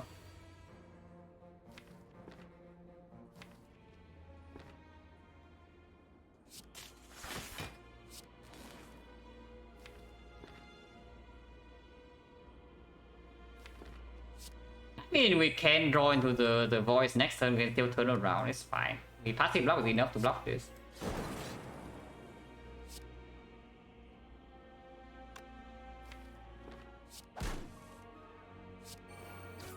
And I think we kill it this turn, so we just do that.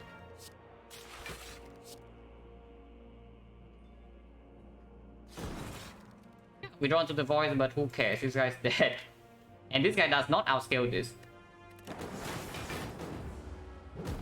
You know, handfuls or no need. We can draw the voice. This guy cannot hurt us, voice or not. And it's for a short while. If he debuffs our focus, then eventually he can hurt us, but not at the moment.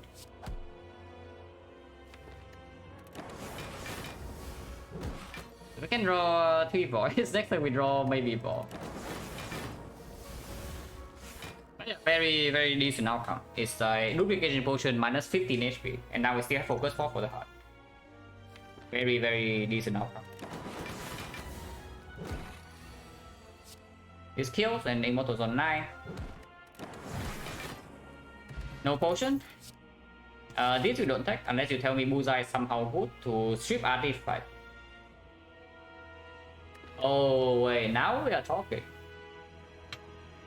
Oh, now we are talking. Well, this guy is actually not terrible damage in the heart. It's really not terrible damage in the heart, and it strips artifact for us to actually play over the eyes. Oh, I think I actually take this. I think I actually take this card. And then we take Redstone, yeah? I would like to have the Bullseye Plus if I can. So I take the card first and then I do Redstone. No Bullseye Plus. Well, time to go. No reason not to bring the potion. We'll drink the potion. We have Palace next turn, so that's already good. Palace Panic Button as well. It's an amazing combo. Amplify is in hand, so we can amplify capacitor and then consume hollow consume. That's already pretty sick.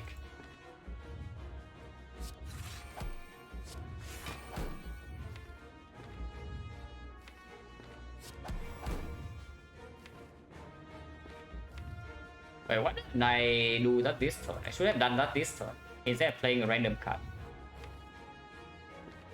Okay, whatever, it's fine. Reason 15.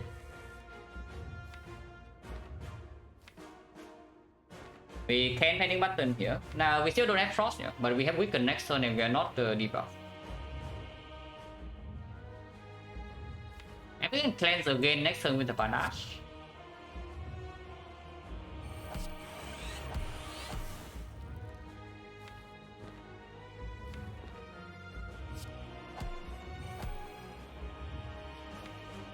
So I don't mind just using Panic Button immediately.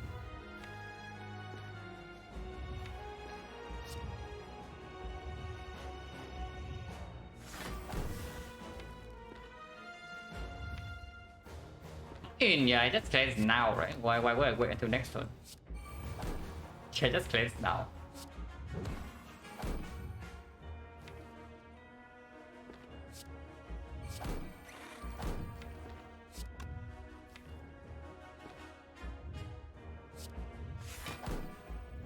So I have a ton of focus on no frost, but yeah, surely the frost are coming.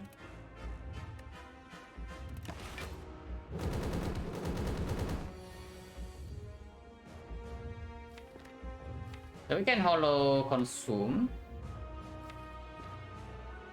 More really, the better line is probably just to hollow a frost orb and then rebound the frost orb.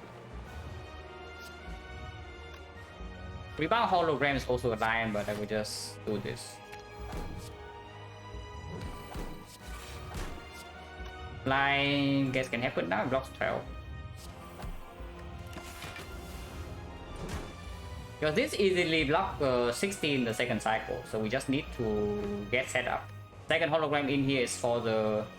Can we amplify for the defects? I don't think we need to. Mostly maybe even for the consume.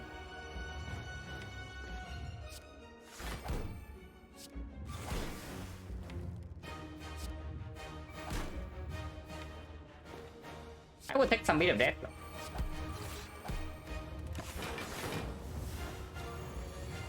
47, no problem.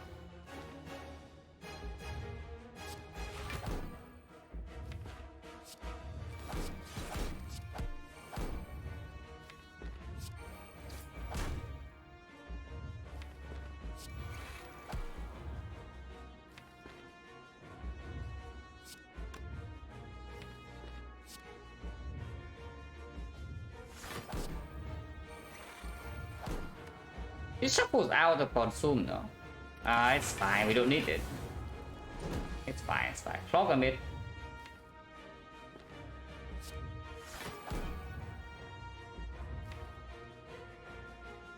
Yeah, it's fine.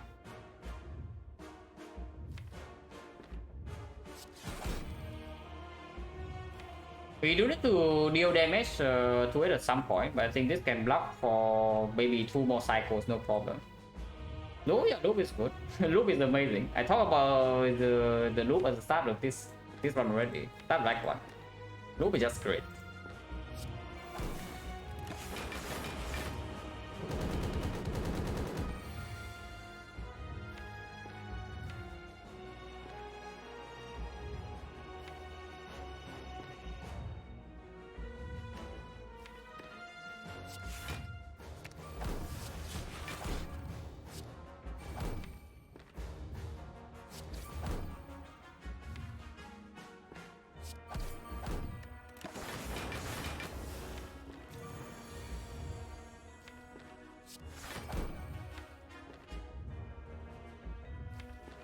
So now we draw into the void, but we have no energy. So that's the good best time to draw into the void.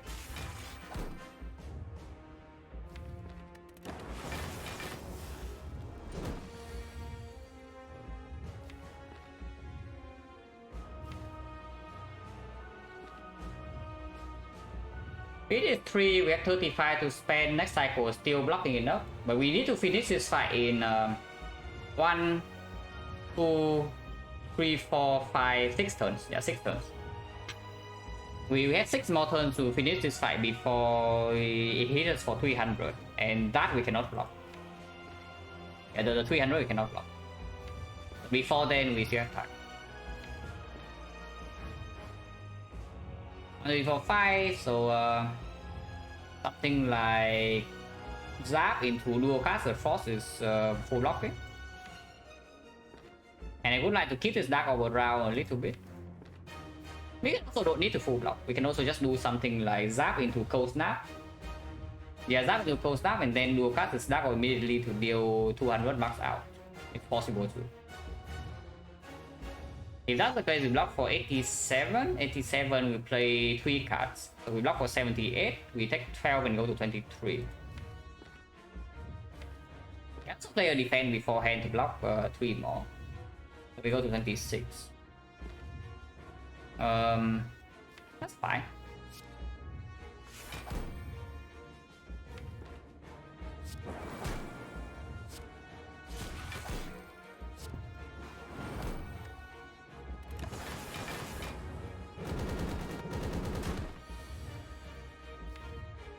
We will take a lot of bit of death like this.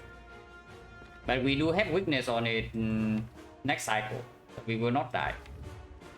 But definitely need to start dealing some damage. Ow, 3 per card.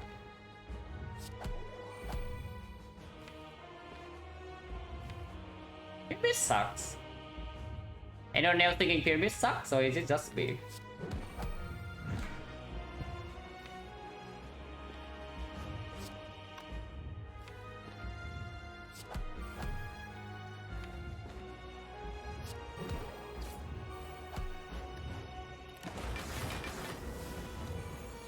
It times 15, but we can weaken it to 6 times 15. 1, 2, 3, 4, 5, 6. So that's already fine. Rebound Hollow. But yeah, this damage is actually quite close. Yeah? We are definitely not out of the woods yet, because it's extremely difficult to actually make hand space from here. If we don't get the good draw on the reshuffle. Is there any consume line? For example, Hollow consume right now. We get to 1, 2, 3, 4, 5. That's 85. Taking 5, taking 8, so we go to 3. That's really bad. And going to 3 is really bad.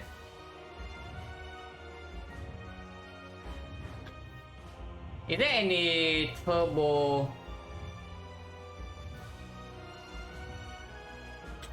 Yeah, turbo hollow. Turbo rebound hollow consume.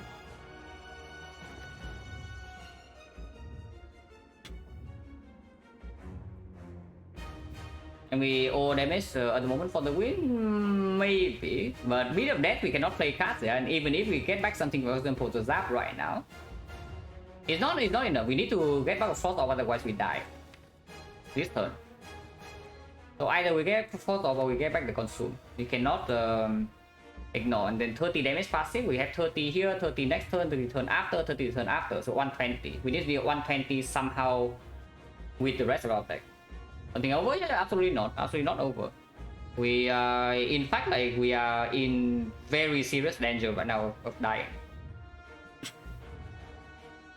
Because it's not possible to make hand space with this without taking a ton of bit of death. Because we also don't have something like Glacier to immediately we don't have anything like Glacier to immediately mitigate all the bit of death in the turn. And we are still playing on 3 energy pyramid. So blind needs to be played. It goes to 90. We currently block 70. If I do something like turbo rebound hologram. Yeah, turbo rebound hologram consume blinds. That is playing 5 cards. We have 5 energy, 1 energy, 2 energy, 2 energy, 4 energy. Yeah, 1, 2, 3, 4. Then we can play a single defense. So we take 15 from beat. We block for 12, so we lose 3. We block another 85. So we lose 3 and then we lose 5, we lose 8, we go to 3 HP. Oh, I really don't like that because this cannot be played at all. On 3 HP, we play every single card we die. In exchange to just to get the hologram back into the top of the deck. Which is not even necessarily a super good thing. So if I just do, let's say, a different line, for example, hologram consume line. If I just hologram consume line, then it's still the same, no? It's exactly the same thing. No, it's not. Yeah, that line is 1, 2, 3, 4, 5, 6. Wait, I actually don't go to 3, I die. I die if I go to the rebound hologram line. I just die on the spot. I don't go to 3 because I play 6 cards.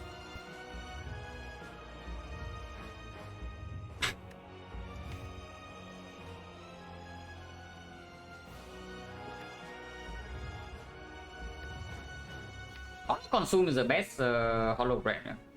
Because it instantly improves our damage output on the spot, and it also makes the cold snap, redraw, dual cast, redraw all the other redraws better. So if I holo consume blind turbo shockwave just to backhand space, then what would that look like? Because turbo defense is block neutral, it doesn't lose me anything. I gain 2 hand space to actually draw into maybe something to deal damage. Because we know next time we have full block guarantee, so we don't need to do anything. As long as we don't take damage, we take no damage. Holo consume blind turbo defense. Now this line is actually block playing 5 cards. So yeah, I lose 3 block. And then I gain 17 times 5, so that's 85. 85 he hits me for 90. So I lose 5 HP and I take 1 wound.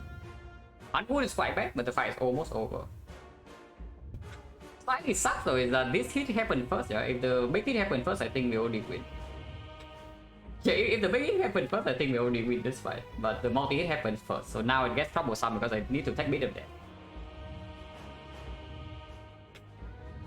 Well, I don't need to take the wound. If I just take the bit of death first, I don't need to take the wound. So I start the turn with like blind, turbo go to 5 HP. Yeah, blind turbo go to 5 HP, holo consume defense. Oh, that still takes damage, because I play 2 cards, I block for... I play 3 cards here, I take block 3, so I block 88, I still take 2. Yeah, no matter what, I have to accept 1 wound. It doesn't matter the order I play the card in, no matter what, I have to accept 1 wound. And that's pretty annoying. But there's no... I don't see another line. Holo dual cast, how is it? Holo dual cast, then we do if we holo dual cast instead into the blind, we are playing 3 cards. In that case, I can even rebound hologram, yeah? So let's say I do rebound hologram dual cast blind. How is that? That would be 4 cards. Oh, no, 1, 2, 3, 4, yeah, 4 cards. So I lose 6. But I gain 56 plus another 34, 88, 82, that is still the same. If I do not play rebound, I still is 85, so we are just a little bit block short to full block this hit. And if I do the dual cast line, we put the lightning in front, so it's harder to block bit of death because cold snap redraw is not blocking. Coded redraw is also not blocking. So that is just stupid, yeah. Yeah, this is just hollow consume. This is just straight up just hollow consume. So we do that. And we cannot play rebound. So hollow consume, blind, turbo defense.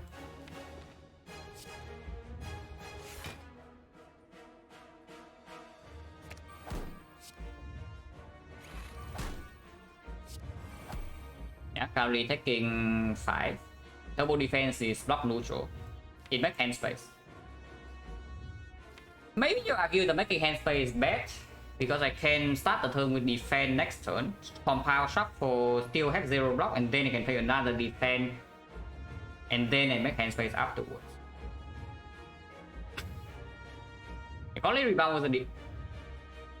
Okay, fine, you got me. It's actually true. If only the rebound is a defense. It's actually true. If the rebound is a defense, we are doing maybe okay. Because we have one more card to guarantee me a death block. Yeah, playing this right now doesn't make sense. So let's just take the hit. Next time we draw into this. I start the turn with defense, go to 3 block. I play turbo, we go to 0 block. Start second defense, go to 3 block again. And then I can play compound driver, and then hopefully we draw a card that actually blocks. Otherwise we are dead. If we do not see a card that actually blocks at all, we will die. Because our hand is completely stuck with unplayable cards because we have 3 HP. And meter dead is 3. If we make hand space this turn, we have panache props. Honestly, void redraw is not so bad. Maybe hand space this turn is fine too. It does give me the same amount of cards play and I shuffle immediately. Shuffling immediately doesn't mean anything, no. It actually doesn't mean anything to shuffle. But panache is 10 damage. This 10 damage is not insignificant. Yeah, maybe I should just deal freaking 10 damage because it makes no difference. Yeah, that's a turbo defense.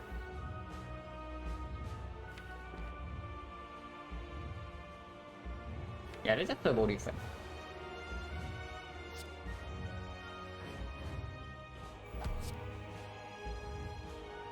Rebound defense doesn't work. Yeah.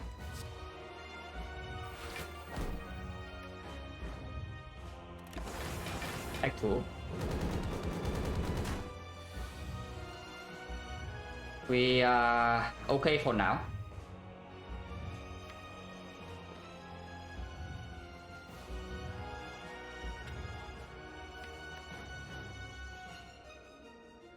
We still need to kill this in 1, 2, 3, ideally 3 turns, but we can have 5 turns, 4 turns sometimes if we win the 50-50 next cycle.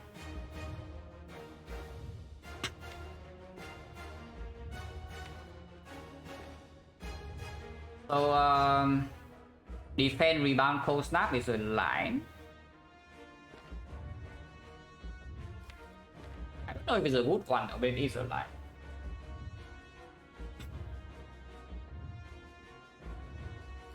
I kind of want to draw this turn with compound driver to get to the void right now and maybe even play the beam cell.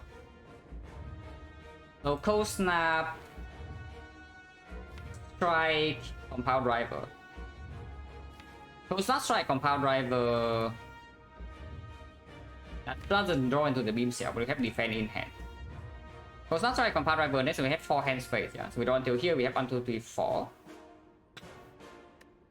Which and we have lightning in front, so we can start the turn with something like Steam Barrier into Cold Snap into Dual Cast to block the Frost. Turn after we can do Charge Battery into Zap, but that does not always kill.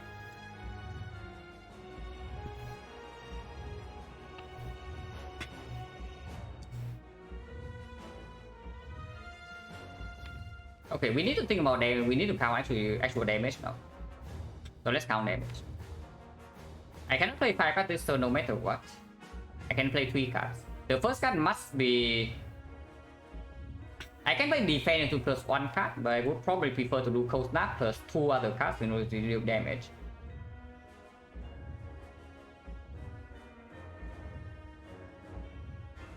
So cold snap, strike, compound driver. We are dealing in total 25 plus 36. Okay, 36 in over 3 turns. So we have 108.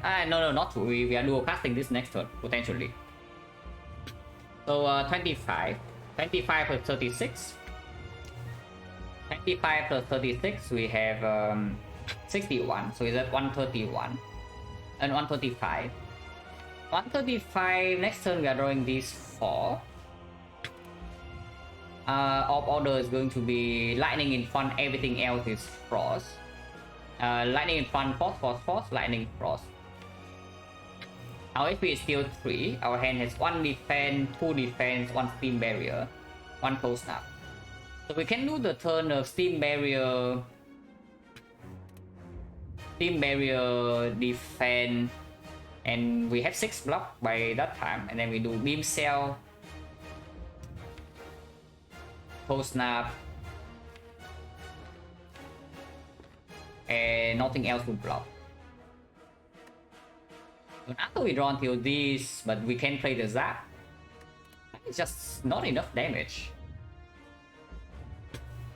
In super modern compound, it only draws 1 though. But I guess drawing 1 is okay. Because still leaving the compound in hand for later, because this is maybe a turn where we can play the compound driver to draw into the streamline. And we have the beam cell still. If draw voice, no, compound also draws 1. If we don't have enough damage, I actually need to do some rebound line, yeah? Because I see it's apparently quite annoying. So let's say this turn it must be cold snap. So let's say we just do cold snap, strike, let's say sweeping beam. And has sweeping draws until this goes away. So we have 1, 2, 3, 4, 5, 6 cards in hand. Next time we draw these 4. So steam barrier is not in my hand, which means that I cannot do double block into rebound cold snap. Oh, that's really bad. Which is actually the reason to do compound driver first, I guess. Wait, that doesn't make a difference though, because compound driver draws full hand, and then so we still only draw 3. Oh, that's bad.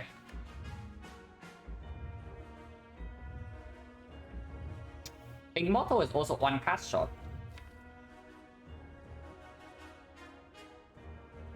We can do defense, beam cell, steam barrier. Still have 3 block. But we cannot do rebound cold snap because that would die.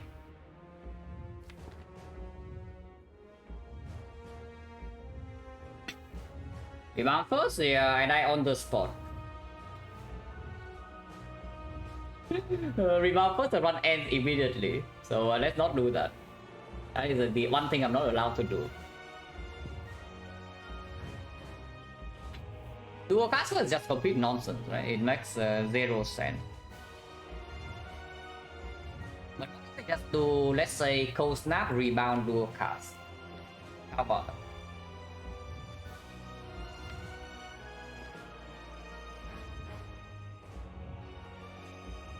Cold snap, rebound, dual cast.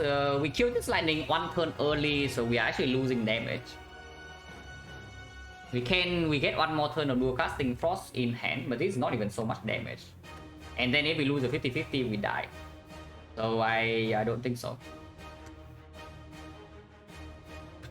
Oh, so freaking tough. It's so insanely difficult. I mean, also my head is not that clear at the moment because the number of lines I need to calculate here is not that big, but I'm like slightly confused. Yeah, there are only a few lines we need to calculate. So let's go over them one by one. Line number 1 is cold snap first. Anti-block, whatever, yeah? And then we do whatever the hell we want. Cold snap first. Strike, compound driver, draw 2. And then we have 1, 2, 3, 4, 5, 6, 7 cards in hand. Next time we draw 3. Immortals on 8. Off order lightning first, everything else is frost. It's the off turn. So we can do defend into rebound. Rebound will draw the steam barrier, and then I can rebound the steam barrier.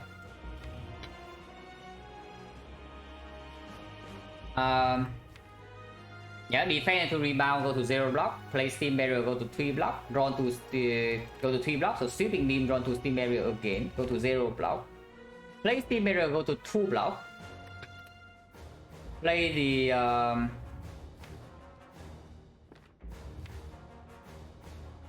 wait, do I have enough 2 defense in hand? Energy wise, that's 1 energy, 2 energy, 3 energy, so I cannot play cold snap. I cannot even play the thing without reaching the turbo. Okay, that does not work. We want to draw Steam Barrier? Yes, but the problem is that I want to play Steam Barrier before to rebound something else.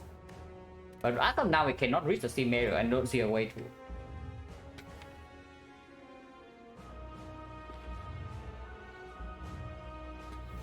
Okay, let's try that again. Rebound, cold snap. No, cold snap first. Defend, rebound, cold snap. How is that? Defend, rebound, cold snap. We are making 3 hand space, yeah? So our hand has 1, 2, 3, 4, 5, 6. Next time we draw 4. So it's void, cold snap. No. Not drawing void next time is nonsense. But maybe 1, 2, 3, 4. 2 energy only. Yeah, that's completely stupid. We draw right now to get into the void.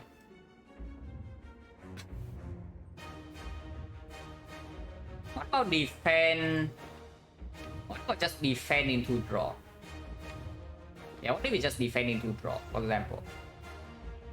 Like defend into sweeping beam. Defend into sweeping beam. And we don't play other cards. We have 1, 2, 3. Yeah, 1, 2, 3, 4, 5, 6, 7, 8. 8 cards in hand. Next time we draw 2. But 3 energy intact, comparable is in hand. Immortal is on 7. We start the turn with cold snap. It blocks the whole bit of death. So Immortal to 8. Take the beam cell. Immortal to 9. Compound driver, Immortal to 10. It draws 2 and it draws 3. So we get to steam barrier. Energy wise, still have 1. Of order would be lightning in front, which would mean I am allowed to play dual cast. But dual cast the turn after is stronger, so I would play another attack. Maybe the here. So how much damage is that? Because that line seems not so bad. Yeah, honestly, that line seems not so bad. Even though intuitively it makes no sense because suddenly we just don't draw. But we do reserve a much stronger block card for next turn in order to play card and not worry about bit of death. So defend sweeping beam, yeah? Defend sweeping beam. We are dealing 10 damage this turn. Okay, I need a notepad for this. So we deal 10 this turn. And sweeping 36 lightning. Next turn is the off turn. Off turn, off order would be exactly the same as now. Defense sweeping beam, no, that's the line, exactly the line I'm going through right now. So yeah, defense sweeping beam. Next turn we have order exactly the same, it's the off turn. We start the turn with cold snap. The cold snap is 10. Cold snap 10. 10, 2 energy left. Cold snap 10, 2 energy left. We do draw 2 cards, yeah? We play defense, sweeping beam. No, hand has 9, and has 9 again, and has 8, and has 7. So we actually draw 3 cards. We draw until here. Because the void exhaust. So this discard, this gets out of our hand. This exhaust. So we draw 3 cards. So we play cold snap, 10 damage, 2 energy left. We can play off order is lightning in front. So then we can play beam cell. Beam cell 5 damage. Beam Cell 5. Afterwards, the order is Seal Lightning in front. Full energy left, so I am allowed to do rebound Cold Snap, for example. Or rebound dual cast. Hand has 10, hand has 9, hand has 6, hand has 8, hand has 7, hand has 6. So next time we draw 4 cards, whatever we rebound here. Plus, we draw until here, yeah. So whatever we rebound here plus another 3, but we ignore to draw 1. Okay, and let's calculate damage then. Do you guys running turn? Yes.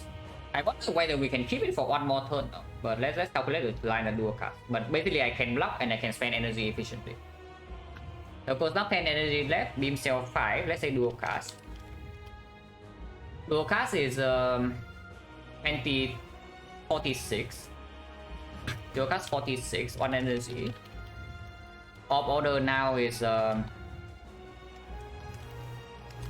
order now would be Frost, Lightning, Frost, empty. Order Frost, X3, Frost, Lightning, Frost, empty. Lightning, Frost, X2, empty. And we have 1 energy left, so I cannot do rebound on something. By that time we already draw, we have 7, we have 8, we have 9, we have 10, so we will draw into the Steam Barrier. I can play the blind to make hand space, yes. Not that Steam Barrier matters for next turn, it matters for turn after. 1 energy left, so I can spend on anything in hand. Compound Driver into Turbo, how is it? That is playing a lot of cards here, so let's make sure that we don't actually die, because it's only blocks 20. It's actually only blocks 20. So we play 1 card, 2 cards, 3 cards, 4... Yeah, 1, 2, 3. Steam Barrier 5, Compound Driver 6, Turbo 7. Double attack 8 and 9. But we block 27. So we block exactly perfect bit of that. Oh, that seems quite good, no? Yeah, that actually seems quite good. Then we can reach the turbo. So dual cast, 1 energy left. We play Steam Barrier. Steam Barrier. Hand at the moment has enough hand space. So we play the Compound Driver, draw 2. Compound Driver would be 12. Compound 12. Draw 2. Draw until turbo. Turbo. 2 energy left.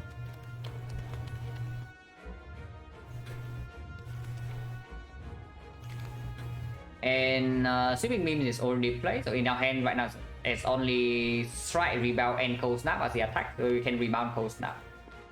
If we rebound Cold Snap,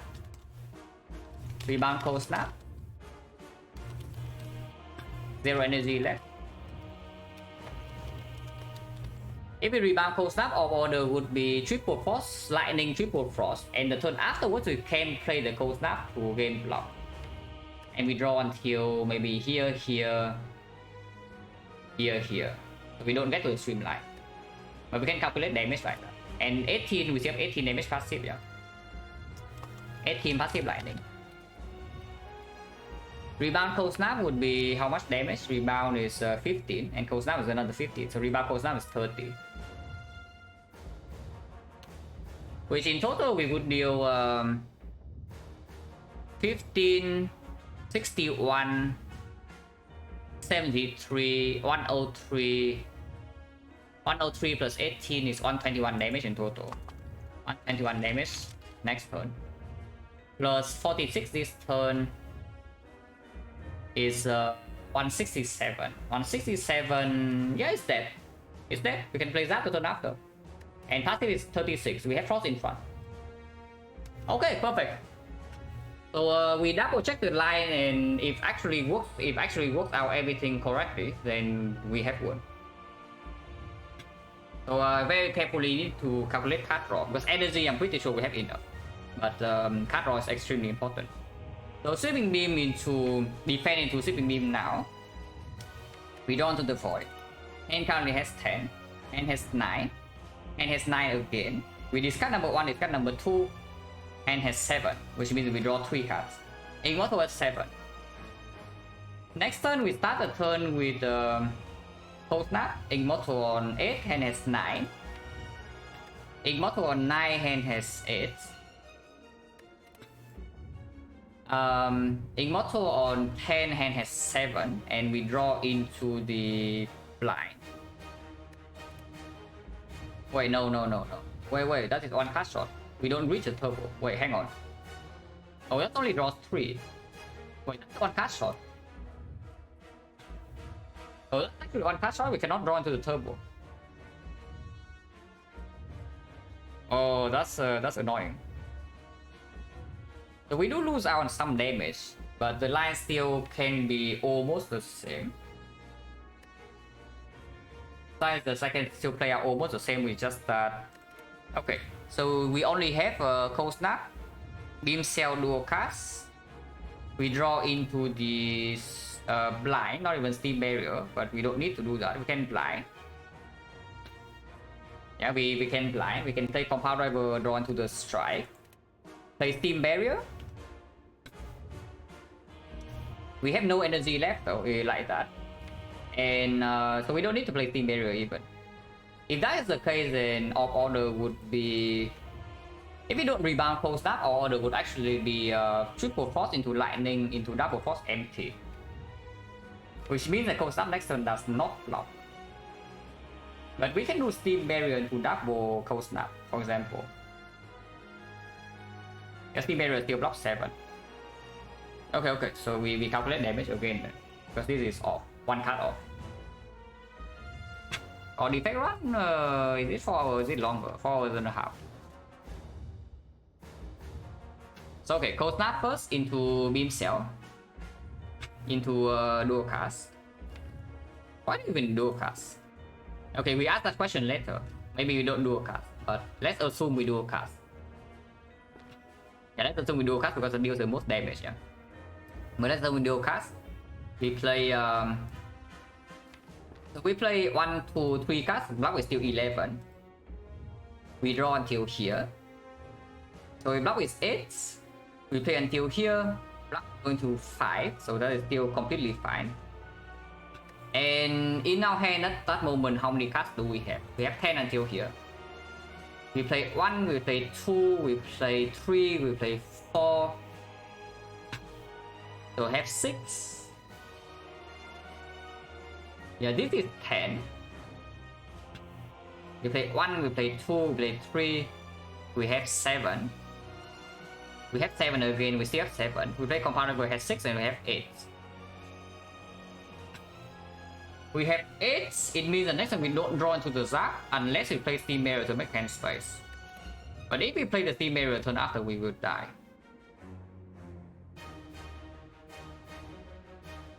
Immortal, how big is Immortal? We go to 7. It goes to 8. Yeah, 8, 9, 10. Dual cast. 1, 2. No, it doesn't work. Oh, it doesn't work. And double runtime for this one is true because honestly it's even probably quadruple the runtime. Because we have the eye, we are dead act 2. Yeah, we are for tonight, we are dead act 2, so probably the run is like 1 hour. Oh, that's one cut off. And can I have a defend in hand to play Steam Barrier? I play this defend now. I do not play the defend here next turn. Okay, so I do have a defend in my hand even if I play Steam Barrier. Turn after I can draw these 4. So my turn is going to be defend. Zap, go to 0 block, and then I still have a Cold Snap in hand. So I can play Cold Snap and play Strike. Beam Cell is on. And Rebound is possible to play. So how much damage is that? Is that enough? because that is significantly less damage than the first line. So we still deal 46 this turn, and then the off turn will be Cold Snap, 2 energy left, Beam Cell is fine, Dual Cast is still fine, Outdoor is still fine. We do play Steam Barrier, Compound Driver. We do not draw into Turbo, we draw into the Compound Driver first and then Steam Barrier. Yeah, Compound Driver 12, draw into the Strike. Draw into Strike. And we play Steam Barrier to make hand space, or hand space. So that is the turn. 18 passive lightning. That would be 10, 5, 15, 61. 61 plus another 12. 61, 91 damage. So it's only 91 damage. We are short by 30 compared to the first line. It is vulnerable for the turn after though. So HP wise, we have 100 and so 46 plus 91, 140, 137. 137 is currently at 49. 49 turn after it's vulnerable. We have Turbo in hand and we draw into Zap. So we open the turn with Defend into Zap. Cold Snap is still in hand. So we play the Cold Snap. Now we gain 1 energy. We have 1 energy left. We play the Turbo, we have 3 energy. We play Zap.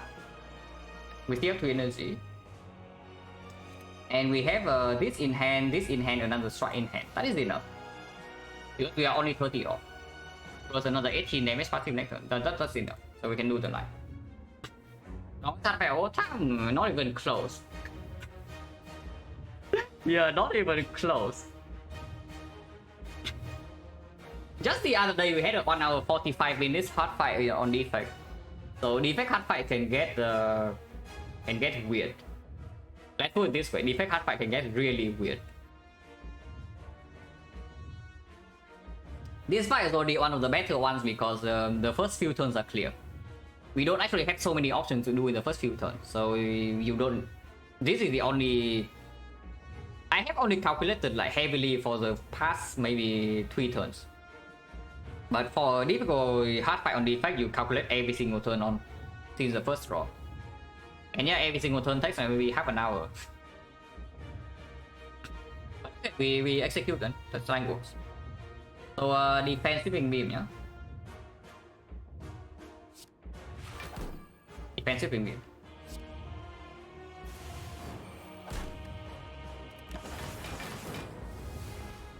Draw 3. And now we do Cold Snap. Beam Cell.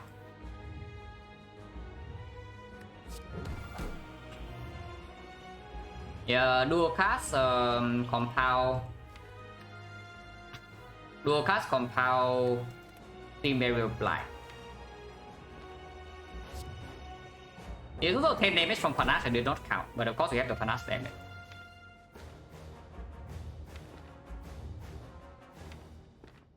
You can also just play Cold Snap, but then next turn we don't have a card that actually gains block.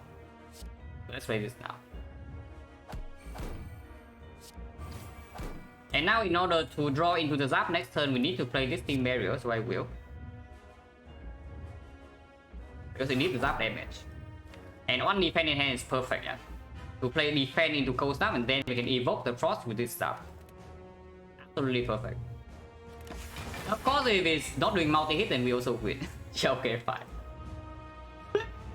whatever. It's not even doing multi-hit, so we can honestly have done whatever and we will still win this fight. But it's better to be careful. Yeah, it is better to be careful. With this line, it's like very, very beautiful. Let's look at this. We perfect retain block. We have exactly 1 defense in the hand in order to block. And now this Zap is also exactly the thing that evokes the Frost and then it's dead. Yeah, perfect. Oh, actually won this one. That's super sick. Like actually super sick. And I actually won this one. If you go here since Act 2, you know what kind of run this is. But holy crap, this one I definitely earned. This one I actually just earned. Hey, how's that one? No, just look at the Duran. Go back and watch some Collector after Act 2, like near the Collector. Yeah, if I make the small mid street in this act 2, we are straight up dying to collector with no way to come back. That was very good. Would have been a lot faster had they done this instead. It's true. It's actually true.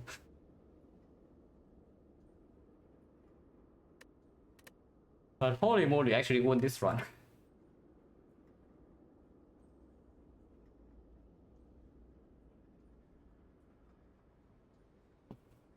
Actually, perfect HP going into the hard. We lost 15 in spear and shield, so I think we entered the hard fight with something like 70.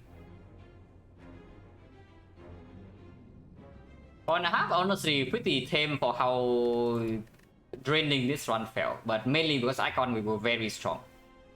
This one is actually an extremely strong icon into getting completely garbage by the boss relic. And yeah, act 2. Yeah, just look at this. Oh, just look at this. This is so cool, man. To identify that this is the spot to do this. That's like extremely cool. And you see, without this panache, we are insanely dead. Not even just in this fight, but in the entire act 3. So yeah, 5 HP collector. Survive Taskmaster 10 HP. Survive Snack Pen on 12 HP. Rest again. So upgrade Defect, rest. Rest.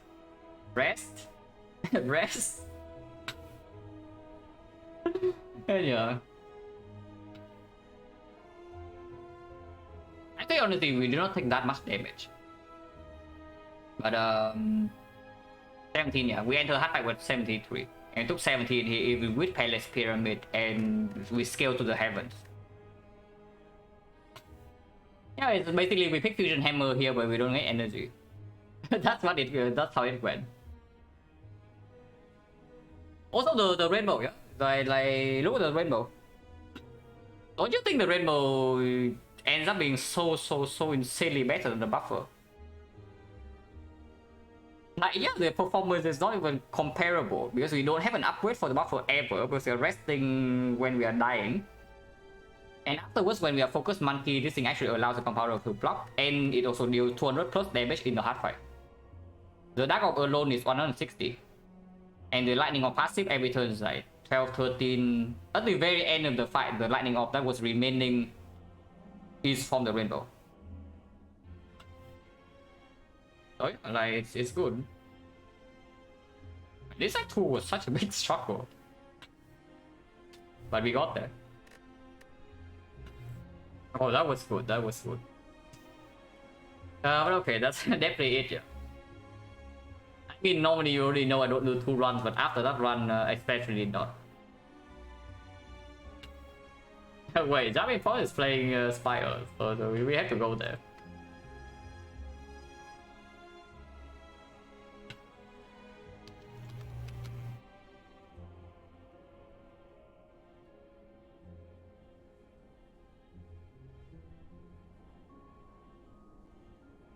Might be time to play an attack character instead. Robot character seems too strong. Yeah. Robot's overpowered. But yeah, thanks for watching guys as always. And see you.